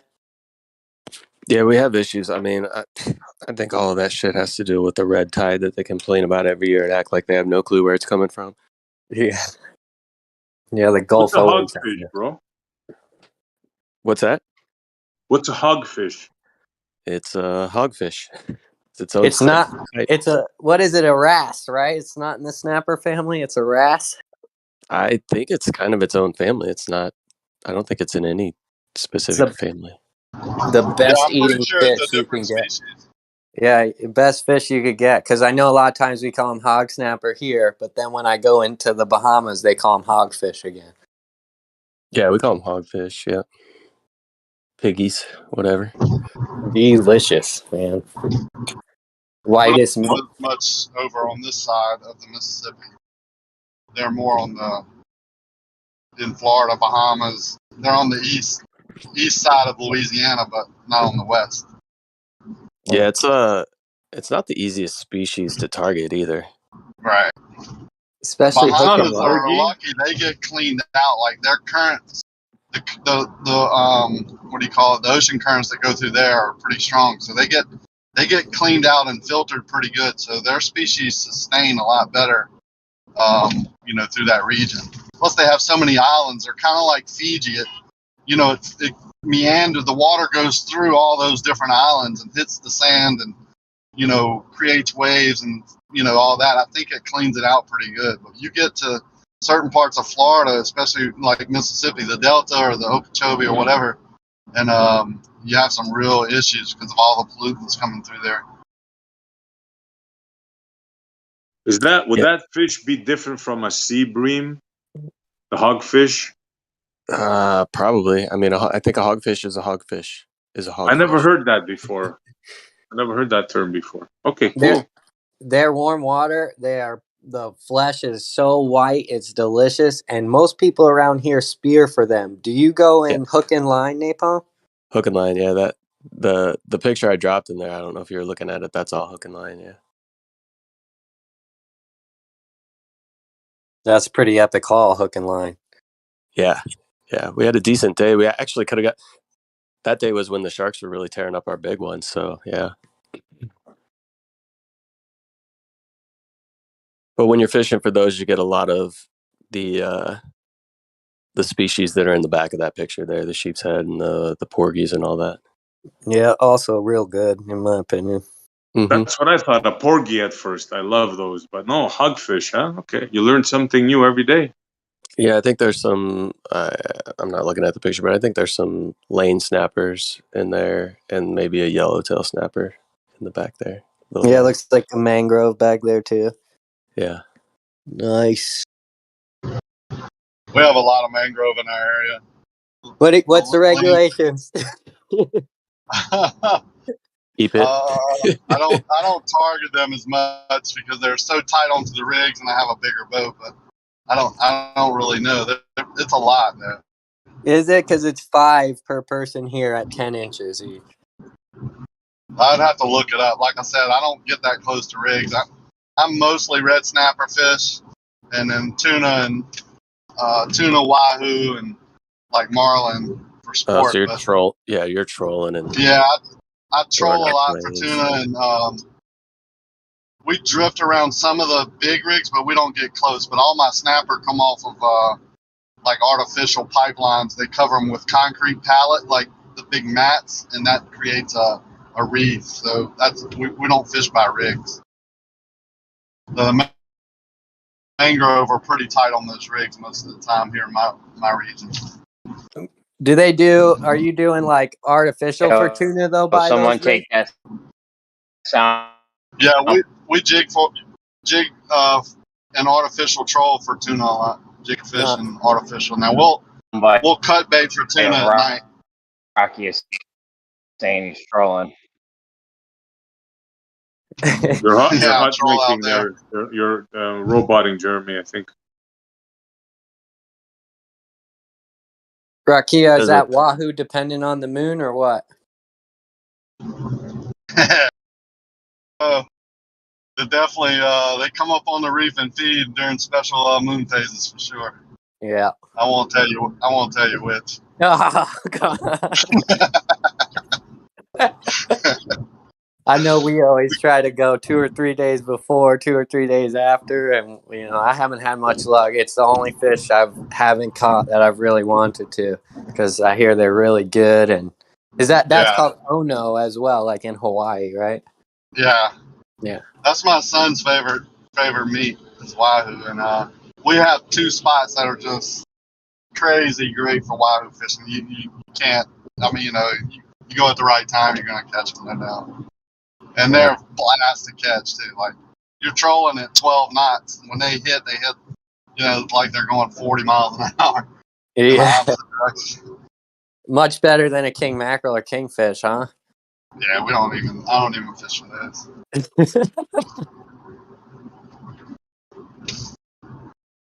Like you some smoked fish dip?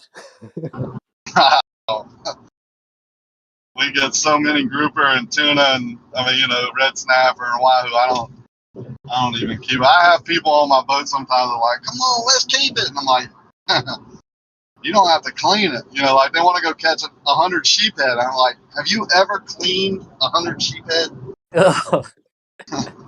Once you I get can't them stand down, it ain't so bad. But yeah, they are a pain. They're a very poor yielding fish, I would say.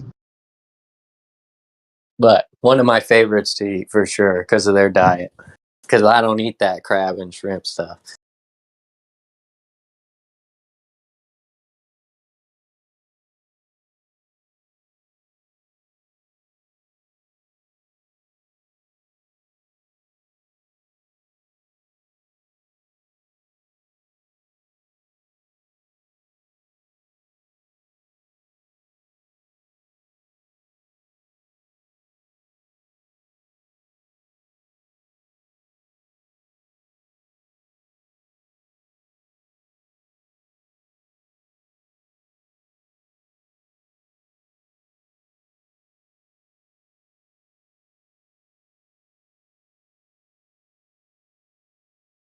Who's the guy with the clear, deep voice and the accent?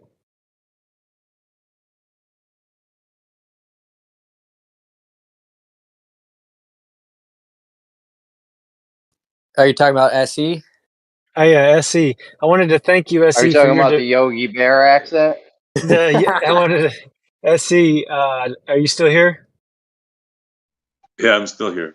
I wanted to tell you, I appreciate your demeanor and your insight and your wisdom and knowledge, and you kind of got a funny way of presenting information, like comical but so true. It's like Flat Smack City. Thank you, brother. Right back at you. Yeah, I'm just trying to figure it out. It's all good. We all are, bro. We are, you know, all of us are doing the same thing. Mm-hmm.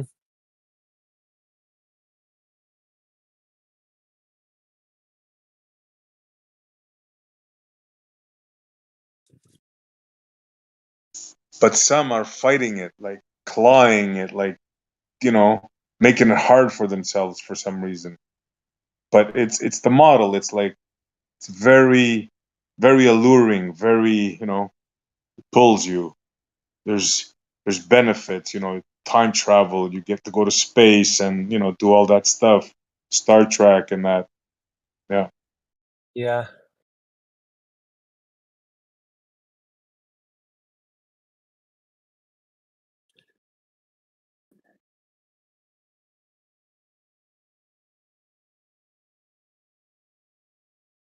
Are there any people that don't Bro, ever it's more really? than that. They got you on a.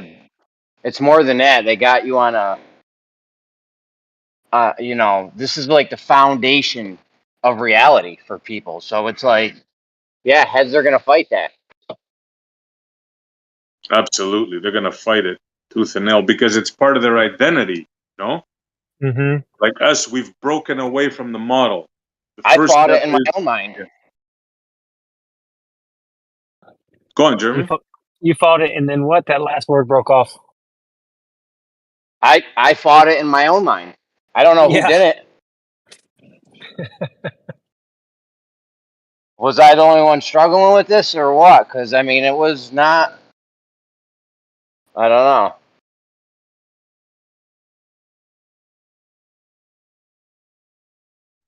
Well, for me, it was easy.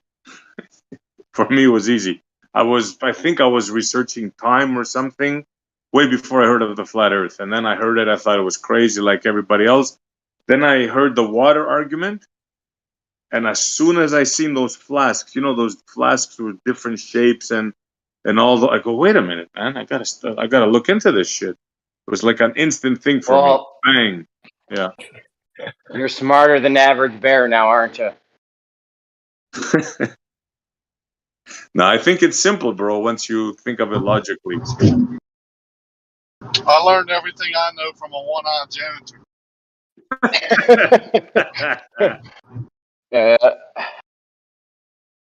I'm in Lake Pontchartrain. Anybody want me to take a picture of Earth curve? Dude, what I want you to do, amongst other things, is to get a side on. We need to get a really good camera. Okay, we got to get a really good camera so we can see how many feet is in a pixel, and we need to have enough feet so that we can get horizontal from Pontchartrain Snap a orthographic view picture on it, and then start counting pixels, and we'll see if it's curving. Right? Does that make sense? Yeah, but you still would be just looking for if light is curving or the ground. It wouldn't be indicative of one thing, right? I was counting pixels when I was like 8. Look, We I gotta don't get up want on to. this pixel count. Well, hold on. I'm not trying to ruin the mood because I know you guys are having a good time, but the pixel thing is kind of impractical because usually when you take a picture, like you already got like like whatever it is that you're dealing with, blending between pixels and whatnot. Like if you take a picture, like if you take any picture on Google right now, let me just take a picture of like I don't know, a bridge. Let me just do lake, pond, chart, Armbar. train, bridge. Hold on. You think life, armbar? You think life's like a pixel, and we teleport when we move, bro? Well, that's okay. That's totally irrelevant. I didn't say I think that. I was just saying if we assume the one thing. But let me real fast pull up. Let me real fast pull up a picture. Real Anyone fast. that's counting pixels, just for the record, anyone that's counting pixels, you would say that they're silly. It's just impractical because like it's not gonna be like okay. Let me real fast pull up this picture real fast. So Do you know how many pixel counters you've had on your side that we've said don't count pixels, and now I want to count a pixel, and you're like, yo, that's ridiculous. it depends on Not the practical. context. It depends on the context, right? So if you're using like okay, the size of the moon in angular, if the angular size of the moon is like 100 pixels, right? Then you can use those 100 pixels and then like a ratio, like okay, the whatever, that's fine. But when it comes to like measuring like 1 or 2 pixels, whatever, like I don't know how practical that is. Like I guess if you had a great enough like resolution to work with, then it could work. But I don't think any camera like that exists where you can take the entire bridge and have enough pixels to work with where you're gonna get an accurate, measurement or whatever. You would need like a really, really high resolution camera for that. Otherwise, it's just How not high? practical. How high? How high? Yeah. What do you mean? How high pixels? How Oh, high I don't know. resolution do we need? You would just need a lot though, because I mean, like, let's say How much? what? Okay, well, You let's don't see. even know. How much is it? Well, okay, let's first figure out how long the bridge is. So, how long is the bridge? In Soundly's photo, Rakia, in Soundly's photo, how much of the bridge do we see? The bridge is about 24 miles long. Okay, so I'm gonna get. Yeah, but how much are you seeing in Soundly's photo, though? Are you seeing the whole thing, or? Yeah. Yeah, from start to finish. I mean, All right, 24. See the beginning. 24 miles. Okay, let's say 24 miles. Okay, We'll and just go with the whole bridge. We'll go and with do the we whole know? bridge. Do we know the like the height of the bridge, like above the water? Like what's its height above the water? Does anyone have a rough number we can work with? It's like 16 feet above the water. 16 Bottom of the bridge. I'm passing the power lines right now, going 70 miles an hour. I can see Earth curve. Like height. Okay, so 16 feet, right? So 16. I know you can't 24 times 5. see. You do not have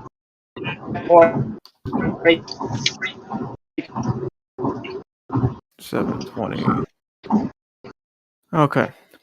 You're roboting Jeremy badly.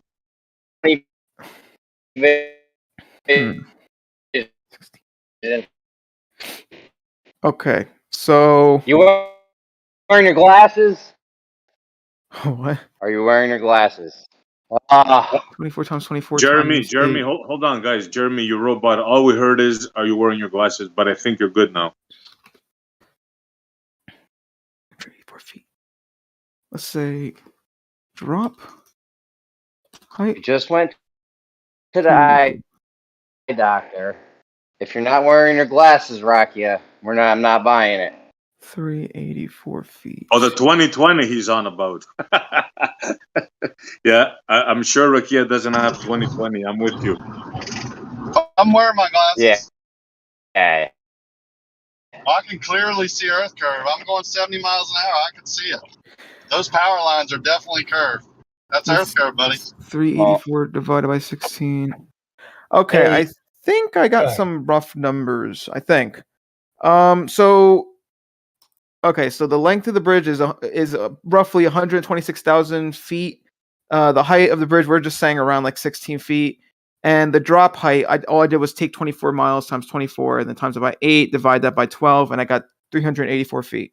So I'm gonna real fast come back to you guys in a bit with the resolution of the camera that we would need for this. But you guys continue, all right? Okay, okay, JT. You Bro, you're not hopped hosting this. I don't. JT hopped into his van or his RV and went to Boston and ran 26.2 miles. JT, you could easily hop into your van or your RV and go about 450 miles to Lake Pontchartrain with your P1000 and Yeah. settle this for us, once and for all with a nice video, and you can be in front of it and talk about it in commentary and put this globe Earth nonsense at Lake Pontchartrain to rest. Or I'm going to come down there in January or September or October and do it myself. So I'll meet you there. There you go. You're gonna need better resolution than the P1000. Yeah. No, I'm going to do better resolution than that. JT and I have 4K possibility 2160 video. We're going to take video, aren't we, JT? We can do it. Hey, I got another question. I have a drone. I have a DJI drone, and when I fly it around, it will not go up or down Yeah, unless I tell it to. You're gonna need better than a P1000. No, I'm not talking about. Yeah, I hear you on that. For this, I'm guessing. So you would rather When you're counting pixels. So you would rather have a still photo than 2160 4K on a video?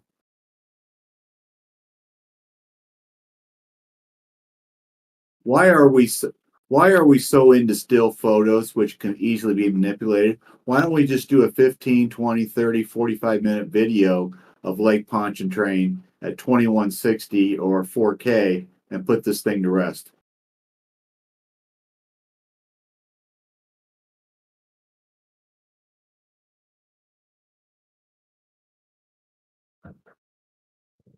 Well, while y'all are pondering picture stuff, I was going to say my drone will not go higher or lower unless I, move it with the stick, and it shows me exactly at what feet it is.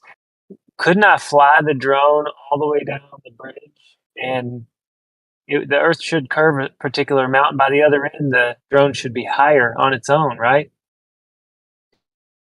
Yeah. So just to respond to Jim, though, yeah, I'd rather have I missed a lot of what you said. I may be breaking up, but I'd rather have a picture where we can see it has enough definition and resolution to see the pixels, enough feet for pixel.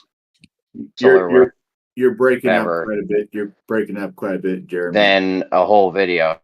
I think, and this is just my opinion. This is just my opinion. I think a still photo, which can be manipulated and can be used, is a waste of time. I'm about 800 miles away from New Orleans. JT's about 450. If JT agrees to meet me there in October, September, when it starts to get cold here in northern Indiana, I will be happy to meet JT in Lake Pontchartrain. He brings his P1000. I bring my P1000. We get 4K 2160 video. We do a small documentary, and we do it that way. We put this whole thing to rest, like I'm going to put to rest St. Joseph, Benton Harbor, across of Chicago, and Lake Michigan this summer. We can put Lake Pontchartrain to rest. We can put Lake Michigan to rest, and we can do all those things. But we need video. We don't need pictures. And I'm willing to do my video here, and I'm willing to go down to New Orleans and meet JT there, and we can have a cup of coffee as we destroy Lake Pontchartrain for the global. Maybe a sandwich and a coffee. Thanks for the invite. I'll see if I can make it. I got to run again, but I'll be back. I'm thinking about it. If it's not October, I'm thinking January when I want to get out of the cold up here and go to someplace warmer. Yeah, keep me posted. I'll see about getting some vacation time from the kiddos. Jim. Yes, sir. Jim. Yes, sir. Kind of breaking up. I'll be back. Jeremy's coming? Jeremy's breaking up. Clear, guys. Yeah, but I think Jeremy's point was that you're only using You a guys 16 hear me? megapixel camera. Yeah, there's tons of video of Lake Pontchartrain. What we need is something with a high. Keep going. You're good.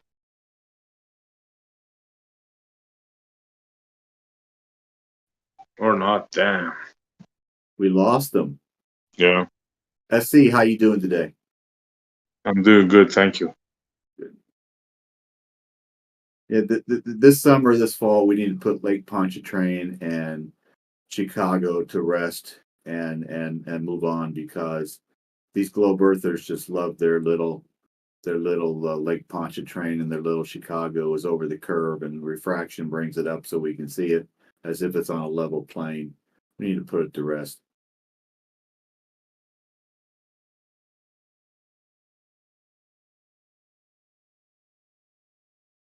Now we're having a good convo. Very good convo today. Yeah. Too bad Jeremy's breaking up because he had a good point there.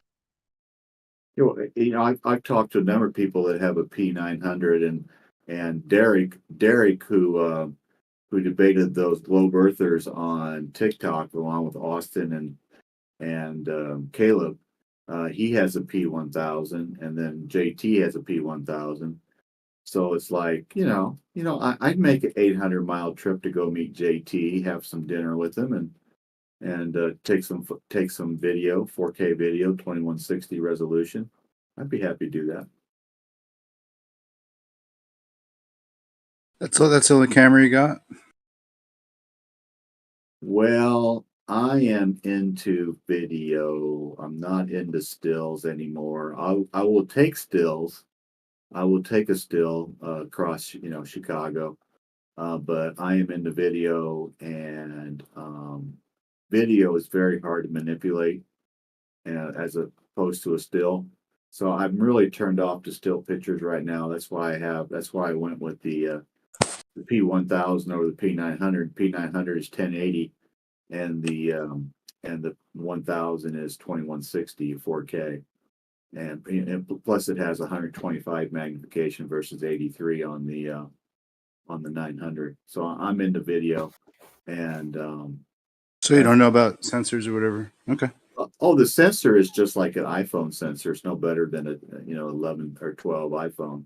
Yeah, it's no better than that. I will admit that it's no better than a P11, iPhone 11, iPhone 12. Sure. Do you think that there's any difference between a small sensor and a large sensor for depth of field? Do you find that that's of any difference to you? I haven't looked into that much as far as stills. I know. Yeah, definitely. I would say definitely. I'm a photographer myself, videographer, and the larger aperture and the larger sensor absolutely is better. Everything about it is better. I know Sony pixels aren't even really a big deal. Like when it comes to aperture, you can have 10 megapixels, but have a large sensor, and it'd be just as good as a camera with 40 megapixels. Yep, you're right. Because what happens is with the more megapixels that you have, unless you have like a $20,000-$30,000 camera, what it produces more noise, and you don't want noise. No, you don't want noise. Nope. Yeah, I know Sony has one that doesn't have as much magnification, but has a really, really nice still photo capability. Costs $1,600. It's really, really good. A lot of great reviews on it. If I had a lot of money, I'd own both, but I don't. All right, so I've run the numbers for Jeremy. Yeah, so the lake length is 24 miles. That's 126,000 feet. The bridge height is 16 feet, and the drop is roughly 384 feet. Right, so we need some sort of base, some sort of like standard, whatever. Not standard. I don't know what the word is, but basically we need to figure out like how many pixels we need for this, right? So for the 16 feet in height for the bridge, right? If we set that to where we're far enough to where that's 1 pixel, then the bridge would be roughly 7,920 pixels wide. So we need a camera with at least 7,920 pixels, in width. And if we're doing 16:9, aspect ratio, then the height needs to be 4,455. But once again, that is relatively doable because that's like, I guess that's greater than 4K, but it's not that crazy though. But that's just a few megapixels, man. That's definitely doable. Hold up. Like, you can take multiple photos with the same camera, and if they're positioned, you crop them together, and it becomes that resolution. Fair enough. But here's the thing, though. It's still, even then, this is still kind of pushing it, though, because we're still going to have the height of the bridge at 1 pixel. So that's going to be really, like, hard to, like, get that, like, spot on, because if the bridge ends up being halfway between 2 pixels, then obviously it's, like, kind of blurred, right? So I don't know. It's not the best way to do it, but There would be the are minimum brackets that requirement. are available to do these types of things to basically, turn an average camera into like a 60 megapixel camera, air quotes, right? Because we're just doing composites of, one sensor shot next to another and another. Is a still photo going to get rid of any atmospherics that are above the water? No, what you'd want for that is full spectrum modification to the image sensor, the P1000, and cut filter or something. I'm because any globe earther could take the best still camera and wait till the atmosphere is just right to prove his little ball. Oh yeah, and 10 o'clock in the morning. And we've already gone through that. So we need to get some long-term video, 15, 20, 30, 40 minutes, maybe even time lapse. The P1000 has 2 time lapse settings, and get a time lapse over 4, 5, 6 hours if possible, and then put that into a YouTube video, and then take just regular video for maybe a half hour, 45 minutes, and put all this stuff together. And then you take care of the atmospheric changes that happen from hour to hour, day to day, and you really have something you can say, hey, look, Soundly's whatever it was is garbage.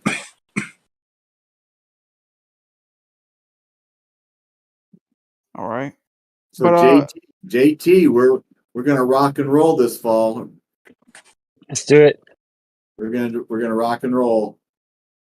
Yeah, if one of you guys mods up one of those at least, that'd be good. Then you could do like side-by-side comparisons. Right. Which I'm sure Jim's all about. JT will be October pretty soon.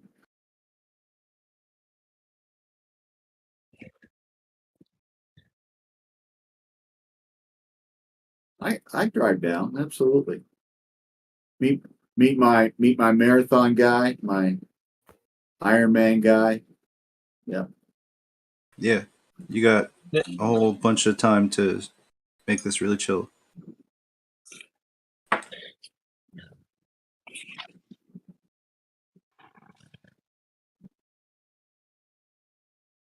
Yeah, I'm wondering what other kind of cut filters would actually work, or different band frequency kind of whatever. Can you change it up? Well, I got a question. Neutral density filter.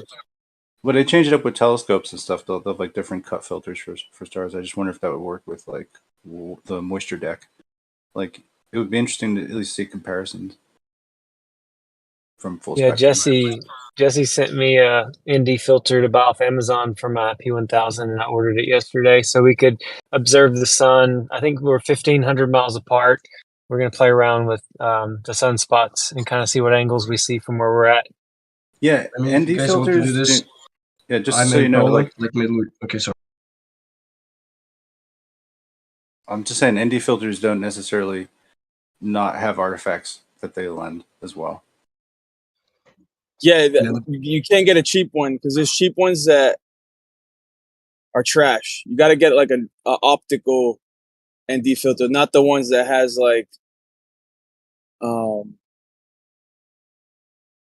You want to get like a high end. You want to get one that costs you like $100. If you get something that's $20, not even. Okay. You want they go. I would get even better one than that. Okay. Well, I got one of those, and I want to ask you a question. The person that says he knows about this stuff. I got an ND 400, bro. I know it's not much of it's a light one, right? Like you can use it for, let's say you want to see a fish in a lake and there's glare. Hmm. But my question is, when I use it to see the sun, I get these crazy artifacts, like these white things flying around. Yeah. Some Yeah, of them are white, some of them are circular. Like, do you have any idea what that could be? Yeah, it's because you're using a crappy ND filter. Yeah, you Because hook a the thing is, floppy, right? the most important thing about cameras is the lens. If you have a decent lens, right? Like I had a fluorite lens, optical lens with optical zoom. You don't want no digital zoom, right? And you don't want some shitty filter that you put on an expensive lens, because then what happens is you turn that expensive lens into shit. You buy a $20 filter, $100 filter, that $1,000 lens is now shit. It's a $20 lens. You know what I mean? Because most of the like most lenses cost more than the camera itself. If you're in photography, lenses cost more than the body itself. Yeah, Yeah, it's you're like a exactly fluorite lens would be the yeah. best lens that we could try to be using. I think it's got the lowest amount of chromatic aberration. It's Yeah. real sharp. Colors punch right. It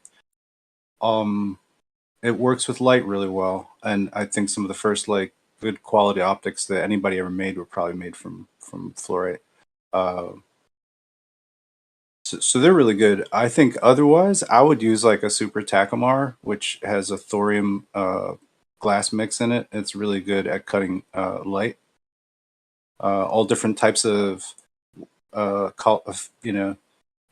cuts through things that other things would make it like seem soft or whatever. So I think Super Takumar is really good. Or Canon FD also has a thorium back. Can you guys see Live Text 1?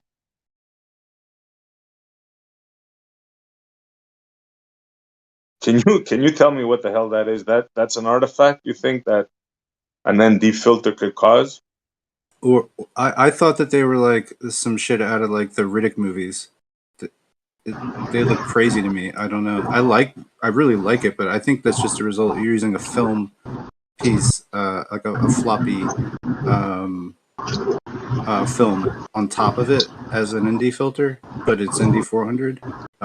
If it's not on glass, then it's gonna have like weird shit like that happen to it. Would it be just from inside reflections? It looks like so. It's the internal reflection of the actual plastic. That's trash, bro. That's trash. It's air in between your lens, like the light coming through that filter and the next piece, right? Like you can close your eyes and see the same thing. I mean, that's weird because I got like filter for $24 and it works pretty well. It doesn't have anything like that. No, that's a trash filter, bro. And yeah, this one looks like trash. Yeah. And the thing is, like those filters, the way they work, they're not even truly like ND filters. The way they work is that you spin them around, and then it's a circular polarizing filter. Yeah. Yeah, that's what it is. Yeah, this the one that you can adjust. Correct. Yeah. Now you don't want that. You want the one that literally it slides right in front of the lens, and it's just one solid color. And then if you want a darker, you put another one in front of it, and then if you want it darker, you put another one in front of it. You don't want film the ones that spin. I don't know what they're called. I forget the technical name, but that's a CPL or a circular polarizing filter. Yeah, you don't want a circular polarizing filter. It's trash. Because they're using like two linear polarized pieces against each other, and the counter rotation causes some weird diffraction angle to happen that creates like artifacts. That exactly. That might be what that is. I mean, if That's you want weird, to do 'cause you can do this with like solar film. It's pretty cheap and it works quite well if you assemble it. You realize what I'm saying, right? That always happens with this ND filter and only this ND filter. And when I film it, you see them shooting in and out like all over the place. It's like snow. I have a video of it. So it's not like one time this happened. It happens all the time I use this filter.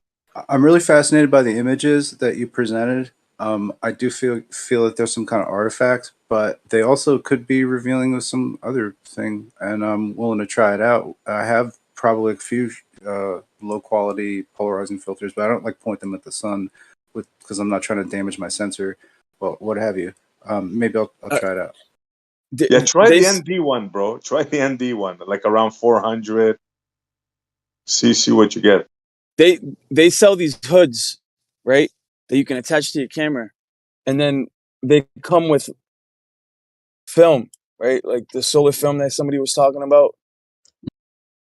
They're amazing. They make your photography look professional. They're a little expensive at first, but if you invest in that, and the thing is, what you want, real quick, let me just get this out. What you want though is on a fully sunny day, right, like a 12 o'clock noon, you want your aperture wide open, right? You want your lens wide open. You don't want it. You want it wide open so that's overexposed completely to its max. Max it out, and then put the ND filter. And that way, when you put the ND filter, you have the aperture completely maxed out. You know what I'm saying? So when you use the ND 400 and you max out the aperture, is it too bright or is it too dim? I'll try it out. I'll try it out and see. I haven't tried it like that. It's like your pupil. You want your pupil completely open, allowing as much light as possible into the sensor. I hear that. It's allowing as much information into your lens without glaring out your lens. Yes, exactly. If you want to do some really freaky photos, take your filter and take a razor blade and make some designs in your filter and then take a picture. Or you could get a solar film for like $10. 8 inch. Cut the outside and then cut like a circle in the middle and an X through the center and all that. See what happens. I have this on the telescope and it works quite well. Yeah, so when you have like a also, hold on.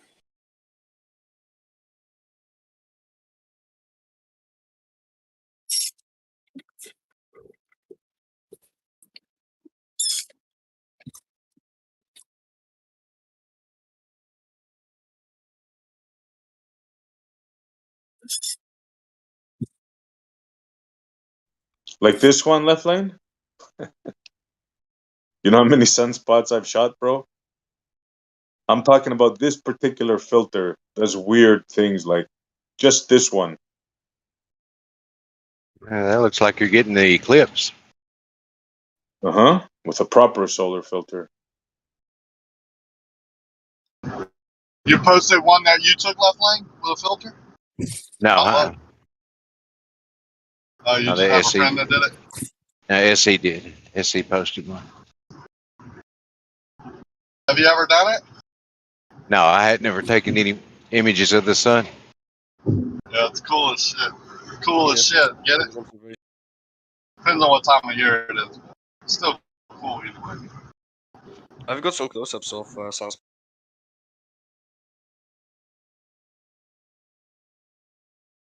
Can you guys see the horn on the bottom of this one? It's a little bit hard to tell. Gotta zoom in a bit.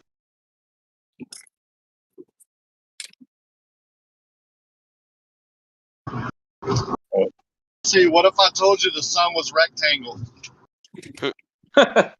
Prove it. Yeah. You know, you can have, depending on the medium that the light source is in, it'll turn it into a circle, right? Think about it. That's how much we don't know.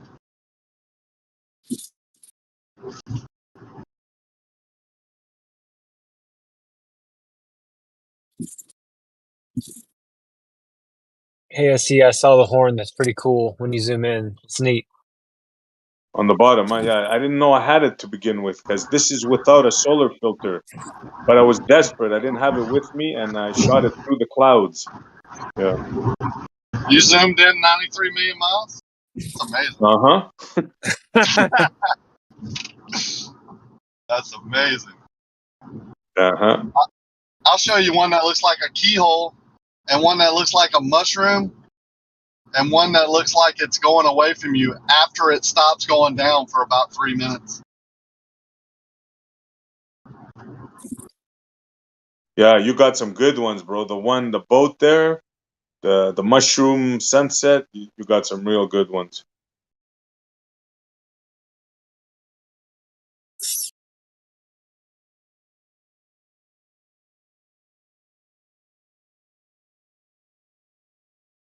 Also, Simon trolled. You have like P1000s, right?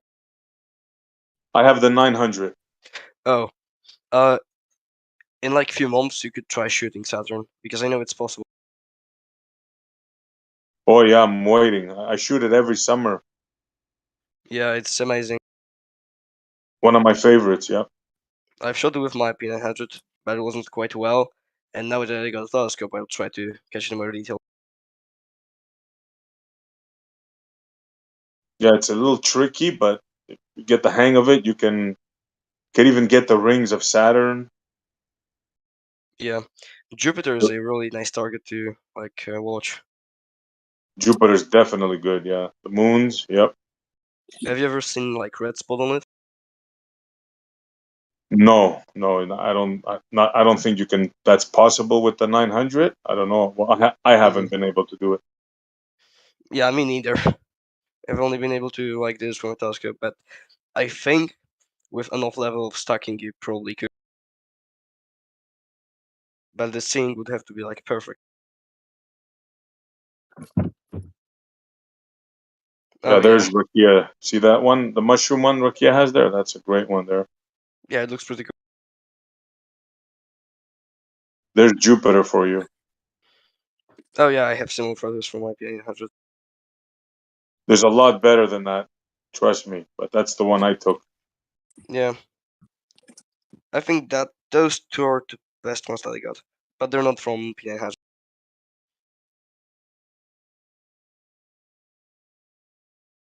Oh yeah, that's good. That's nice. That's with stacking, I imagine. Yeah, that's good one, Ed. Did you do that, Ed? Yeah. What is that, about 500 million miles away in the vacuum of outer space? A gas giant? Yep. Highly cropped. It was way smaller. 200 times magnification. Hey, still not as much as I would want it to.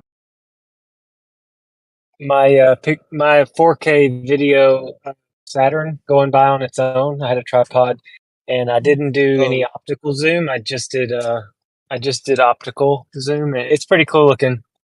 That's nice, bro. Very nice. Is that with your P1000? Correct.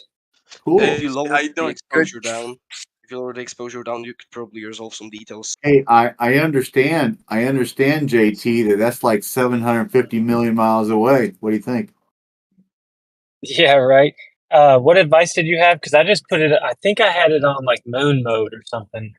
Oh, don't do this. You should put the exposure down and ISO a bit down, and then maybe you could see like the line going in the middle of it, because I don't think if P1000 has enough resolving capability to see like Cassini's division, but you should be able to see any surface detail. Wow. I was gonna say, look at Jupiter and Saturn and tell me they ain't light. I mean, when you're filming them, bro, they're fucking lights, man. No, I don't. I posted some photos up top so we can see. You know, I have some video of Jupiter when they said it was like closer than ever or whatever, and the moons were like dancing. They were just like bobbling along, dancing, beautiful, and it was very clear. And Jupiter looked just like a moon. Like the big part of Jupiter looked just like the color and kind of, I don't know. It was might beautiful. have been because of the overexposure. I did the same thing when I had my P900. Oh, and yeah, it was just like white. The Jupiter was straight up white. And when I lowered the Especially exposure, Saturn, dude. Saturn really looks like a light. yeah, when you overexpose it. I No, think not when you overexpose it. When you record it. How's I that? don't think if you understand what camera settings are, if you I overexpose. know what exposure is, bro. I don't overexpose Saturn, dude. I could, but it looks like a light. It don't look like a reflection of light. It looks like Be a light. aware you can make a street lamp look like a star though. Like exposure does matter. Like yeah, I fuck with exposure a lot, dude, but I don't overexpose. Like if I'm fucking with the moon, sometimes I'll level the exposure or raise it. But you know. I mean, what are you using to capture whatever you're doing? I got a P1000 and a telescope. There you go. P1000 is 1,000 times better than the telescope, to be honest. There you go. Oh, what telescope do you have? Because that's really interesting. What? What telescope do you have? It obviously ain't that good. Like a Vivitar or something. Oh God. Yeah, Hey. it ain't. The P1000 is better than the telescope, man. So I use that. Plus, I could record with it, obviously. But I'm just saying, I fuck with the exposures. But Saturn always looks like a light, even when you're just looking at it with your eye, with your eyeball. Light, right? I really need to get a photo of it just to prove it. what's the difference between a telescope and a zoom camera? Telescope has way better resolving capability. Well, if it's a Newtonian, then most of the times it's way bigger than a P1000 or any zoomable camera. And they're also able to capture way more light, like the better telescopes, because some telescopes are worse than P1000. Hey, if Saturn was, but it's basically just a bigger. Go ahead. Not necessarily. P1000 is limited by its sensor size. Overall, its hardware. And to a telescope, you can put up any camera that you want, so it can be even better than the P1000. Even You need a big ass telescope to compete with a P1000. You need a big ass telescope, like at least 8 at least. If that. I have an 8-inch telescope, and its maximum zoom is 400 times, but I need 3mm eyepiece for. Hey, Brian. Yeah, P1000 is 3,000 times. I mean, the optical is fucking like what, 600 or something? Or? No, optical is 125. What? Hey, yeah, hey, Brian. Of P1000 is 125, and of P900 it's 85 times. And you don't want to use digital zoom. You only want to stick to optical. You don't want to go beyond optical. It makes no sense because then what you're gonna get. There's a cutoff where it's maximum optical, and then it goes to digital. Yeah, and you don't ever want to go to digital when you're filming. What about for stars though? It ain't that bad. No, it's horrible. The reason being is because each camera has its own software, and the software, what it does is it kind of guesses what the image is, right? So it will literally include things like that aren't there. You know what I mean? And you don't want that when you're trying to just get when you want real footage, right? You want to stick to reality. You don't want the camera inventing reality. And that's what when you go into digital zoom, bro, but usually, that's what it does. It does act funny sometimes, but I'll be honest with you. Usually, I can just put it on autofocus. Not always, now, granted. Oh God! But usually, and I can zoom in, and get a good clear Venus, a good clear Jupiter, a good clear Saturn, the moons of Jupiter, stars, all that. They focus good, but sometimes I can't. Sometimes I gotta fuck with it. I will be honest. I'd really recommend using manual zoom for like the clearest photos of planets that you can get. You need to really fuck around with focus. It needs to be spot on. Hey, Brian. Well, get the best. Hey, Brian, if Saturn was in their outer space fairy tale and 750 million miles away from the sun, how's the inverse square law of light work on Saturn? I'll tell you what, you don't need a P1000 or even a telescope to look up and see that it's a fucking light. So is Jupiter. I mean, it's lit up, right? It's a light. It's like everything else. Did you follow the test? Did you doesn't see take a genius. Brian, did you see my photos which show the light, or did you just ignore them? If the inverse square law of light doubles the distance and you lose 4 times the brightness, so you're at 90 million miles on the Earth, 180 you lose 4, 360 you lose 4, and then at 720 you lose another 4 times. You wouldn't be able to see Saturn on their outer space fairy tale. I mean, show me the calculation. Even if it was made, Jim, even if it was made out of a mirror, it wouldn't be that bright. But here, it's made. That's some reflecty ass gas, ain't it? Like Jupiter, that must be some reflecty ass gas right there, huh? I'm telling you, I enjoyed my fairy tales when I was 6, 8, and 10 years old, but I kind of gave up on them. I don't know what this Yeah, me fairy too, man. tale globe As soon is. as I learned a little logic, bro, it kind of went to shit. Regarding the inverse square law, that comes in handy when you're growing weed because the farther your light is from the plant, the less bud you're gonna get, and it's just the way it is. I'd also You like want to that? see Jim's calculation about like inverse Oh square my law. goodness! It I really learned We could grow some nice bud on Jupiter, bro. That shit's bright. We could grow some fire on Jupiter, right? Killer Wild. Hey, I had a question about mounting your P1000. I want something that will let me micro adjust, with just little controls, like kind of like the telescope stands are set up for it. But I haven't found a good. Does anybody have any recommendations for the micro adjust? Yeah, a lot of practice, bro, and the best tripod you can get, and still need a lot of practice to get it. But you'll get better. I mean, I'll be honest, dude. I've gotten way better at just like some people are like, damn, dude, that like surprised when you zoom in, it's hard to stay still, but you learn Yeah. to brace your arm and shit. But even with a tripod, a good one, you're gonna get some. When you're zoomed in that far, you're gonna get shaky shit. But if you hold it, you could just nudge it over a little bit. Like you get pretty good at following shit. But yeah, as far as the hardware to do that for you, I haven't found it. Yeah. JT, what's your budget? Yeah. Because I know some. What's your budget on this? Because it can be either motorized or it can be unmotorized. I would do a manual if they have one for $100 or less, just the mount. I don't think if you can get one this good for 100, but I'll check how much was mine, and it's pretty dang good. Oh wow, yeah, because I have a telescope and it's easy to just turn the dials and get it to go where you want and track. But the P1000, actually bought one that does it, but it's for like high end angle, changing the angle for like a business of taking, I guess, shots in like a department store or something. And it's just too hard. You just, you're trying to turn the knobs and make it work. And it's not made for micro fine adjust with, your hands. So it just shakes it all over the place. I mean, if you have like go-to mount for a telescope, then you could maybe attach it to your camera. Oh yeah, that's a good idea. I'll tell you one thing about the P1000 I like. You can take a picture without zooming in on something like a landscape and stuff, and then you can zoom in. I don't know if all cameras do this, but I know mine does. Like a feature cool to me anyway. I could zoom in. I could zoom in on sections of the photograph, right? That's neat. You can do this with your phone too. It's just zooming on the photo because like P1000 has maybe good quality. We can see it kind of clear. But yeah, it's just zooming in the photo. It's not like it does like the high speed time lapses and stuff, dude. It does the freaking the still shots, like the slow mo shit. It's pretty cool, man. I wish the time lapse would do a little bit longer, but it won't like 12 hours or nothing like that. But it'll do for I think a few hours. Problem 4 with hours. those cool pics are that they have a very high noise readout.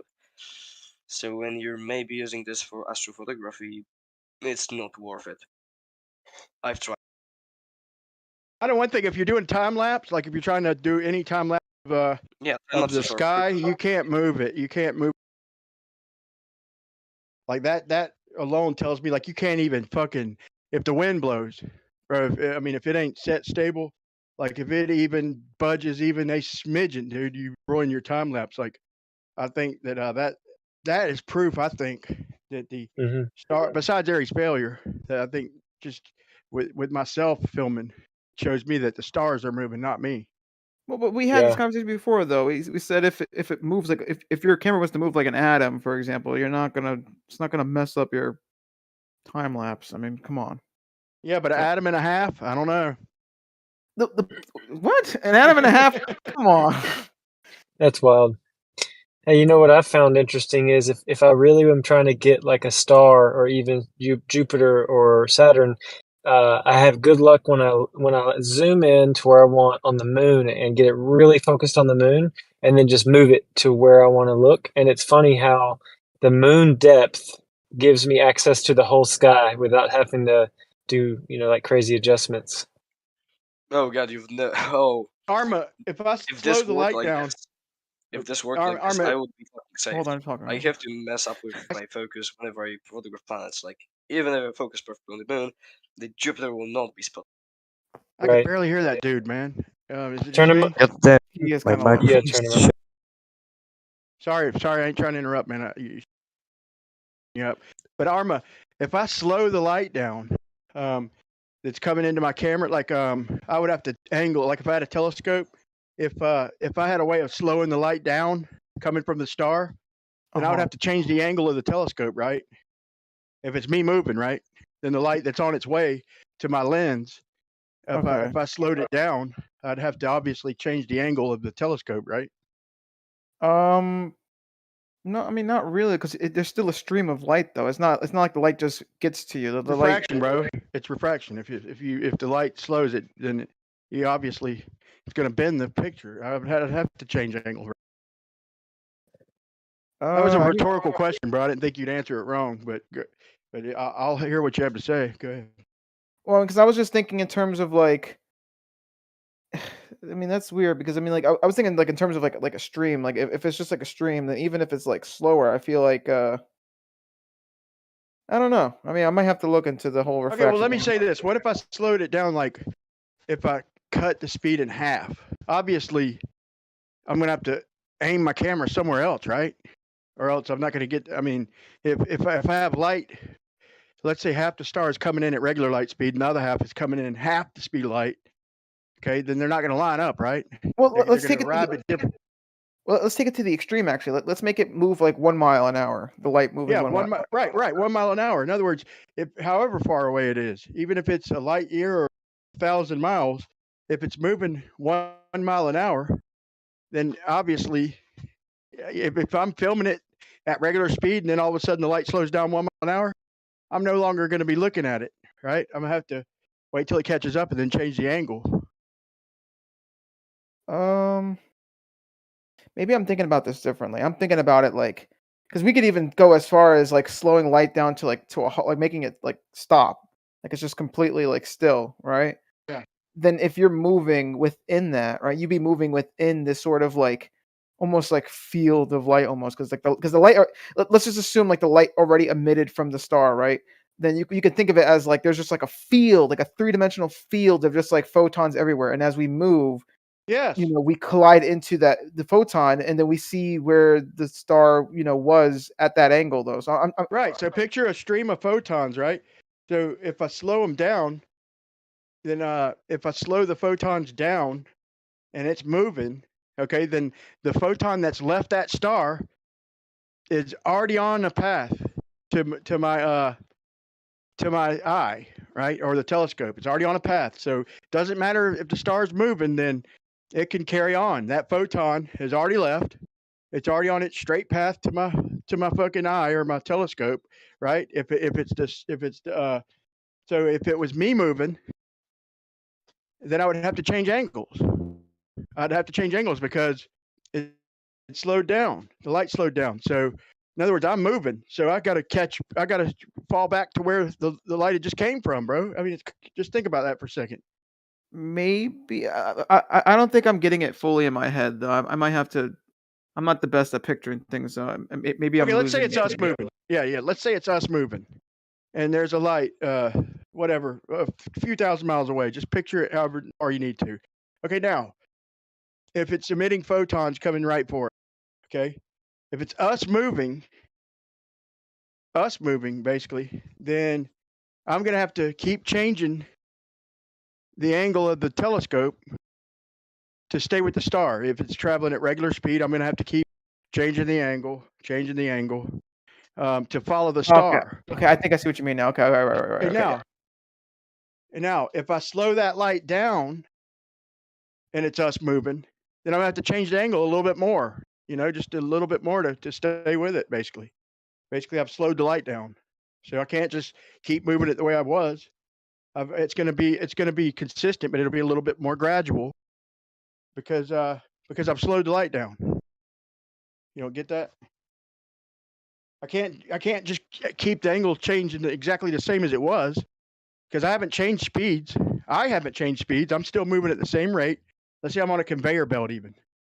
I'm on a conveyor belt, or the Earth moving, whatever you want, and the light coming from if it slows down, I'm gonna have to change the rate at which I follow it because the light slowed down. Maybe. Because you're right about, obviously, yeah, if you have the star there and then we have us and we're moving, then yeah, obviously we have to change our angle because that goes without saying. The object is literally, to our left now. You know what I'm saying? Like if we're moving to our right, then obviously the thing in front of us is going to move to our left, like visually. So that it goes without saying. You would have to start to look left. But I'm trying to think. I don't know if the speed. I'm still picturing in this. Well, the speed. Okay, I'll give you that. Okay, maybe the speed. Okay, maybe it would adjust, but initially, I would definitely have to change the angle for whatever period of time to get it till it catches up or whatever. I would initially have to change the angle. Perhaps. If the speed changed, the angle would have to change, bro. Think about that, just plain and simple. If I'm observing something at the regular speed, if you change the speed of that light, then I'm gonna necessarily have to change the angle.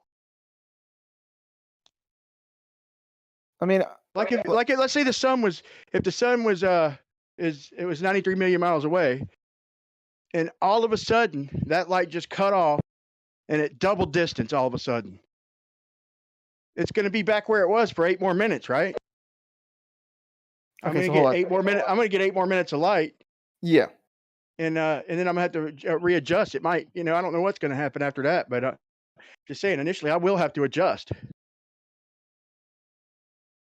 Okay, that's fair in that one. Yeah, sure. Yeah, if the light cut off, the light of the sun cut off, and then you said you also moved the sun double the distance, whatever. Is that what you said?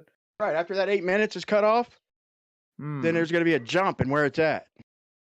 After the rest of the light from the spot it was at, that's true. Hit me, then it's gonna jump in the sky, wherever, forward, backward, whatever. But it's gonna make a jump. So changing the speed of the light or the distance, same difference, I guess.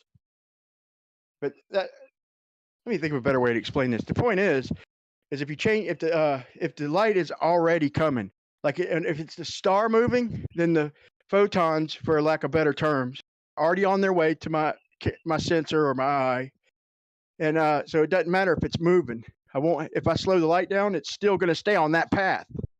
That light's still on that path, and I'm not moving. It's the light itself that's already on that straight line path to my eye. And so if I slow it down, then I won't. If it's the star moving, I won't have to change angle at all. It just slows the light down. It doesn't change angles. It keeps coming on that path and hits my eye. And so what Aries did is he filled the telescope up with water. He had one regular telescopes and then one's filled up with water.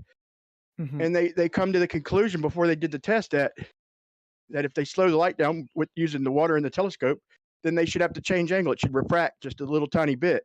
But if it's coming in already on that same path, it doesn't matter if it slows down. It's still on that path because it's the star moving. And they found out they didn't have to change angle. And he, in essence, proved that it is the stars moving and not us.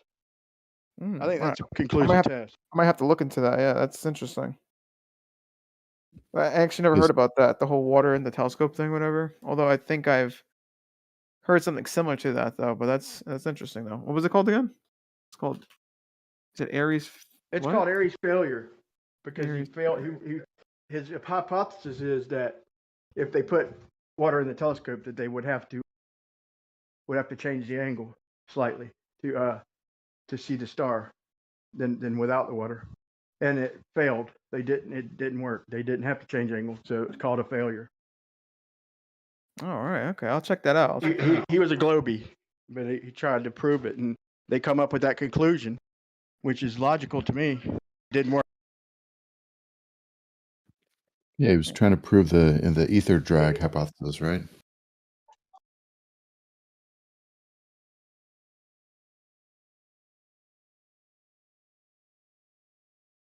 The Aries experiment. Yeah, I'll look into that for sure. Because I'm not doubting. You're probably right, Brian. I think it's just that I have it I'm still picturing the stream or something, the stream of photons, whatnot. But I do get what you're getting at though. If I think if you're just talking about the photon that's traveling from the sun or whatever it is, the star, and then 2U or whatever. He's failing to consider all the other gazillion photons that are coming with it. Yeah, that's sure, part. but once it enters the telescope, bro, then if we slow it down, it's gonna change the angle. But if once it enters the telescope, so quit thinking about the I shouldn't have said it like.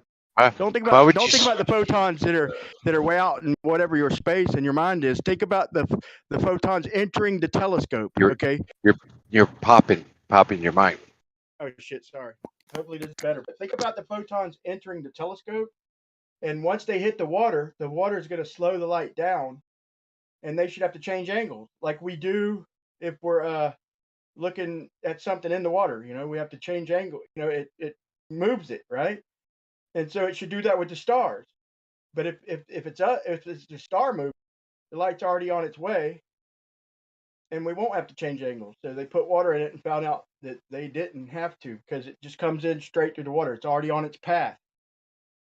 If it's the telescope moving, then they would have to change angle slightly. Like any. I don't know, man. I'm not getting it. Water, Howard.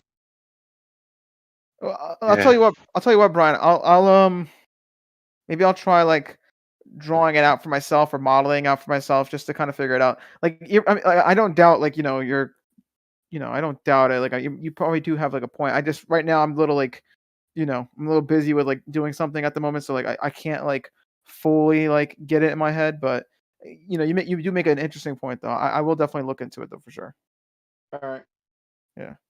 And this isn't like me trying to like I'm not trying to like, because like I'm trying to be respectful because like I think I still disagree, but the thing is I just can't at the moment just like work on that. So I'll just have to. I didn't do a very good job of explaining it either, but I think now I am. So let's just think about looking at something through water. It definitely refracts, and we're gonna look at it straight on, like a pencil or something. We have to adjust to see it straight on. When we see it move to the side, right? That's just natural, refraction basically. So what I'm saying is that is basically with the stars. I'm just thinking of it like this. So if the telescope's filled with water, picture a telescope move. Picture a stream of photons coming straight down a screen, like a video screen, and think of the star moving across the screen. So it's just got straight lines dropping, like almost like rain, straight down, and the rain clouds moving over to the left. So you just got all these drops of rain that are just moving to the left of your screen, but they're falling straight down, right? So that's if the cloud's moving. Now, if the telescope is on a conveyor belt, let's say the cloud is just sitting there. Now you've got let's just say a 10-foot long telescope, just for visualization's sake, and you got the rain coming straight down, but now the telescope's moving on a conveyor belt, so it's going to be hitting the side instead of making it all the way down to your eye. It's going to hit the side of the tube in the telescope, right? So that's what I'm saying. So if it's the telescope moving and on the conveyor belt or on a moving Earth, then you got to tilt it, or else the raindrops or photons, whatever, are going to hit the side of the telescope because you slowed them down. So if we're moving, then it's not going to come in straight to our eye. Is that a better description? I think that is a better, the fact that the whole hitting the side of the thing, that's interesting. I mean, if you're not aimed at the object you're looking at, that's when the photons will hit the side of it. As long as you're aimed at the object, that's not going to happen. No, I'm talking about slowing light down. If the lights go, have to have, like I said, a pencil in water. It refracts shit. So that's a crude example, but it's still something that everybody can relate to. We know that it bends the light, whatever. So here's the point. The point is that, and dude, that reminds me of when we shot the SpaceX. When the SpaceX rocket went right by my house, right up the coast, and it's way higher than NASA's, I might add, way higher. Dude, it's probably like 20, maybe 22 miles up, bro. Way fuck. But anyway, I was trying to film it with my 1000. I couldn't even aim at it. Like I was tripping out. You could hear me in the background, just posting the one she filmed with her phone. She had a good phone, like a iPhone 11 or some shit. But still, with my P1000, I was having to aim to the side. I was trying to look at it, and I'm like, where the fuck is that? I was having to lead it, I think. I forgot exactly, but I think I was having to lead it, and it tripped me out. Why I would have to do that with a rocket? Like, it made me think it was some kind of light show or something. That lens is far too long for manual kind of getting stuff in steady. That Sense is tiny. What he's talking about is an experiment that was done in 1870. The guy's name is George Bedell Airy, astronomer. It says here, Astronomer Royal, George Airy, using a water-filled telescope in 1871. Airy looked for a change in stellar aberration through the refracting water due to the ether drag hypothesis.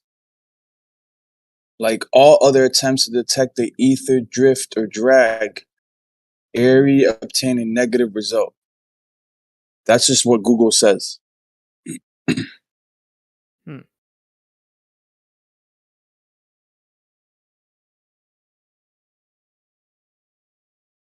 See. Yeah, of course Google's going to refer it to the ether. That's what he But was looking for. No, it wasn't, and neither was Michelson. You read his own writings, read his own work. Say, bro. Let the first slide, bro. But just chill for a second. Even Michelson said flat out in his own writing before even Michelson-Morley test that he's building this device, this apparatus to try and detect the Earth's absolute motion in space. And so whether they correlate it with the ether or not, so did Aries. This was debate was going on whether the Earth was moving or the stars were moving. And this was at the height of the debate back then, and they did this to try and determine whether it was the Earth moving or the stars moving. Period. And that it failed, so they came up with an explanation. It failed. Yeah, they did fail, but they were trying to detect the ether. That's what they were trying to do. Why would they be trying to detect something that they already had work? Well, it was just a hypothesis that light needed a medium to propagate, and they discovered it doesn't need a medium, right? It doesn't need a medium. That's right. That's right. So That's how they found test out. Fails, bro. Either way, your test fails because if the photons, even if it's photons moving through a vacuum, raining down like little straight shots, your shit fails either way. I know they put an excuse in your head, and I know you won't be able to understand it. But even with photons. Good. I'm just talking about Airy's failure. The failure was failure to detect the ether.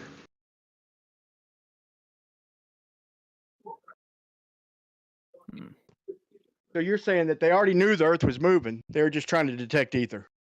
Yeah.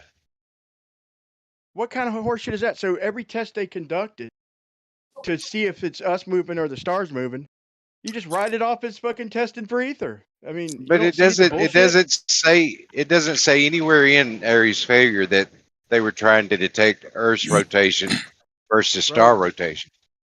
Ether with or without, your test fails, bro. Like I said, even if it's a photon moving through a vacuum, George. I mean, Howard, even if it's a photon moving through a vacuum, sorry about that.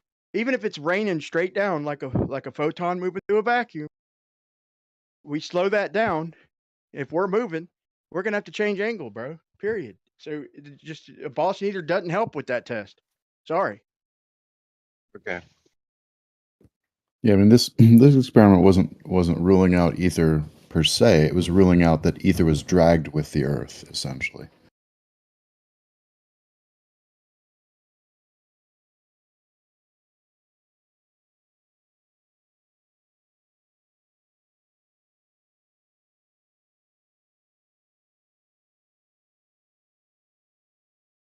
You hear that, George? George. Rest him. Yeah, RIP.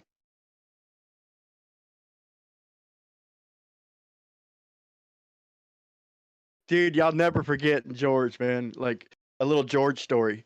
Like he was in Brandon's and he accidentally brain fart for a second, and he was trying to say that water freezes like it starts and then it goes like the bottom and the top or something. But he was sitting there talking, and we were arguing with him. It was like me, Right the Hand, and Travis, like a bunch of us in there. I think Jeremy was there, and he said he tried to say that water. He obviously brain farted and misquoted, but he tried. It came out like this: water freezes from in lakes from the bottom up.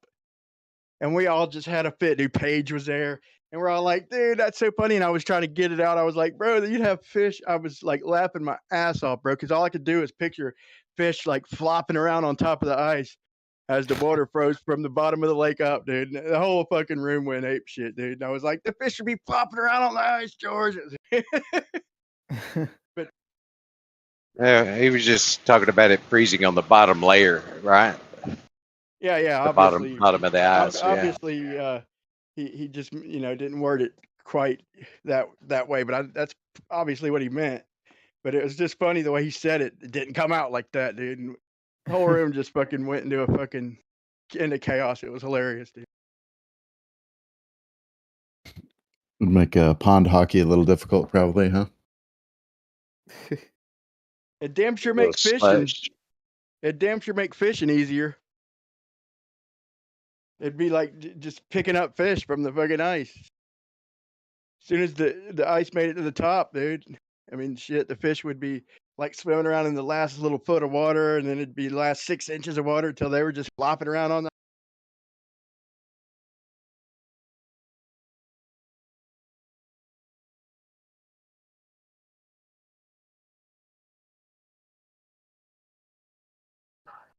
Nature's got a way, dude, of just working shit like that out. Some of it's obvious, some of it's like counterintuitive, like with the water, like so shit doesn't freeze at higher pressures and shit. Shit. I mean, water anyway. It you raise the pressure, you lower the boiling point, so you lower the freezing point. So it's got to get colder, so the shit up top's gonna freeze faster. I guess that's one of God's laws, I guess, or physics, whatever you want to call it, natural law that kept fish alive. Go figure.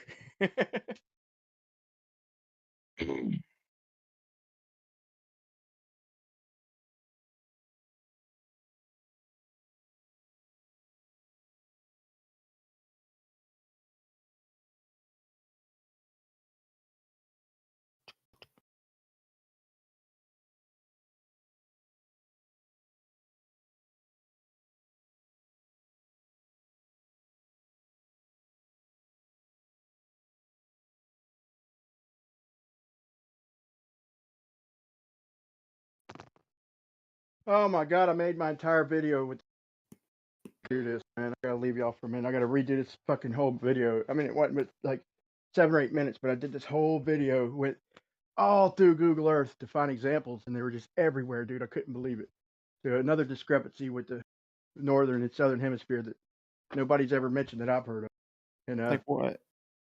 like But you'll is see, man. I'll have it tonight. I should already had it, but I deleted it. Dude, I went sensors and I was trying to clear up some room, and I saved the shit in draft, and I was gonna do an audio over, just an overlay with audio and talk over it. And I didn't upload it or download it, and it fucking erased it, dude. But I was able to go in the trash and save it. But now I just got to re-edit everything, or else it's gonna be a 30-minute stupid video just watching me covering a lot of earth for no reason instead of just putting it back in fast forward. But I'm gonna have it done tonight for sure.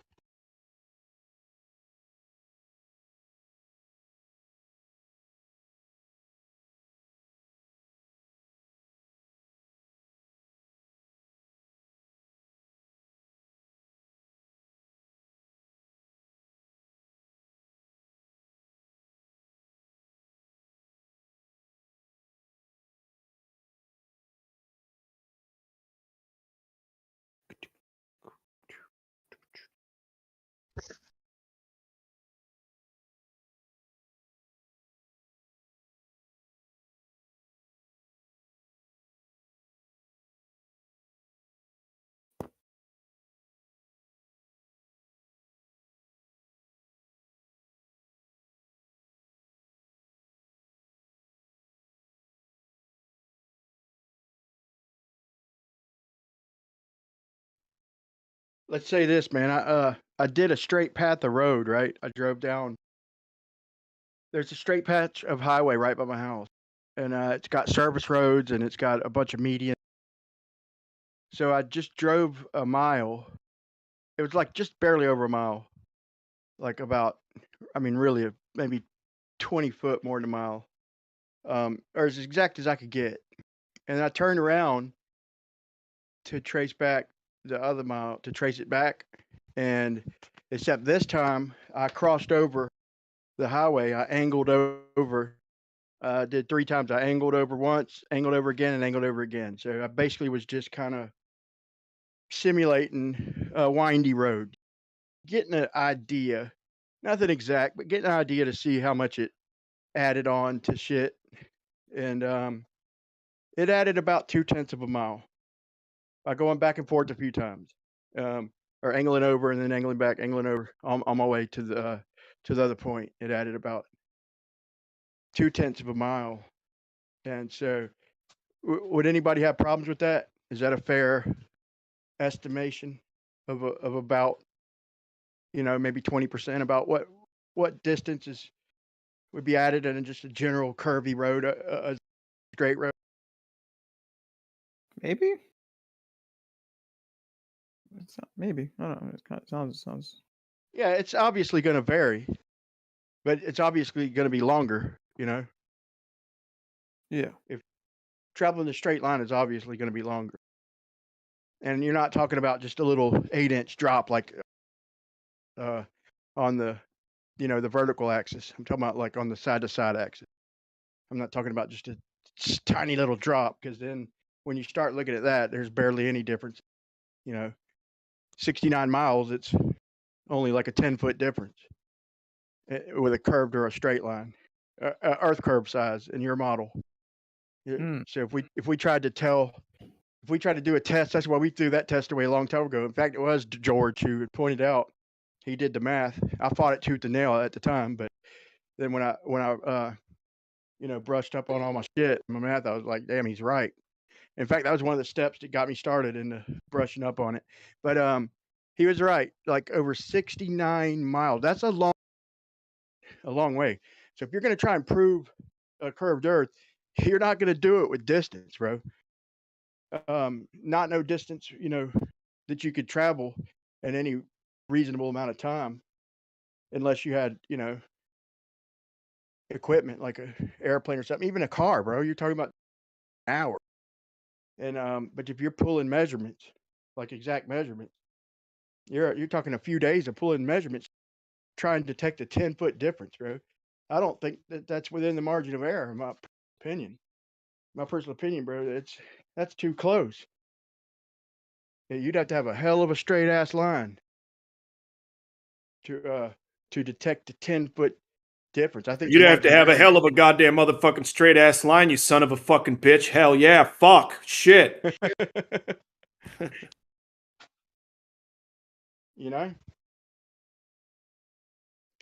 I would think it would probably be a margin of error, probably, I don't know, a couple thousand feet, a quarter mile, not even that, maybe a 1/16 of a mile. So it would be reasonable. Over 69 miles. You got it within a 1/16 of a mile, you did pretty fucking good. If you did it 10 times, you'd probably get a 10 different measurements.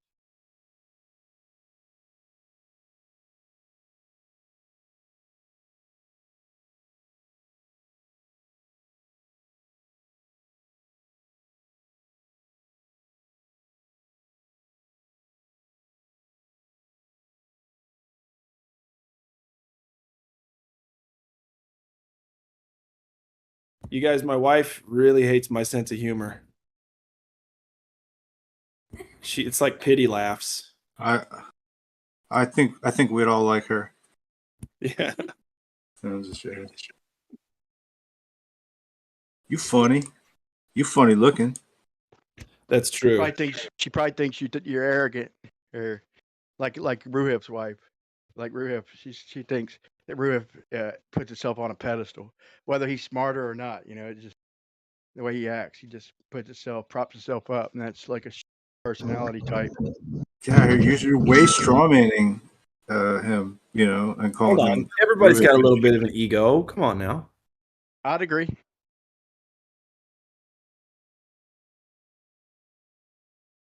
But if she thinks you're in here with dumb flat earthers, no, you're taking advantage of us, man. We're stupid.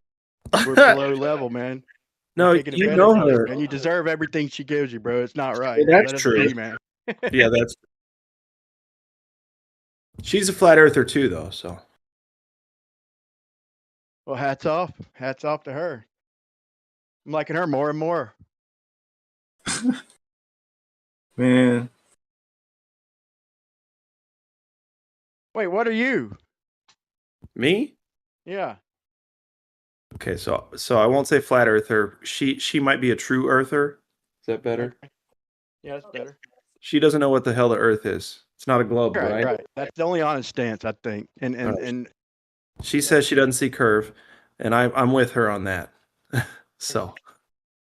All right, I take back half the shit I said, bro. I thought it was the other guy. Man.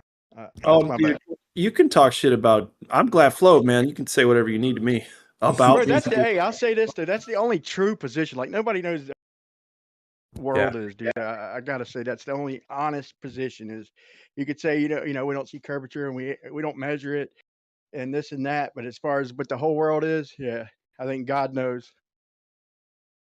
Yeah, it's like the Earth isn't a globe, and I'm still trying to figure out Earther. It's me. That's me. Yep, I just live on some land that's out of water. Yeah, we're all a bunch of you don't know what exactly the fuck it is, Earth. Hey, what do you guys think of trying to assemble the Greenpeace, tree hugger, Green Party kind of people and make a political party called the Flat Party? Call it For Love and Truth, try and get all the hippies at least to be a political entity, even though it won't be powerful. At least we can be an entity and adopt people that care about the earth regardless of its shape. Yeah, all the musicians and the artists and shit. Yeah, and the hippies. Yep. Because we got to go forward, regardless of the exposure. To us, the shape of the earth isn't as important as the questions that it brings up, and it clearly triggers everyone. So it ain't worth getting away from flat earth. We just need to transition from the fight from being about flat earth to being about being real. In my opinion, like, I don't want my identity to revolve around flat earth. You know what I'm saying? Like, I keep saying this, like, flat earth is just a piece to the puzzle. It's not even a big piece, to be honest. It's a little piece. Yeah, it's a state of mind almost. It's not even it's not even flat earth, like you were saying. It's real earth. Like, we don't know what it is. We know it's flat, but we don't know its entirety. You know what I'm saying? Like, once you get to the edges of it, like the Antarctic Circle, it's the highest elevation. Apparently these elevation maps show Antarctica to be equivalent to Mount Everest in elevation. It's all pink. The tip of Mount Everest is pink. So it's not necessarily like flat, like a pancake flat. You know what I'm saying? Yeah, my wife calls that concave, bro. She said it's like a dinner plate. It's concave. So just the way you described it, it's the way she pictures it. And that's what it seems to be. Around the edges, we're talking about 32,000 feet of elevation, right? Of ice and crust, all around the edges, around the circle, whatever it is. But yeah, I would not start a political party of flat earthers. Like, that's not idealistic whatsoever. That would be a failure. No, but the idea is, can flat earthers join another political party? In this country, the only thing you could do is in numbers. Otherwise, we're always going to be outcast.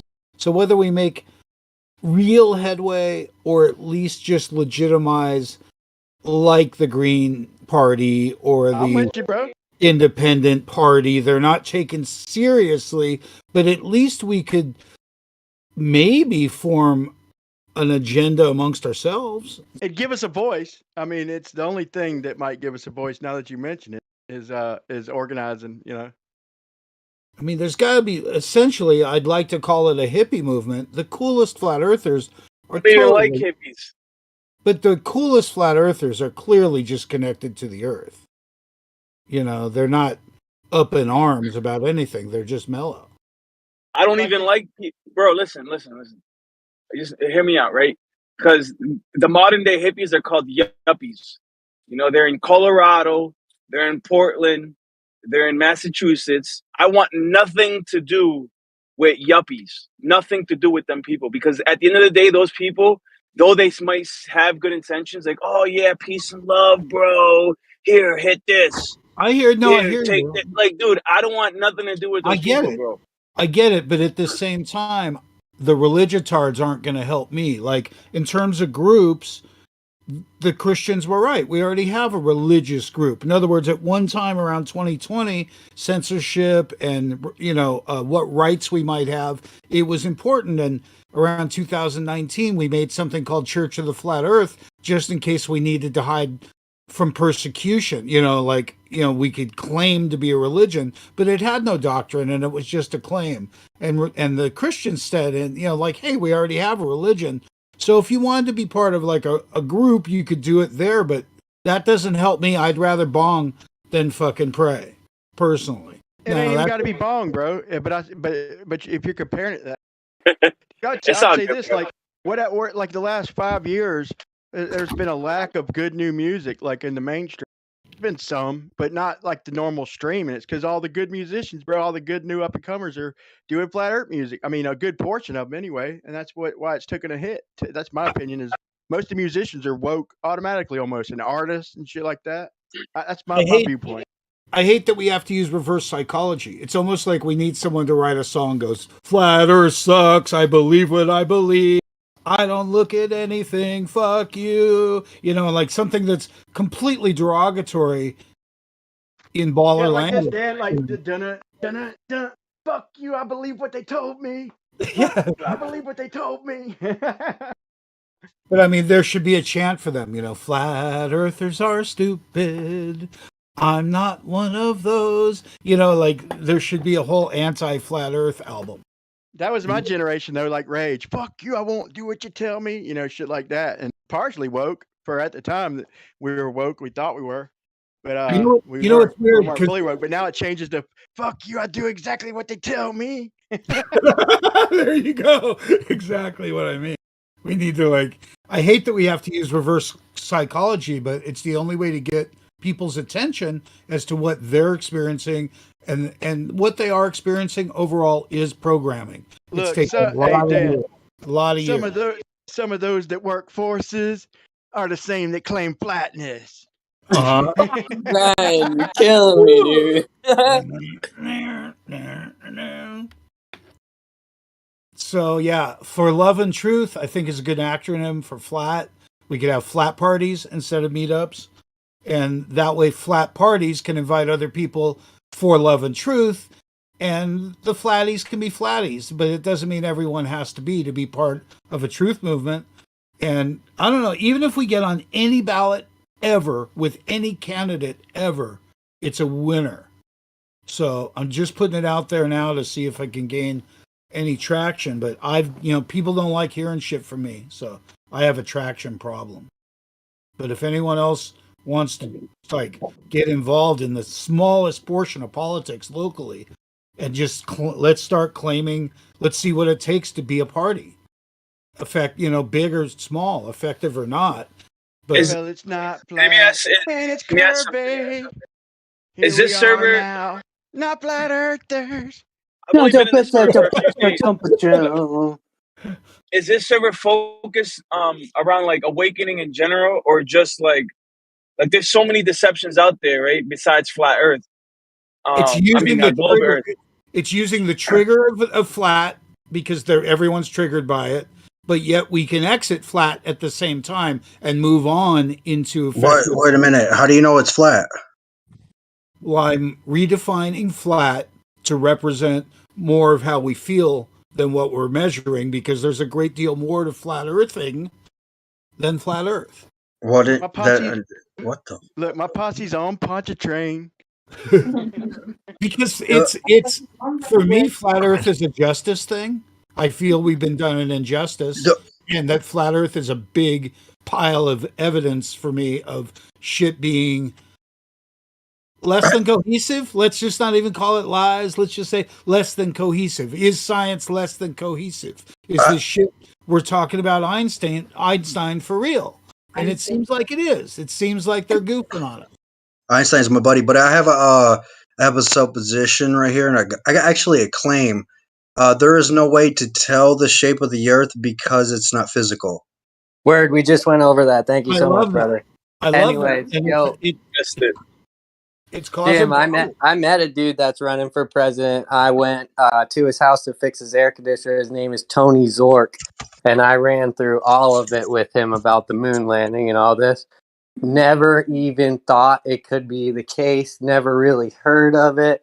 It was crazy. Look him up, Tony Zork. He's running for president right now. That's wait. You said he didn't he never even considered it to be fake.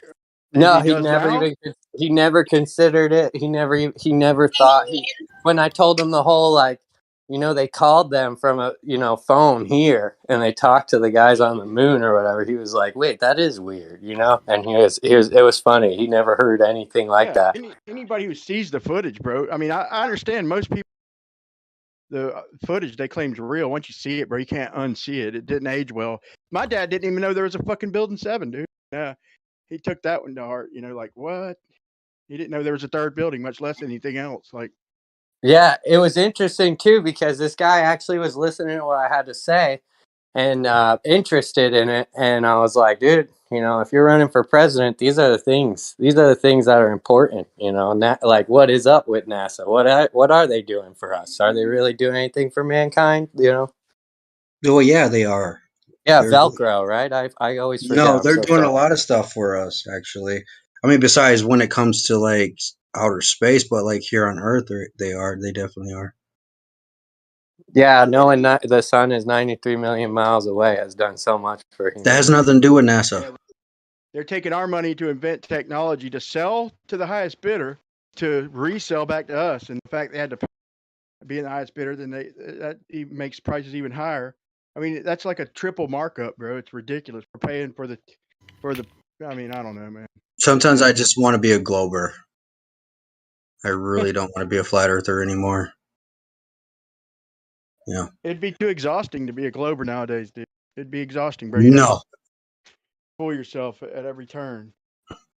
No, it's just that there's always new discoveries, and it seems like every time there's new discoveries, it must mean it debunked the whole model, which is really interesting to me how that works. I don't know why. Yeah, exactly. That's a good point. We try and bring that up. What? You were wrong? Well, what about the model? Oh, no, this doesn't make the model wrong, right? Because it can't be wrong. It can't be falsified. So it never can be wrong. They can't let go of gravity, so their model will do only thing but get worse. And I call their model patches, bro, because they patched it so much. And the gravity model, it doesn't work, period, on any level, small or big. If you take gravity in smaller sections, like it attracting downward towards the Earth, that works on a flat Earth. It's just when they start saying it turns everything into balls and orbits and into infinite space, but space expands. What happened to gravity with the expansion? Everything doesn't move in a certain way. Everything's not a perfect sphere. And when you just take mass attracting mass and a downward flow towards that mass is basically what we have. But you also introduce some electromagnetism and electrical forces that would cause that flow, let's call it like a river flowing. You get into that flow, you're going down river unless you force your way across or up, just like we see in the air. Yeah.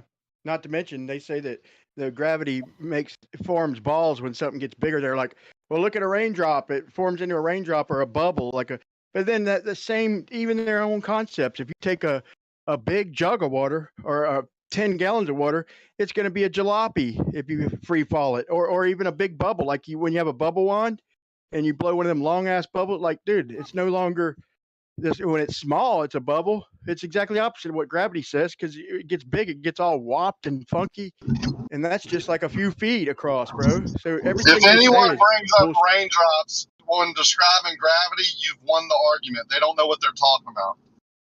Yeah, tell them to show me a ball. Supposedly things get bigger, then they're more likely to be round. So show me a 100 gallons of water free falling. Let's see that form into a ball, or show me a 50 foot diameter bubble. See how round it is. not going to be round. It's going to be wonky all over the fucking place. The bigger it gets, the more wonky it's going to get. Same thing with the water. It's exactly opposite. Like everything else, it's literally opposite of what they claim. No, that's just a ridiculous argument they bring up because you say that water doesn't curve, and what they're disingenuous when they do that because they know you're talking about static water over a large distance doesn't curve, not a raindrop falling through the air with other forces that have nothing to do with gravity affecting it. I mean, it's disingenuous on its outset.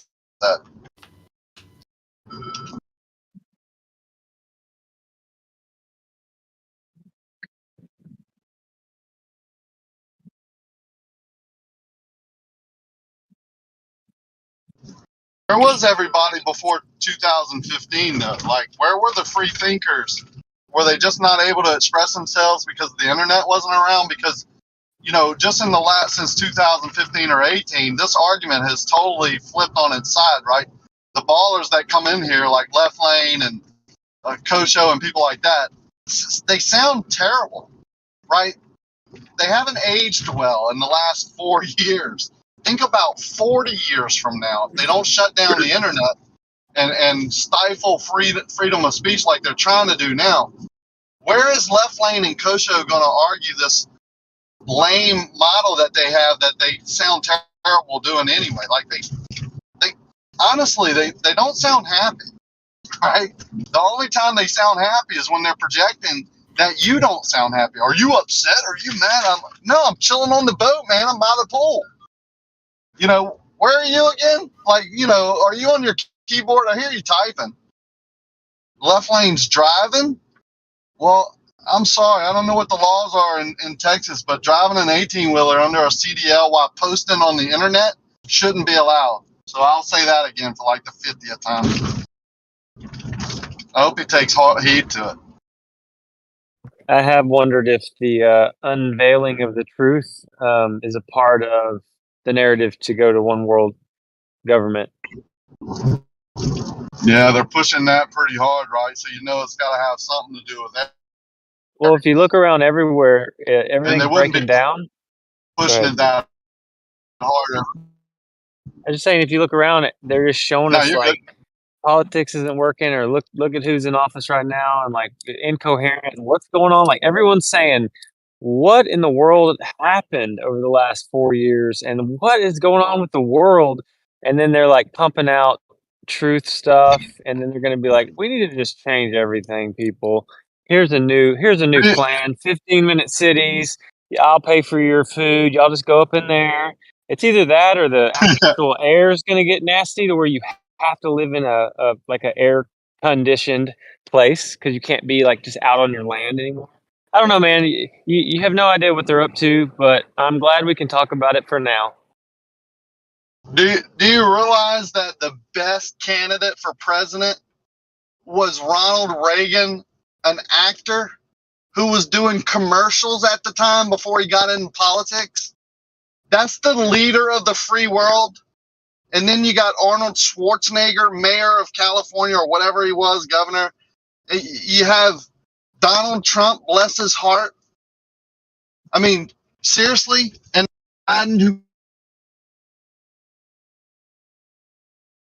You're kind of breaking up a little bit, but I'm not very political. I don't really mess with it or look at it. Honestly, I just try to be loving to my neighbor and helpful to those in need, a friend to somebody that's not expecting me to be a friend, a good dad, a good husband, and just chill. That's what and I want to find the truth. That's just where I'm at.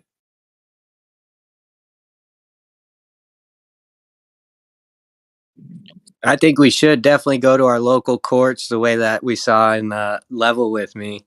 I think we all need to bring that up to, all of our close by commissioners and everything so they know. That way they can't say they never been told. That's true. That guy's crushing the way he did it, the approach and everything. And I think if we all did that, I mean, they couldn't look away. And yeah, Texas has launch stations, so I mean, that's how I feel. Florida, I think we need to do that all over.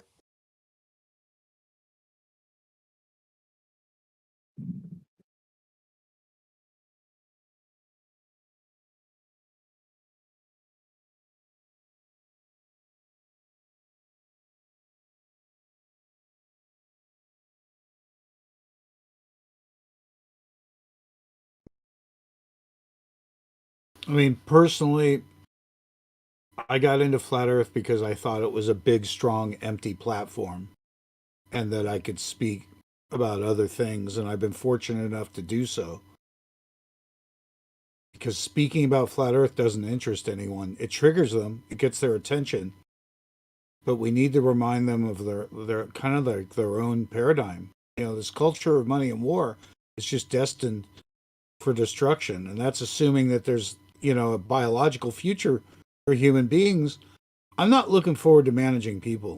And I'm not looking forward to someone cool making new flat earthers because it's a pop star or an athlete.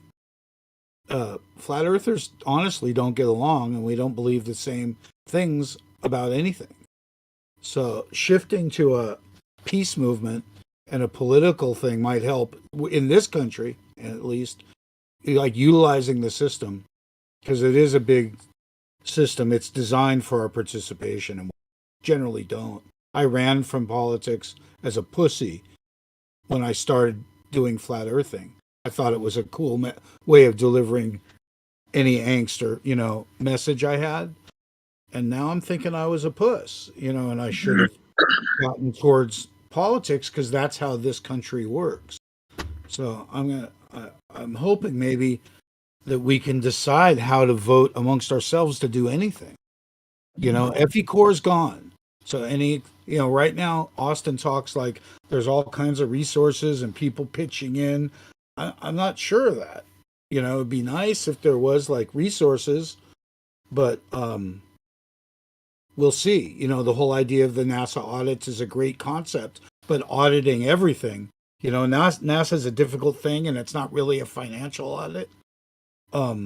But paying attention to what's around us and starting to do that stupid act locally thing, you know, where think globally, act locally is probably the only thing we can really, really, really,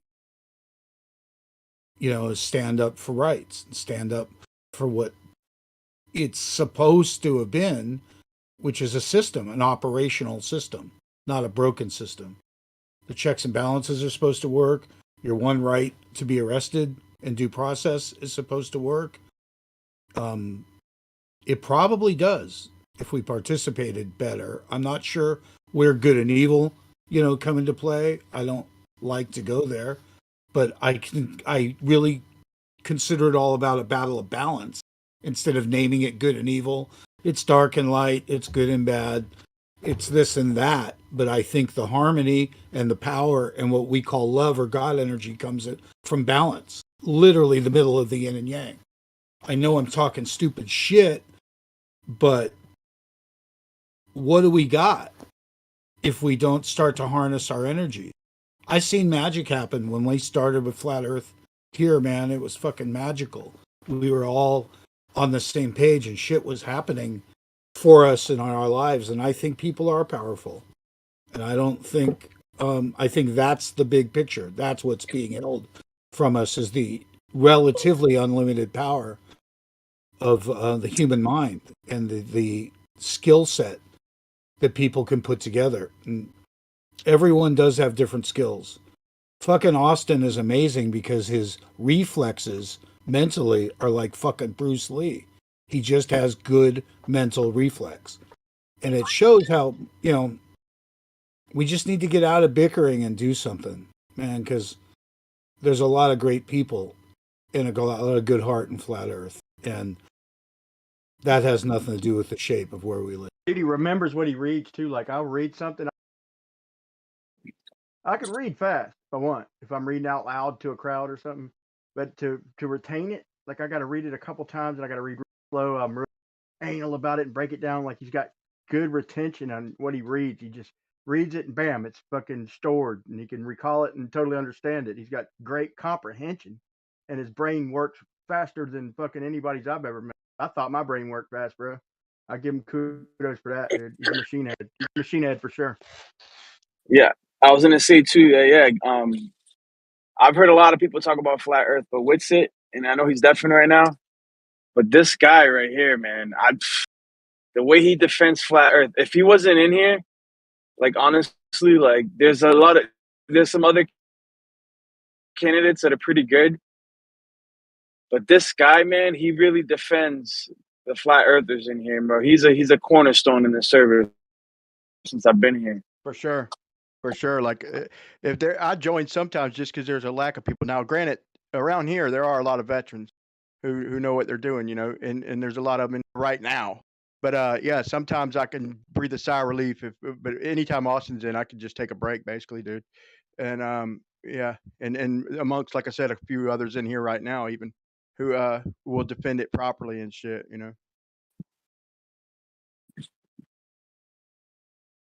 I mean, I do. And we don't have a lot of Go ahead. explanation for the South and Southern Stars. As far as I know, I'm still getting my ass chewed by Globers on that. So we haven't moved as far as we think, to be honest. If Jaren's experiment from all them years ago was to find a center point during a laser line, we haven't done that. That's a big gap in our game, man. Yeah, but Dan, we Dan, got some gaps. We got some gaps in our game. I agree. Let me That's ask all. you a question though. When you're arguing the stars, it's so easy down, bro. It doesn't work, bro. If I'm just sitting here and I can only see 3 miles in one direction, 3 miles in another direction, why does the sky look like a dome? And then why, if I'm above the equator, if I look off to the west, why are stars changing angles and then go in the opposite direction, curving off the opposite direction, bro? That you're thinking about the whole system. Think about the ground you're standing on, bro. You're just standing on one little patch of ground. The reason, I mean, and everything looks like a dome around us. It literally looks like that visually. So there's nothing to say that if I'm the one moving, that these stars would be changing direction. What do they know that they're on a globe? They know to straighten out toward the equator. And I mean, bro, that you're trying to picture the whole system. You're falling for their tricks. What I know is I'm up late at night, and the third shift are Aussies, and they give me a hard time based on what they see when they look up. And they're yelling at me to go there and figure it out. And I'm going, look, I'm trying to work where I work and the stuff I can see. I understand them, though. They see something different than we're talking about. They do. Yeah, but if you just take a picture of the sky, it looks like a dome. What's the shape of the earth got to do with if I'm just at the top of a ball? Why would it look like a dome around me? Why do the clouds look like a dome? I mean, why does when I walk outside it looks like a freaking little mini dome, bro? I mean, that has nothing to do with the shape of the earth, bro. That's a function of vision, pal. I've never seen a dome cloud shape, whatever you're talking about. I argue with the ballers all day long that the clouds sit flat and that the sun in a sunset actually breaks underneath them as it sets. Okay, You know? instead of arguing with you, bro, I'm gonna post a video, 2 minutes, to give it a look. I've Here's- encouraged people to here's do the this. point. I can't believe nobody's done this. I'll post a little short video of and just give it a look and tell me what you think. Okay, well, here's the thing I want to say right now while I'm not going to get my ass chewed up. You know, FE Core has been busted up a long time, and they have some communication problems, and we don't really have anyone to communicate with each other about these experiments and what to do. That was supposed to be like a central point for us, and thank goodness the Globebuster show's at least running forward so we can discuss what happens, but we need to discuss what happened too, and what happened with FEIC and what happened with FE Core, and what we can do to be something together. Because I like the way you think, bro. I'll give you that. I like the way you think as far as moving forward stuff, dude. I'd follow you in any of your ideas, most of them anyway. But dude, I just posted in Livestream 1 as far as looking like a dome around us, because it's just the way we see. Just give that video a look, bro. Anybody could do this. It's just something we never really fucking paid attention to or noticed, and it's right there in front of our face, bro. It's literally like a 2-minute video. And you could watch 30 seconds of it and you'll see exactly what I'm talking about. And you could go outside and see the same thing. It's just the way we see. And I would challenge Globers, like if this plane looks like it's going straight down in the distance, then it comes over my head and looks level, then it goes off in the distance and looks like it's going straight up, coming towards us, straight down, going away. And I will say this, on certain days where you don't see as far, it might be a little different, but that's obviously a function of vision, man. It's just because in that distance, there's only a few hundred foot of Earth drop if we were on a ball. So that what we're seeing can't be Earth curve. We're looking in the sky from one position, yet we're still seeing it. And so I recommend anybody who doesn't understand what I'm saying, give it a 30-second look, and you'll see what I'm saying. Just the way we see. And they've interpreted that into a ball. They've interpreted that into the ground underneath. But stars don't know what the fucking shape of the ground is. So why, when we look out, do they look like they're curving around us? Why in the world would that happen? Because that's the way we see. Shoot yourself. It's funny, Brian. I just posted a video I made. I posted a couple of weeks ago because I had it sitting around on my phone when I saw a contrail go over my house. And it looked like it came off the horizon. It looked like it was going straight up. But I know the thing was a level 36,000 feet. But I've never looked at a contrail or clouds and thought curvature myself. I always use it as flat earth proof. You can use it as flat earth proof because you know that it's level. That's the whole point. Like I'm looking at this, and the point is that they try and say, well, it could be taken off for land, and that's the first explanation. No, dude. I can do this with all the planes, and the ones that don't land anywhere around me, okay? And they all do that on a good, clear day where you can see fairly low to the horizon. It doesn't have to be a perfect day, just a day with not that many clouds. And we know they're flying level. And even if Earth curve was involved, we're talking a couple hundred feet, bro. That's got to be vision. Even if we lived on a globe, that's just how we see. It's obviously flat Earth evidence. You'd think so.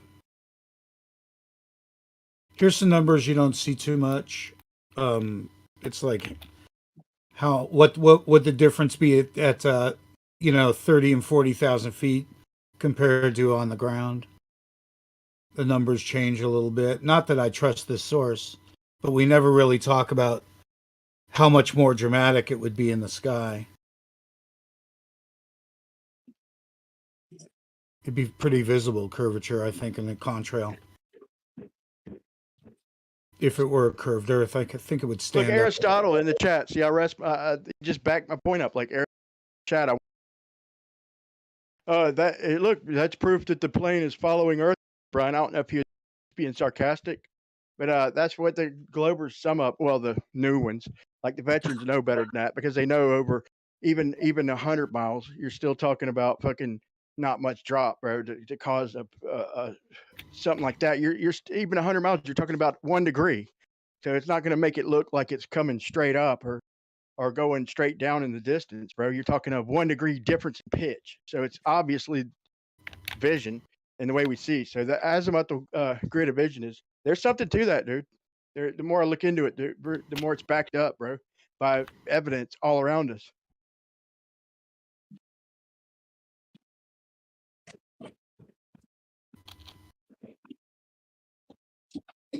And it's not linear, and it's like double nonlinear, or it's infinitely nonlinear. So the higher something is, the more it's going to have that effect. And the lower something is, if you're up high, it's going to curve up. It's like so hard, like mathematically, like the caustic or difficult, the hyperbolic mathematics. Like I don't still trying to understand them.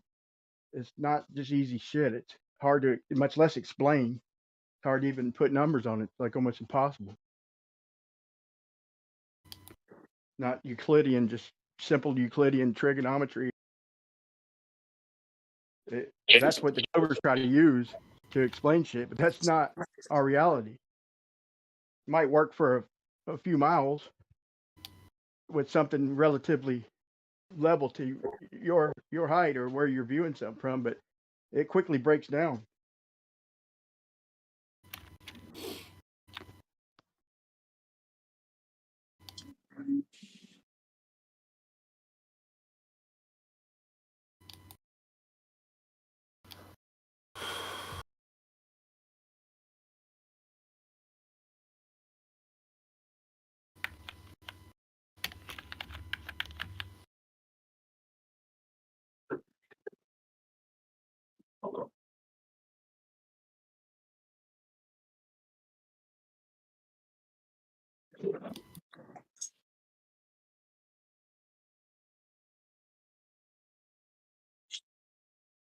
if anybody's interested, we're trying to beta test something called FE People.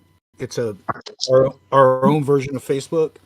It belongs to my friend Russ. It's ours to do anything we want with. And I just don't have enough people on it that care to give us enough feedback to do a punch list and figure out what works and what doesn't. It's different online than on the phone. And it's like communicating to India, so everything takes a couple of weeks. But we have a new platform. If anyone's interested in mothering it or being a mod on it, it's called FE People. And as soon as Facebook, continues to be nothing, if we want something, this is ours. It's not corporate. It's not in anyone's hand. But my friend Russ, myself, and you guys, if you guys are interested, fepeople.com. I really need help. I don't spend time there. I spend here, and it's kind of a bummer because I can't build it unless more people care. So I'm just hoping when the next big crush out of Facebook comes. But I noticed that, man, with people, as we run from YouTube, like nobody checks out our YouTubes anymore. I don't go to your YouTube, Brian. You know what I mean? Nobody checks out our YouTubes ever. So, I mean, I don't know about yours. If you got lots of hits or not. Brian, I just subscribed to yours, dude. That was a good video, man. I have some videos about UFOs and stuff like that too. So I'm also trying to do the Flat Earth channel for smart TVs. And that's a killer fucking idea. I'll give it a look. If you post a link, I will give it a look for sure. But and that guy, I appreciate it. You subscribed at the right time. I got a really fucking cool video about it. 2 of them, really. I'm a day overdue on this tonight or tomorrow. So yeah, give it a look. Thank you, bro. Dan, you gonna post that link? Or what'd you say? It's FE People? Yeah. All right. It'd be easier with link, man. I'm lazy, bro. How could I type in FE People, bro? And when I could just touch a link, man. I hear you, but what's a good place to put like links and stuff like that? Live text 1. We all, most of us see it. Or if it's cool, we'll talk about it. Even to the people who didn't see it, we'll bring it to their attention. Lab text. I don't even see that. Hit the arrow at the top left of your screen. You'll see an arrow with usually a red number on it, circled like a number. That's how many texts there are. But the top left of your screen, if you or tap your screen one time and then hit the top left of your screen where you see downward arrow, and then I'm on the mobile. I'm on mobile. Yeah, that's what I'm saying. And then if you tap your screen one time, and then you hit that arrow at the top left, almost the very top left, the downward arrow, and then it says Earth Awakenings, and you scroll up and down, you'll see a green circle where it says Live Stream 1 text. If you scroll, once you hit it once, it'll usually give you the option. Once you post something one time, anytime you go to post something, that option will be in your shit usually. I feel like I'm just blind.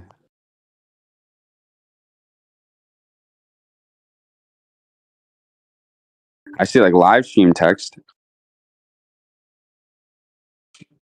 Like all that.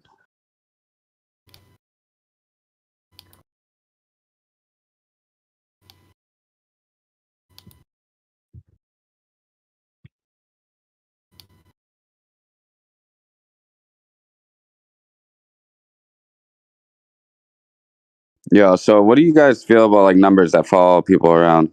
Like I have this number 58 that I see all the time. I wonder why I see it so much. Once you see it, you can't stop seeing it. It's kind of like when you drive a car, and the first time now you notice they're all on the road like you. So it's hard to say. It sounds kind of like what happened with me with the state of Ohio. Like I saw someone mention Ohio or something about Ohio in December on some like live stream or something in the text chat. and then it's just like now suddenly over the next several months, I'm just seeing like news stories about Ohio, and like there's Ohio is mentioned in some song on the radio. It's just like it seems like suddenly I'm seeing all kinds of stuff having to do with Ohio. What's going on with Ohio? Bro, I wish that's all I had. Here's my glitch: is when I'm driving down the road, every line on the road, however many cars, whatever my car length is, like if there's bubbles on the road or lines on the road, if it's 2 car lengths, then I'll have to go like time it out exactly and see exactly how many cars fit in between them two, like boop, boop, boop, boop, boop, depending on how fast I'm driving. If I'm going over like a long bridge, if there's lights, then I could fit like 4 car lengths. So I go doot, and then as soon as I drive another car length, doot, doot, doot, doot, doot. Like, bro, I'm like totally. And then every sign I got to calculate down to the last second for the every mile marker. Dude, if it was just numbers, that'd almost be a fucking relief to me.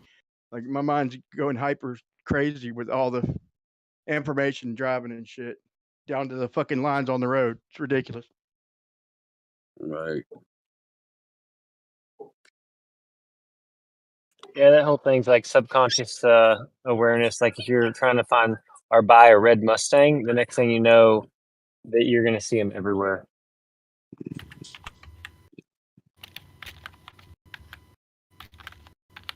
What was that number Jeremy came up with? 273? Is that the one that had all the weird variations and everything? Oh yeah. 273 is supposed to be a weird number. I think that's the number. 58's a very weird number. I have a 5,000 character document of how many times I've seen it. And that's just one. That's like, I'm going to create multiple 5,000 character documents to a point where it's like a million character document. And I have like how many times I've seen it. That's my goal.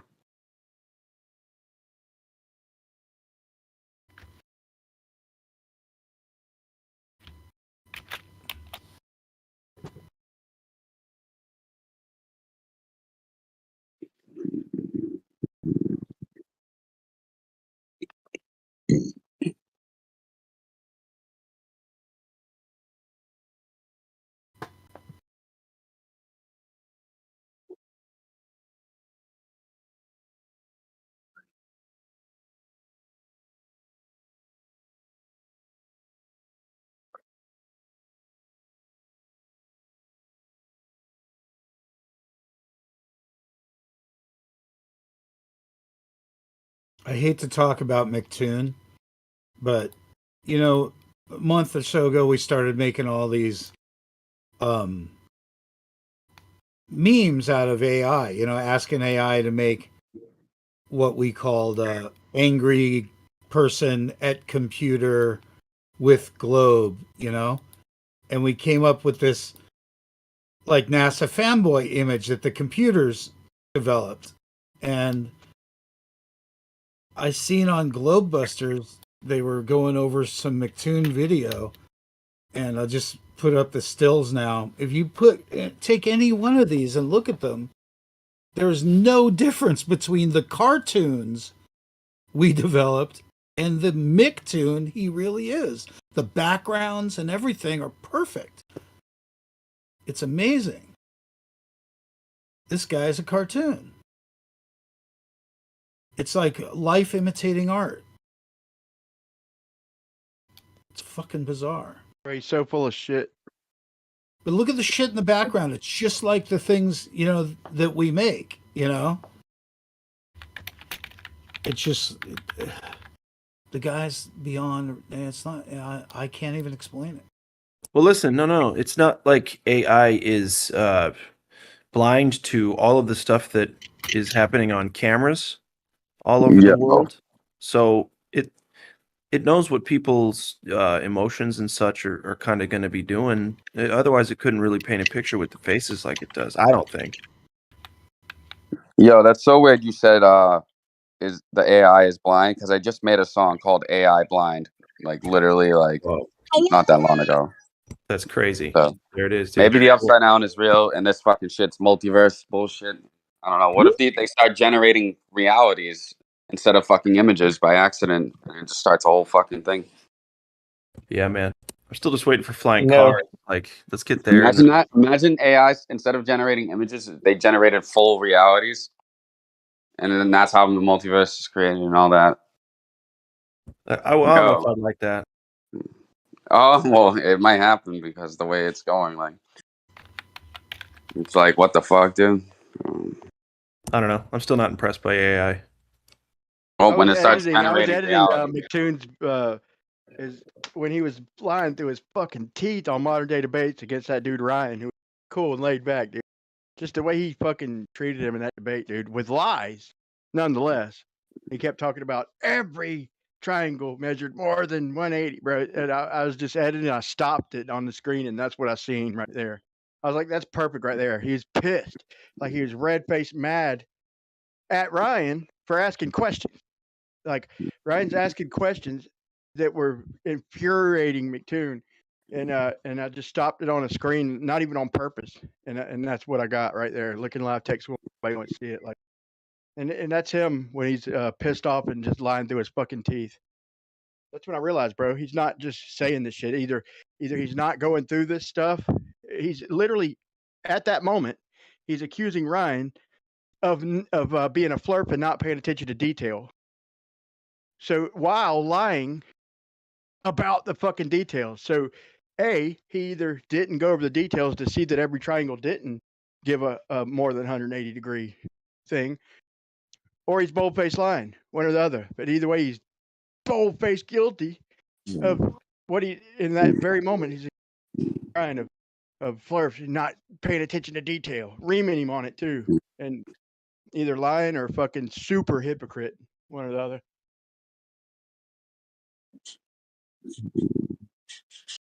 Hey, I recommend the Jaren episode he did on AI where he was just kind of like making it a little debunked, a little not so scary. So that's a good episode. And then another talking point I was thinking about is we have all these wearable watches, Apple watches. I have a Garmin. It does my heart rate variability, my yeah. O2 sensor stuff, and my current heart rate. And our phones, when we're on them, and our computers, I think, but mainly the phones, as you're scrolling around, clicking stuff, smiling, facial expressions, it's getting your if your heart rate elevates, it's knowing what you're seeing that excites you. It's way darker. It's like way crazier data collection than we could ever even imagine.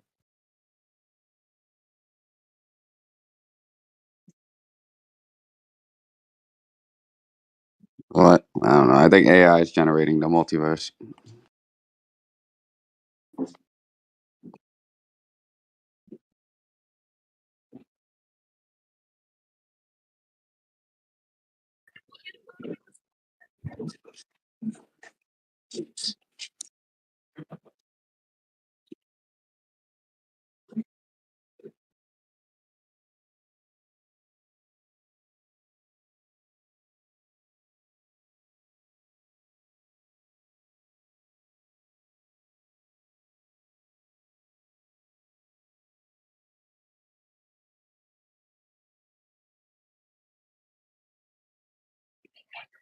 Kind of playing around with this app. I already found Amanda Vollmer and with it, to follow. It's a little bit, like you said, it needs help. I tried to thumb something up and it didn't get the response on my iPhone that I had thumbed something up.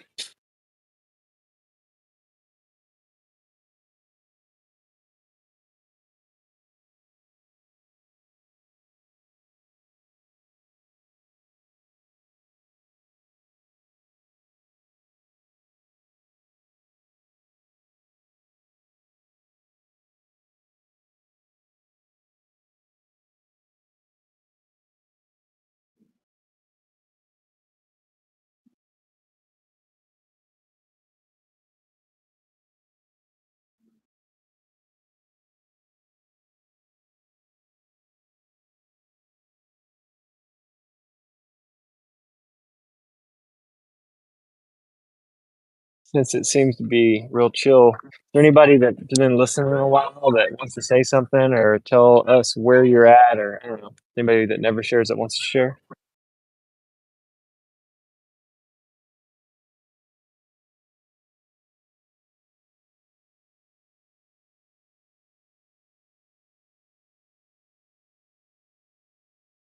What was that question again? I was just saying, like, it's pretty quiet. Everybody's chilling. If there's anybody listening that wants to say like anything about themselves or where they're at on the fence or not, they're here a lot, and I think a lot of people don't talk. I was just saying, speak up. Oh, that's nice of you. Yeah, just to see what's up if they want to. It'd be a good time to say something nice about Geo. I think he does a real good job of trying to stay out of it and keep his emotions out of it. He does a job I could never do. Never. You guys ever seen a camel cooling down its stomach? See the video I just posted?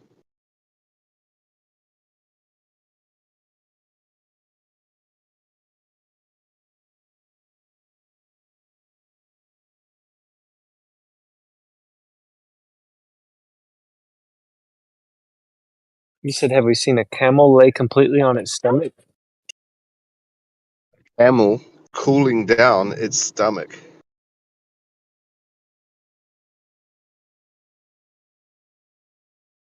Now, every time I ask my camel to do that, it spits in my face. How does it do it? Dig a hole in the dirt and lay down in it with its belly or something? Oh, did you see the video I just posted? It was the shorts. Let me see.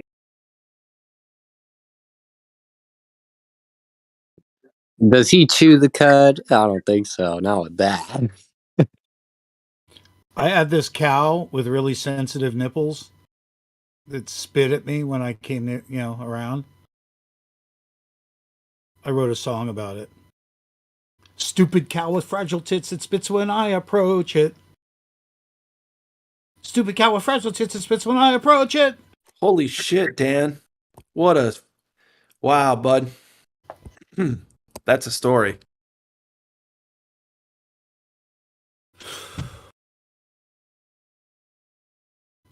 Come on, everyone sing it.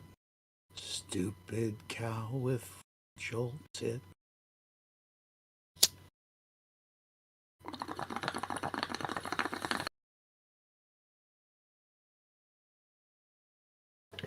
That spits when I approach it.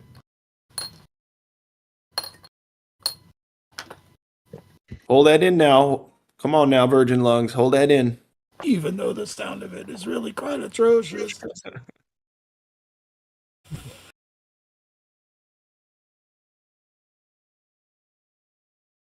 That's one small bong for man.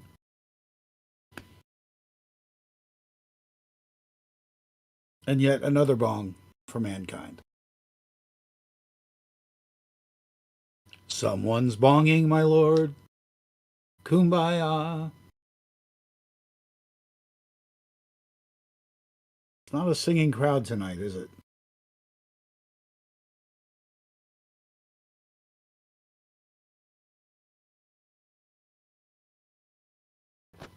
No, not tonight. Not tonight.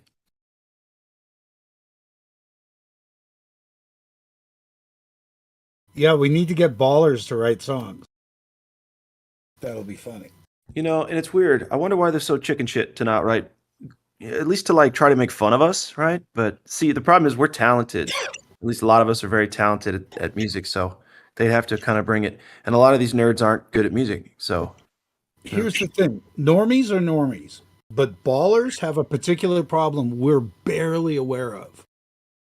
If they mention Flat Earth to anyone, it's with the same fervor we have that they have. That's why they're ballers. They've been here for 6-7 years, most of them, at least 5, right?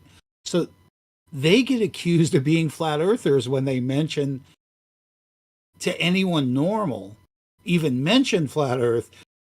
The first reaction is, why are you even talking to them, right? So they get attached and accused of being a flat earther because it doesn't make any sense that they spend their time fighting for what all the textbooks already say. Dude, what do you think their wives and family think about them going against flat earthers so seriously? What do you think? It doesn't go over well. It's just as destructive for them as it's been for us. Yeah, it has to be, right? Because they're obsessed. They're obsessed with us, which is worse. and they have no goal. They have no prize. Like, we think we have a paradigm shift coming. And, all they get to do is go back to normal and feel good about it. They're clearly nagged, They know, they know that they're actually fighting a war that's just and legit, and that they're losing. They're nagged by truth in general, and I hate to use truth because it usually means, like, if you see truth in somebody's name, it usually means they're just Bible thumping, Yeah.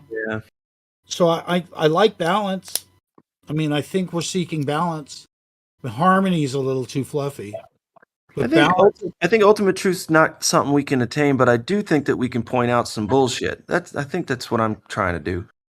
The whole justice thing is about the scale, the balance of scale, so we can at least visibly see when things are out of balance. And that's what's happened with the science community. It's literally out of balance. The whole, even thinking about evolution, and, they're clearly in controversy amongst themselves, yet they teach it to us as if they've had their shit together the whole time. They've just been lost in la maybe land for too long. Maybe just storytelling, like when you tell a story and the story gets sillier and sillier as it goes on. Maybe Sure. that's all that's happened. Maybe Copy it's of not, a copy of not a copy of a intentional. copy. Yeah, maybe it's not intentional at all. Like, I always joke about the story of the burning bush.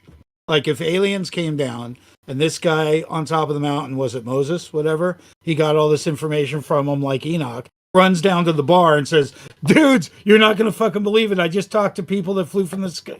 I just talked to God. He thinks it's God, right? And so whatever it is, they're going, dude, you're an idiot. And he's going, no, I'm not. Look, you come here. And they go, where did this happen? And they go, oh, up on the mountain. So they go up the mountain, and sure enough, the spaceship had taken off, and there's nothing left but the burning bushes where the exhaust was. So, as far as their story is, he was talking to a burning bush, because that's all that was there when they got there. Yeah, that's funny. So 19 people laughing at this guy saying you're talking to a burning bush. So no matter what the truth of his message goes down as, it goes down that he got it from the burning bush, because Right. that's just how storytelling is. I'm totally convinced that fucking UFOs and angels are kind of the same shit, because they used to see angels and now we see UFOs, because anything flying from the sky in the past in storytelling must have had wings, right? I spoke to the people from my grandmother spoke to the people that came from the sky. Well, of course they must have had fucking wings, right? If they came from the sky, you believe your grandmother, who heard it from her I mom. don't know, brother, but listen, I'll tell you, if the UFOs up there are angels or whatever, they're mighty shy so far. Come down, let's have some coffee. Let's talk about it. I think they did. I think they did when they hovered over the capital of the United States. I think Eisenhower really met with them, and we blew them off, and that's why this place is a mess. Dude, we can make way better coffee than they can probably get anywhere in the universe. We should, you know what I'm saying? Like Colombia. What? That's a great point. Man. Could we get better coffee? Is a Yeah, great. come on. No. Earth was made for certain things, and it's known for its coffee in the galaxy. Look, I just want to have coffee with an alien, right? Let's get to it. I probably already have, though, huh? We've all met some aliens. You guys believe that they walk amongst us? Come on, Globers, let's get nuts. Of course not.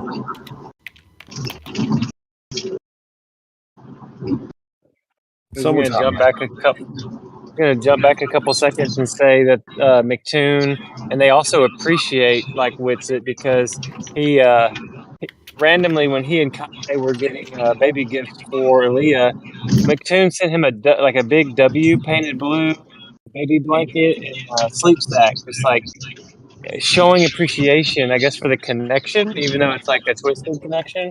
Kind of wild. Well, that's good. I think that's all in good. It's a good energy exchange there. I don't think there's anything wrong with that.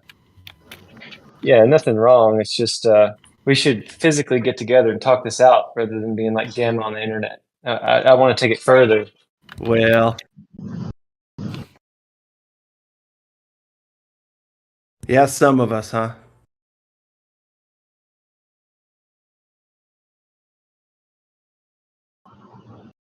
You mean like a meetup group? Is that what you're saying?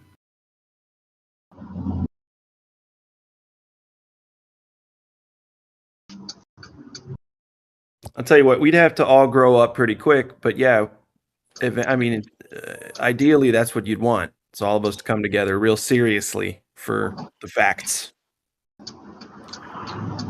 Well, along that lines, it's really hard for people to make dates, times, and appointments. So I think it's about a place, whether it's flat Earth or not, a facility or even a restaurant, a chain, something that's open all the time with the shit on the walls and the pamphlets there and the research there. Because that's the only way you can get people to drop in all the time and take advantage of time. Having people narrowed down to just this place and this time at this date really fucks up the ability. And then location. Yeah, so having a spot like a center or a museum or even an art gallery, but just have it open, mostly a cafe where people could sit, dump some money on fucking bread and coffee, and sit around and buy flat earth shit for their friends, even if they're goofing on it. I live in LA, so I've got the opportunity for tourists, because tourists buy crap. And it's not to make the money. I mean, it'd be nice to make money, but it's the idea that people like to buy gifts for other people. And that's where flat earth stuff is valuable. Because people goof on them and they go, look, I bought him a flat earth model because he's such an idiot. Next thing you know, we're actually getting products and messages out there because those visual products are so helpful. It's like even selling a foot long, piece of clear tubing full of water would be helpful. Call it flat earth measurement. Anything, they're just trinkets and they're just ideas. We're basically peddling ideas that make people think, because that's what we're asking. We're asking people to just please, pay attention to yourselves, and to your world. I mean, hopefully to yourselves. Yeah. For sure, this is about meditation at some point, right? Self-awareness, taking a breath, giving yourself a moment always to take that breath and be healthier beings. That's a really good idea. It'd be like the equivalent of Dave Weiss's app for the phone. It'd be like a physical location. You could split it down the middle with proofs and all the NASA stuff on one side, and the other side could be, flat Earth stuff, and people could. I mean, it seems like a pretty novel idea, even if it's a one-off. Flat Earth pizza is kind of a cute idea. I wanted to do Flat Earth Hollywood, like Planet Hollywood as a chain. So there's always a place in town, like in every town, for flat earthers. That'd be way cool. Just like a franchise, And that way the decor just gets. It's about a theme, right? That's what a restaurant or anything catchy is about. I can't deny we have a theme. Just can't. So to ignore it, people have to get past the ridicule and come get enamored by what it looks like and what things look like, and then start to wonder about their earth, and maybe that would even lead to people caring more about animals and other shit, and maybe it has nothing to do with flat earth at that point whatsoever, but their own awareness of our being. I know I'm sounding silly, but not utopian, just trying to make flat earth functional for us, not utopian. No, you're good, man. I wouldn't say. I know I'm saying crap. I know I'm sounding silly. I mean, you might monologue, but everybody has the right to believe and think and ponder. So I get out of that habit because I value what you say.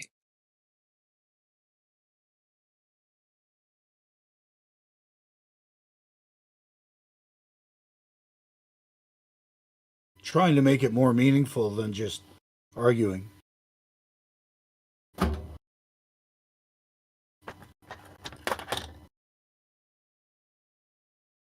Yeah, I was commending Kosho and Witsit because they had a long debate / talk, and they weren't being crazy. It was just like they were discussing their beliefs, and it was good.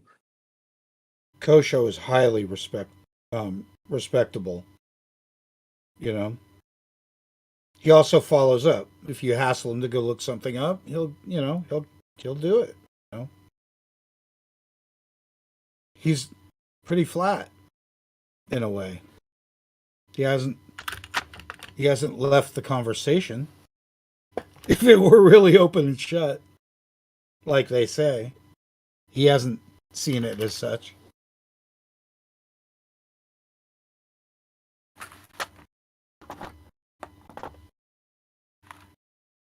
As a matter of fact, you'll find most people like flat earthers for their other conversations, for their ability to try and engage mystery, I suppose. I'd like to think of it that way and not just conspiratardedness. I'm not really fond of conspiratards.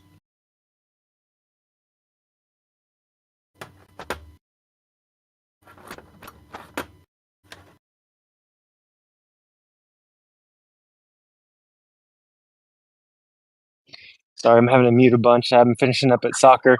Yeah, I'm not all about just the conspiratorial stuff either. I just want to seek the truth in all things and ask for wisdom, not just knowledge, because you can know a lot about particular things. You can be an expert in a field, but if you don't have wisdom behind it, you're just sort of saying stuff, you know? Oh, what's it? 5-gallon bucket Well, I on mean, it. like, you know, Dude, that ain't gonna work. You got to pump all night. You fill that 5-gallon bucket up and it sprays on that. Right now, you. Sounds like Rakia is interviewing someone.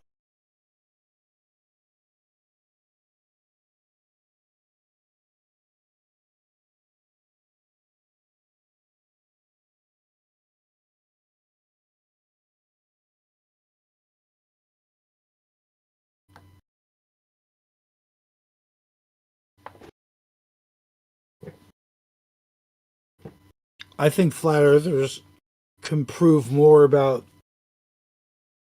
other things than they can prove the flat earth. I think we should be proud to be able to get their attention at this point. We're going to take a lot of hit for bait and switch, but that's their fault for thinking they should engage someone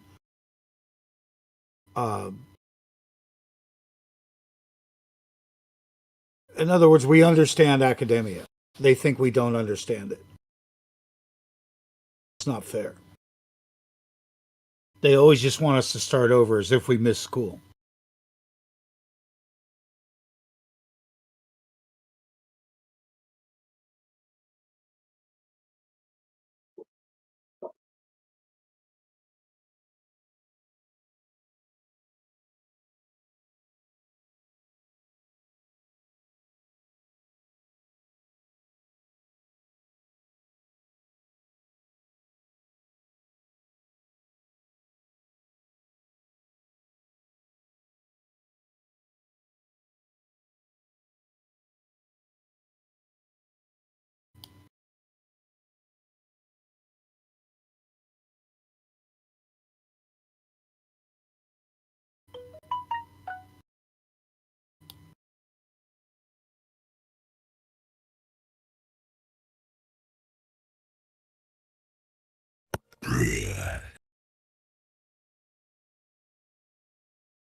Finish him.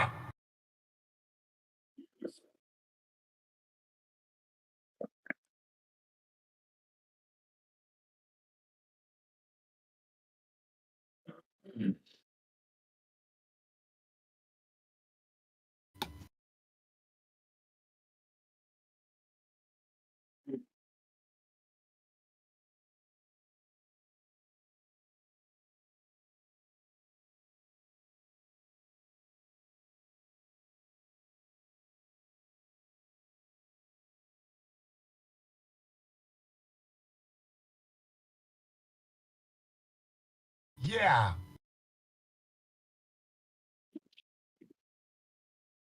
Yeah. Yeah.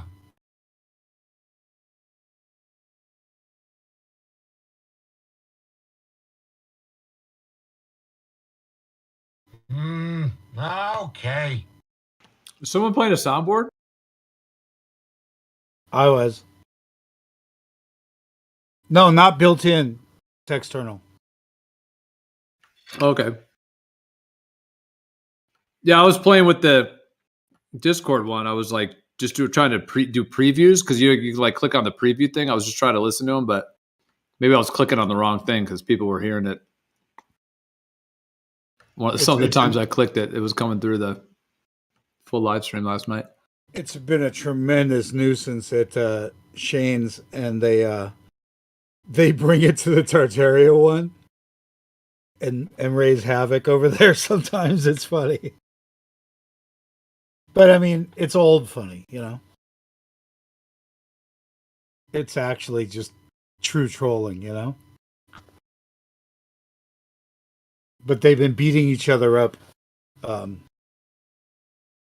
the anti-disinformation server with constant interrupting of each other. It's becoming relentless.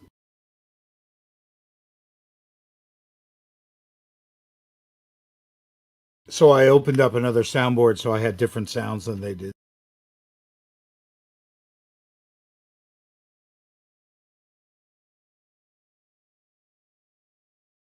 Have you been listening? I've been rambling for like an hour.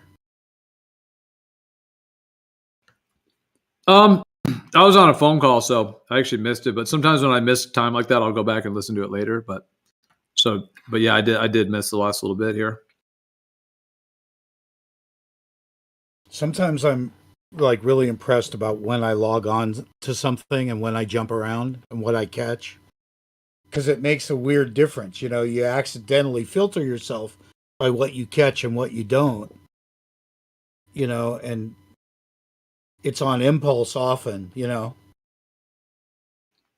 Yeah, and I've had times where I have like a strange draw to go listen to something. Like, oh, I'm going to turn this on or that, whatever it may be. And then there was like something in there that I had to hear, you know, in an interesting way. Or sometimes I'll look at a video and I'll just skim to it like halfway through it or a quarter way through it. And I'll go right to the part of something I needed to hear. It's kind of interesting how that happens. That's so fucking cool. Reminds me of people that flip open a Bible and it's like something very meaningful for them in the moment. It's like, whoa, that's cool. I think more things work that way, but we're just that distracted.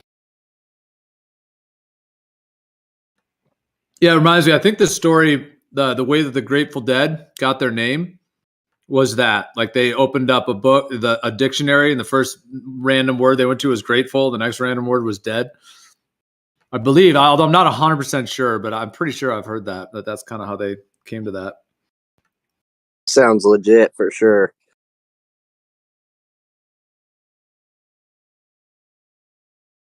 That t-shirt that says "A bus came by and I got on" was such a cool shirt. And I remember this dude that lived on a bus bench over by where I lived, you know, and I just would always joke like a bench came by and I got on, as being so opposite as a bus came by. A bench came by and I got on. I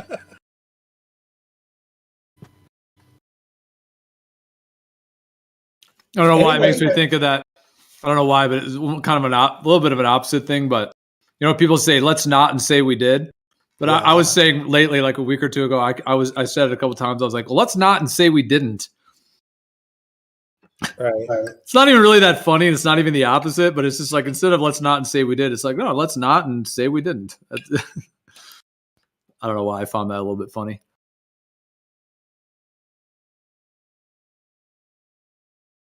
Well, one thing, you know, it took me a long time to understand British humor. And I just didn't think it was funny until I realized what they think of funny is generally irony and when it's out of place. So by the time you get a dude in a dress with crappy makeup, it's already funny to them, you know? And because it's out of place. It's like, of course it's funny. It's fucking out of place. Have Love you that. seen the Mighty Book, Old Greg? That was my favorite, the full episode. No. Oh my gosh, it's almost scrubbed from the internet, interestingly. But if you look up the Mighty Boosh and Old Greg, you'll be in for a treat. So weird.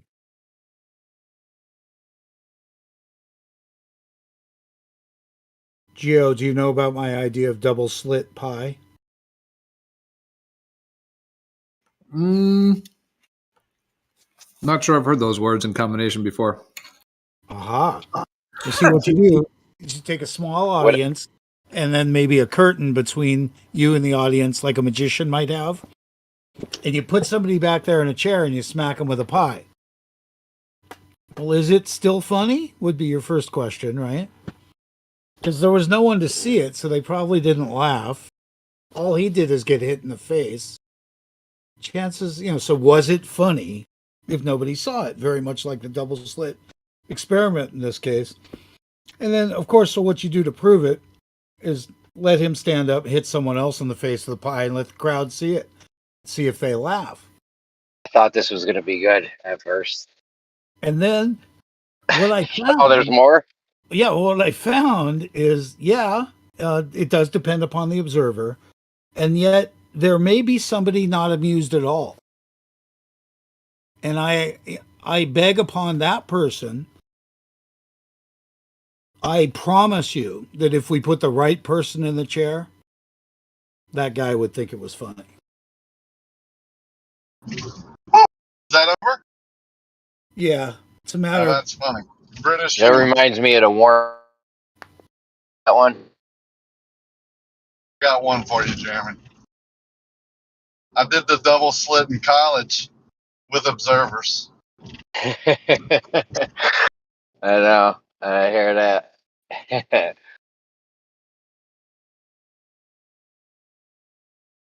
I hear that. Crazy college days. What was I going to say, though? Can't remember. I don't know. I'm trying for intellectual humor here.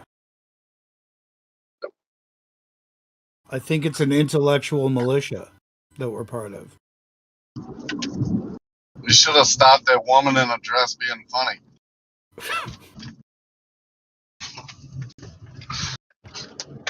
It is, ma'am. I mean, I stopped listening when you said the words British humor together. I just tuned out. I don't know. Well, I stopped with the first one. The other stuff was mine. That was American. Damn it. You should have left it in England. Damn it. It probably depends on which reference frame you're in when you're listening. Don't get me going. Don't get me going. I'm very on edge over this whole thing. Did you guys see my Ruhif meme? You guys gotta, write in anything you want on this. It's fucking brilliant. It's funny.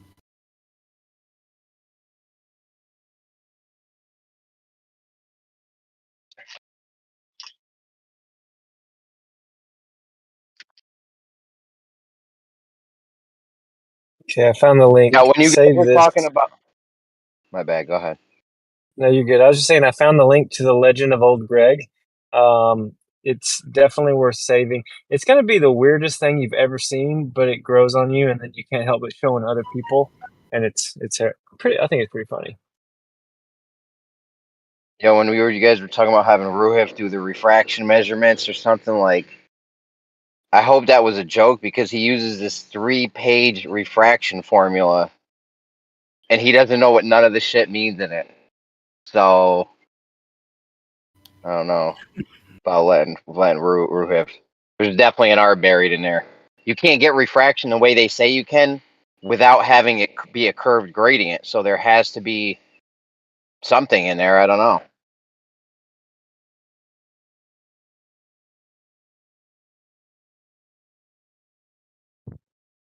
I don't think people like Ruhif should be entertained.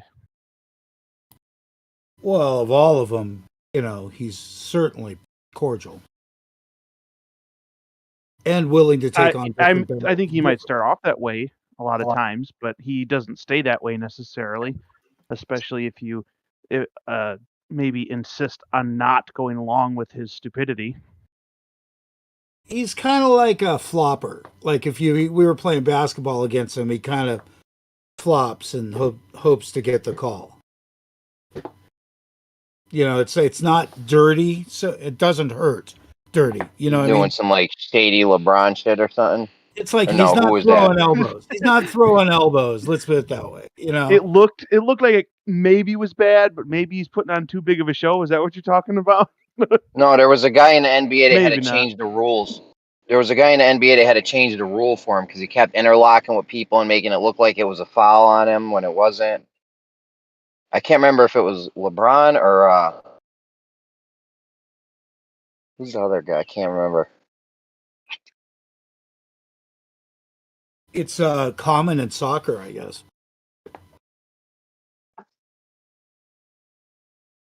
And what? Soccer. You been hanging out with British people a lot or what? Yeah.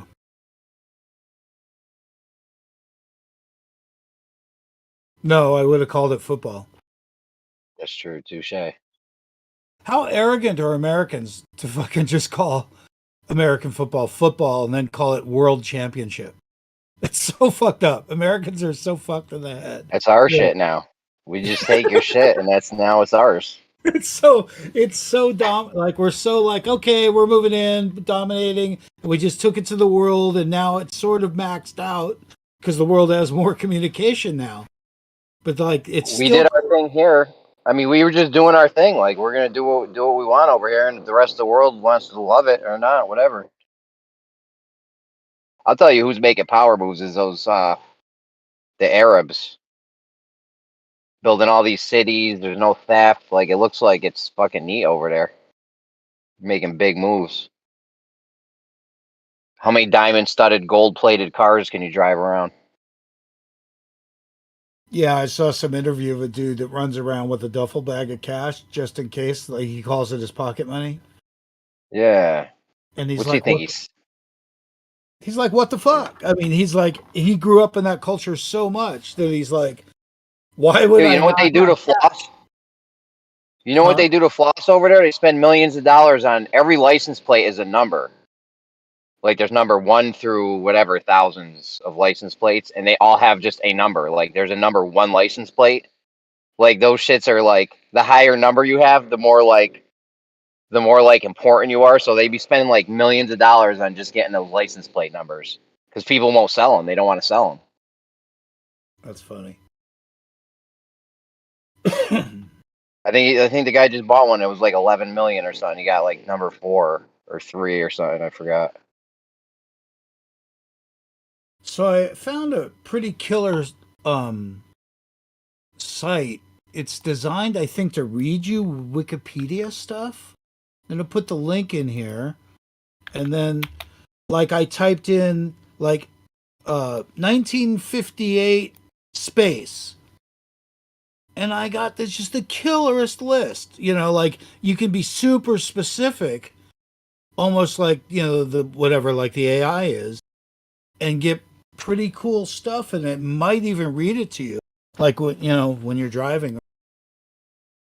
Because I think this is designed to read out, but just using the search thing in here, type in a date or a subject, and it's extremely satisfying. Man, I found this thing I sent to Witsit. Gio and I were talking about like the 57, 58, 59 era and how everything changed. And this is one of those agencies that came in around then, the National Geospatial Intelligence Agency. That basically, when we talk about wrapping it on a ball, they were clearly wrapping everything up, like space, intelligence, reconnaissance, imagery. And, they used the word imagery at that point. And they controlled it. And they have, and then they kicked in that Disney shit. It's like that era is so clear as to when things shut down. And when the programming, like everyone had TVs now, turn it on. All they really did is kick in TV, you know?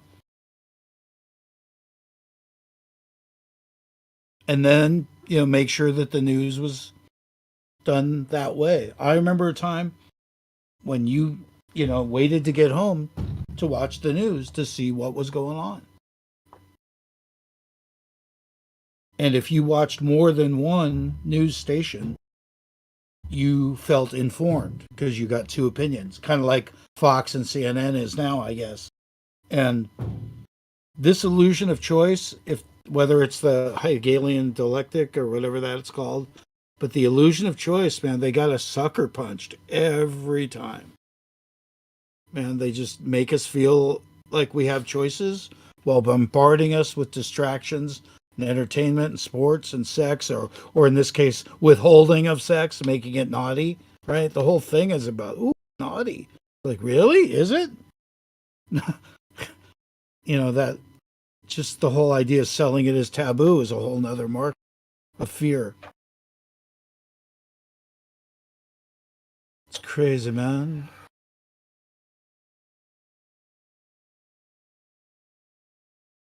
People are pretty reactive, and I just watched this thing on someone when they die and how quickly they're forgotten, and how we spend our lives worried about what other people think about you.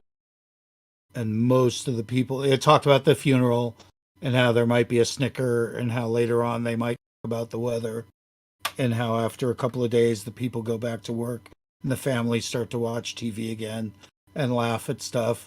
And you know, within a week or so things begin to normalize, and you're forgotten on a day-to-day basis. But today, as we're alive and as we talk together, we so worry about what other people think. And our reflection of ourselves come from that. So all we can do is be true to ourselves, and then we should be cool. I mean, to shorten this conversation, I think that's what makes somebody cool. I'll get rid of, you know, used to our differences, but be true to yourself, and then, you know, we can decide if we want to parallel or walk together, you know, fight together, whatever the fuck it is, play together. I think some of the ballers are playing the same game we are. I think that they might actually care. But the normies are the issue. We just got to get them past the laughter and ask them to speak about what they quote unquote believe, then point out it's a belief. And then we win. Get people out of belief into, you know, thinking, and we win. That's the best we can do.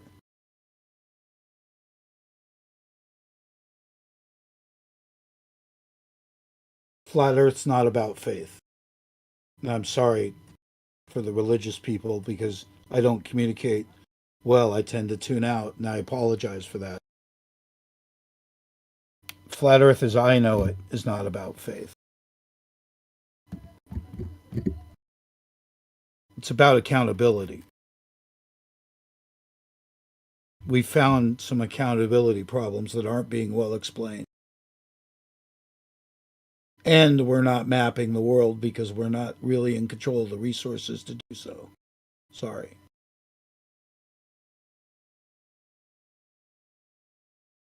We can't even have a fucking tea party without fighting.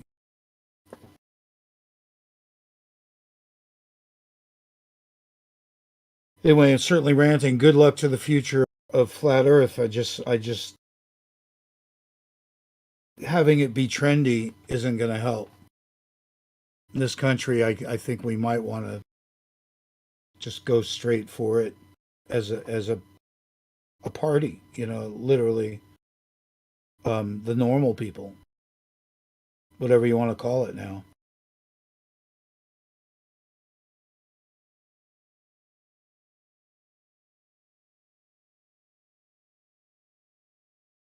They got everyone in the illusion of choice with party system.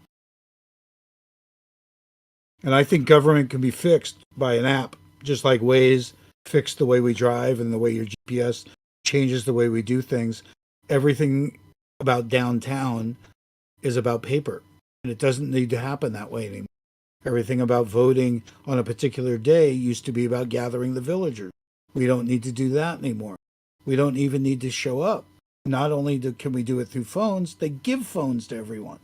So there's no reason why you can't participate through your phone in any portion, including signatures, court dates, and everything that used to have to quote unquote go downtown for.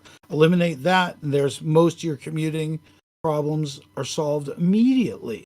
Therefore, your fuel consumption immediately. Therefore, we can afford the electricity that we need because we keep building shit that plugs in and we don't have the infrastructure to continue it. Well, there's multiple points you touched on. If you wanted to stop people from commuting, you'd stop using planned obsolescence and shit. And as far as the electricity, I mean, all you'd have to do is open up a few solar panel factories and just start putting them shits everywhere, man. We'd have more than enough electricity we would need. The solar panels are going to go outside where the sun hits, if anyone was confused about where to put the solar panels. To go outside. It's really about figuring out small local capacitors, or what you and I would call batteries, because there's weird peak usage. And unless we shift our work schedules, there will continue to be peak hours, rush hour, everyone waking at the same moment, everyone leaving at the same moment. If we alter that, we can get rid of the peak usage and even convince a class of people to eat dinner later, something like that. Because that's a huge... Think about this. Every restaurant fights for like 4 hours of business, right? The empty parking lots all day. And then there's like everyone's like, where are we going to go? Where are we going to go? And there's like a rush hour for poor restaurants to compete with each other. If we offset society just an inch, a little bit, like 3 hours, it would relieve a lot of stresses. I mean, as far as batteries now, they're getting pretty creative in ways to store electricity, with kinetic or potential energy. So like you lift like a lot of heavy weights. You got all this excess energy, electricity. Use it to lift something super heavy, and then when you need the electricity, you lower the thing, or however much electricity you need. Yeah, I've got there's I didn't mean to cut you off. I was gonna say I have 42 panels on top of my roof and a 600 amp hour battery stack, and it charges up in the daytime. It runs us all night into the day, and it can do 15,000 watts instantaneous. And my house never asked for that much. It's been pretty. Can I just ask where you live? What region do you live in? Texas. Okay. All right. Nice. Smart. It's gonna take like 15 or 16 years for it to even like work out. But the reason we did it is everything was going crazy in the world, and we wanted to put some money into infrastructure because I can pull the dongle out of the side of the inverter, and it's a standalone. Like it will operate on its own. No one can mess with it. No internet connection. It's a power facility. If you didn't buy batteries, your ROI on that would have been like 6-7 years, probably maybe 8 years. But yeah, the batteries do add a lot. Well, you have to have the batteries because if the grid goes down and you just have panels, you don't have power. Won't they power the stuff? There's grid tie inverters where you can just plug it into the wall. They're called plug and play grid tie inverters, where you just plug it in the wall and then the shit that's on your house will run off of that electricity. Okay, you don't have it hooked in. They were trying to explain that I had to have the batteries because, cloud cover or fluctuations in energy flow, it's not stable enough. Like the batteries can hold whatever I ask for. Without the batteries, you only get power when the sun's hitting the panels. Yeah. Right. Yeah. Like, so your refrigerator wouldn't run all night or whatever. Nothing would be able to run all night. So, yeah. Mm-hmm. No, it's definitely better having the batteries. Yeah, it's just expensive, and batteries aren't that great because I feel like big oil has hindered severely our battery technology. Mm-hmm. You know, I'm a crazy conspiracy guy. Right. I mean, I want to move away from the city. I actually want to be like have some land and homestead a tiny bit, get some animals, start growing my own stuff. But that's not going to be useful if, you know, the land gets poisoned. I don't know that they're going to do that or not, but I'd like to be a little further away from the city. Or if you got land, a great way, another battery storage, another like new battery weird idea I liked was the sand. You like 100 tons of sand in one spot, and then you just get that hot. If that gets hot, you can just extract that electricity from that. That's how they store electricity when they have an abundance of it. Mm-hmm. That's cool.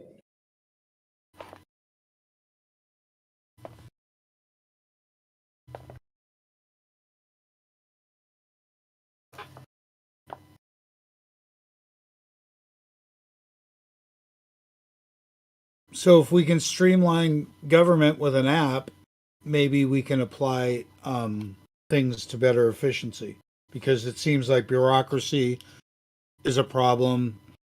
The changing of guards, you know, from administration to administration. There's certain things that cause a bureaucratic cycle that can be considered old-fashioned if it were somehow graphed, charted, and oversaw. You know, if it was, it's in their interest to perpetuate. For instance, the NASA thing where each program, Gemini, Apollo, as each program closes, it all starts over for them. So it's worth it for the program to dump so they can implement a new program. And that's sort of a problem when you're running a program dry. You'll see it with properties like strip malls, where they slowly empty out as the tenants empty out, because they're going to be literally trying to push out the tenants so they can do something else with the property. So you see that happen slowly by bureaucracy, because that's just the way it worked. You know, some tenants had longer leases, and you couldn't get rid of them. So the bureaucracy behind stuff is tough. And in the real world, they get to do things like pay people to leave and things government can't do. You know, manipulate things. I had a contract with the government here to do water filtration for the California Highway Patrol. And I took the ones that were near me, like 7 stations or 9 stations or something. And the person that made the contract was clever enough to have me include service charge for coming and doing filters for the entire duration of the warranty, which was a 3-year warranty. So I got paid for the equipment and then 3 years of service in advance. And technically, it was against every rule possible, but she knew what her budget was. And sure enough, at the end of that 3 years, they couldn't figure out how to put together money to pay me if they had to, for a service call. And now I go in the back door of some of the places, like a coffee fund, like the officers or the staff just put together their own money to pay me to maintain the equipment. But that's how hard the bureaucracy is to maintain anything, just to get requisition for service and a qualified company and the 3 bids and everything that drives it up is so outrageous. It's just hard to go by the rules. It really is. And it causes problems. We'll have to find other ways to streamline things. You know, just as we're going to figure out how to make better storage, we're also going to need less, you know, because LEDs and things like that, everything seems to use less juice. So it's funny, it's the same thing with the roads. We need to fix the roads, and then we're not going to be commuting. And do we need public transportation or not? How much do we love our cars? We got to start flying. I'll tell you what would fix this whole road issue is just if we were just flying. Yeah, then you don't even fucking need roads. Fuck the roads. And what the fuck happened to blimps? Right? Blimps fucking kicked. Bro, that's not a good way to travel, bro. It is the most luxurious, comfortable, elegant way to travel you could think of. Bro, I'm just trying to get to work, bro. I'm not trying to But I mean, like pop bottles in the hot tub. you could commute with the shit. I mean, what if you had a personal balloon, like one of them fan paraglider things? A paraglider balloon rig, right? You're lighter than air, and you just buzz fucking to work. That's would not the way. It's not. It sounds as kooky as Kosho's hot air balloon Uber service. Oh, call it the mini Hindenburgs. Hop in your little mini Hindenburg. But we are seeing a revolution out of paper. So that means downtown doesn't need to function the same way it used to. I don't know, man. I work in a school. You should see how much paper they use.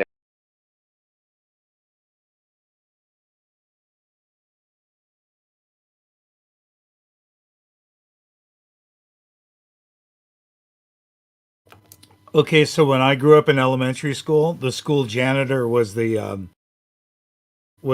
ex-Vietnam vet. And later on in years, my friend's mom slept with him, so he was around. And then we partied with him over the years and hung out with him totally, for years. He was like one of our friends.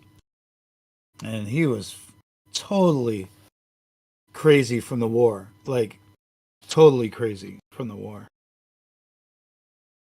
Being a janitor gave him purpose. Like, he was cool as a janitor. He was friendly. I remember him when I was a kid, But I grew up to My stay. mom used to date this one-legged biker dude, and yeah, he was in Vietnam, and we couldn't even watch a war movie, or it would just get triggered. He would just go for a walk, and you go, "What are you doing?" He goes, "I'm staying on point." Like, he would just go check where he was, walk around. Like, it was tough. But anyway, we partied with him for years, as crazy as he was. Joe Louis. So that was my janitor story from high school, elementary school.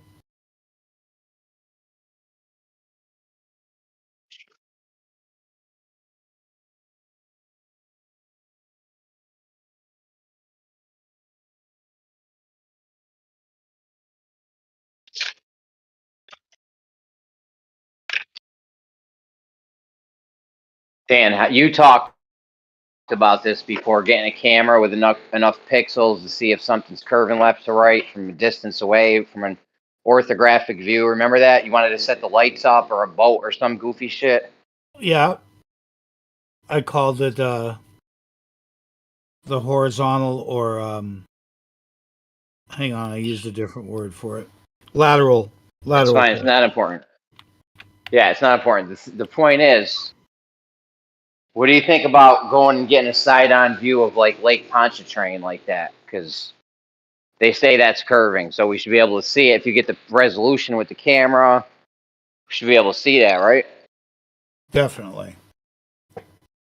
Like, don't you think that would just be a good spot to? Gotta be a clear enough day. That's all. Yeah, it's a rough area for clear days. It's usually right after a rain when it's cold. On the West Coast, anyway. I mean, or everywhere else. I don't know what it's like when it's tropical, but the best time for no moisture in the air is right after it's all dumped out of the clouds. That's what we've noticed here. So, and then when it's cold, you don't get as much temperature inversion. So that's the day for us, as far as we know.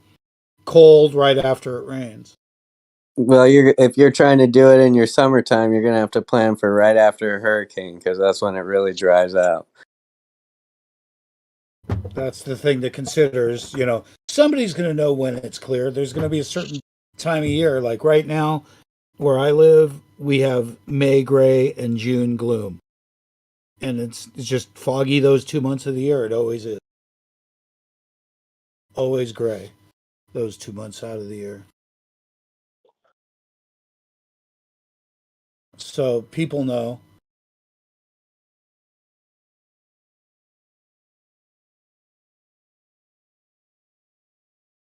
Just got to do more than one test. Right now, where I'm at, the sun is just sitting on the horizon. The sun's about to be on the horizon anyway. It ain't quite on the horizon. It's getting low. It's but the moon is probably about 60 degrees. Like it's pretty high in the damn sky. It's gonna get higher. But it's fucking the whole top of the moon is lit, like, or the whole face of it's looking at me kind of. It's just hard to reconcile, man. The sometimes the sunlight works out good, and it looks like yeah, I can get on board with that reflecting sunlight. But it's there's times of the month, it happens every month where it just doesn't fucking jive, dude. This is one of them. Like the moon's not gonna change phase, and the sun is It's an gonna be angle. below the horizon. It's weird. It's an angle problem, though. It has to do with an angle. You know, it looks weird to us because it's far enough away to hit both spots, you and it. The sun is far enough away to hit you and it at certain angles. So we're going, what the fuck? That's a different angle. It's like, well, a little bit, yeah. Well, these observations might be better done at night because I know there's a way where if you have glare hitting an object, it can make it look curved. Like they've shown, there's a meme in 24/7 I've seen. The Globers show it all the time when they compress that picture with the red and black level. Like those lines are supposed to be straight, but they're curving, but there's glare on it, and you can see where the glare is making them not straight.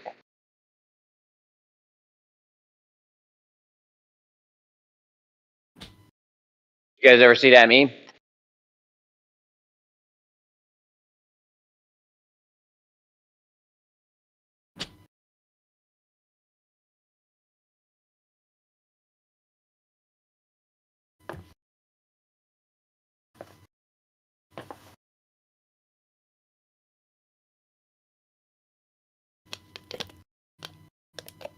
So somebody gets out to Pontchartrain, they got to do a few different things.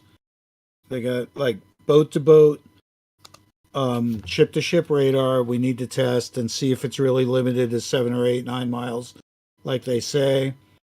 And then laser across the power lines to see how it matches up on a level line.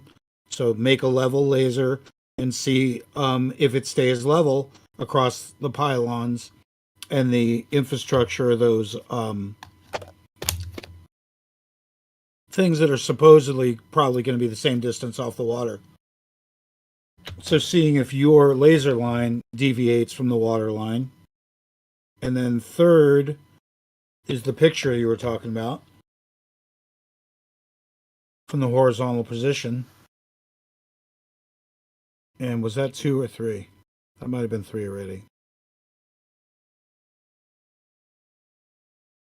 But we got to do more than one thing when we're out there. So the picture, the laser, and the radar, all in one shot.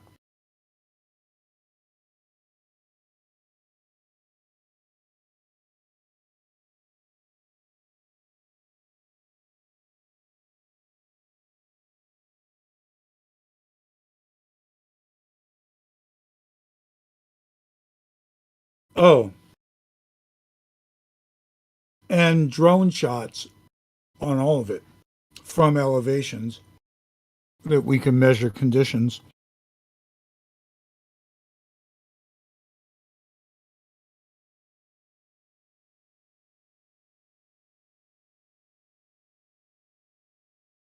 Thank goodness drones aren't expensive. They're going to help us a lot.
No. No. No. No. Hell no.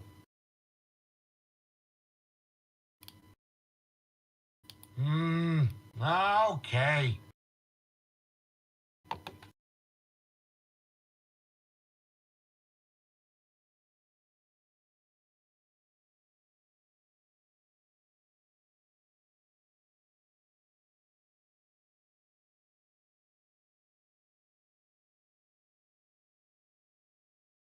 Yeah.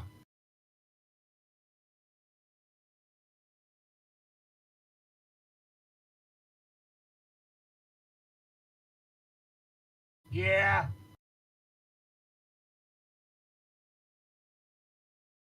Yeah.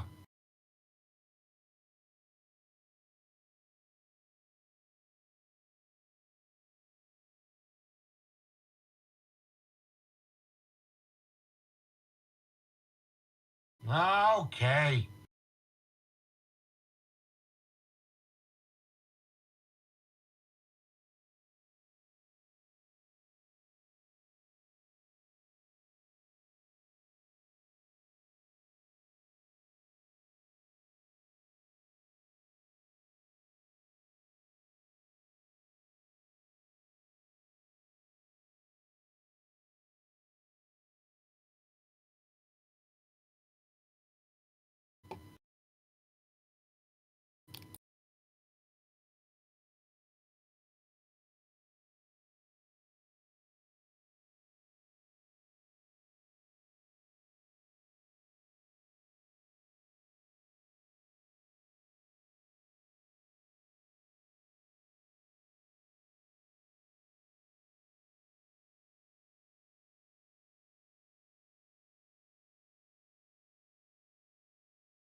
Hey, Lion, are you listening?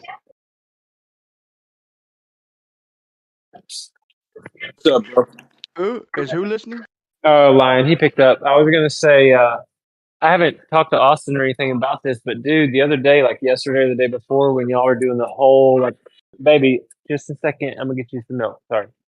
How you unrolled like the people groups and where they migrated from and Bering Strait and that whole story. I think that should be laid down on like a talk. Have you done that already? Laid down on what? Like a live stream where people can listen to you and No, I haven't. with it interact. I don't know if you go on camera or not, but I don't think that's important. You do, man. And then y'all both make music, and I think y'all should. Hold on, are you talking? Huh? Hold on, real quick. Are you talking about the Clovis first theory about how the population of the Americas happened? Yeah, Lion about laid how, down. was that the Bering Strait thing? Was that about how America got? Yeah, Go the ahead. people groups, the migration, like the real true history of, how there was every race here already, black, white, olive skinned, etc. But man, if you didn't hear his like presentation, it was mind blowing. It's complex, bro. I only really covered a little bit of it because there's maps I can bring up. There's all kinds of artifacts and Yeah, but I'm just thinking, etymological connections from the Native Americans. Mm-hmm. And there's different Native Americans, like the ones around Egypt. I mean, around the Grand Canyon, are connected to Egypt. Then you got the South American natives, the Yeah. Cherokee, the ones in Canada. There's a whole subsect of Native Americans in Canada. Yeah. Yeah, they even the mainstream is throwing out their idea of how the Americas were populated because there's so much stuff that shows that it wasn't just some people came over the Bering Strait and that was it. So the mainstream will tell you people came over the Bering Strait at the end of the last ice age, like 12,000 years ago. Anywhere between 12,000 and 20,000 they years threw ago. that.